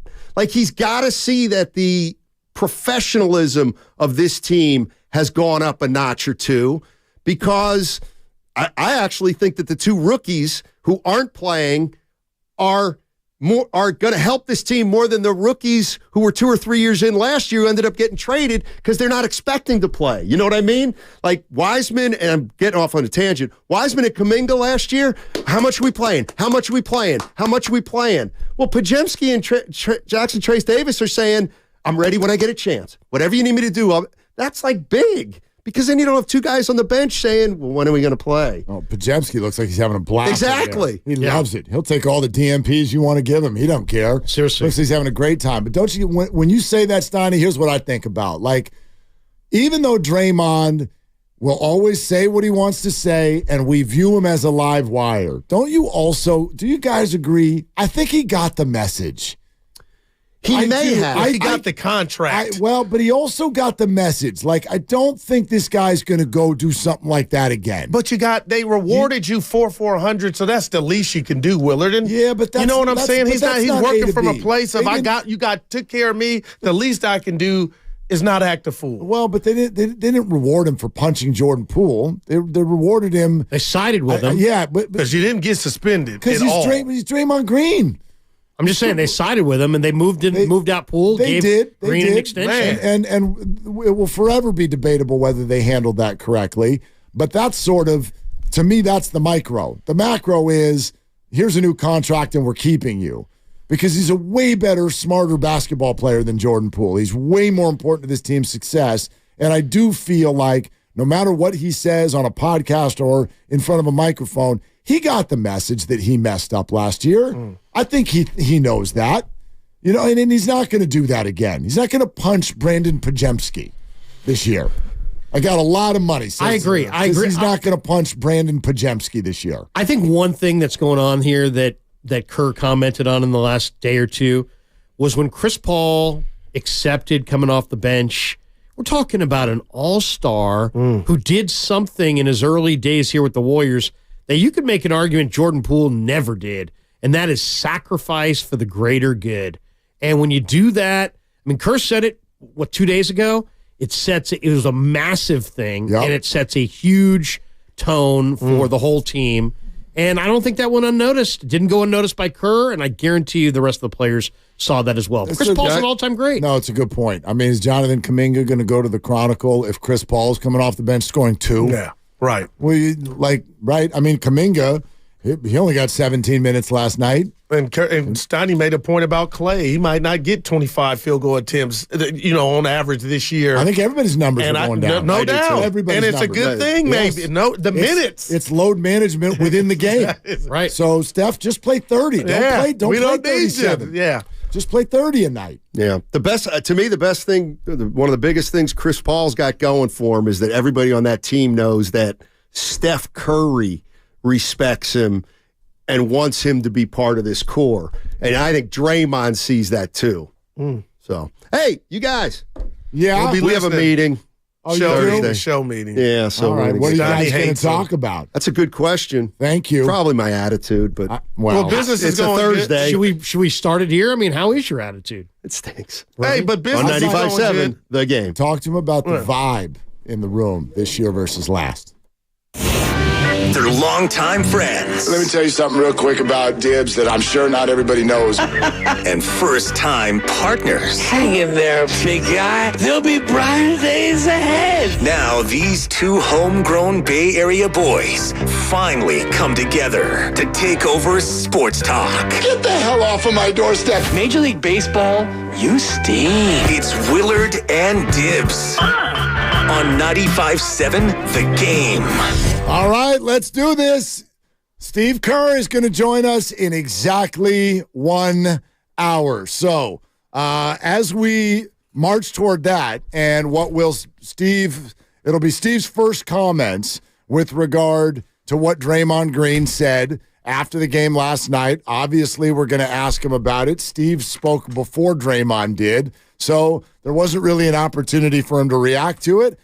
We've got that for you in exactly 1 hour, coming up at 3:15. Glad you're with us. Larry is in for Dibs. Hello. Yep. For the rest of the week and early next as well. What'd you think? I know for me, it's there are two kinds of nights in Bay Area sports radio. And you know, there are fast ones and there are slow ones and busy ones and some that are more interesting than others. But there are the nights, or the days, I should say, where Draymond said something really interesting the night before, and then the nights where he didn't. It's completely different. Like, he is, for my money, I mean, there's a lot of people who get a lot of talk right now. Brock Purdy is probably having a bigger year than anyone in terms of mentions. Right. But as far as everybody stop and listen to what this person has to say, for me, Draymond Green is still that guy in our market. Well, because everybody else, and when I say everybody else, I mean everybody else, cares somehow how they're perceived. Draymond is in that. That's why he's got his own podcast. That's why people do listen when he talks, because he's all in as a competitor, and he tells you how he feels, and he doesn't pull punches. And you get the feeling that, like it, dislike it, respect it, disrespect it, whatever, you're getting his honest feelings. You're not getting some message that was concocted by Ray Ritter. It's not a PR spin. It's not a, you know what I mean? It's like, this is how he feels. Yeah. And so there's so much crap in this world as far as, we're just going to, I was looking for the slider and, I went the other way. Somebody hits a game-winning homer. Take us through the pitch. The other guy threw it, and then I swung at it. What'd you think of how many minutes you played as a team sport, and Steve's in charge, and there's just so much drivel that when Draymond speaks, it's like, yeah, all right, love it, hate it, whatever. You're getting him, and it's always, I think it's always entertaining. I think he's an exceptionally bright basketball player. I don't always agree with everything he says, but you know what? I like the fact that he says it. I like the fact that he's got the courage of his convictions. I like the fact that he'll speak up. So anytime he speaks, it's a good day the next day. Well, and we'll let you hear what he had to say here in just a second. But I will add, just to sort of respond to what you just said, I do think there are times where Draymond Green, and he doesn't set out to do this, but Draymond Green's comments turn many media members in particular into hypocrites. Because we beg for honesty. Right. We beg for real. We beg for interesting. Then we dissect it. And then we get it. And then we go, well, that was tone deaf. Right. You don't say that out loud. Can't believe you said that. I mean, let's go. Look, I believe that. I know you do too. Can you believe that Kyle Shanahan last week looked directly at a room you were sitting in and said, Steve Wilkes knows that he messed up? I still can't believe he said it. I think it's super interesting that he said it. Yeah. And my whole take the next day was, let's make it less about, did Steve Wilkes make a bad call? Everybody messes up. Steve said that he messed up. And let's make it less about whether or not Kyle Shanahan should have called a timeout when he heard it. And let's make it more about, if he said that in front of a microphone, what does that tell you is being said without a microphone? Like, to me, it said, there's some discord going on here. Or it also tells you that Kyle's honest. Like, you know what he said since then is, my team is hurt and tired and slow. Okay, so tired and slow. I mean, I loved it because I was like, you know what? Damn, that's just spot on. The team is tired. The team is slow. So the bye week's going to help the tired, but there's going to be some changes afoot that change the team from slow to faster, and that's going to be kind of interesting to watch. So I like people who speak the truth. There's a lot of just talk out there. People are just talking. Kyle speaks the truth, and that's why some of his stuff's really interesting. Draymond speaks the truth as he sees it as well, and I love those guys. I love the people that will come out and tell you how they honestly feel, and then we can just dissect that and analyze it. And by the way, that does not mean that you can't criticize someone for being honest. They come out and say something you don't like, then you can absolutely say that. But my point is, I don't always love it when guys have that full level of honesty, and we go, well, you shouldn't be touching that. Right. And then we'll point to somebody who went straight vanilla ice cream and go, that's the way you handle it. No. I don't want Klay Thompson telling me everything was fine last year. No, it wasn't. Right. No, it wasn't. And I got 2 eyes and 2 ears and a brain. And so, no, it wasn't. Now, if you want to tell me that, great. That's your platform. You do whatever you want. But I'm not going to prop him up for telling me that the sky is purple when I know that it's blue. This is what I know was going on last year. Draymond Green spoke on it. Last year we had an awful team as far as chemistry goes. It was pathetic. But chemistry has been a strong suit here. That's why Steph has been here for 15 years, Klay's been here for 13, I've been here for 12, and Loon has been here for 9. Because chemistry is a strong suit, and Andre Iguodala. The list goes on and on. That's why so many guys have been around here for so long, because the chemistry is what we've hung our hat on. Well, you look at last year and you say, oh, man, this team hasn't lost a Western Conference series under Steve Kerr. And then it happens. The big reason why is our chemistry sucked. And so, I don't look at that as, oh, man, like this is a team that we've struggled with chemistry. I mean, yeah, we struggled with our chemistry for years. It was a one-year thing. Things, stuff happens, and it was an anomaly. But, we're right back where we need to be in that department. And most importantly, I think there's still room and will be growth in that department. I would argue you're focusing on the wrong thing if what you took from that is, oh, man, there goes Day-Day ripping on Jordan Poole from last year again. When I listened to Draymond last night, I hear the word you brought up on the crossover.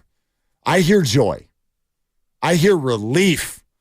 I hear about somebody and a group of people who have gotten out of a bad situation, and now they're in a good one. I said this last week when the Warriors were on the road and won a basketball game for the first time in 12 years, it felt like. I said this. I go, do you know what the Warriors feel like? We haven't heard from them yet. They haven't said this. They feel like someone who just got out of an abusive relationship.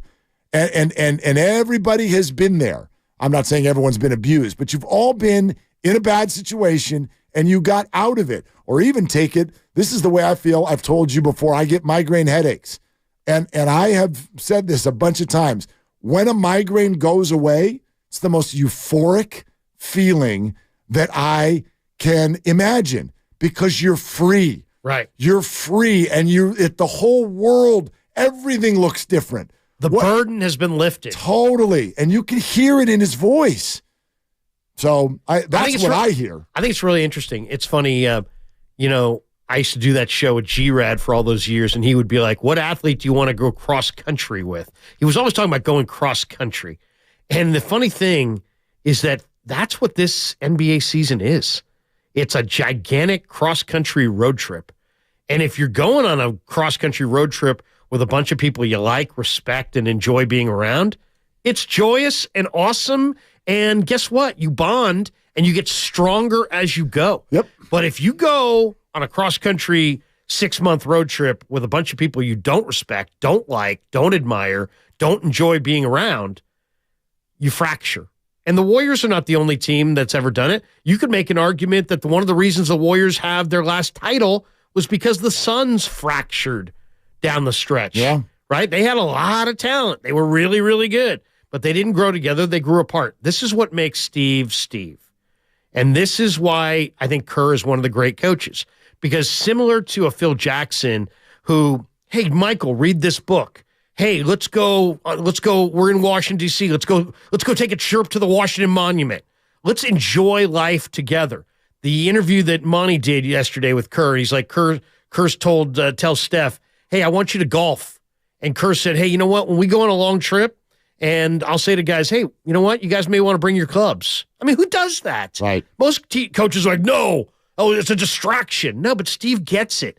It's like, hey, we're going on it's life. If I want the best out of Mark Willard, I got to make sure that Mark Willard, when he's not here, is happy in his life.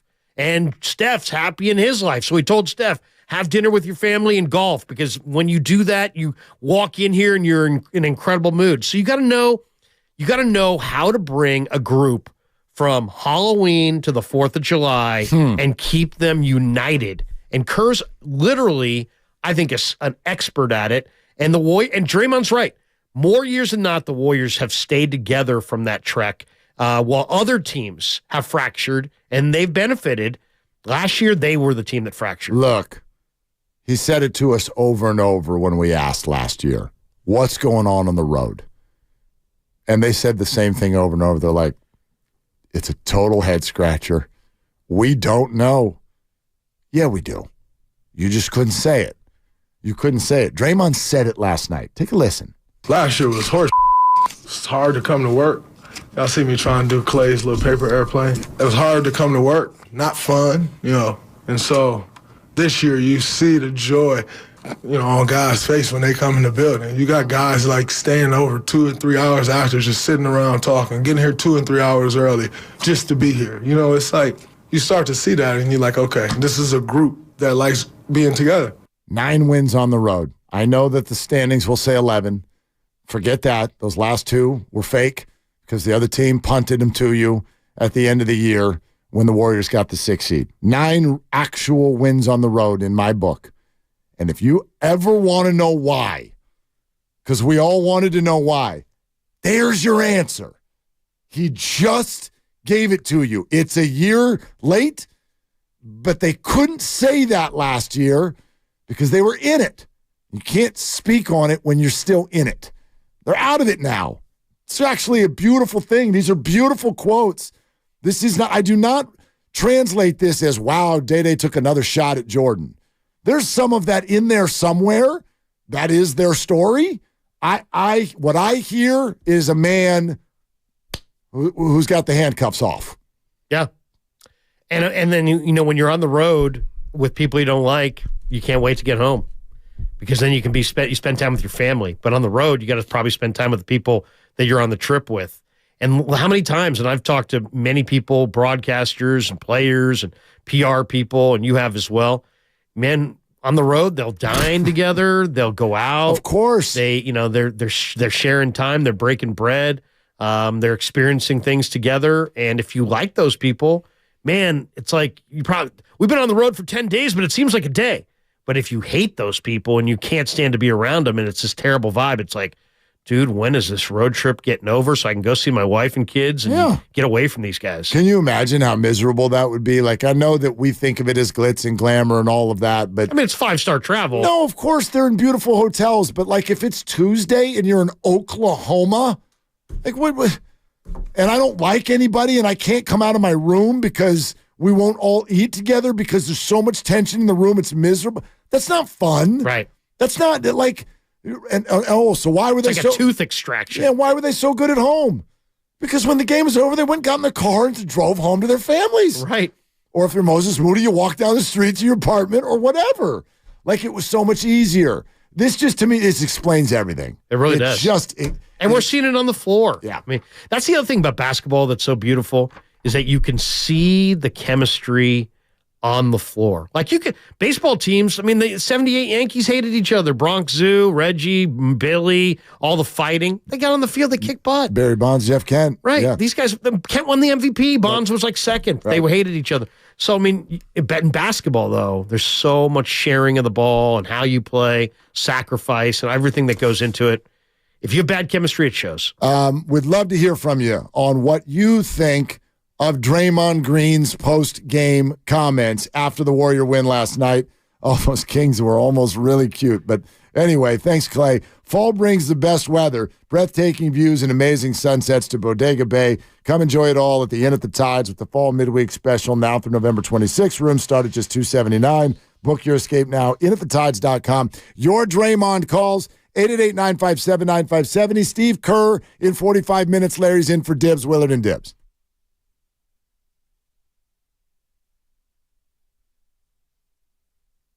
With Prime through November.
New ones. With the lowest prices for over 30 years, always find what you love and love what you find only at Total Wine & More. Drink responsibly. B21.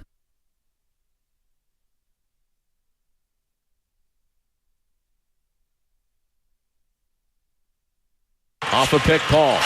Guarded by Monk. Waits for Saric. Gets middle. Chris Paul. Back to Saric. He's open. Loads up another three. 81-79. The Warriors go up by 2. And Saric now with 15. Now, back to Willard and Dibbs on 95.7 The Game. Saric has been very, very nice to get this thing started. Every single time we talk about the good things that Chris Paul is doing, we probably should mention Dario Saric as well, because they clearly, normally you don't see new acquisitions have great chemistry, but you have 2 new acquisitions who have chemistry already from a previous stint, and I think you can see that right away. He's got the nice pick and pop game. He knows how to play, the spacing. A big part of chemistry, too, is about shot selection. And it's like if you know what's a good shot, and if you don't, your teammates are going to like you. And if you don't know what good shot selection is, you're going to get some weird looks. And when you have young players, a lot of times they don't know what's good shot selection, but the young guys they have on this team really do know a good shot versus a bad shot. And then Saric is just, I don't think he's quite the player that he was athletically when he came into the league because of the knee injury. But man, he knows how to play. He understands spacing. He knows how to pass. He knows how to play off of others. Yeah, he's been a joy. Let me ask you this. Way, way too early question. But we get to dream. We get to get caught looking ahead because we don't have uniforms. So it doesn't matter how we perform. We're not going to Oklahoma City tomorrow night. We're just going to sit down and make popcorn. So it does not matter. Or lentils or whatever it is. I actually just had the rest of it on the way. Do you know how hard it is to dip chips in things while you're driving? But you got to get the right kind of chip. I didn't send any texts, but I was so hungry. Things got a little out of whack this morning. My kid had some car trouble. So lunch got lost in the process. You sounded very old, by the way, when you said that. He did.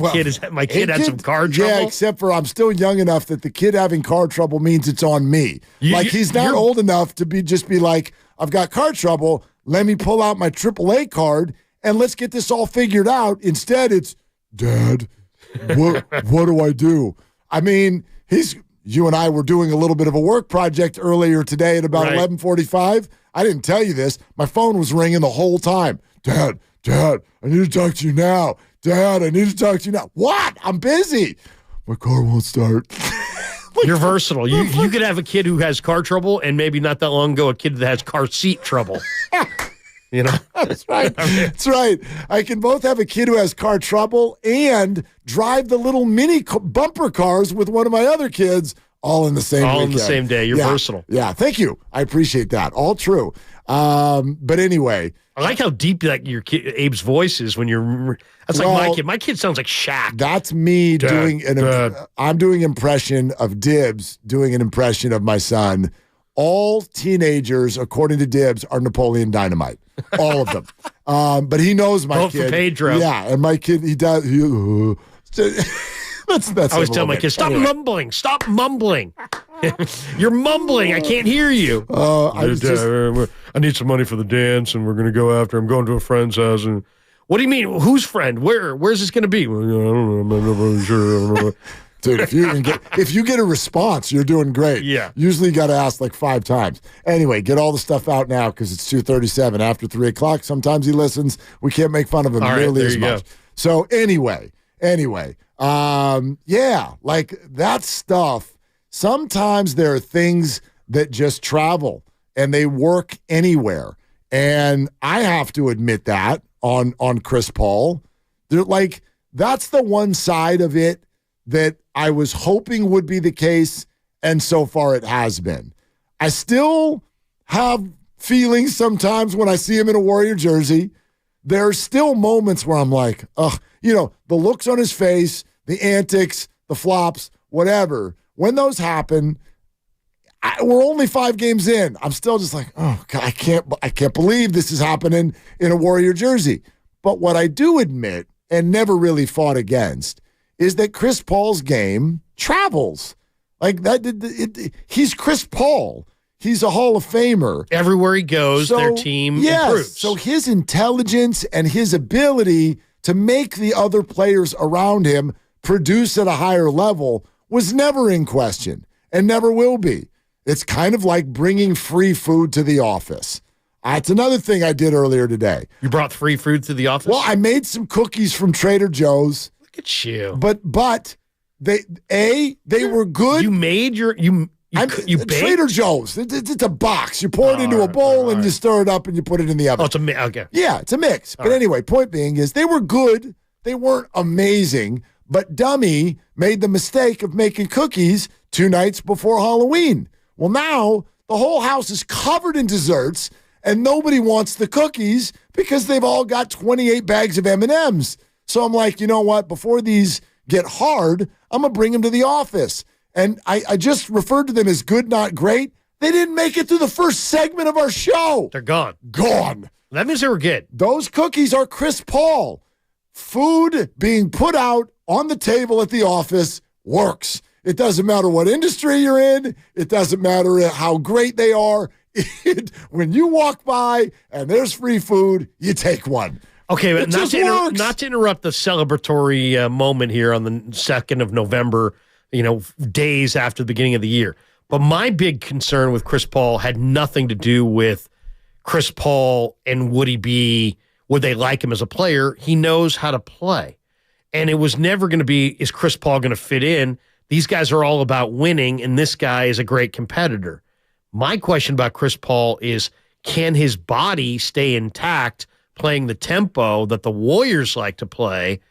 And if not, will the Warriors then play his tempo? But ultimately, the big question is Chris Paul going to be playing in March and April and May when this championship is really on the line? That was my concern. It wasn't about, is Chris Paul going to make them smarter? Is he going to make them more competitive? Will the players like him? I thought those things were for sure. It was, is Chris Paul at 38? And, he's a great car with 215,000 miles. Is he going to be around when it matters? That's an omnipresent question. I'm not going to disagree with you. That's always going to be the concern until we realize that it's not. Like, until he makes it through the playoffs, he's not going to make it through the playoffs. But I do like something Steiny said earlier about this, is we are projecting something on Chris Paul that is actually true about all of them. Name all the other important Warriors that don't have the name Kevon Looney. Name all of them. And every single one of them has the same characteristic. At one point or another, they've not been there in their career when you wanted them there. That's true for all of them. Andrew Wiggins, gone for 2 months. Klay Thompson. But it was situational. Whatever. Are you there? But if they're available? cars, Curry, Thompson, Green have 110,000. Chris Paul's got 185,000. I think you're a little low on Thompson based on what the body has been through. Okay. This is someone who has missed 2 full seasons. Steph Curry has missed more games than Chris Paul the last couple of years. Draymond Green has dealt with injury, and so has Chris. So, again, I'm in agreement with you. That's definitely concern number one. I just share that concern with all of them. I have that concern with Brock Purdy and Deebo Samuel and Trent Williams and Fred Warner and Nick Bosa. Like, it's the same concern for all of them. Are you ready at the end of the year? Yeah. But history tells you that older players, this is a young man's game, and the Warriors play an up-tempo style. And could Chris Paul at 38 play their style? What was incredibly encouraging to me was when I first saw Paul in the preseason, and I'm like, wow, he looks great. Not he plays great, because I know he plays great. I've watched him for years. It's his body. He came to camp. He looks great. Now, as long as the hamstrings, the quads, as long as the legs stay in shape, they got something. Because, they were smart when Steph was on the floor, and then they were almost like a totally different team that wasn't all that smart when Steph sat. Now, going into last night's game, the Warriors were plus 31 in the 65 minutes that Steph was not on the floor. Yeah, so that's the difference. That's a huge, huge thing for Golden State, and hopefully it continues. That is absolutely the big difference, no question. And it's what they've been struggling with, the non-Steph Curry minutes, and now they've actually been good. So getting back to my way too getting ahead of ourselves question, how has the first 5 games adjusted your thought on the type of contender this team is? It's interesting. I thought, in the beginning of, in the preseason, offseason, I'm thinking Warriors are going to be lucky to be a 6 seed. Mm-hmm. Now I think they're going to be they'll be a higher seed. You think they'll be home in round 1? Yeah, I think they're going to be a top 4 seed. Yeah, I'll just say this. I thought that they would have a chance at the beginning of the season. I didn't love their chances. No team. I'd bet the field against anybody, right? Even Denver, but Boston, Milwaukee, all of them. But that said, I thought that they would be in the mix if some things went right. But same, where I look at the first 5 games, there's a couple characteristics that really matter to me. It's not that they're 4-1. I could give they're only 3-2, 2-3 even. It's not that. The characteristics that I look at and I go, oh, this might go even better than I hoped. The characteristics are, as you said in the crossover, the return of the joy, which to me speaks to chemistry, and I guess maybe it's even just an extension of the first point. It's the way they looked on the road. It's not even just that they won those games. They're blowing teams out on the road. I think all of these are emblematic of the same thing, which is simply that smart, talented basketball players are all on the same page. It's all this group has ever needed. The only times that they are not a contender are they're either hurt or they're fighting. That's it. Right. Go through Steph Curry's entire career once they got to the top of the mountain. The only thing that has ever stopped them, injuries and infighting. And neither are happening right now. And also, I think one other factor. Last year on opening night, I think they had 5 guys on their roster that were 22 or younger. They had a lot of youth on the roster that was not ready to play. Yep. They were developmental players. They don't have a developmental roster anymore. Podziemski and Trace Jackson-Davis are rookies. They're rookies that could play rotation minutes. Steve would say it if you put them out there that if Peyton can't go or Corey Joseph can't go, he's confident in putting Podziemski out there. If somehow one of the bigs can't go, he's confident in putting Trace Jackson Davis out there. Why? Because those guys know how to play winning basketball. They've played a lot of basketball. I mean, Trace Jackson Davis played 4 years in the Big Ten. Podziemski has demonstrated early on that he knows how to play the game and play the two-man game, play off of others. What I love about Brandon's game is that he rebounds the basketball, and that's his kind of natural thing, and rebounding tends to translate. So last year, I mean, good players that I liked. I mean, Patrick Baldwin, a nice guy. Rollins, I think he's got a future.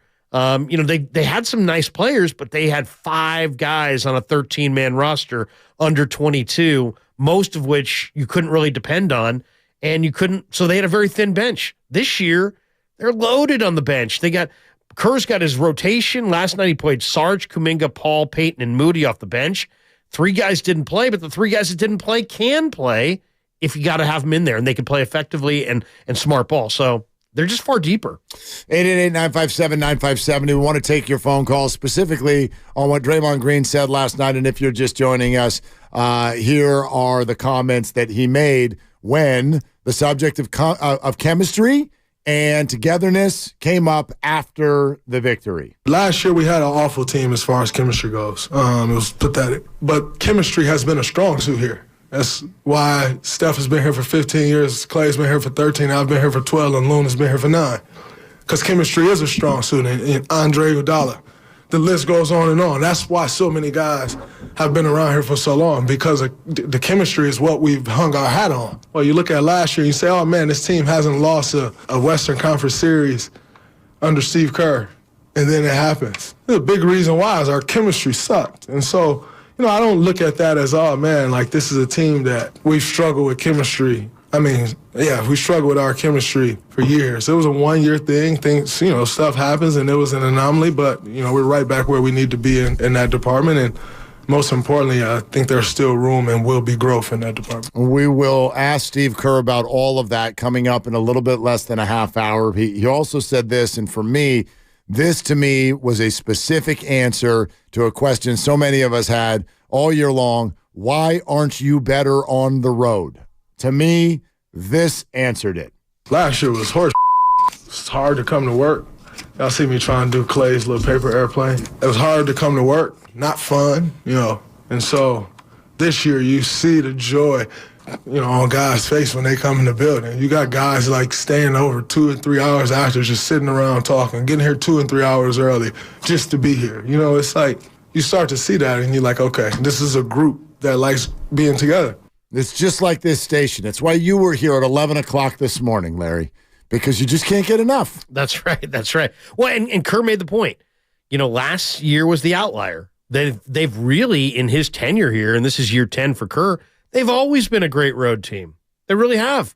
Last year was the exception, not the rule. So it's good to see him getting back there. And I also get the feeling when you're on the road and the other team's building and the place is howling, there's a little bit of a us against the world mentality, and I think it kind of tests your cohesiveness. It tests, how together are you? And when you're not together, I think it shows.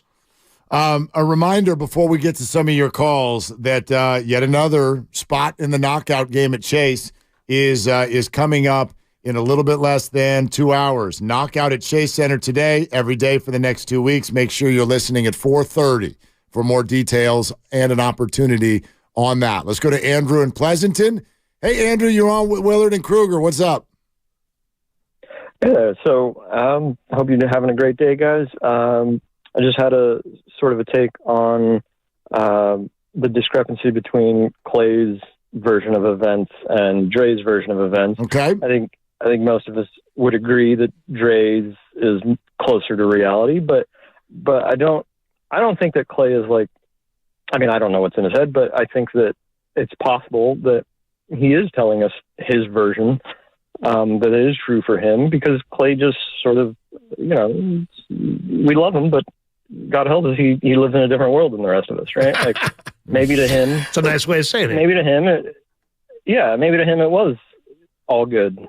I couldn't say for sure, and I think it's sort of a case of our strengths become our weaknesses, where, he can shoot forever, and that's how he gets so hot. Is like the next shot's going in every time, and maybe he doesn't quite get the same sort of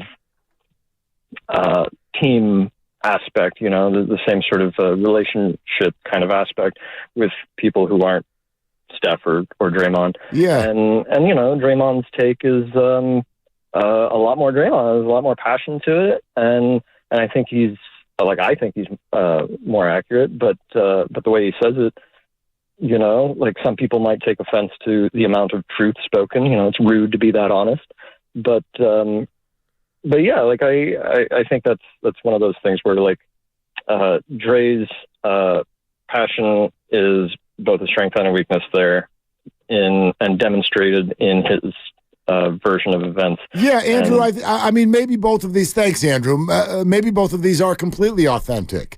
I don't know exactly what their experience was. It's funny when he says Klay lives in a different world than the rest of us. I would argue they all do. I would argue very, very vehemently, in fact, that we have no idea They're what not it's buying like. cookies at Trader Joe's? I don't quite think that we understand what that fishbowl is like, especially for these three guys, Steph, Klay, and Dre. And, of course, they have a different perspective on it. Draymond was knee-deep in it, and many believe the number one cause of it, while Klay, right, is that guy where he's like, well, I'm on a boat, and I'm meditating with a dog. So, like, whatever the hell's going on, right, there are some people with the office politics who just stay out of it. They're like, I'm going to lunch. You guys yell at each other in the hallway. I'm out of this whole thing. But if you want to look at it collectively, I don't think that we can take Klay's response at face value. It wasn't fine. It might have been for him, but it wasn't fine in a grand sense because look at the results. Well, I mean, I find both answers to be candid and refreshing because that's the difference in the personalities and the perspectives. Draymond's given us his honest perspective. Klay probably just is maybe he's a high road kind of guy. Maybe he's taking the high road. Hey, man, it was all good. He doesn't seem like how's things? Hey, it's all good, man. I'm reading the CC Times and kicking my feet up with Rocco, and I'm on the boat, and it's life's good. I don't think that he gets bogged down in the details of interpersonal, bad relationships Maybe run not. amok and that kind of thing. Maybe not. By the way, here is his response when asked about what Draymond said and the chemistry last year versus this. I mean, I think every year is great. We're in the NBA, and you get to go to put shots up and play defense for a living. I don't even pay too much mind to that. I think, obviously, chemistry is great this year, but every time I put a Warriors uniform on, I'm gloating because it's just like it's a dream come true. No matter how many years you play, the NBA is a place where dreams are, met, and I think this year's great chemistry-wise, but last year was good as well, and I think just every time you step into an NBA facility, getting to go to work, I feel great. So I don't think too much about chemistry. I think everything, winning solves all. I got a boat. I got $300 million in the bank. I got Anna money. I got a hot girlfriend. Life's good. Listen, there's no such thing as a bad day. There's no such thing as a bad day. Yeah. By the way, that's a message that I've tried to give our group here at the station where it's like, whatever you got going on at 2 o'clock, okay, FedEx drivers cruising around with people honking at them. They're sitting in traffic. That's who's listening. There's no bad day. Right. This is what we do for a living. This is incredible. Right. There's no bad. So all I of like that. I love that perspective. It's all true. Yeah, it's like, hey, we're in the toy department of life. Nobody wants to see the person working at FAO Schwartz on the register miserable. They want somebody who's smiling. Right. What'd you get? Right. What'd you get? I got a Matchbox car. Oh, isn't that awesome? Go home and play with that. But run into me for the first time in 2 weeks and ask me. Say, hey, Willard, how you doing? How you doing, Mark? What's going on? I'm great.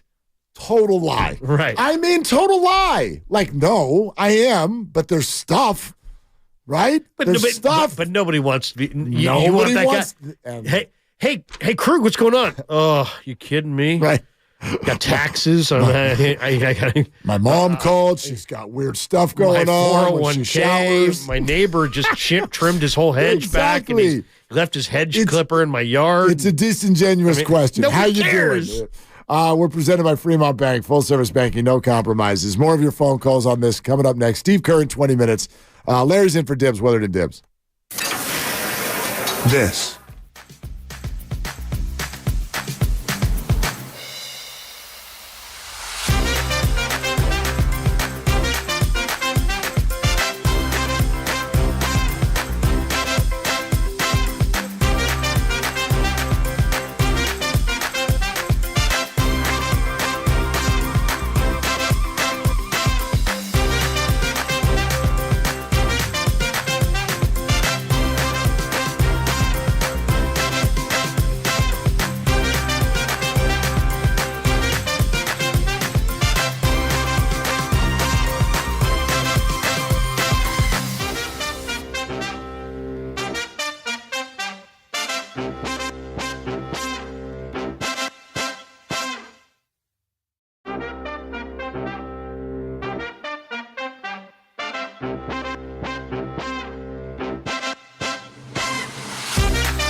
Curry down the right sideline. Curry stops at the elbow. Double team. Stolen away. Harrison Barnes. Another turnover for the Warriors. Herter goes up. Blocked by Moody. Moody hustled back and blocked him right at the rim. What a play by Moses Moody. Now, back to Willard and Dibs on 95.7 The Game. Hey, there's my guy, and he only had 1 point. He only had 1 point last night, but look at him affecting the game in a different way. Moses Moody in limited minutes. I love what I'm seeing from him. He is going to have a consistent role for the Warriors this year for sure. And I like the minutes because, him and Kuminga played, 15, 17, 15 for Moody, 17 for Kuminga. But they're young players who are now ready to play rotation minutes. Moody's in the best shape of his career, and he can go double figures if you give him the minutes and give him the rock. So I loved what I saw from Moody. I think he's going to have a terrific year. I really do. Steve Kerr in less than 15 minutes. We're just over an hour away from knockout at Chase Center and the opportunity today. Tune in at 4:30 for that. A few quick things, if I may, before we continue with Draymond and the Warriors and your phone calls, your reaction to Draymond's comments from last night and the 4-1 start. How has it, if at all, changed your outlook on the season? 888-957-9570. First off, the Dodgers agree to terms on a new 2-year contract through 2025 with Max Muncy. Max can't stand that guy. Muncy includes a club option at $10 million for 2026. So he might be hitting balls into the ocean for 3 more years for the Los Angeles Dodgers. Max Muncy, that funky Muncy. He's got such a punchable-looking face. Oh, my gosh. He's such a Dodger. He's just such a perfect Dodger. There's just something about that guy that I just really don't like. And he's a freaking star against the Giants.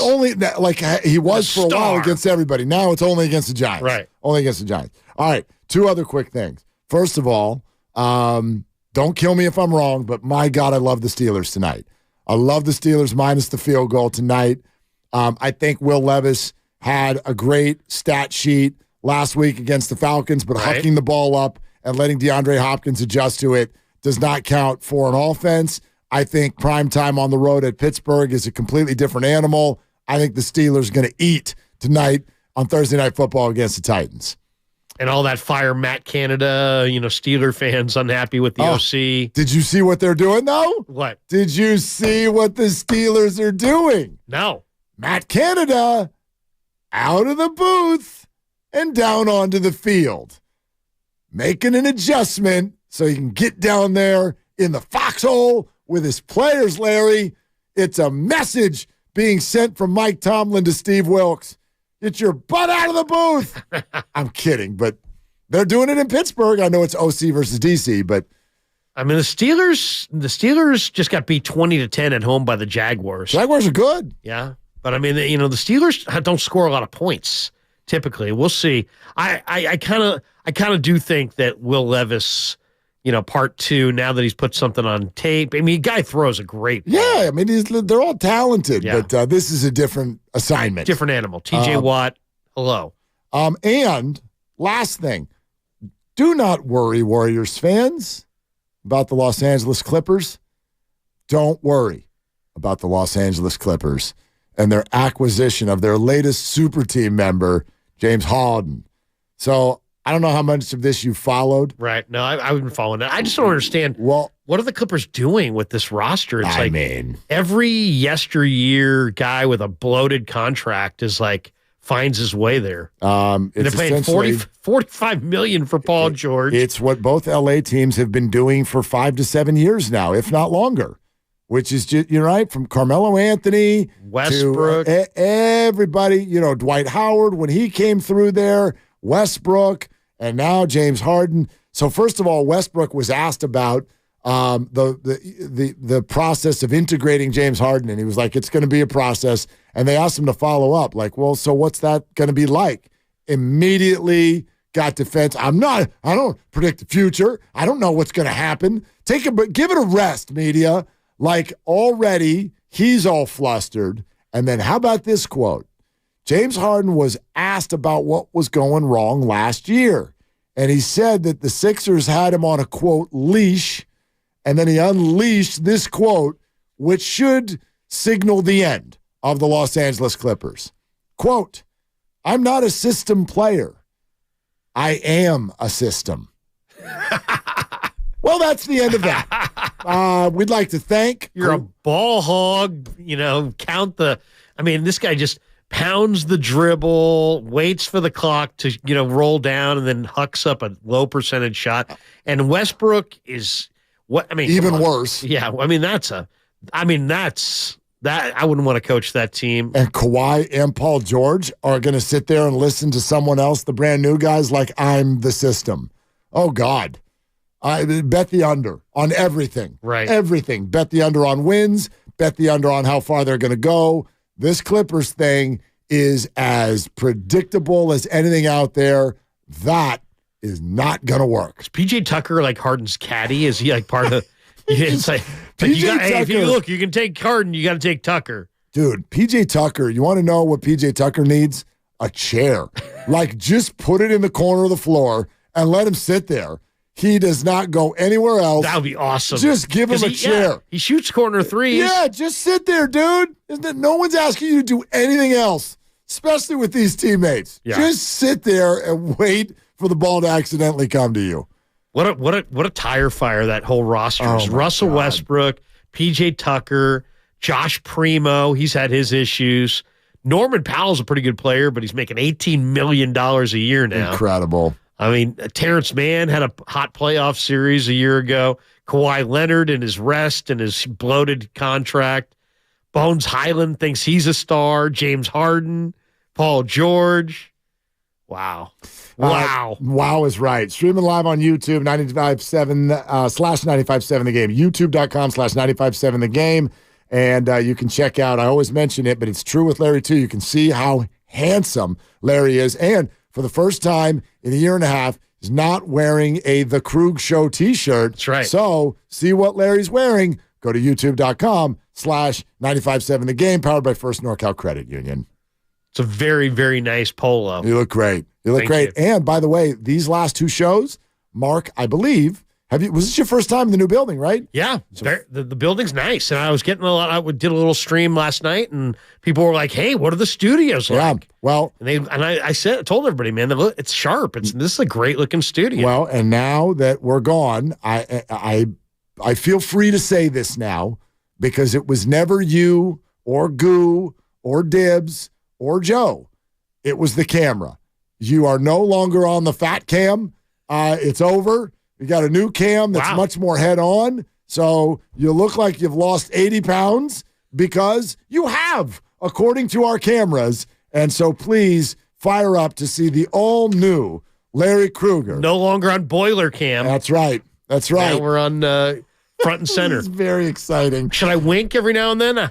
I think you should. Drop a little wink in there. Yeah, it's weird, but that it fits. Yeah. Yeah. How about double points like this? Guns? That's. Should I holster them? Oh, no.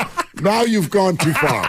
Now you've gone too far. All right, 888-957-9570. Steve Kerr in a few minutes. I can't wait to ask him about these Draymond Green comments. I get it. Look, there's a faction of Warrior fans who they've just had enough. That's what I believe. It's like the second Draymond sort of steps out of the normal back and forth after a game, you're going to hear people just shut up. Shut up. You punched someone. You ruined everything. I'm sick of you. Stop talking. There's a big faction of the fan base that feels that way. I don't. I thought last night was super honest. I thought it was a great explanation of what's going on and what has gone on. You know, I mean, Jordan Poole was a pimple on the ass of the Warriors, and Draymond Green popped it. Wow, that's one way to say it. Do you like the imagery?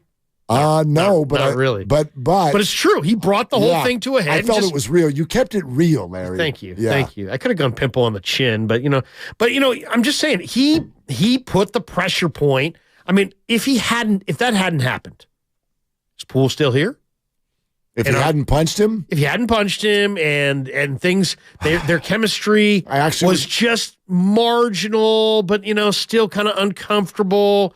And, Joe and the owners invested the big money in Jordan. He's still here, but he's still kind of broken because his brokenness as a player didn't really have to do with the punch. I'd have to say probably not. I think he's still good. He'd still be moved on. I do, because I think it's a basketball thing, not an emotional thing. But we can get into that a little bit more, both with and after Steve Kerr. Larry is in for Dibs. Steve Kerr joins us next on 95.7 The Game. Since first opening it.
All right, continuing here on Willard and Dibbs, 95.7 The Game. This is the moment we look forward to all week long. Larry is in for Dibbs, and it is our conversation with the head coach of the Dubs, Steve Kerr. Sponsored by Xfinity. The Xfinity 10G network is made for streaming live sports, which means it's the network you can rely on in the biggest moments. The Xfinity 10G network, the best way to stream live sports, and also presented by Great Clips. In sports, success is about team effort. The same is true for your hair. Great Clips. It's going to be great. It was great over the weekend. My son already went in and got it cut. It looks great. Loves it. All right, let's do this darn thing. Hey, Coach, nice win last night.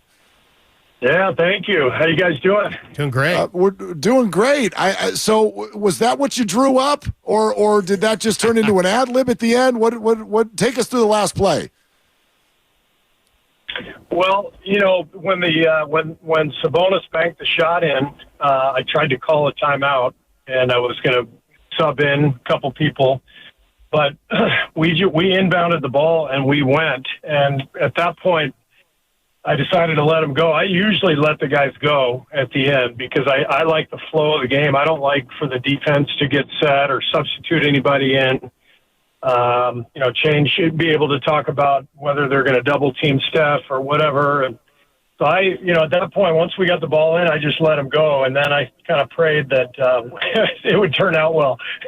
But, they doubled Steph. Draymond made a great play. Klay got open and knocked down the shot. Is a great finish.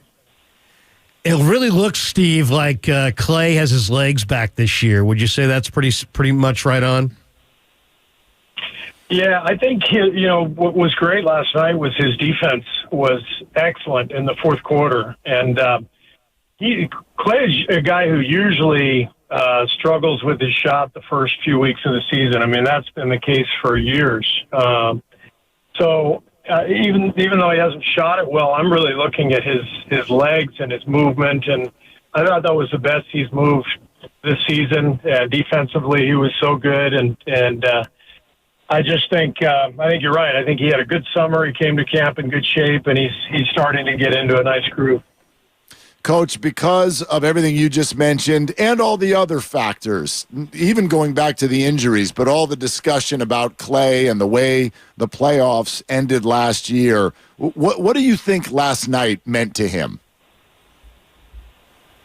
Well, I mean, it doesn't matter who you are. If you hit a game winner, it's an incredible feeling. And, Klay is so hard on himself. And, he wants to be perfect. He wants to make every shot. And I think that's one of the reasons why historically he struggles with his shot early. And then what generally happens is, after a couple of weeks, he realizes, oh, yeah, we got 75 games left. Maybe I should relax and just play basketball. And so I think that's been the case forever. And, the fact that he knocked that thing down last night, probably a sign that he's ready to just settle in and play and not worry about anything. The vibe with your team this year, Steve, is just great. I just love the feeling coming through the TV. I haven't been out yet, but it's just a great vibe. And I like what I'm seeing when Steph is sitting. It just seems like you got a lot of depth. You got a lot of energy. GP2 seems healthy. You got to feel good right now about what you're seeing when Steph isn't in there. Well, let's face it, we're coming off the bench with one of the great point guards in NBA history, so that's a huge factor. I mean, just seeing Chris settle our group down, get us into something good every possession over and over again. And then I think, the addition of Dario reminds me so much of 2 years ago when we had Belly and Otto coming in as pick and pop big guys who could really change the equation on the floor and make teams pay for packing the paint. So those two guys have really keyed things. And then we're having Gary back from the very beginning this year, healthy and ready to go. And the continued development of JK and Moses, it's really made for a great second group. It's fun to watch.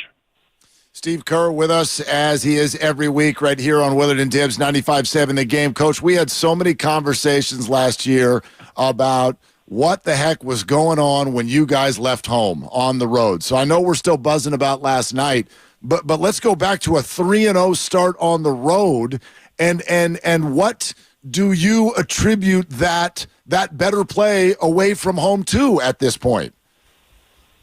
Well, this is my 10th year, and I think we've been a great road team, 7 of my first 9 years. Last year we stunk, and then, the one year when we were wiped out by injuries, we didn't win a lot of road games.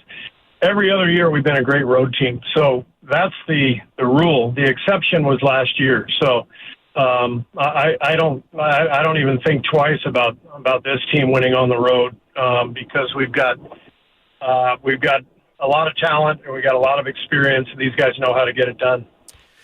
It's funny. I love that interview that you did, the extended piece with Monty, and it was some really great stuff in there. One of the things for people who didn't see it that you had in there was that you really want to see your team crash the offensive glass a lot this year. It didn't happen a ton last night, but tell us your reasoning, because there are some coaches that kind of, don't want to give up the bucket the other way and don't see the game that way. Yeah, it's an area of the game where I think analytics have really made an impact. We get so much data these days, and you're trying to sort through it all. But generally, what's happened now over the last couple of years is more and more teams are sending everybody to the glass. And historically, every coach that I ever had said, maybe one big guy or two might go to the glass, but everybody else has to sprint back in transition defensively to prevent layups. That's how I was brought up for the first, 50 years of my basketball life. But the numbers really show that if you crash more, it actually improves your transition defense because you're picking off more offensive boards and you're keeping teams out of transition, a few extra times per game. And so it's an interesting concept, one where, analytics have really made an impact, and you're seeing teams all over the league now crashing the offensive board, sending 3-4 guys at a time. Coach, I'm sure you've heard the comments last night from Draymond Green that are getting a whole lot of attention about the team chemistry that you have this year, but he went so far as to say last year's was so bad that it was hard for him to come to work. What was your reaction to those comments? Well, look, every season is different, and for Draymond, last year was a tough year in a lot of ways, but he'll be the first to admit that he created some of that himself, and so I think this team has responded in a lot of ways to where we went wrong last year, and Draymond is at the forefront of that. I think he understands this year that he's got to be a better leader. I think he's doing a great job. I think from the summer on, he's really tried to get the troops together and really connect everybody and keep everybody's spirits up.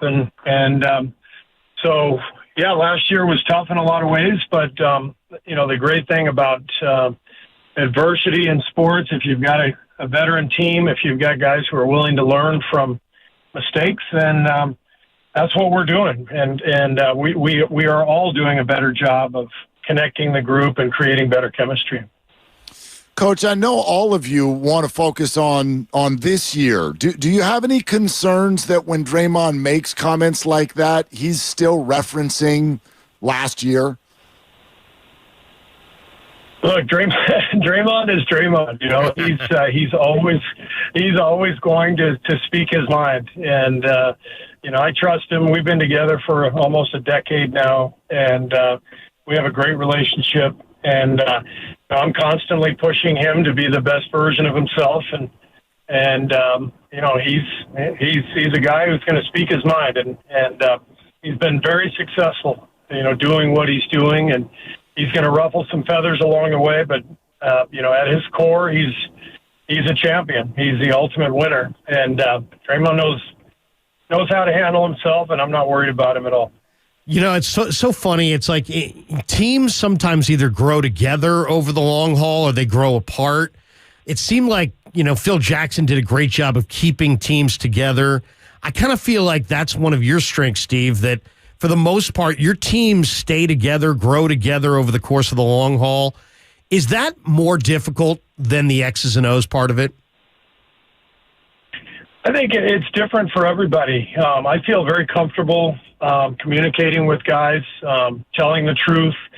I'm comfortable with the difficult conversations, that I know have to be had. And I think some of that just comes from being on the other end of that as a player for many years. I played for 15 years. Only maybe 7 of them was I actually in the rotation. And I was frustrated for half my career, and I know how all these guys feel. And the best thing a coach can do is just be brutally honest and just tell the truth. And I think the players respect that. And it's something that I know is absolutely crucial. So I'm very, very comfortable with it.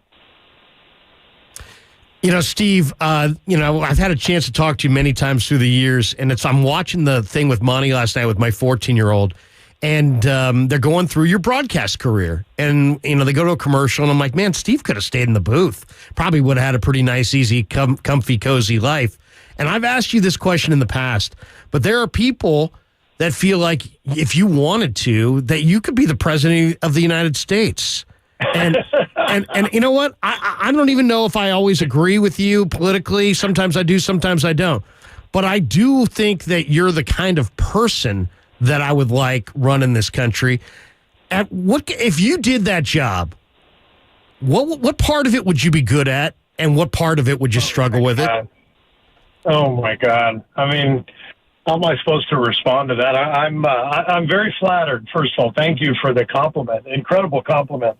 But I am so unqualified to do that. I'm a basketball coach, and this is my world. This is what I do. I'm very, very flattered by the kind words, but I don't even know how to answer that. What a leap to go from a basketball coach to most powerful man in the world. That's quite a stretch. All right, we'll leave it for someone else, I guess. Then Steve Kerr is with us here on 95.7 The Game, as he is every week. Steve, I think you can hear a lot of what's kind of bubbling in the minds of many, which is the chemistry, the vibe, the differences, and you've really pointed to one of the main differences, the obvious one, which is that Jordan Poole's not here, Chris Paul is, and you've mentioned Dario as well. What else, though? What else is different this year? I just think, and first of all, I think it's unfair for people to just point at Jordan. That's wrong. I mean, last year went haywire for a lot of different reasons. Jordan was fantastic while he was here. He helped us win a championship, and I hate that he gets any criticism. Last year went wrong for a number of reasons, and we all share the blame in that. So what's different this year? I honestly, the biggest thing is the veteran experience. I got to tell you, Corey Joseph has barely played, but he has made such a dramatic impact in our locker room, on our team. We have such a better balance of veteran experience and kind of the right number of young guys, to be perfectly frank. I think last year we were overloaded with youth and, trying to develop too many people at the same time. And it was unfair to all of the young guys that we had so many of them at one time. So I think that's where Mike and the front office and Joe have just done such a phenomenal job this year, is bringing in, Chris, Dario, Corey Joseph, even Jerome Robinson, one of our two-way players, he's just a grown man. He is a leader. He's every day he's getting the young guys together with Corey Joseph. Those guys are kind of leading the charge on the development front, and that stuff matters. It is dramatic how powerful it is, and I just think the balance of the roster makes all the difference. Looking at all those people, it feels like, and correct me if this isn't the right word, but it feels like there are a lot more people on the team who you trust with minutes this year, and we're seeing it even with the minutes numbers for the starters. Steph and Klay, just 32 and 29 minutes respectively last night. Is that something that we should expect as the norm this year? Well, you look at it right now, our top 10 guys, they're playing every night. We come off the bench, with Chris, Dario, and Gary, who are all, veteran players who have been around this league and been through an awful lot. And now they're on the court with Moses and JK. And so, bringing along the two younger guys with that group, where every possession makes sense. Chris is getting them organized. Dario's spacing the floor. Gary's guarding the best player. It's just a dramatic difference versus, trying to have, a large group of young guys together. And that's the difference. And so, Moses and JK in their third years are so much better than they were 2 years ago. And they're playing with veterans who can, help them grow even more. So it's just a really good fit all around. Steve, two names in the news I got to get your thoughts on. And I always love when you talk about, things outside of Golden State because you got a wealth of opinions. You're the U.S. Olympic team coach, and, the general, Bobby Knight, passed this week. He was the former Olympic team coach in '84, cut Barkley.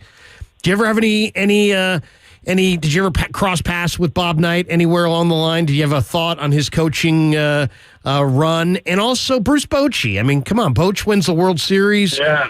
What a story that is. I know you're a San Diego guy. Boch spent a lot of time there. Any interactions with Boch that you can share with us? Well, I texted him last night along with, every person in his contact list. And I could not be happier for Boch. I spent some time in his office over the years, over at the ballpark, and we've texted the last couple of years, since he's been out, and we check in occasionally. I love the way he handles his teams. I love his humility, but combined with his expertise and his confidence, he's just a brilliant coach, brilliant manager. So couldn't be happier for Boch. As for Coach Knight, first of all, of course, condolences to his family. I have great memories of just watching him, as a kid growing up, and then when I was in college, he at Arizona, he was at Indiana and won a title in, I think, '87. So he was, just a brilliant coach, dominant coach at the time, and obviously incredibly controversial. I don't think he'd last 5 minutes today, but,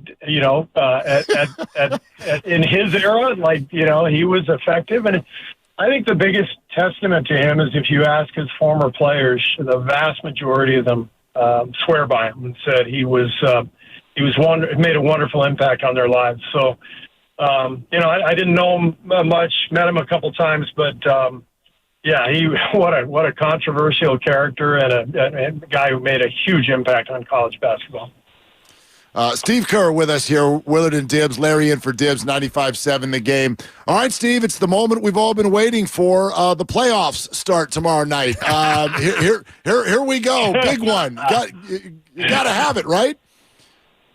Oh boy, I don't know what to make of it. I saw the court designs last week, and that's going to be different. I mean, it's going to feel different out there for sure.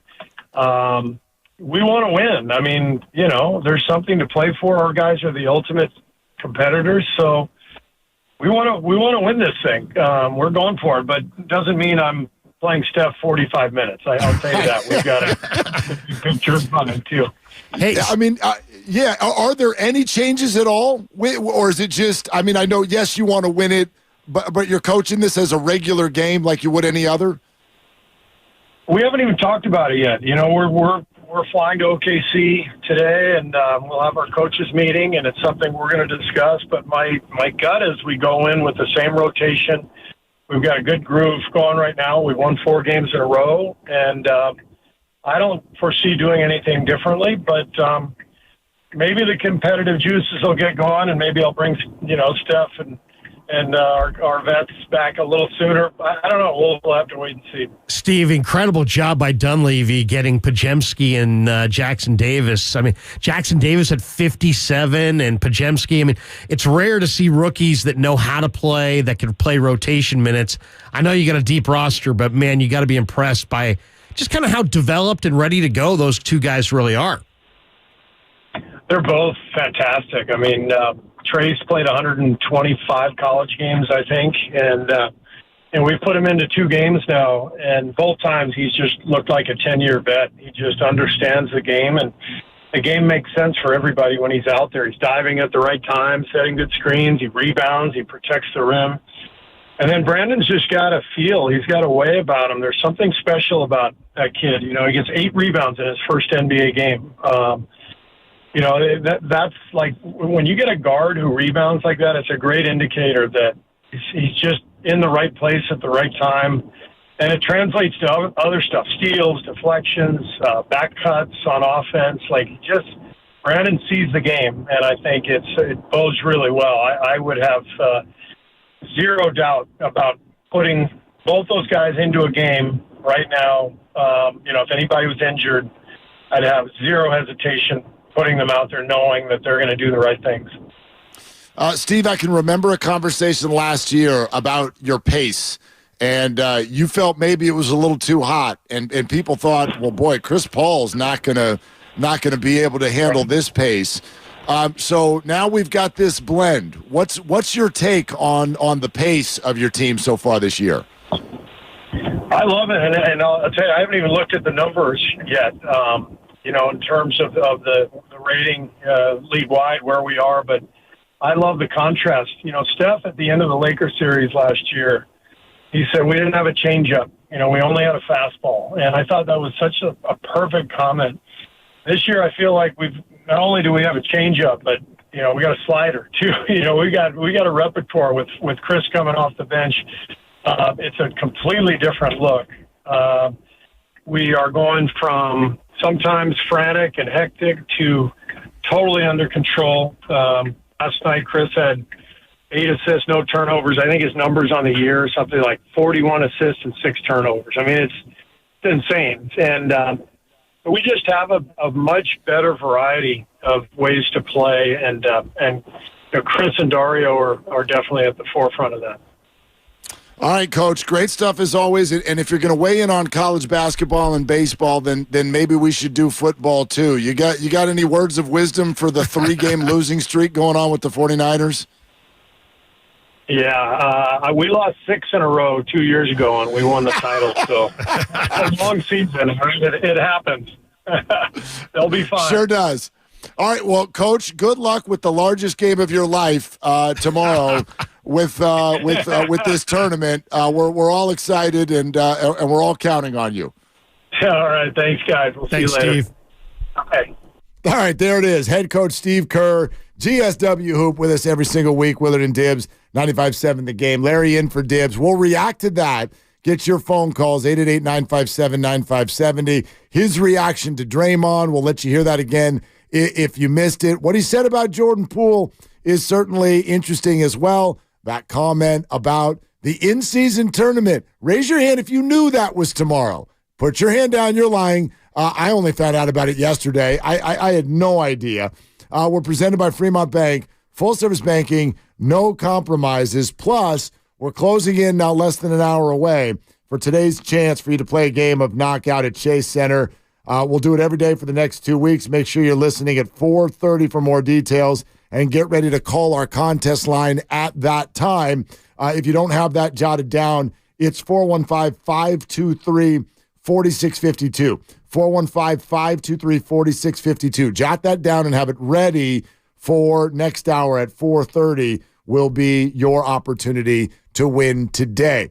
As mentioned, Larry in for Dibbs, 888-957-9570. We'll take your phone calls on what Steve Kerr had to say about everything the Warriors are facing right now. Next on Willard and Dibbs.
Chris Paul to Looney. Looney dribble handoff. Curry, deep three, wide open, buried it. Wow is right. 90-89. The Warriors are up by 1.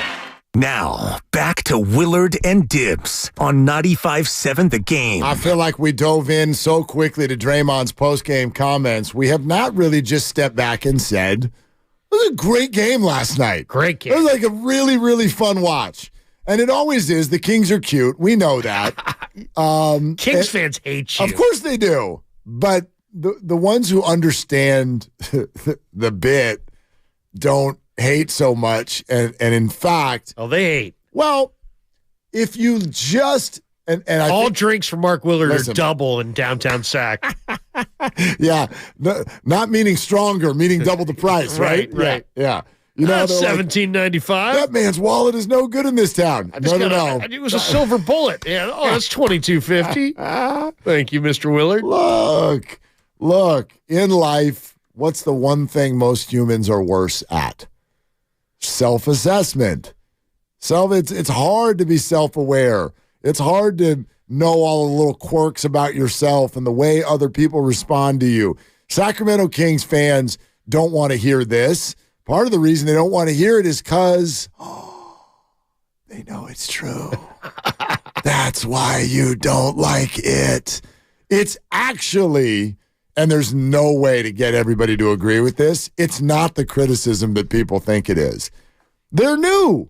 That's really all I'm saying. They're new. They're new. They are. They don't. 1989 they came to. Bro, I'm talking in high school. I'm talking about in terms of being like an actual factor in the league. I'm not talking about existing. I'm talking about not being the Washington Generals. Mark Olberding is not walking through that door. They've been the Washington Generals my whole life. No, they were good. You kidding me? They had Peja. Okay. Outside of that, Bibby before he was yoked. Outside of the one run when they were the Lakers Washington Generals, Weber. They were everybody's Washington Generals. And now they've actually got good players. They're well coached. They don't look like buffoons when they go on the floor. They've got a light that they turn on when they win games, and they act like that's not campy. Like, it's so campy. It's like the minor leagues. No, it's marketing genius. It is. I'm not saying I don't like it. It's not a light. It's a beam. Okay. It's a beam. Can you imagine? It's a beam that goes up to Uranus. Take it easy, all right? They're not having an enema after games. Just take it easy. It's a beam that can be seen in a different off a satellite. Can you imagine? John, why don't you try Uranus? There you go. Can you imagine how it would be received? Let's go to Philadelphia. Right. Howard Eskin's show. How would it be received if when the Sixers won, we turned the light on? Did you see the beam? First of all, Philadelphia though. That's where Matt Geiger. Hey, we're gonna have Mutt Geiger on. Mutt. I'm just saying, man. And that's what makes it cute. Philly's not cute. New York's not cute. Boston's not cute. They're hard. They're annoying. They're obnoxious. They're loudmouths. Dysfunctional, in Sacramento, they win a game, and everybody's like, this is so great. Let's have a beer and look at the light. Let's take pictures. There's a light in the sky, honey. It's different. And I find it to be very engaging. How quickly you forget that the Warriors were totally irrelevant forever. Well, yes. Forever. They were never not. From 75. Okay. How quickly I forget. Most of our lives. Yes. John Starks over to Chris Mills, down to Terry Cummings. Okay. Over to Jason Caffey. Terrible. Montego Cummings. There's a difference between being bad. Timeout. 5 minutes left. The Warriors have cut the lead to 13. But have the Warriors Remember those I do. I remember them all. I remember, I remember Kobe and the Lakers. I remember World Be Free and the white uniforms they'd wear 4 times a year. I love that team. I remember all of that stuff. Purvis Short. Okay, Latrell Sprewell's chasing people with 2x4s. I'm here for all good of old it. days. Right. The good old days. But my point is the Warriors, they were terrible, but they never felt small market. The Kings have a different feel. You can't deny this. They turn a light on when they win. In fact, even when they were good last time, what was their calling card? What was the thing that Kings fans were known for? Your hint is Phil Jackson was the one who pointed it out. What were they known for? Cowtown or something? Cowbells. And you all want to tell me you're not small market. Okay, keep telling me you're not adorable. You've got cowbells. You've got a beam. You have your players walk over to the sideline. Boop, they hit the button like they're in a Staples commercial. Listen, it's not bad. It's just different, and it's really cute. You're hating. It's cute. You're hating. By the way, Mike Brown is getting so tired of this. The Kings have played the Warriors.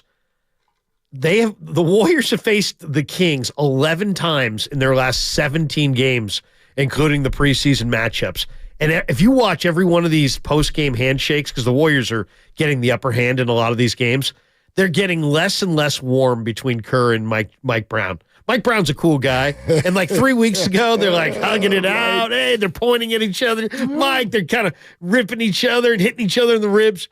Now it's like we're literally 3 more Warrior wins away from Harbaugh versus Jim Schwartz. Mike, that was a hard handshake, Steve. Mike's not messing around. Mike's PO'd. You saw him come at, well, look. Did you see him in practice yelling at Malik Monk the other day? And Mike is a really good coach. And I think what Mike has tapped into is, and this is going on with the Kings. Just happy to be there? There's a little bit of, okay, you made the playoffs. You took the big beast to 7 games. And then the best player on the floor sunned us.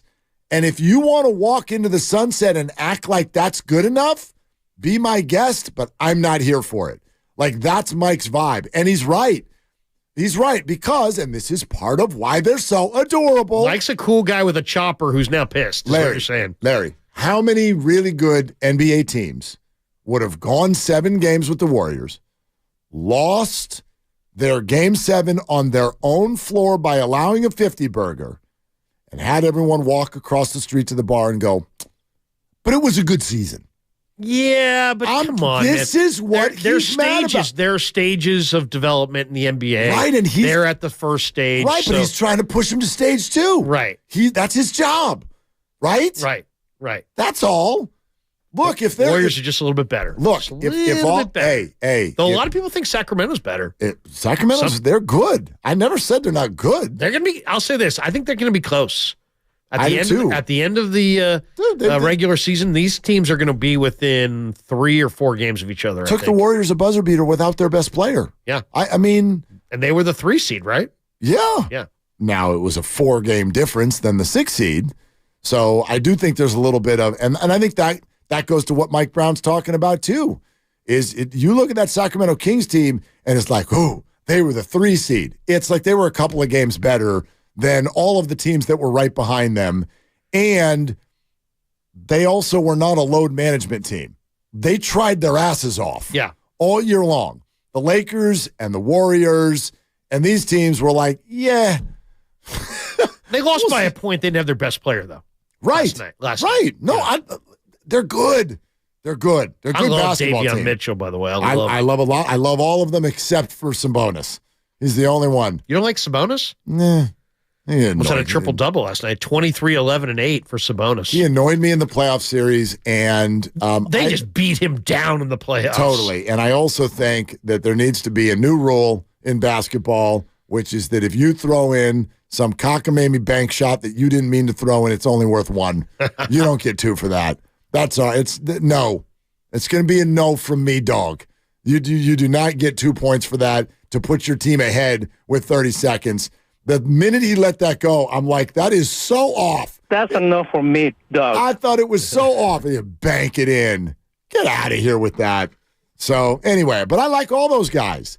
I do. I appreciate the Kings players. You're patting him on the head. Yes. You're just like, yes. I like those guys. No, I do. What's their record now? Are they 3-2? They're 2-2. They're 2-2. 2-2. How about Harrison Barnes? So they're 2-0 against the NBA not named the Warriors. And then the rest of their record happened. HB plays 31 minutes. He's 6'8". He's probably as athletic as any player on the floor. He grabbed 1 rebound. One. Yeah. HB missed that big shot. If he hits that big shot last year, then they maybe beat the Warriors. I'm going to duck when I say this because I don't mean this in terms of their talent, their import. I just mean this in terms of sometimes the vibe they give out on the floor. HB and Andrew Wiggins have a little overlap to me. Yeah. They disappear. They disappear sometimes. I think Andrew is all in all a more talented basketball player. They drift. But they do. They do. I thought Andrew was pretty good last night. That was one of his better games so far this year. 2 rebounds. Exactly. I think I would love to just say to Wiggins, man, whatever you had going against Boston, rebounding-wise, whatever that mindset was, can we get you back in that mindset? Because look what he is as a player when he rebounds the basketball. I mean, look at the value of Andrew Wiggins when he's rebounding the basketball. He changed the team that year, and it wasn't just against Boston. No. It was against Dallas. He was in a rebounding mode. He was in the zone. Yeah. I'd love to see him get back there. Because, I mean, even though HB had 1 rebound, Kings still beat the Warriors from the glass 48-36. Minus 12 on the glass is not good. The Warriors are going to have lineups this year that are rebounding challenged, and that will get them on certain nights or at least in certain moments within games. And I felt that on a certain level last night. There were times where there was even a possession, I want to say early fourth quarter, Kings ended up with 3 3-point shots. 3 shots at it. They missed them all, but it was just like... It's a backbreaker. Yeah, you can't... I mean, offensive rebounds, to me, is very much like when the other team is running the ball on you in the NFL. There's nothing you can do to defend that. If you're going to keep getting defensive stops and then getting nothing for it, it'll kill you. It'll absolutely kill you. All the reason more to play Podziemski some minutes because, with more threes going up, what do you have? You have more longer rebounds. That means balls in the middle of the floor that you got to chase down. Rebounding is not necessarily about being a big man on the block and getting position like it was in the 80s where Buck Williams pins you and then all of a sudden he got the rebound. Now you got more deeper shots, you got more threes, you got more deeper rebounds. You got loose balls in the middle of the floor, and whoever is quicker to those possessions, wins. And I think Podziemski could really help them because he's just got a knack. He's some pass rushers in the NFL have a knack to rush the passer. This guy's got a knack to rebound the basketball. Well, I think it's an anticipation play too. Rebounding, Dennis Rodman will tell you this all the time. Like it was understanding shooters. It was understanding where they're shooting from, and then positioning yourself as to where the ball was likely going to go. And you're right. With so many more 3-point shots, there are a lot more longer rebounds. So you're right. It's not just like pin your man, box out, belly baseline, all that stuff the coaches used to tell us. But there's some intelligence to it along with the effort, and so that's something I'd love to see out of a bunch of Warriors not named Kevon Looney. You're listening to 95.7 The Game, KGMZ FM and HD1 San Francisco. Always live on the free Odyssey app, Twitch and YouTube, powered by First NorCal Credit Union. We'll go to the phones in a second. If you're just joining us, Steve Kerr on with us last hour, and here is specifically what he had to say in reaction to what Draymond said last night about the chemistry.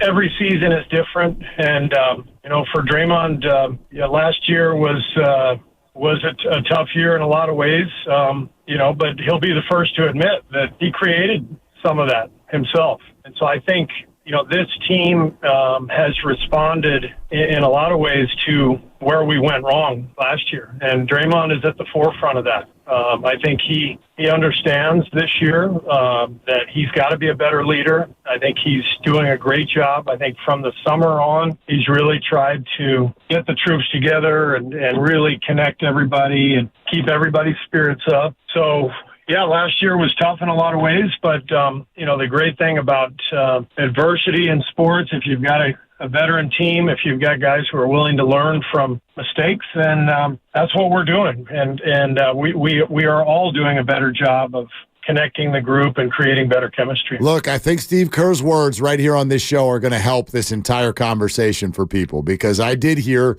a lot of folks listen to Draymond last night, and if you didn't hear that, we'll play that for you in just a sec. But you're saying that we're helping? No, Steve is. but we were part of it. We provided the platform. We provided the platform. Isn't that nice of us? Look at this. Steve called us and he's like, "Can I please come on today? I have some things I need to get off my chest. Yeah, I want to do it with you, Mark, and Larry. We need to shape the social media narrative on this, and I can only do it with you."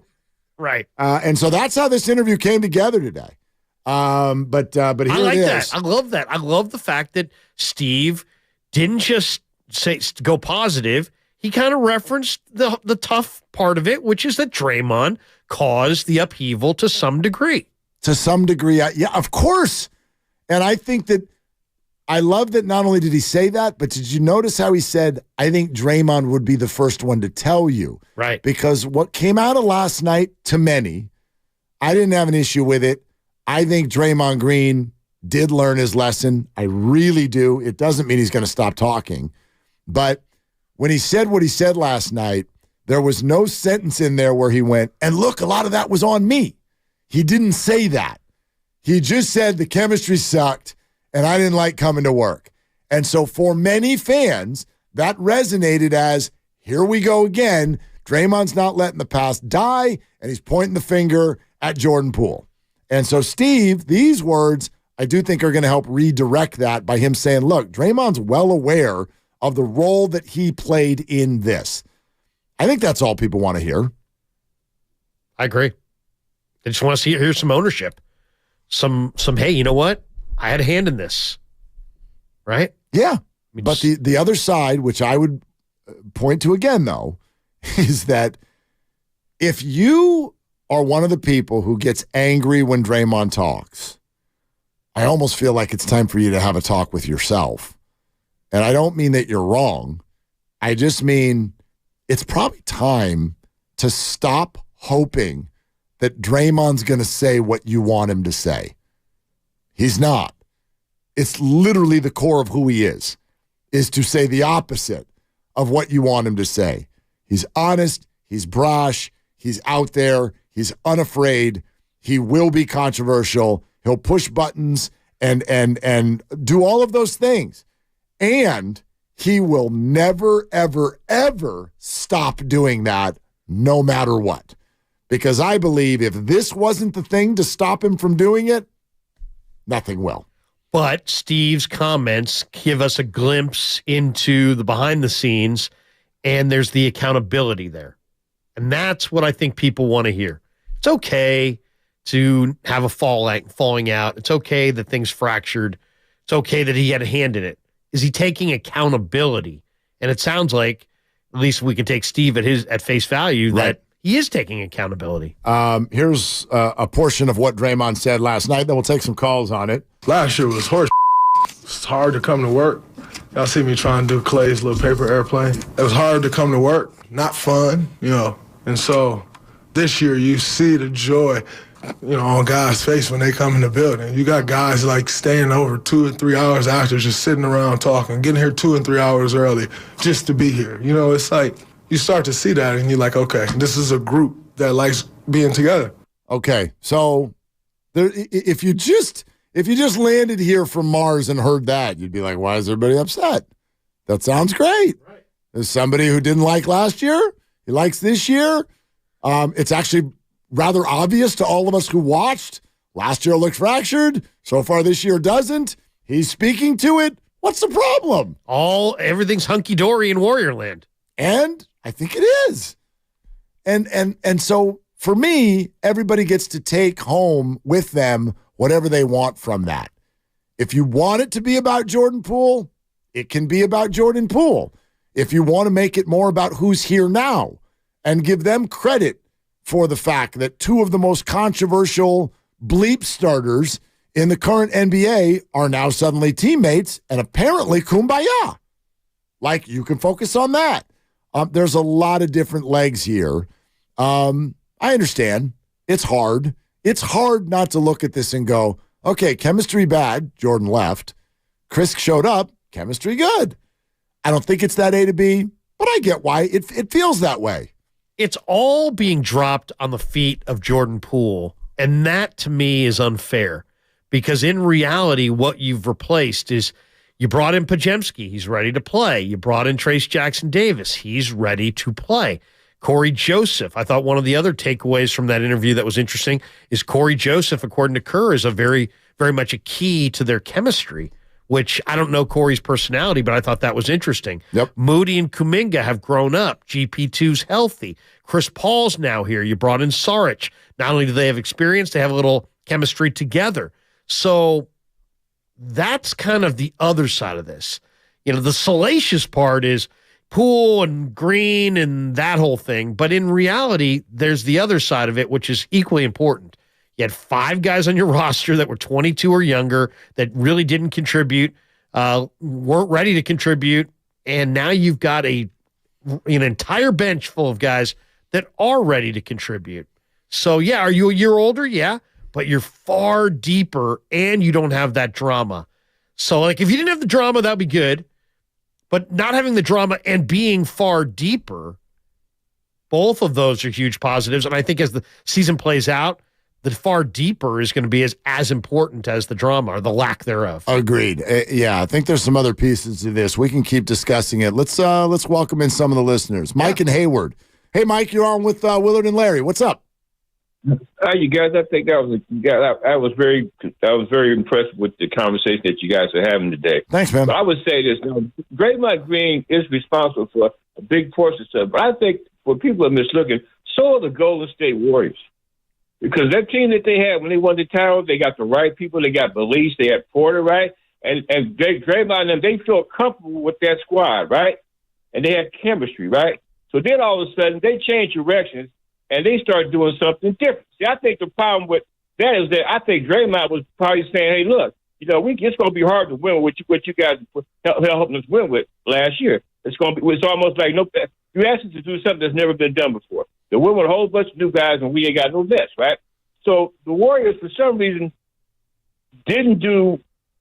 They had a winning formula, but they didn't go right back to it.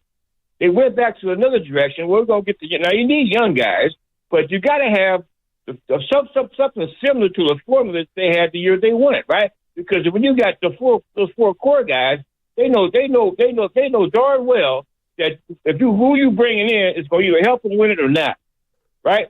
And so the Warriors are responsible. I don't know when you want to put the blame on it, but it ain't just Draymond. Draymond was telling him Jordan Poole is blah blah blah. He's good, but the chemistry is not good, right? And then that just kept on festering and festering. And then all the personality stuff came out, right? Jordan Poole he's into Jordan Poole.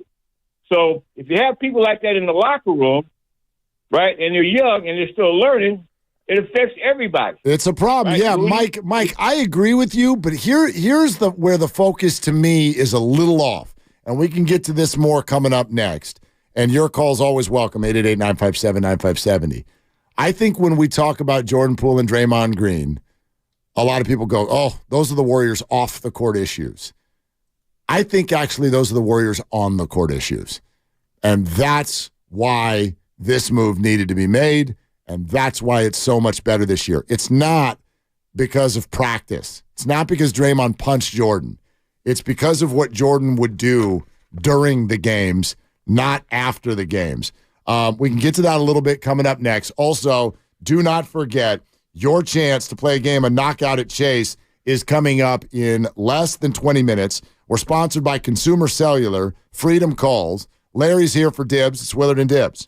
Consumer Cellular offers unlimited talk.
Chris Paul in transition. Bounce pass Curry. Quick release.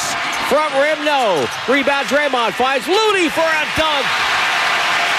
Warriors up 3, and Sacramento's going to talk it over. Now, back to Willard and Dibs on 95.7 The Game. But it's Larry in for Dibs, everybody, for the rest of the week, all the way through the very dramatic, get ready for it, we've got the in-season tournament starting tomorrow night in Oklahoma City. There's only one way to get ready, and that is to be right here on 95.7 The Game. The countdown will start on our show. We will count you down. We will have all kinds of special content surrounding this very, very seminal moment that will take place tomorrow on 95.7 The Game. The in-season tournament, Oklahoma City is so fired up for it, they have responded by sitting their best player for the game. So very exciting. Really? We will be ready. In-season tournament action for the first time ever on 95.7 The Game tomorrow night, right here on these channels. The courts are supposedly going to look a lot different. Yeah, I did see a markup of what that's going to look like. Apparently, the whole thing's going to be blue. So I'm like, I hope the Warriors let them wear black or white or something like that, or else we won't even be able to see them. Are the Warriors going to play any home games in this tournament? Are we going to see that? Yes. So yes. I wonder what they're they're going to do a thing also. I don't know. Knowing Chase Center in Silicon Valley, the court will probably move or something. Maybe there'll be like little doors that open up and swallow up the opponents. I have no clue what the hell's going to happen. Just a gigantic $100 bill or something? I mean, the people at the game would be like, yeah, can I get some of my money back? It's really expensive to be here. All right, we'll go to the phones in a second, 888-957-9570. I did want to say something without this getting to the end of our show and not getting a chance to say it. 2 quick things. One, congratulations. Get a beer. World Series champion again. Wow. Bruce Bochy. Freaking dude, man. Love that guy. Love that guy, and I'm so happy for Boch. I know it brings up a whole lot of feelings. There's been all kinds of stuff out there about the way Boch's departure went down. I don't really think it's for today or whatever, and a lot of us have different perspectives on how that happened and why. I'm stoked for Boch. He is the guy that he seems to be to all of us behind the scenes whoever talked to him. That's who he is. He's awesome. Yeah, I love the guy, and I'm happy for him. That's it. Well, I mean, it has to be said too. People are like, "Well, yeah, they had Simeon and Seager." Yeah, they had those guys last year too, and they lost 94 games and finished 38 games behind the Astros. So let's not pretend that it's Simeon and Seager. They got pitching this year. Obviously, that mattered. And then they win 90, and then they get to October. And I remember talking to a lot of baseball people as the Giants were winning 3 titles. And I said, give me the key elements of winning in October.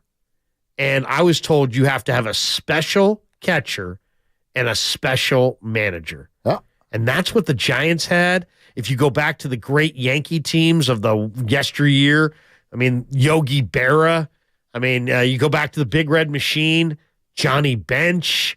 You go back to the Yankees in the late 2000s, or with Jorge Posada. You got to have a good catcher. You got to have a good manager. And man, Bruce Bochy. And I'll tell you the thing that struck me the most. I know we get it back to the basketball, but when the Giants in 10, 12, and 14. If you went out to any of those playoff games and you're walking around the cage, let's say 5 o'clock starts, and maybe it's a couple hours before the game, 3 o'clock, this man just exuded confidence.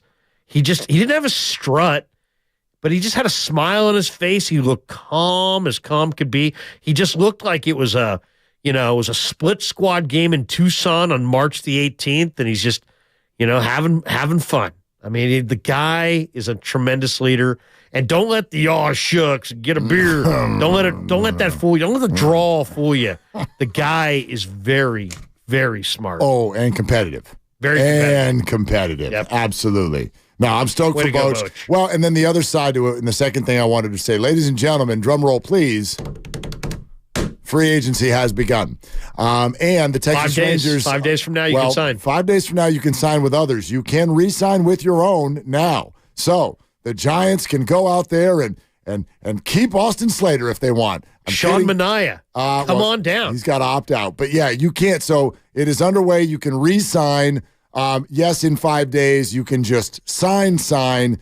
But the Rangers winning, all of the people who went, the Mets spent a bunch of money and the Padres spent a bunch of money and they were a dumpster fire 1 and dumpster fire 2. So doing it the traditional big spending way in free agency doesn't always work.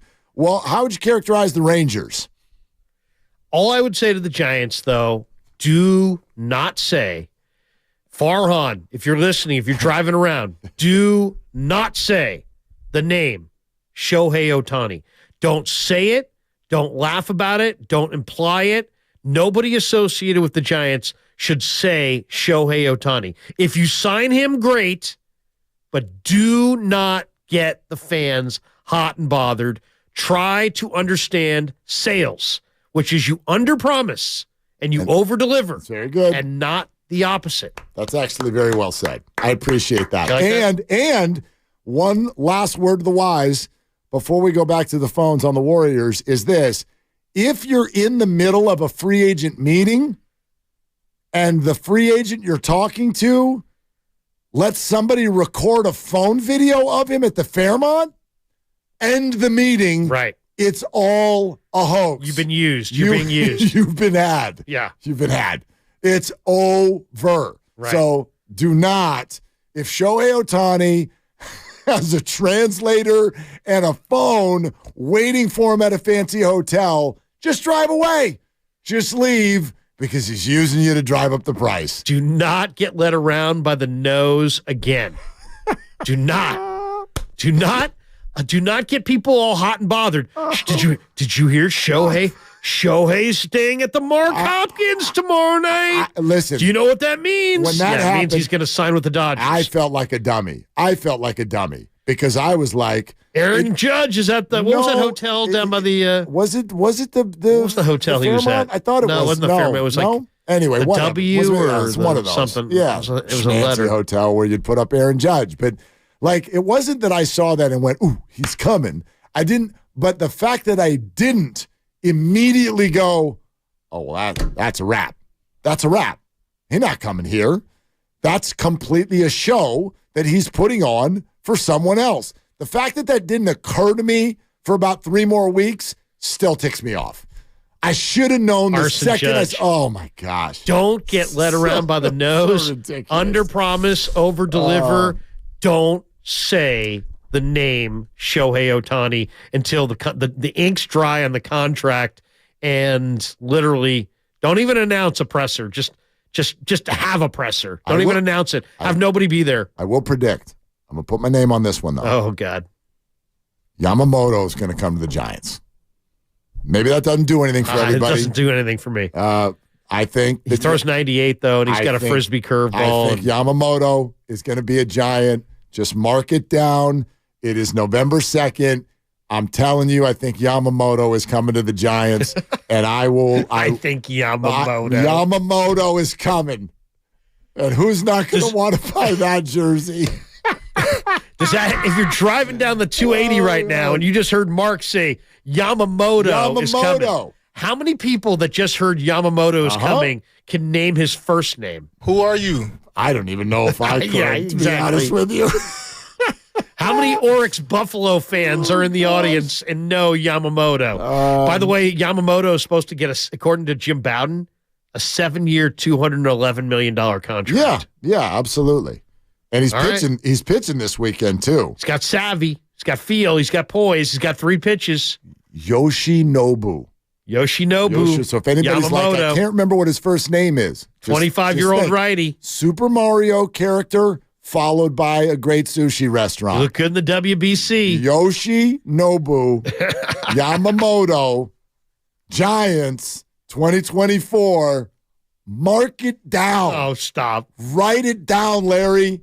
All right, wait a second. Let's put that through the Giants' actual machine. Boop, boop, boop, boop, boop, boop, boop. That equals Michael Walker. Waka, waka, waka.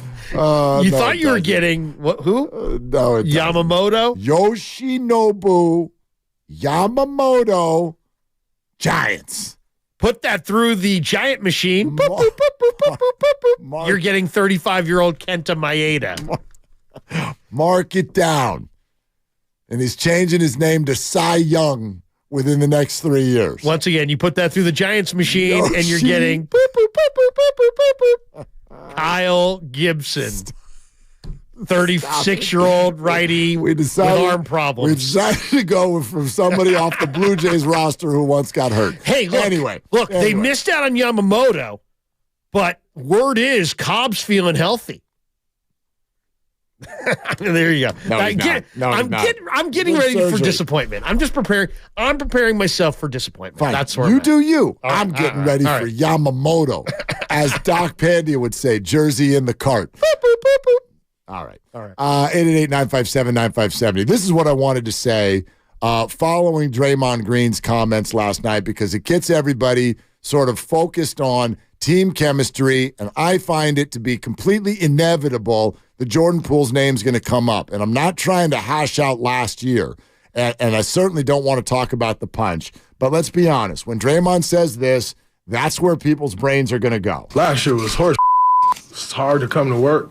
Y'all see me trying to do Klay's little paper airplane. It was hard to come to work, not fun, And so this year you see the joy, on guys' face when they come in the building. You got guys like staying over 2 or 3 hours after, just sitting around talking, getting here 2 and 3 hours early just to be here. It's like you start to see that and you're like, okay, this is a group that likes being together. Okay, much more to say on that, but I want to let everybody know that right now we are officially in the window. The window, not the Yamamoto window, but the knockout window at Chase Center. So for your chance to play knockout at Chase, make sure you're listening for the next 15 minutes of this show. It is within that 15 minutes that something will happen that we will ask you about, and then you will have an opportunity to win your way in when you hear this sounder.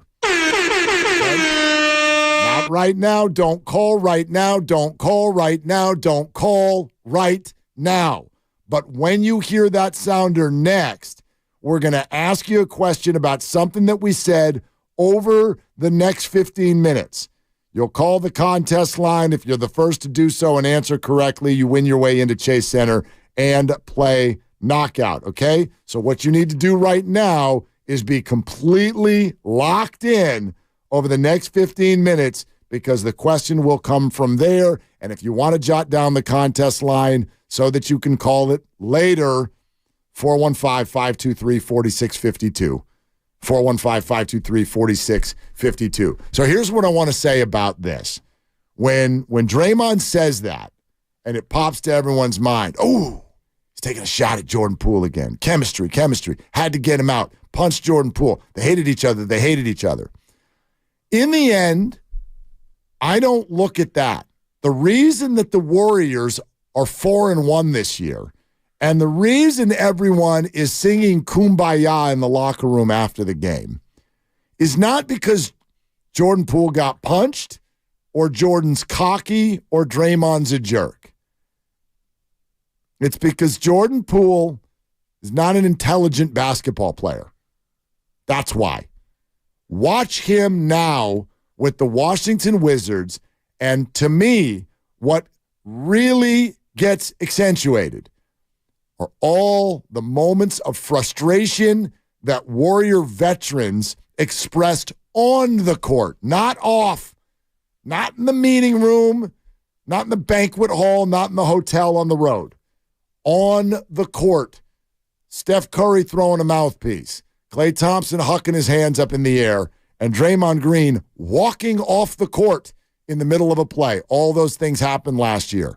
And if you think that those were the only moments of frustration, you're crazy, because those are the things that happen once you've, as my mom used to say, had it up to here, and you can't take it anymore. Jordan Poole made so many poor basketball pace, decisions, ball handling decisions on that second unit and in important moments in the fourth quarter that this basketball team got to a point of not being able to function at a high level in terms of both hoops and relationships. That is what is clear to me now watching Jordan Poole play 2 weeks of basketball as a Wizard, and his biggest moment came when he ended up leading Shaqtin' a Fool. No doubt.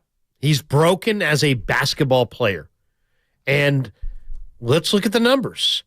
So far this year, he's taking 1.8 three-pointers per, or he's making 1.8 three-pointers per game. He's taking 7.3 three-pointers per game. He's shooting 24% from beyond the arc. The last thing you need, the last thing I would argue any team needs, is a high-volume, low-percentage three-point shooter. Okay? That's one. Two, he's shooting 80% from the foul line, 78% in October. He's only had one game in November. So 80% is what he's shooting from the foul line. That sounds decent, but that's his game was to shoot in the low 90s. So that's down from, so he's not getting to the free throw line that much. He doesn't make the same clip. He's shooting a horrendous percentage from beyond the arc. Career 88% shooter. Right. Career. And his high point was like 93, wasn't it? Well, he led the league right 2 years ago. So I'm saying he's not shooting the free throws at the same clip. He loves to shoot threes, except he doesn't make any. And then assists to turnovers, he's averaging for the year, he's averaging 2.5 assists and 3.3 turnovers. That's not good. Yep. So he's turning the ball over more than once for every assist that he gets. He doesn't get to the foul line. When he does, he's not making the free throws at the clip that he was making them not that long ago. He loves to shoot deep threes, and he shoots 24%. That's why he needed to go. He was broken. Yeah. And that doesn't, what those stats don't tell you, the guy's got a fractured relationship with NBA officials because of the pouting game. When you pout, you don't get more calls, you get less calls. And so that relationship has eroded behind the scenes, and you'd only really know it if you watch all the games. But NBA officials don't seem to like Jordan Poole. Of course not. Look, it's only been 4 games, but you're making some very solid points here, and there are a couple things that I think would blow people's minds if they're still true at the end of the year. When he left last year, what was that number one narrative? Okay, we get why he's gone, but my God, Jordan's going to average 28 a game when you just give him the reins to be the guy in Washington. You ready for this? He's averaging fewer minutes per game in Washington than he did in Golden State. He is averaging more turnovers than he ever has in his career. He is averaging fewer points per game than he scored either of the last 2 seasons. He is at his all-time low in terms of, as you put it, three-point percentage, and also at his lowest field goal percentage since his rookie year when he was only 20 years old. As for rebounds, down. Assists, down. Steals are a little bit up. Turnovers, up. Points, down. Percentage, down. Free throw percentage, down. 3-point, regular percentage, down. Minutes per game, down. Everything. And the key stat, they've got the second worst record in the conference. They don't win. Everything's worse. Right. Everything's worse. So, in other words, what happens when you give Jordan the keys? Car goes off the road. So he's the 2023 version of Donyell Marshall. Somebody's got to put up hollow stats on these horrible teams. He is redundant in terms of we've seen this in the NBA over and over and over and over again. We watch this in the NBA. It's the player who thinks he's a 1 and he's actually a 2 or a 3. This is where I'll congratulate Andrew Wiggins. I know he frustrates the hell out of people, but he was drafted to be a 1, and he's been completely willing to be like, I'll be a 3. That's fine. I'll be a 4. You want me to be a 4? I'll be a 4. That's fine. Usually it's the other way around. It's dudes who are 2s and 3s who are in the corner of the locker room complaining that the coach is keeping them down and they don't like their role. And watch what happens when you free Jordan Poole. Let me cook. Let me have my team. Let me be a 1. Everything got worse because the truth of the matter is you were being a little bit more propped up by who was around you as opposed to being held down. I hate that this sounds like a pile on Jordan segment. I know that it does. But what has been eye-opening to me, this is not personal, and this is not about being punched or anything in terms of relationships. What has been eye-opening to me in watching him play basketball is he's even more undisciplined than I thought. It looks terrible so far, only 4 games, but it looks terrible in Washington right now. And I know I do understand the people who are like, 510 or 512 says, why the hell are you doing this small sample size trash talk of JP on Bay Radio? We're just talking about, all the dialogue about the chemistry. To me, he was moved because he was broken as a player, and I think the Warriors identified that, and they also wanted to have a better chemistry. And yeah, a 23-year-old for a 38-year-old, it's like as rare as you ever see. Crazy. You never see a trade like that, ever. And that was ripped a lot when it happened. Right. I didn't rip it for 23 for 38. I ripped it because I was just like, Chris Paul? Oh, my God. Felt like D'Angelo Russell. Totally. And just the tradition of Warriors fans rooting against Chris Paul. I didn't like his style of play. I will freely admit. All the flopping in recent years. Right, and I will freely admit that not only, he's obviously a great player, and even in just these 5 games, because I'm for the first time watching every play, there are pieces of his game that went unappreciated by me that are there. There's no doubt about it. I still get a little sick to my stomach when I watch him flop on somebody in a Warrior jersey, but life goes on. He's not the only one in the NBA to do it. But when it happened, you're just like, no, that can't be a marriage. For it to look this good, this quickly, it's a double win. You got to give credit. It's a double win for the Warriors. They get the more efficient player. They get the player who's more competitive and more ready to win. And they get the contract that's easier to divest themselves from at the back end. So there'll be more teams that will be willing to take on Chris Paul's expiring on the back end of this than would take on the broken, bloated contract of a broken 2-guard who doesn't seem to play nice with others. So I think they got a more valuable asset, and they also got a guy that can help them win in the present. So I didn't like it on the surface either, because 23 for 38, you're gonna have a hard time convincing me there's value there. But when you really investigate what Jordan had become, forget the Draymond thing. I don't even care if that happened at all. He's broken as a player, and they identified it first and got off of the contract. And I think Joe looked at that contract and said, you know what? If this continues, we're going to have a harder time divesting ourselves of Jordan's contract than we ever would of moving off of Chris Paul's $30 million expiry. Well, yeah. If they ever want to do that. And the thought by many at the time was, gosh, the Warriors, Steve Kerr's got something against young players. So off went Jordan Poole, off went James Wiseman.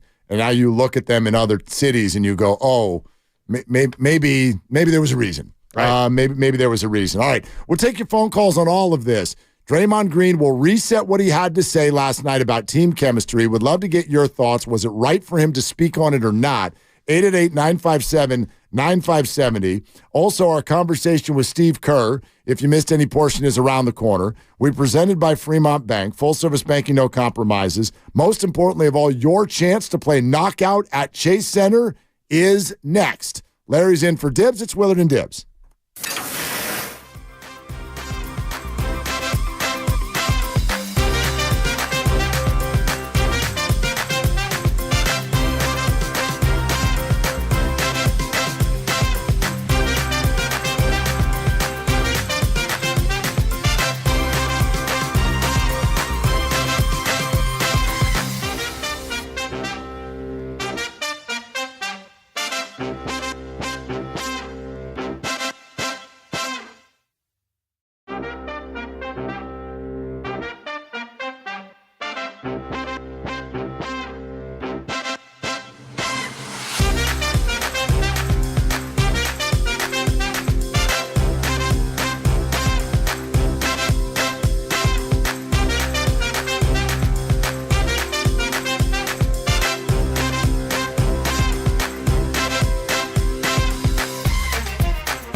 Chris Paul's open. He'll catch. Hand off to Curry.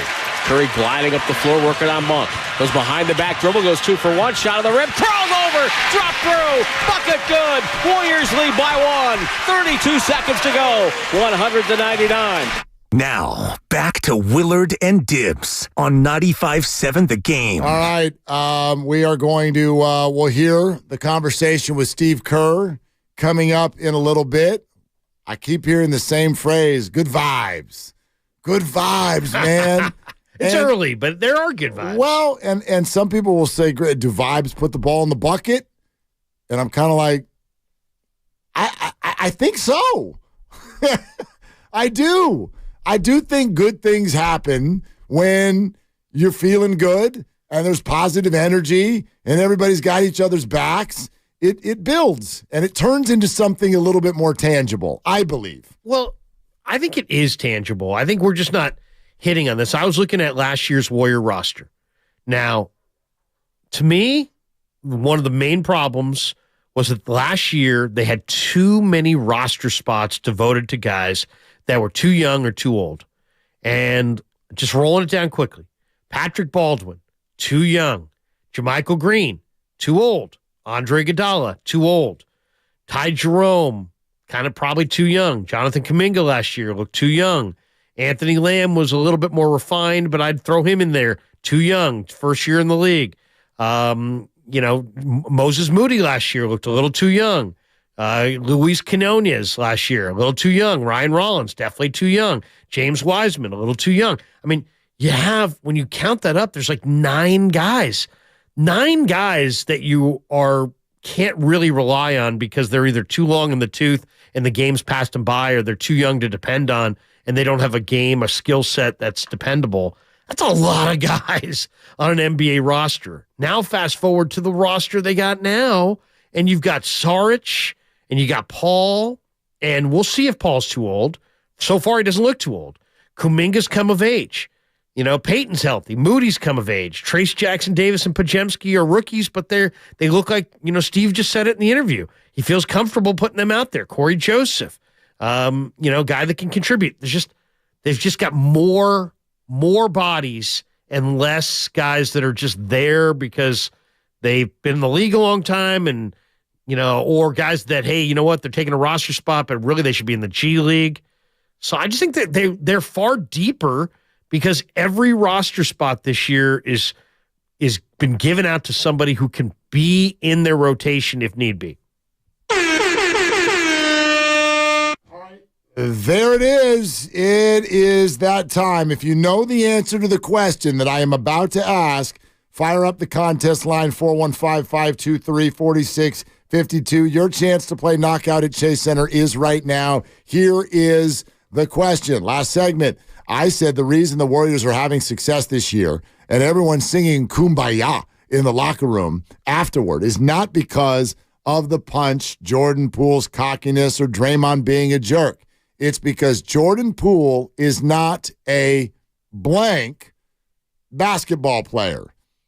Jordan Poole is not a blank basketball player. If you can fill in that blank with the correct word, then you can actually go to the spot where Jordan Poole used to play basketball, shoot hoops, and play Knockout with other listeners and those of us here at 95.7 The Game. So, contest line again is 415-523-4652.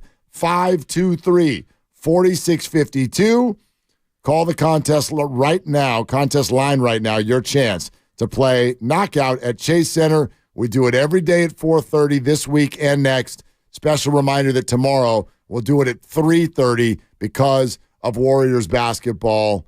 Good luck to each and every one of you. Once you win today, we will shout you out. Nice. Okay? All right. So there is the contest for today. Yeah, I'm just a believer that it's two of those things. You're right. I mean, I'm not going to say, oh, why are the Warriors playing better this year? The vibes, brother. It's all vibes. I'm not doing the Big Lebowski over here. That's not what we're doing. There's basketball reasons. That's actually kind of my main point today, is the Jordan Poole experience for me was not about the emotions off the court. It was because of what developed as a poor fit on the court. And this year, I already feel like if I had a nickel for every time Steve Kerr started talking about Dario Saric, I might not need this gig. He has brought it up so many times because I think he sees Otto Porter in Dario Saric. They're different players, but he sees that experience, that know-how, that execution, that effectiveness. It just feels like the roster fits. You bring up the very fair point and question, which I think is going to be the thing this year. And 5 games won't tell the story. The puzzle pieces all fit now. The question will become, how far do you go with experience before it becomes old age? And I don't think you answer that in October or November. Right. You answer that in April, May, and June. And so we won't know until we know. The Warriors have built something that fits a whole lot better. I think it can play a higher level of basketball. Its sustainability will be the question in the end. All right. Now my ear, unless my headsets are failing me, I feel like I'm saying Saric and you're saying Saric. Your ears are not failing you. I've been saying Dario Saric his whole career until he got here, and on media day he said Dario Saric. And Saric. And here was the There's kicker no for me. H there, but No. it's Saric. Dibs is the one who was like, dude, it's Saric. And I'm like, I really don't want it to be because it sounds like I have food in my mouth. I feel like I've listened to yeah. Maybe Mike Breen say Saric. Guys, don't we have some of the, hey, it's Dario Saric. You're listening to 95.7. Don't we have one of those? Can we go and look him up on YouTube and see other announcers? Because Yeah. I'm pretty sure Mike Breen, that people have said Saric. Here's the hack. I have the card on this. I mean, one. No. I I've like got doing it. this show with you, Williard. But I think I've got the it's walk off Saric. here. I've got the walk off, and I didn't even have to ask. Are you sure? Maybe I'm he got it 100% wrong. sure. No. Here's how I know. Dibs goes, it's Saric, and I go, I don't want it to be Saric, but if that's his name, that's his name. Is it Grindy or is it Grandy? No, just you got to hear this because right as I was because remember when we did this with Mauricio Dubon. Kipe. I defer to Kipe. Right. So the Warriors get to opening night, and my best friend on this planet is John Bloom. He is the voice of the Phoenix Suns. Okay. Where Dario used to play. Right. This is a man who would be in the know. I didn't even have to ask him because we're having lunch at the Grove before the game, and we're talking ball. Chris Paul, what do you think? And he had a really cool quote about Chris Paul. He's a master manipulator with everything in his life, on the court and off. I know that doesn't sound like a compliment. He sort of meant it to be. I trust him implicitly with State Farm commercials. But thank you. He's talking about the on-court chemistry, and he's like, we got Paul, you got Saric, and on he goes. I didn't even ask him, but I'm like, oh, he says Saric. So it's like there's an H there that's not there, unless look at that. Unless when Dario says his name, he's got food in his mouth. I don't know. It's kind of like are you an ice eater? Are you one of those? Yes, I am. Okay, Thank you. when you finish the drink, do you eat the ice? Yes, I do. do. You get the ice in your mouth. I don't chomp on it, but yeah, I'll definitely eat the ice. Like if you're eating the ice and someone's like, tell me about the Warriors this year. You're like, who I really like is that Dario Saric. Like if you, then it's okay to say Saric. Other than that, I thought Saric. Oh, I know that I've heard Saric. But yes, you have, but he says Saric. So it's got to be Saric. I feel like I've heard Fitz say Saric. And I'm very, very confused. Our boss, Matt Nahigian, has entered the building. He only comes in. We really messed up. He only comes in when Matt. What? Hang on. Turn the mic on. You got to turn the mic on. Pot him up in there. No, come on. Grandy's got to turn him on. That's Grindy. Now can you hear Grindy. me? Yeah. Okay. What's up? I was in Philly running a station. We had the rights to the 76ers. We were broadcasting the games. Are you Matt Nahigian or Matt Nahigian? Nahigian. Okay. Thank you. Dario Saric. No wonder you never call me. I've been calling you Nahagian. Was on the Sixers. Yes. He changed the way you pronounced his name from Saric to Saric in the middle of the season. Year? Yeah. Why? I have no idea. We were saying Saric. You're allowed to do that. And he said it's Saric. Yeah. So it's official. It's official. And it happened right in front of you. It's Saric. There you go. You guys want to hear him pronounce his name? Please and thank you. I stand corrected. All right, here it is. Hey, Dub Nation, this is Dario Saric. The only place to hear the Warriors basketball is 95.7 The Game. Game, set, match. Yeah. Dario Saric. And I stand corrected. If I tell you I want to be called Boogeyman Willard, then you got to call me Boogeyman Willard. Like that. I'm calling you Williard from now on. I'm calling you underscore. Mark underscore. I don't use the nickname Iggy, and I don't call him Boogie Cousins because he doesn't like it. He doesn't want to be called Boogie Cousins. Maybe that's all the reason to call him Boogie Cousins, try to agitate him. Andre Iguodala doesn't like being called No, he doesn't want to be called Iggy. So then he's Iguodala. So this gentleman who is a new Warrior is Dario Saric. All right. And I'm bummed about it. I don't want it to be. It's a much... I stand corrected? Yeah, I think it's a much easier I thought it was name just to say. first 3 or 4 times. I'm like, it sounds like he's saying Saric, but I'm saying Saric. Yeah. One of us, something had to give there. Something had to give, and it was you. It was me. It was me. I mean, I'm embarrassed. I apologize. Do not be to embarrassed. Saric. It's totally okay to not know things and be wrong about something. I do it 4 times a day. Amazing. You're listening to 95.7 The Game, KGMZ FM and HD1 San Francisco, always live on the free Odyssey app, Twitch, and YouTube, powered by First NorCal Credit Union. I have developing news. Do you? I have developing news on top of your developing news. We just got a winner. It took forever to get a winner to the contest. I was going to have Willard read the question once again, but as I said that, we got a Grindy in there. Bro, that took like 12 minutes or something like that. It was like 15 callers. What word did I actually use? You used the word intelligent. Intelligent. That's what I thought. Can you tell us what the failed responses were? A lot of smart. A lot of people were guessing smart. It's because Jordan Poole is not a blank basketball player, so a lot of people said smart. I used the word intelligent. These guys really said you gotta make it the exact right word. Right. I bet there's a bunch of other words that we could have filled in there too. It's like we're playing the match game over here. He's not a blank basketball player. I love that. I love that. And really quickly, the winner, by the way, Randy in Brentwood. So shout out to Randy. Randy? Sounds like a hooper. Randy in Brentwood. It is Brentwood, right? It's not. No, actually, it's not pronounced Randy. It's pronounced Randy. Randy in Brentwood. All names now, for me, are going to be announced as if I've got marbles in my mouth. Harrod, Kruger, Randy, all of it. I'm just going to act like I got a big corn muffin in my mouth. I feel like there's another name that somebody said this week. Call me this instead. I just can't remember. I can't put it together, but it happens all the time. It usually happens when a player finally gets a little bit of run. Right. You know what the most recent famous one in the NFL was this year?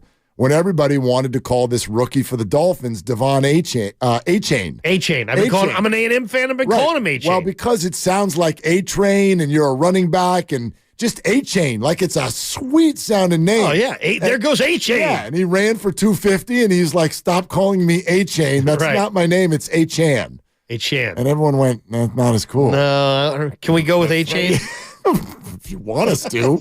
I mean, I guess it's not as cool, but all right, Devon A-Chan. Takes me back to years ago when when Lionel Simmons came out of LaSalle. I was going to college there. Yeah. And this guy, John Hank, who was doing television in Sacramento, said, well, I know your nickname is the L Train, but we here in Sacramento have the light rail. Can we call you the light rail? The look that Lionel Simmons gave him. I mean, if looks could kill, I will not be called the light rail. I'm the L Train. Yeah, sometimes I always love those moments where the media's like, I'm going to get playful with them. And they're like, I'm not in the mood for this right now. Stop trying to make up a nickname. Right, exactly. In the middle of my locker. Right. Oh, that's awesome. All right. Anyway, Dario Saric, and he has had a profound effect on the team. And he knows honestly, how to play. Well, it's that, but I also think in the NBA we've been taught for years that chemistry, and I mean this on the court, the flow, the understanding of everybody's role, it takes time. Teams usually don't win championships when they've been thrown together, even when like the ultimate talent comes together. Think about LeBron, Dwayne Wade, and Chris Bosh. They come together and they almost won a title the first year, but they actually didn't win the title until the second year. Yes, Durant's Warriors won right when they came together, but often when you put key parts together, it takes a minute. You got to build some continuity. One of the reasons I think Saric has been such a great addition is he's largely out there with Chris Paul, and they don't have the same learning curve that other new additions do, because even though they're both new to a lot of these teammates, they're not new to each other. Right. And you can tell. You watch them play together, you can tell. It's like these two guys, they know. Chris knows exactly where Dario is on the floor at all times. And even though it's 5-on-5, within a 5-on-5 NBA game, you'll see a two-man game. You'll see a two-man game where guys are playing off each other. If you have two guys, I mean, Draymond Green plays off Steph Curry in a way that's just, totally. It's incredible. These guys are it's like their family or something. Chris Paul does have a fluidity and a rhythm with Saric that I'm starting to like it. Crushing it. That's you can see it. You can see the comfort. And it's just kind of like, a quarterback saying, hey, talks to his receivers. I like the ball here on this route. I like the ball there. It's when you played with a guy and you know exactly where he likes on the floor to catch it, where he likes to shoot it from, how, just the intricacies of his game.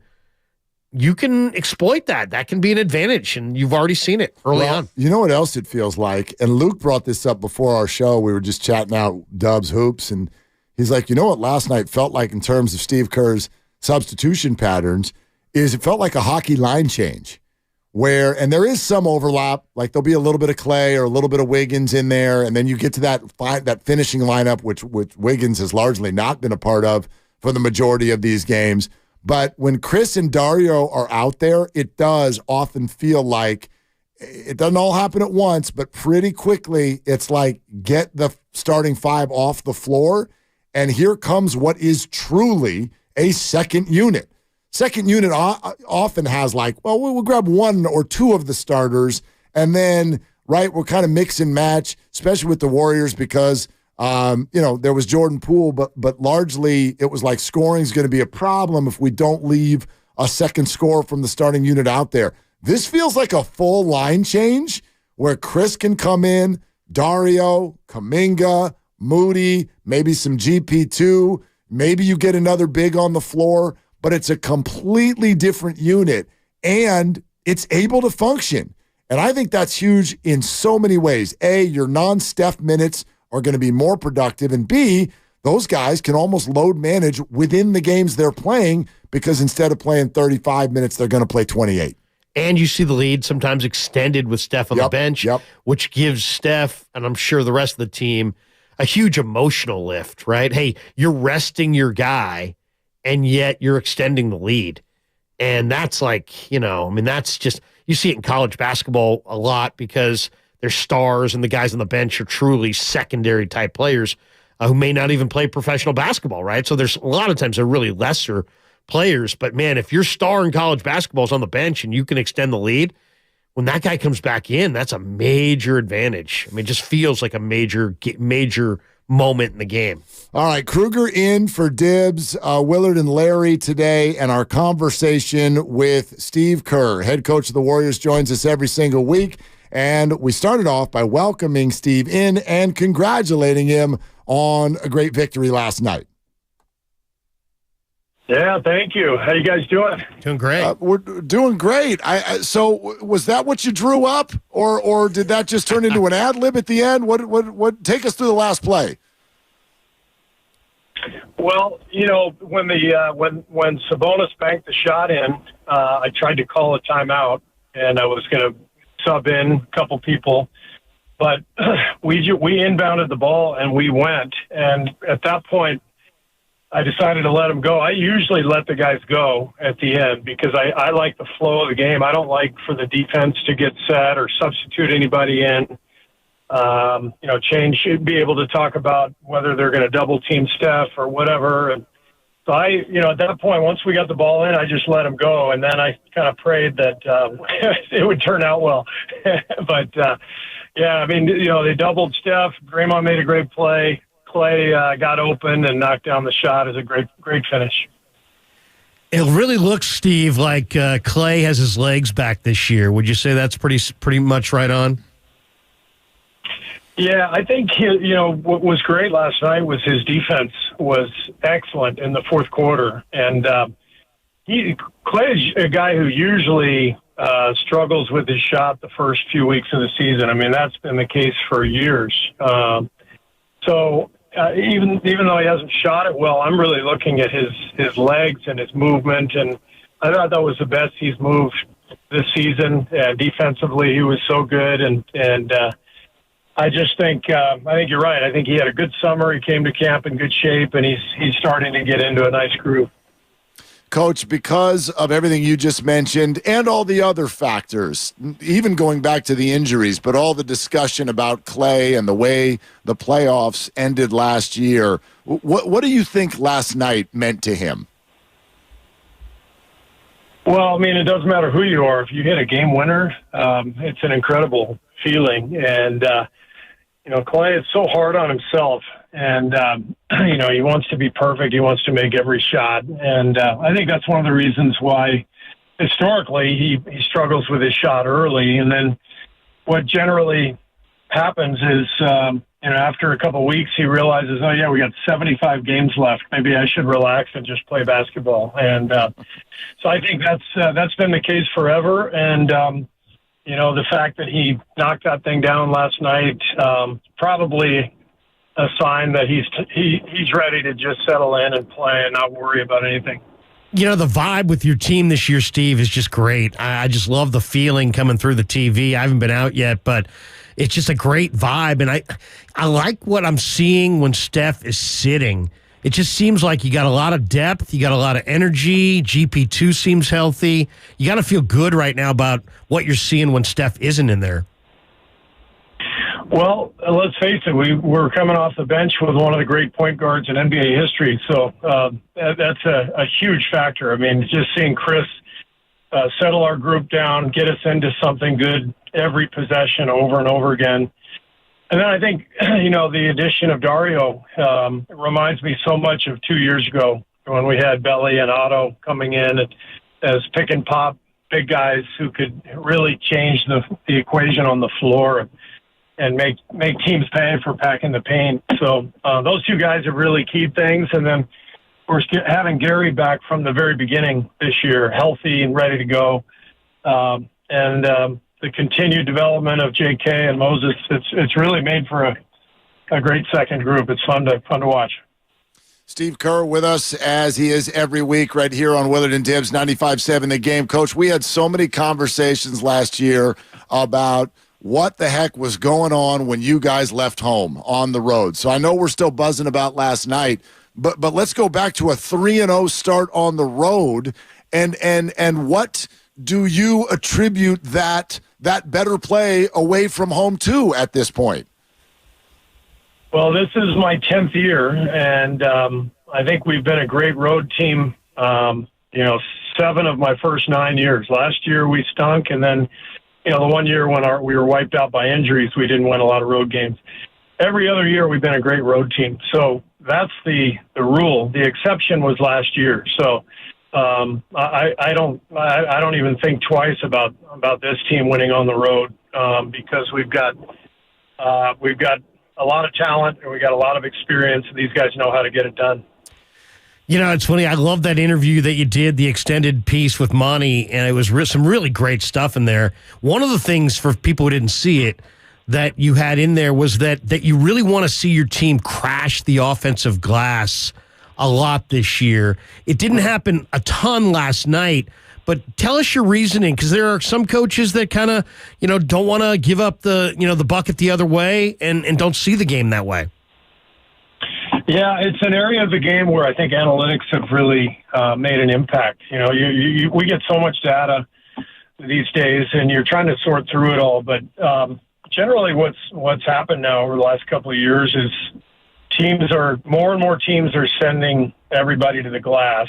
And historically, every coach that I ever had said, maybe one big guy or two might go to the glass, but everybody else has to sprint back in transition defensively to prevent layups. That's how I was brought up for the first, 50 years of my basketball life. But the numbers really show that if you crash more, it actually improves your transition defense because you're picking off more offensive boards and you're keeping teams out of transition, like a few extra times per game. And so it's an interesting concept, one where, analytics have really made an impact, and you're seeing teams all over the league now crashing the offensive board, sending 3-4 guys at a time. Coach, I'm sure you've heard the comments last night from Draymond Green that are getting a whole lot of attention about the team chemistry that you have this year, but he went so far as to say last year's was so bad that it was hard for him to come to work. What was your reaction to those comments? Well, look, I mean, every season is different, and for Draymond, last year was a tough year in a lot of ways, but he'll be the first to admit that he created some of that himself, and so I think this team has responded in a lot of ways to where we went wrong last year, and Draymond is at the forefront of that. I think he understands this year that he's got to be a better leader. I think he's doing a great job. I think from the summer on, he's really tried to get the troops together and really connect everybody and keep everybody's spirits up. So, last year was tough in a lot of ways, but, the great thing about adversity in sports, if you've got a veteran team, if you've got guys who are willing to learn from mistakes, then that's what we're doing. And we are all doing a better job of connecting the group and creating better chemistry. Coach, I know all of you want to focus on this year. Do you have any concerns that when Draymond makes comments like that, he's still referencing last year? Look, Draymond is Draymond. He's always going to speak his mind, and I trust him. We've been together for almost a decade now, and we have a great relationship. And I'm constantly pushing him to be the best version of himself, and he's a guy who's going to speak his mind, and he's been very successful, doing what he's doing, and he's going to ruffle some feathers along the way, but at his core, he's a champion. He's the ultimate winner, and Draymond knows how to handle himself, and I'm not worried about him at all. It's so funny. It's like teams sometimes either grow together over the long haul or they grow apart. It seemed like, Phil Jackson did a great job of keeping teams together. I kind of feel like that's one of your strengths, Steve, that for the most part, your teams stay together, grow together over the course of the long haul. Is that more difficult than the X's and O's part of it? I think it's different for everybody. I feel very comfortable communicating with guys, telling the truth. I'm comfortable with the difficult conversations, that I know have to be had. And I think some of that just comes from being on the other end of that as a player for many years. I played for 15 years. Only maybe 7 of them was I actually in the rotation. And I was frustrated for half my career, and I know how all these guys feel. And the best thing a coach can do is just be brutally honest and just tell the truth. And I think the players respect that. And it's something that I know is absolutely crucial. So I'm very, very comfortable with it. You know, Steve, I've had a chance to talk to you many times through the years, and I'm watching the thing with Monty last night with my 14-year-old, and they're going through your broadcast career. And, they go to a commercial, and I'm like, man, Steve could have stayed in the booth. Probably would have had a pretty nice, easy, comfy, cozy life. And I've asked you this question in the past, but there are people that feel like if you wanted to, that you could be the president of the United States. And you know what? I don't even know if I always agree with you politically. Sometimes I do, sometimes I don't. But I do think that you're the kind of person that I would like running this country. If you did that job, what part of it would you be good at, and what part of it would you struggle with it? Oh my God! I mean, how am I supposed to respond to that? I'm very flattered. First of all, thank you for the compliment, incredible compliment. But I am so unqualified to do that. I'm a basketball coach, and this is my world. This is what I do. I'm very, very flattered by the kind words, but I don't even know how to answer that. What a leap to go from a basketball coach to most powerful man in the world. That's quite a stretch. All right, we'll leave it for someone else, I guess, then. Steve Kerr is with us here on 95.7 The Game, as he is every week. Steve, I think you can hear a lot of what's kind of bubbling in the minds of many, which is the chemistry, the vibe, the differences, and you've really pointed to one of the main differences, the obvious one, which is that Jordan Poole's not here, Chris Paul is, and you've mentioned Dario as well. What else, though? What else is different this year? I just think, and first of all, I think it's unfair for people to just point at Jordan. That's wrong. I mean, last year went haywire for a lot of different reasons. Jordan was fantastic while he was here. He helped us win a championship, and I hate that he gets any criticism. Last year went wrong for a number of reasons, and we all share the blame in that. So what's different this year? I honestly, the biggest thing is the veteran experience. I got to tell you, Corey Joseph has barely played, but he has made such a dramatic impact in our locker room, on our team. We have such a better balance of veteran experience and kind of the right number of young guys, to be perfectly frank. I think last year we were overloaded with youth and, trying to develop too many people at the same time. And it was unfair to all of the young guys that we had so many of them at one time.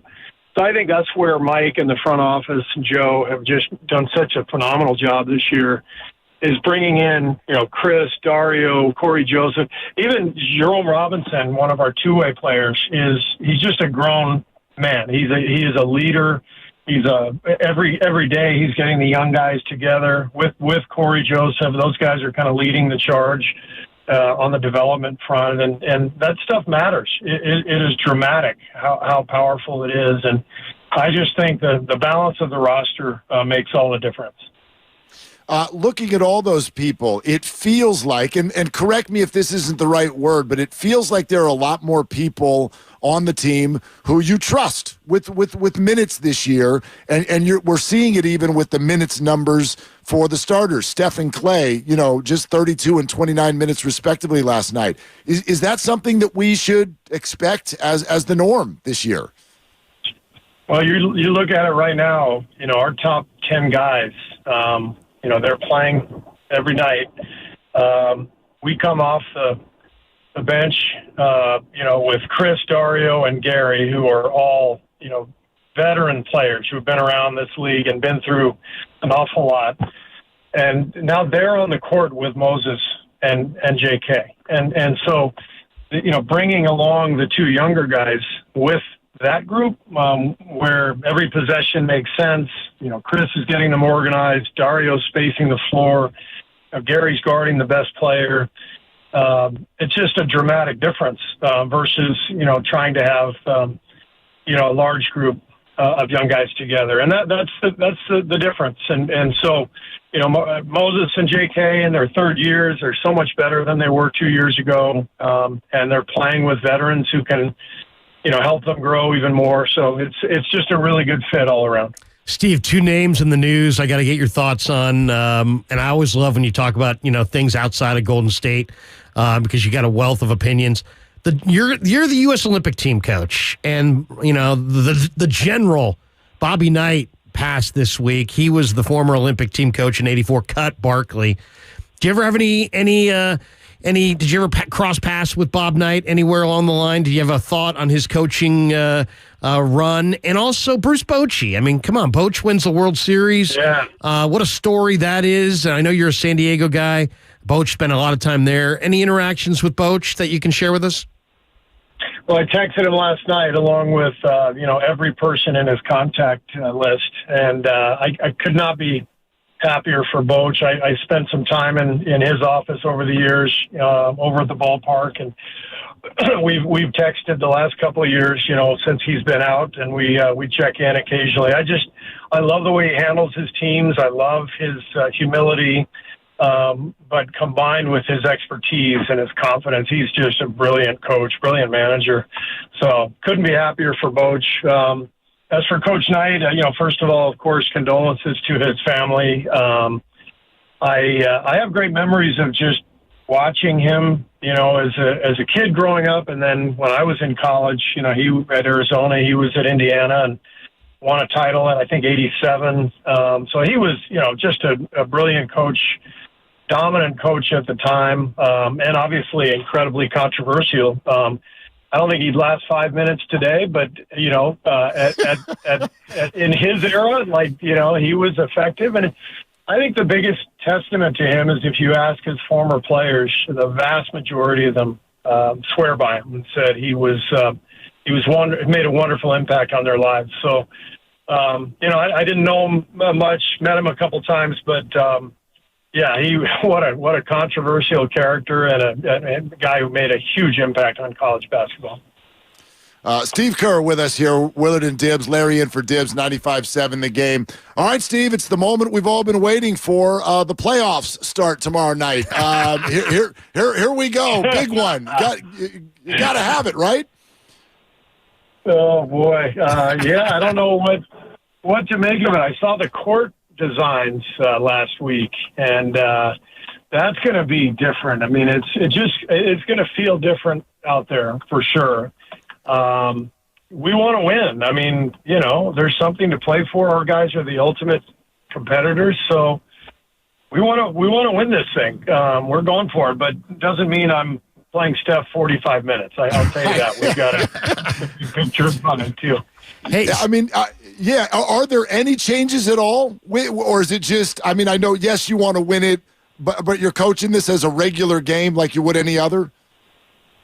We haven't even talked about it yet. We're flying to OKC today, and we'll have our coaches meeting, and it's something we're going to discuss. But my gut is we go in with the same rotation.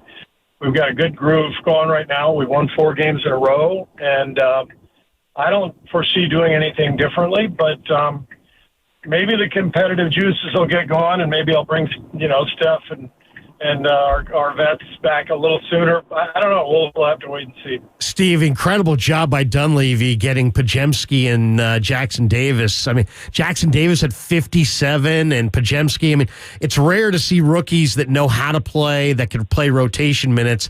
I know you got a deep roster, but, man, you got to be impressed by just kind of how developed and ready to go those two guys really are. They're both fantastic. I mean, Trey's played 125 college games, I think, and we've put him into 2 games now, and both times he's just looked like a 10-year vet. He just understands the game, and the game makes sense for everybody when he's out there. He's diving at the right time, setting good screens, he rebounds, he protects the rim. And then Brandon's just got a feel. He's got a way about him. There's something special about that kid. He gets 8 rebounds in his first NBA game. That's like when you get a guard who rebounds like that, it's a great indicator that he's just in the right place at the right time. And it translates to other stuff, steals, deflections, back cuts on offense. Like, just Brandon sees the game, and I think it bodes really well. I would have zero doubt about putting both those guys into a game right now. If anybody was injured, I'd have zero hesitation putting them out there knowing that they're going to do the right things. Steve, I can remember a conversation last year about your pace. And you felt maybe it was a little too hot, and people thought, well, boy, Chris Paul's not gonna be able to handle this pace. So now we've got this blend. What's your take on the pace of your team so far this year? I love it, and I'll tell you, I haven't even looked at the numbers yet. In terms of the rating league wide where we are, but I love the contrast. Steph at the end of the Lakers series last year. He said, we didn't have a changeup. We only had a fastball. And I thought that was such a perfect comment. This year, I feel like not only do we have a changeup, but, we got a slider, too. We got a repertoire with Chris coming off the bench. It's a completely different look. We are going from sometimes frantic and hectic to totally under control. Last night, Chris had 8 assists, no turnovers. I think his numbers on the year are something like 41 assists and 6 turnovers. I mean, it's insane. And we just have a much better variety of ways to play. And Chris and Dario are definitely at the forefront of that. All right, Coach. Great stuff as always. And if you're going to weigh in on college basketball and baseball, then maybe we should do football too. You got any words of wisdom for the 3-game losing streak going on with the 49ers? Yeah, we lost 6 in a row 2 years ago, and we won the title. So a long season. It happens. They'll be fine. Sure does. All right, well, Coach, good luck with the largest game of your life tomorrow with this tournament. We're all excited, and we're all counting on you. All right, thanks, guys. We'll see you later. Steve. There it is. Steve Kerr with us today, as he is every week, getting ready for this massive, massive game tomorrow. I tell you what, we're gonna lead everybody right up to this game, and I wonder how many people right now don't even understand the reference that I'm making. Something's got to give. Yeah, no. Do people understand there's an in-season tournament? I don't know. Yeah, but if you tell someone in-season tournament, they'll go, "Oh yeah, the in-season tournament," and in their mind, that means like maybe in a couple months we're all gonna stop and play a few games, and it'll be this separate tournament, which there is an aspect of that in this, but it's actually games within the schedule that are just designated as in-season tournament games, which will lead to something else if you win enough of them. Like, I would argue, and this was my problem with this whole idea when they came up with it, I would argue that 99% of NBA fans who've even been told about this still don't understand it. Which is why they're going to be so dramatic in how they change the look of the court, right? Isn't that pretty much it? So that when you're watching on TV throughout the regular season, you know, hey, this isn't just a regular game. This is the tournament because the court looks wild and different. It's got vibes of when they tried to make the All-Star game all about home field advantage in the World Series when they did that whole campaign about this time. Right. It counts. Right. All right. So, like, if you've got to tell someone, then I'm sorry, it doesn't work. Sports has to be awesome and exciting and filled with anticipation because it does. Not because you tell someone. Like, okay, everybody, guess what? This one's big. I know it feels like Game 6 in Oklahoma City on a Friday with no Shai Gilgeous-Alexander. I know it feels that way, but don't pay attention to that. This is the beginning of group play. This is different. Right. And we're all going to sit down and we're going to go, no, it's not. No, it's not. It's a basketball game. Refresh me on this one. What is at stake? Well, I mean, nothing. But no, like it's money, right? Well, sure. You mean what gets What are we won? playing for here? Well, there's a trophy. Yeah, well, there's a Babe Ruth trophy too. Yeah, you get a big trophy. And there's financial incentive. There's a trophy. Why couldn't they do something that was substantial? Like if you win the tournament, you go to the playoffs, or if you win the tournament, you move up a spot in the playoffs. Because then you're really it's already confusing enough. My question, put something on the line. How about this? All the money derived goes to some massive, whatever your charity of choice is, and just have some huge amount of money, or just, one thing that the NBA covets is it happens every March. People love the NCAA tournament. College fans are like, it's awesome, it's incredible, the tournament, my bracket. NBA people will be like, these players suck, they can't make free throws, look at the caliber of play. But the format of one and done, like you move on if you win, you go home if you lose, is very, very attractive. They would never turn the playoffs into that, nor should they. But there is something about Game 7, and essentially that's what the NCAA tournament is, a bunch of Game 7s. Why not have at least a big amount of money on the thing so that, I don't know, even that we get to see, the championship game of this tournament. Everybody who wins, everybody gets it, who wins. Whoever wins gets $10 million, or something that makes the players play with the same kind of urgency that would be created in a one and done, or in a, win, move on, lose, go home kind of scenario. It's an exciting idea, but it's not practical is the answer, as I think you realize. I would love take all the money and give it to charity. Well, and that's great. What my big question, really hard. My question is, when they came out with this, is what's in it for the fans? You're asking for the fans to get excited. What's in it for them? A, they don't even understand it, and B, if they did understand it, you're going to get all the way to the end, and I'm supposed to care that the players on my favorite team get $500,000. I do not. It would be care. I don't care. No, I know. I get it. So But what you're it's hard saying, to relate, I know, but what you're saying, at least you would get to see. You know what? They're playing a game tonight, and the team that wins is going to make a boatload of cash. At least then, are we making any of that money? No. Do we really care? Well, I guess not, but at least there's some intrigue of, do any of the players care? Do you know what I mean? Are they going to play harder? I don't know. I like the charity idea. I think that there are ways to involve the fans. What we love about March Madness, your idea there, I would argue, is upsets. March Madness is the only season-ending event in all of sports that gets worse as it goes. It gets worse as it goes. You go to Vegas for the first round. You don't go to Vegas for the last round. Right. Because we love the upsets.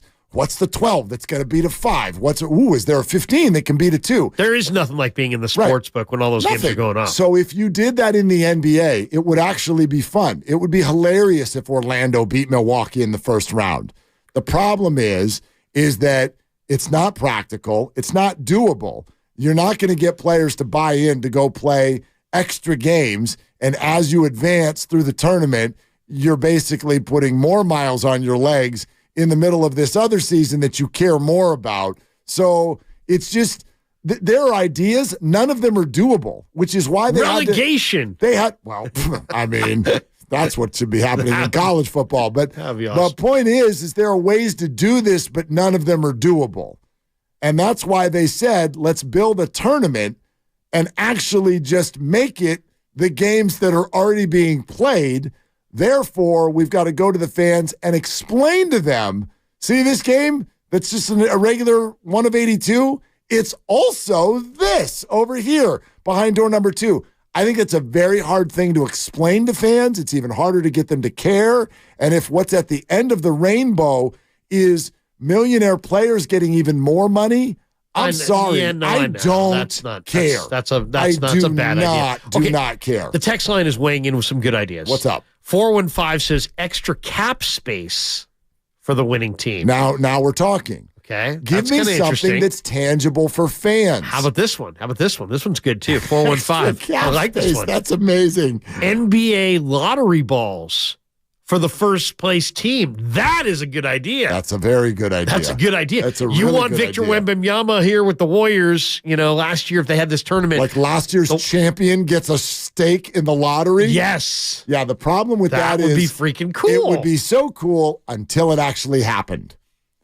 because the second the NBA title winner unfair. also got Victor Wembanyama, the world would go crazy. Yeah. Everybody would hate it. But you never know. If There's the always Denver Nuggets got Victor Wembanyama because they won some cockamamie tournament the year before, I mean, but I hear yes. That would be kind of cool, though. That would be kind of cool. The text line has the right idea, which is to say, it's a very simple question when you came out with this idea. Hey, NBA, what's in it for us?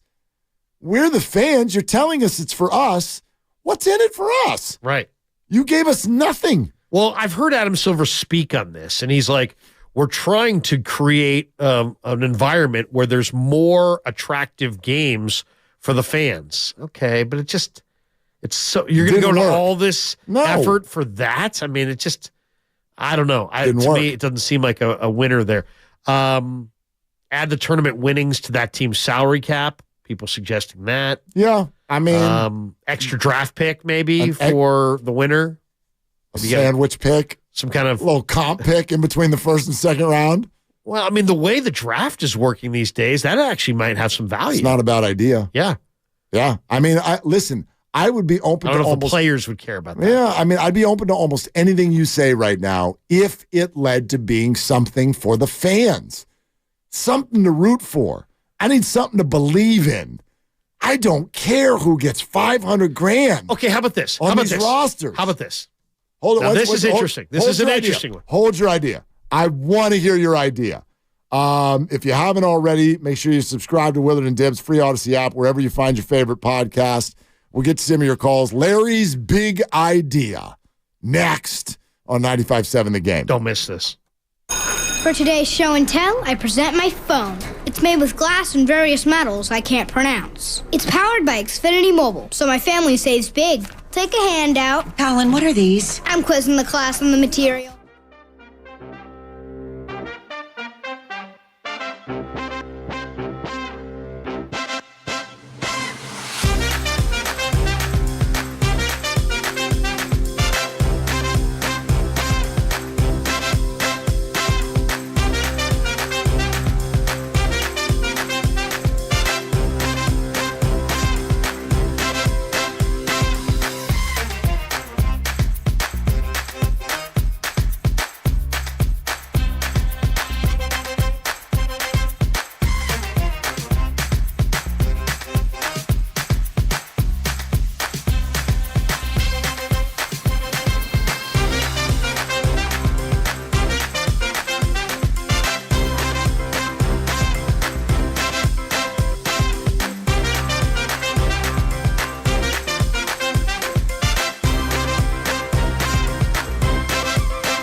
12 seconds to go. Curry will walk it up. Off the screen. Curry at midcourt. They're going to trap him. Feeds over to Draymond. Draymond looks, finds Thompson with 3, with 2, with 1. The jumper's up. Good! .2 to go! Klay Thompson with the bucket. Sacramento calls time. Now, back to Willard and Dibs on 95.7 The Game. And here's Klay on that final shot. I realized we didn't have much time, so I just wanted to take a couple hard dribbles, get to my spot, and rise up. And luckily, I made a good move with confidence and knocked it down. And that's what being a basketball player is all about, is just doing things with great confidence. Klay was in his bag last night, and I don't mean that on the court. I mean after the game. They ask him about team chemistry, and he's just like, bro, life's amazing. I'm an NBA player. Things are good. I got a dog. I got a boat. Everything's great every year, every day, every hour, always. And then, rise up, thankfully, took a good move. Shot went in. Klay was loving his post-game presser. And he taught Draymond how to make a paper airplane as well. I love Klay Thompson squared up with the shoulders square inside the arc. Now, I know he's a great three-point shooter, and he has been a great three-point shooter, but it seems like over the course of an NBA season, he loses a little bit of spring in his legs. His shot flattens out. He hits the front rim a lot, it seems like, when the fatigue starts to set in. But he still has that pure shot, pure release. And if he can square up inside the arc, and that thing's down. Well, what I love about Klay this year is outside of the first game, I appreciate the shots he's taking. It's less about, and you heard Steve Kerr tell us, Klay traditionally is a slow starter with his shot every single year. What I love about Klay in the last 4 games, his shot selection feels good. That's what we were worried about in the Lakers series last year. That's what we were worried about after game 1. It felt like he was gunning, searching, looking to go on his own journey within a Warrior game. I felt the next 4 games, the shot selection is absolutely on point. And to me, when you're a great shooter, that's all you can ask of the guy. That's all you can ask, is to shoot the right shots. Well, and he hunted some shots in the preseason, right? But I also think he's getting better as a playmaker. I mean, he was a great two-way player in that he's a great defender, great offensive player, but he wasn't a big assist guy. But now it seems like he's creating for his teammates a little bit better as well. We have some calls. I also I got a little idea of my own on this play-in tournament, but we promoted yours. Okay. And we've made a very big deal about it, Larry. Very big deal. I don't know if we've bought a drum roll or anything, or if there's like a horn we can play. It could be like when Diaz enters a game for the Mets, we could have somebody show up in the stands with horns and all kinds of a production. That would be great. But outside of having that available, let me just say, here comes Larry Krueger, ladies and gentlemen, with this big idea. All right. Now, the text line suggests a big fat ring for all season ticket holders. Like if they win the tournament, you get a ring, which would be really kind of cool. That's fun, except for you're excluding still 95% of the fan base. Right. I'm saying there's going to be a lot of money generated by this tournament, probably, right? Well, that's the idea, I guess. Right. I mean, let's just say there's a big amount of money. It's extra games, so it has to generate a lot of money. It's extra games. There are, for the ones who get to the end. How many extra games? I'd have to go look it up. So these teams will play more than 82? A few of them, right? Yes. Okay. A very few of them. Okay, so there's extra games. Extra games means extra revenue, and probably as the thing winds down to the end, the ratings will be fatter than they would be if it was a regular season game. So there's extra revenue. Take that extra revenue, and whatever team wins the whole thing, their fans, whether they bought season tickets or if it's a walk-up ticket, 50% off all tickets the rest of the year. Whew. Well, or the following year. The following year. I love it in theory, but how are you getting an owner to agree to that? So they're going to win the tournament? Well, because he's getting a check from the league, right? To cover it? To cover it, I would imagine, right? That's a fun idea. There's extra revenue. And then at least you're involving the fans. Imagine the passion. I love that. In the arena. Imagine the arena.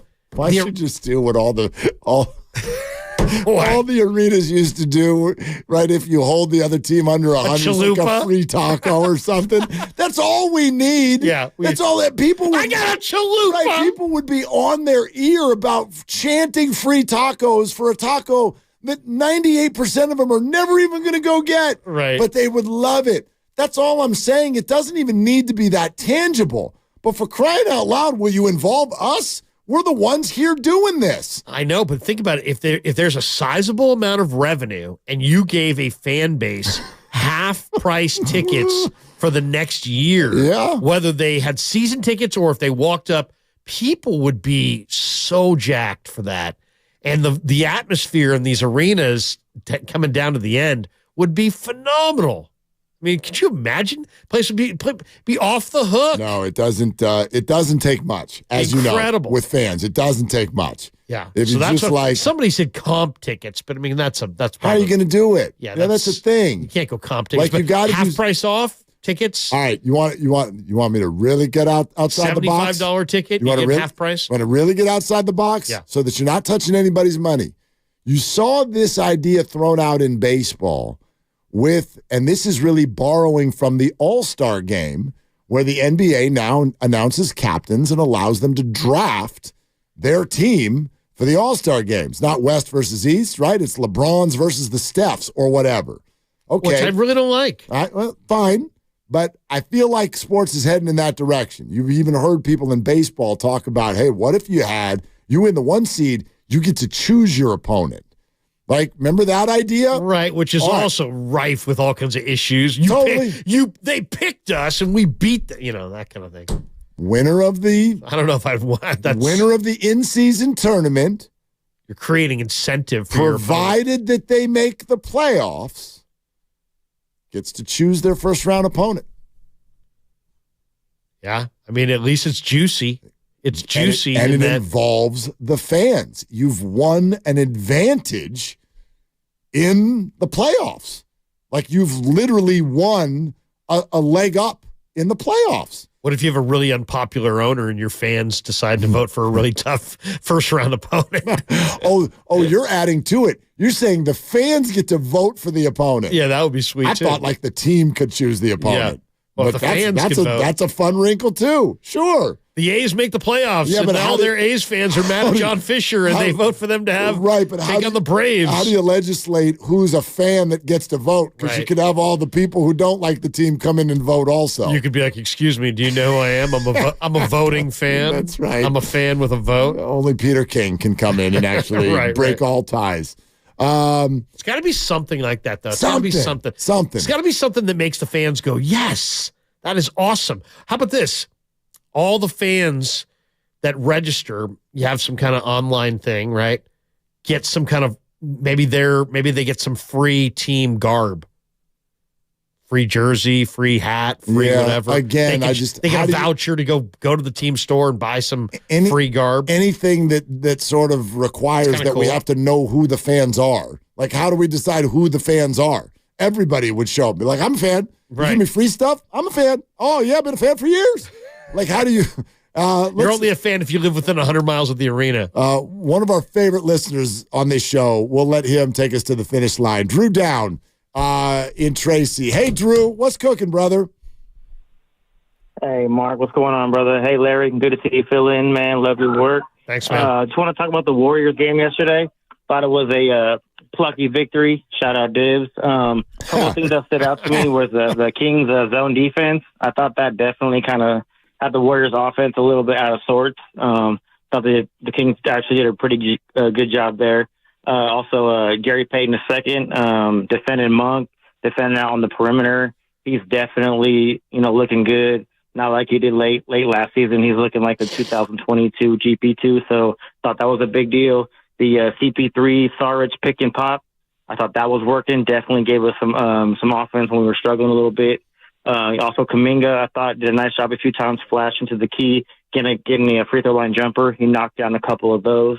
And then, obviously, Klay, he didn't have a great game, but he also didn't go 6 for 19. I thought he was measured, and I felt that game winner was big for his psyche. So I thought that was good for him just to, have a game winner and, contract year, whatever you want to say. And then I think Kerr did a great job managing this team minutes through the first 5 games. SGA is out next game. That's a big advantage. Let's take advantage of that and try to keep this thing going. Drew, you too, brother. It's all a bunch of good observations, and it has been a very feel-good start to this season. I do wonder, it's so funny sometimes in sports. What does today's conversation sound like if Klay's shot doesn't go in? That ball's in the air, and if it goes in, the gag. Kerr did a great job. I loved this. I loved that formation. I love this defense. I love GP2 doing this. I love it. And we go through the list, and it's amazing. If he shoots that 2 inches farther and it hits the back iron and goes out. What happened in the third quarter? It's Complaint City today. Yeah. Complaint City. Where were the Warriors in the third quarter? I will say this about Gary Payton II. I love that he's back on this team. Me too. And now we see what he looks like healthy. He's been hurt for so long that it's like you forget what he looks like when he's really 100%. He looks great right now. You want to do it again tomorrow? Let's do it. We'll be getting ready for the game of the century. It's Warriors and Thunder. I don't know if I can go the full 4 hours tomorrow. Can we trim it down? I'll talk to someone. I'll see what we can do. I know a guy. One of the guys I know is Mark Grandy, and the best of the game, hosted by Grandy, is next. It's brought to you by Fremont Bank, full service banking, no compromise. He's going to lead off with a conversation with Anthony Slater on the Morning Roast that was really informative, and Steve Kerr will be later on in the hour as well. So that's what's coming up next. For Larry, for Grandy, for Lucas, I'm Mark. Shoot your shot. It's all you got. I got a chalupa.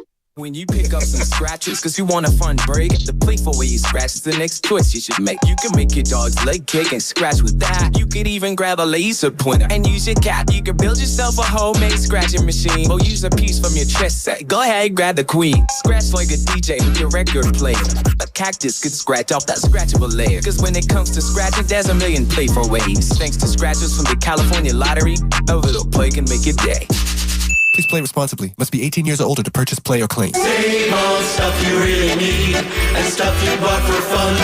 Stuff you've always really wanted this holiday at Amazon. Stuff that is discounted if you're naughty or you're nice.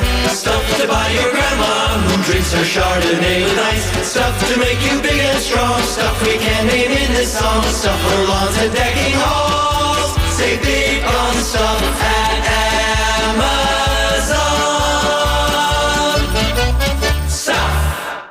With Black Friday appliance savings all month long at the Home Depot, we're making the holidays merrier by making holiday hosting easier with our lowest prices of the year on Whirlpool kitchen appliances. Get everything you need to store all your holiday favorites. Dinner's ready. And the leftovers. With top brand kitchen appliances at a great value. Save up to $2,300 on select kitchen packages, including top brands like Whirlpool with Black Friday savings at the Home Depot. How doers get more done. My little brother's friends have been camped out at our place for 2 days straight. 3. It's because of the Xfinity 10G network. Internet that can handle a house full of screens at once, with basically no interruptions. And it's only getting faster. When I was their age, internet like this was a pipe dream. You sound like my grandpa. Please go home. The next generation 10G network only from Xfinity. The future starts now. Now through December 21st, new customers can get 1.2 gigabit internet on the Xfinity 10G network for just $25 a month for 2 years with no annual contract and Wi-Fi equipment included when you add Xfinity Mobile with unlimited data at regular rates. Go to Xfinity.com/10G, call 1-800-XFINITY, or visit a store today. Requires paperless bill and auto-pay with stored bank account. Restrictions apply. Taxes and fees extra. Xfinity Mobile requires Xfinity Internet. After promo, regular rates apply to internet service and Wi-Fi equipment. Actual speeds vary. I would like to see the headlines that the national press picks up on and say, look, there's another side to the Bay Area. We take those headlines a little step further to sort of connect all these wonderful communities here. Really embracing the positivity and hopefully spreading it. The Bay Area is full of some amazing, innovative change makers. People that are out there making a difference. In fact, I feel privileged that I get to share those stories. Wake up with the Morning Edition. Weekdays on KPIX. Presenting weather like you've never seen it before. For 75 years, weather has been presented the same way. Two-dimensional maps with somebody standing in front of it. But weather happens in 3 dimensions. And this gives us a way to tell that story in a visually stunning way. It's dynamic. It's different. It's challenging me as a meteorologist. The Bay Area's only immersive news center. The Virtual View Studio. Only on KPIX and Pix Plus. I'm Bob Burke, founder and chairman of Burke America Parts Group, a family of brands that includes RepairClinic.com, an appliance and HVAC parts solution company that's grown into an international brand. Before AmericanEagle.com, we partially launched a new technology platform developed by another firm. American Eagle helped take our technology to a whole new level with digital marketing, software development, and business insights into our key markets, appliances, HVAC, and outdoor power equipment, and did so both on time and on budget. AmericanEagle.com has the resources, experience, and talent needed to produce solutions. Our new technology platform, developed by AmericanEagle.com, has produced tremendous results with higher traffic, conversion, engagement, and online revenue. If you have any home repairs you need to take care of, check us out at RepairClinic.com.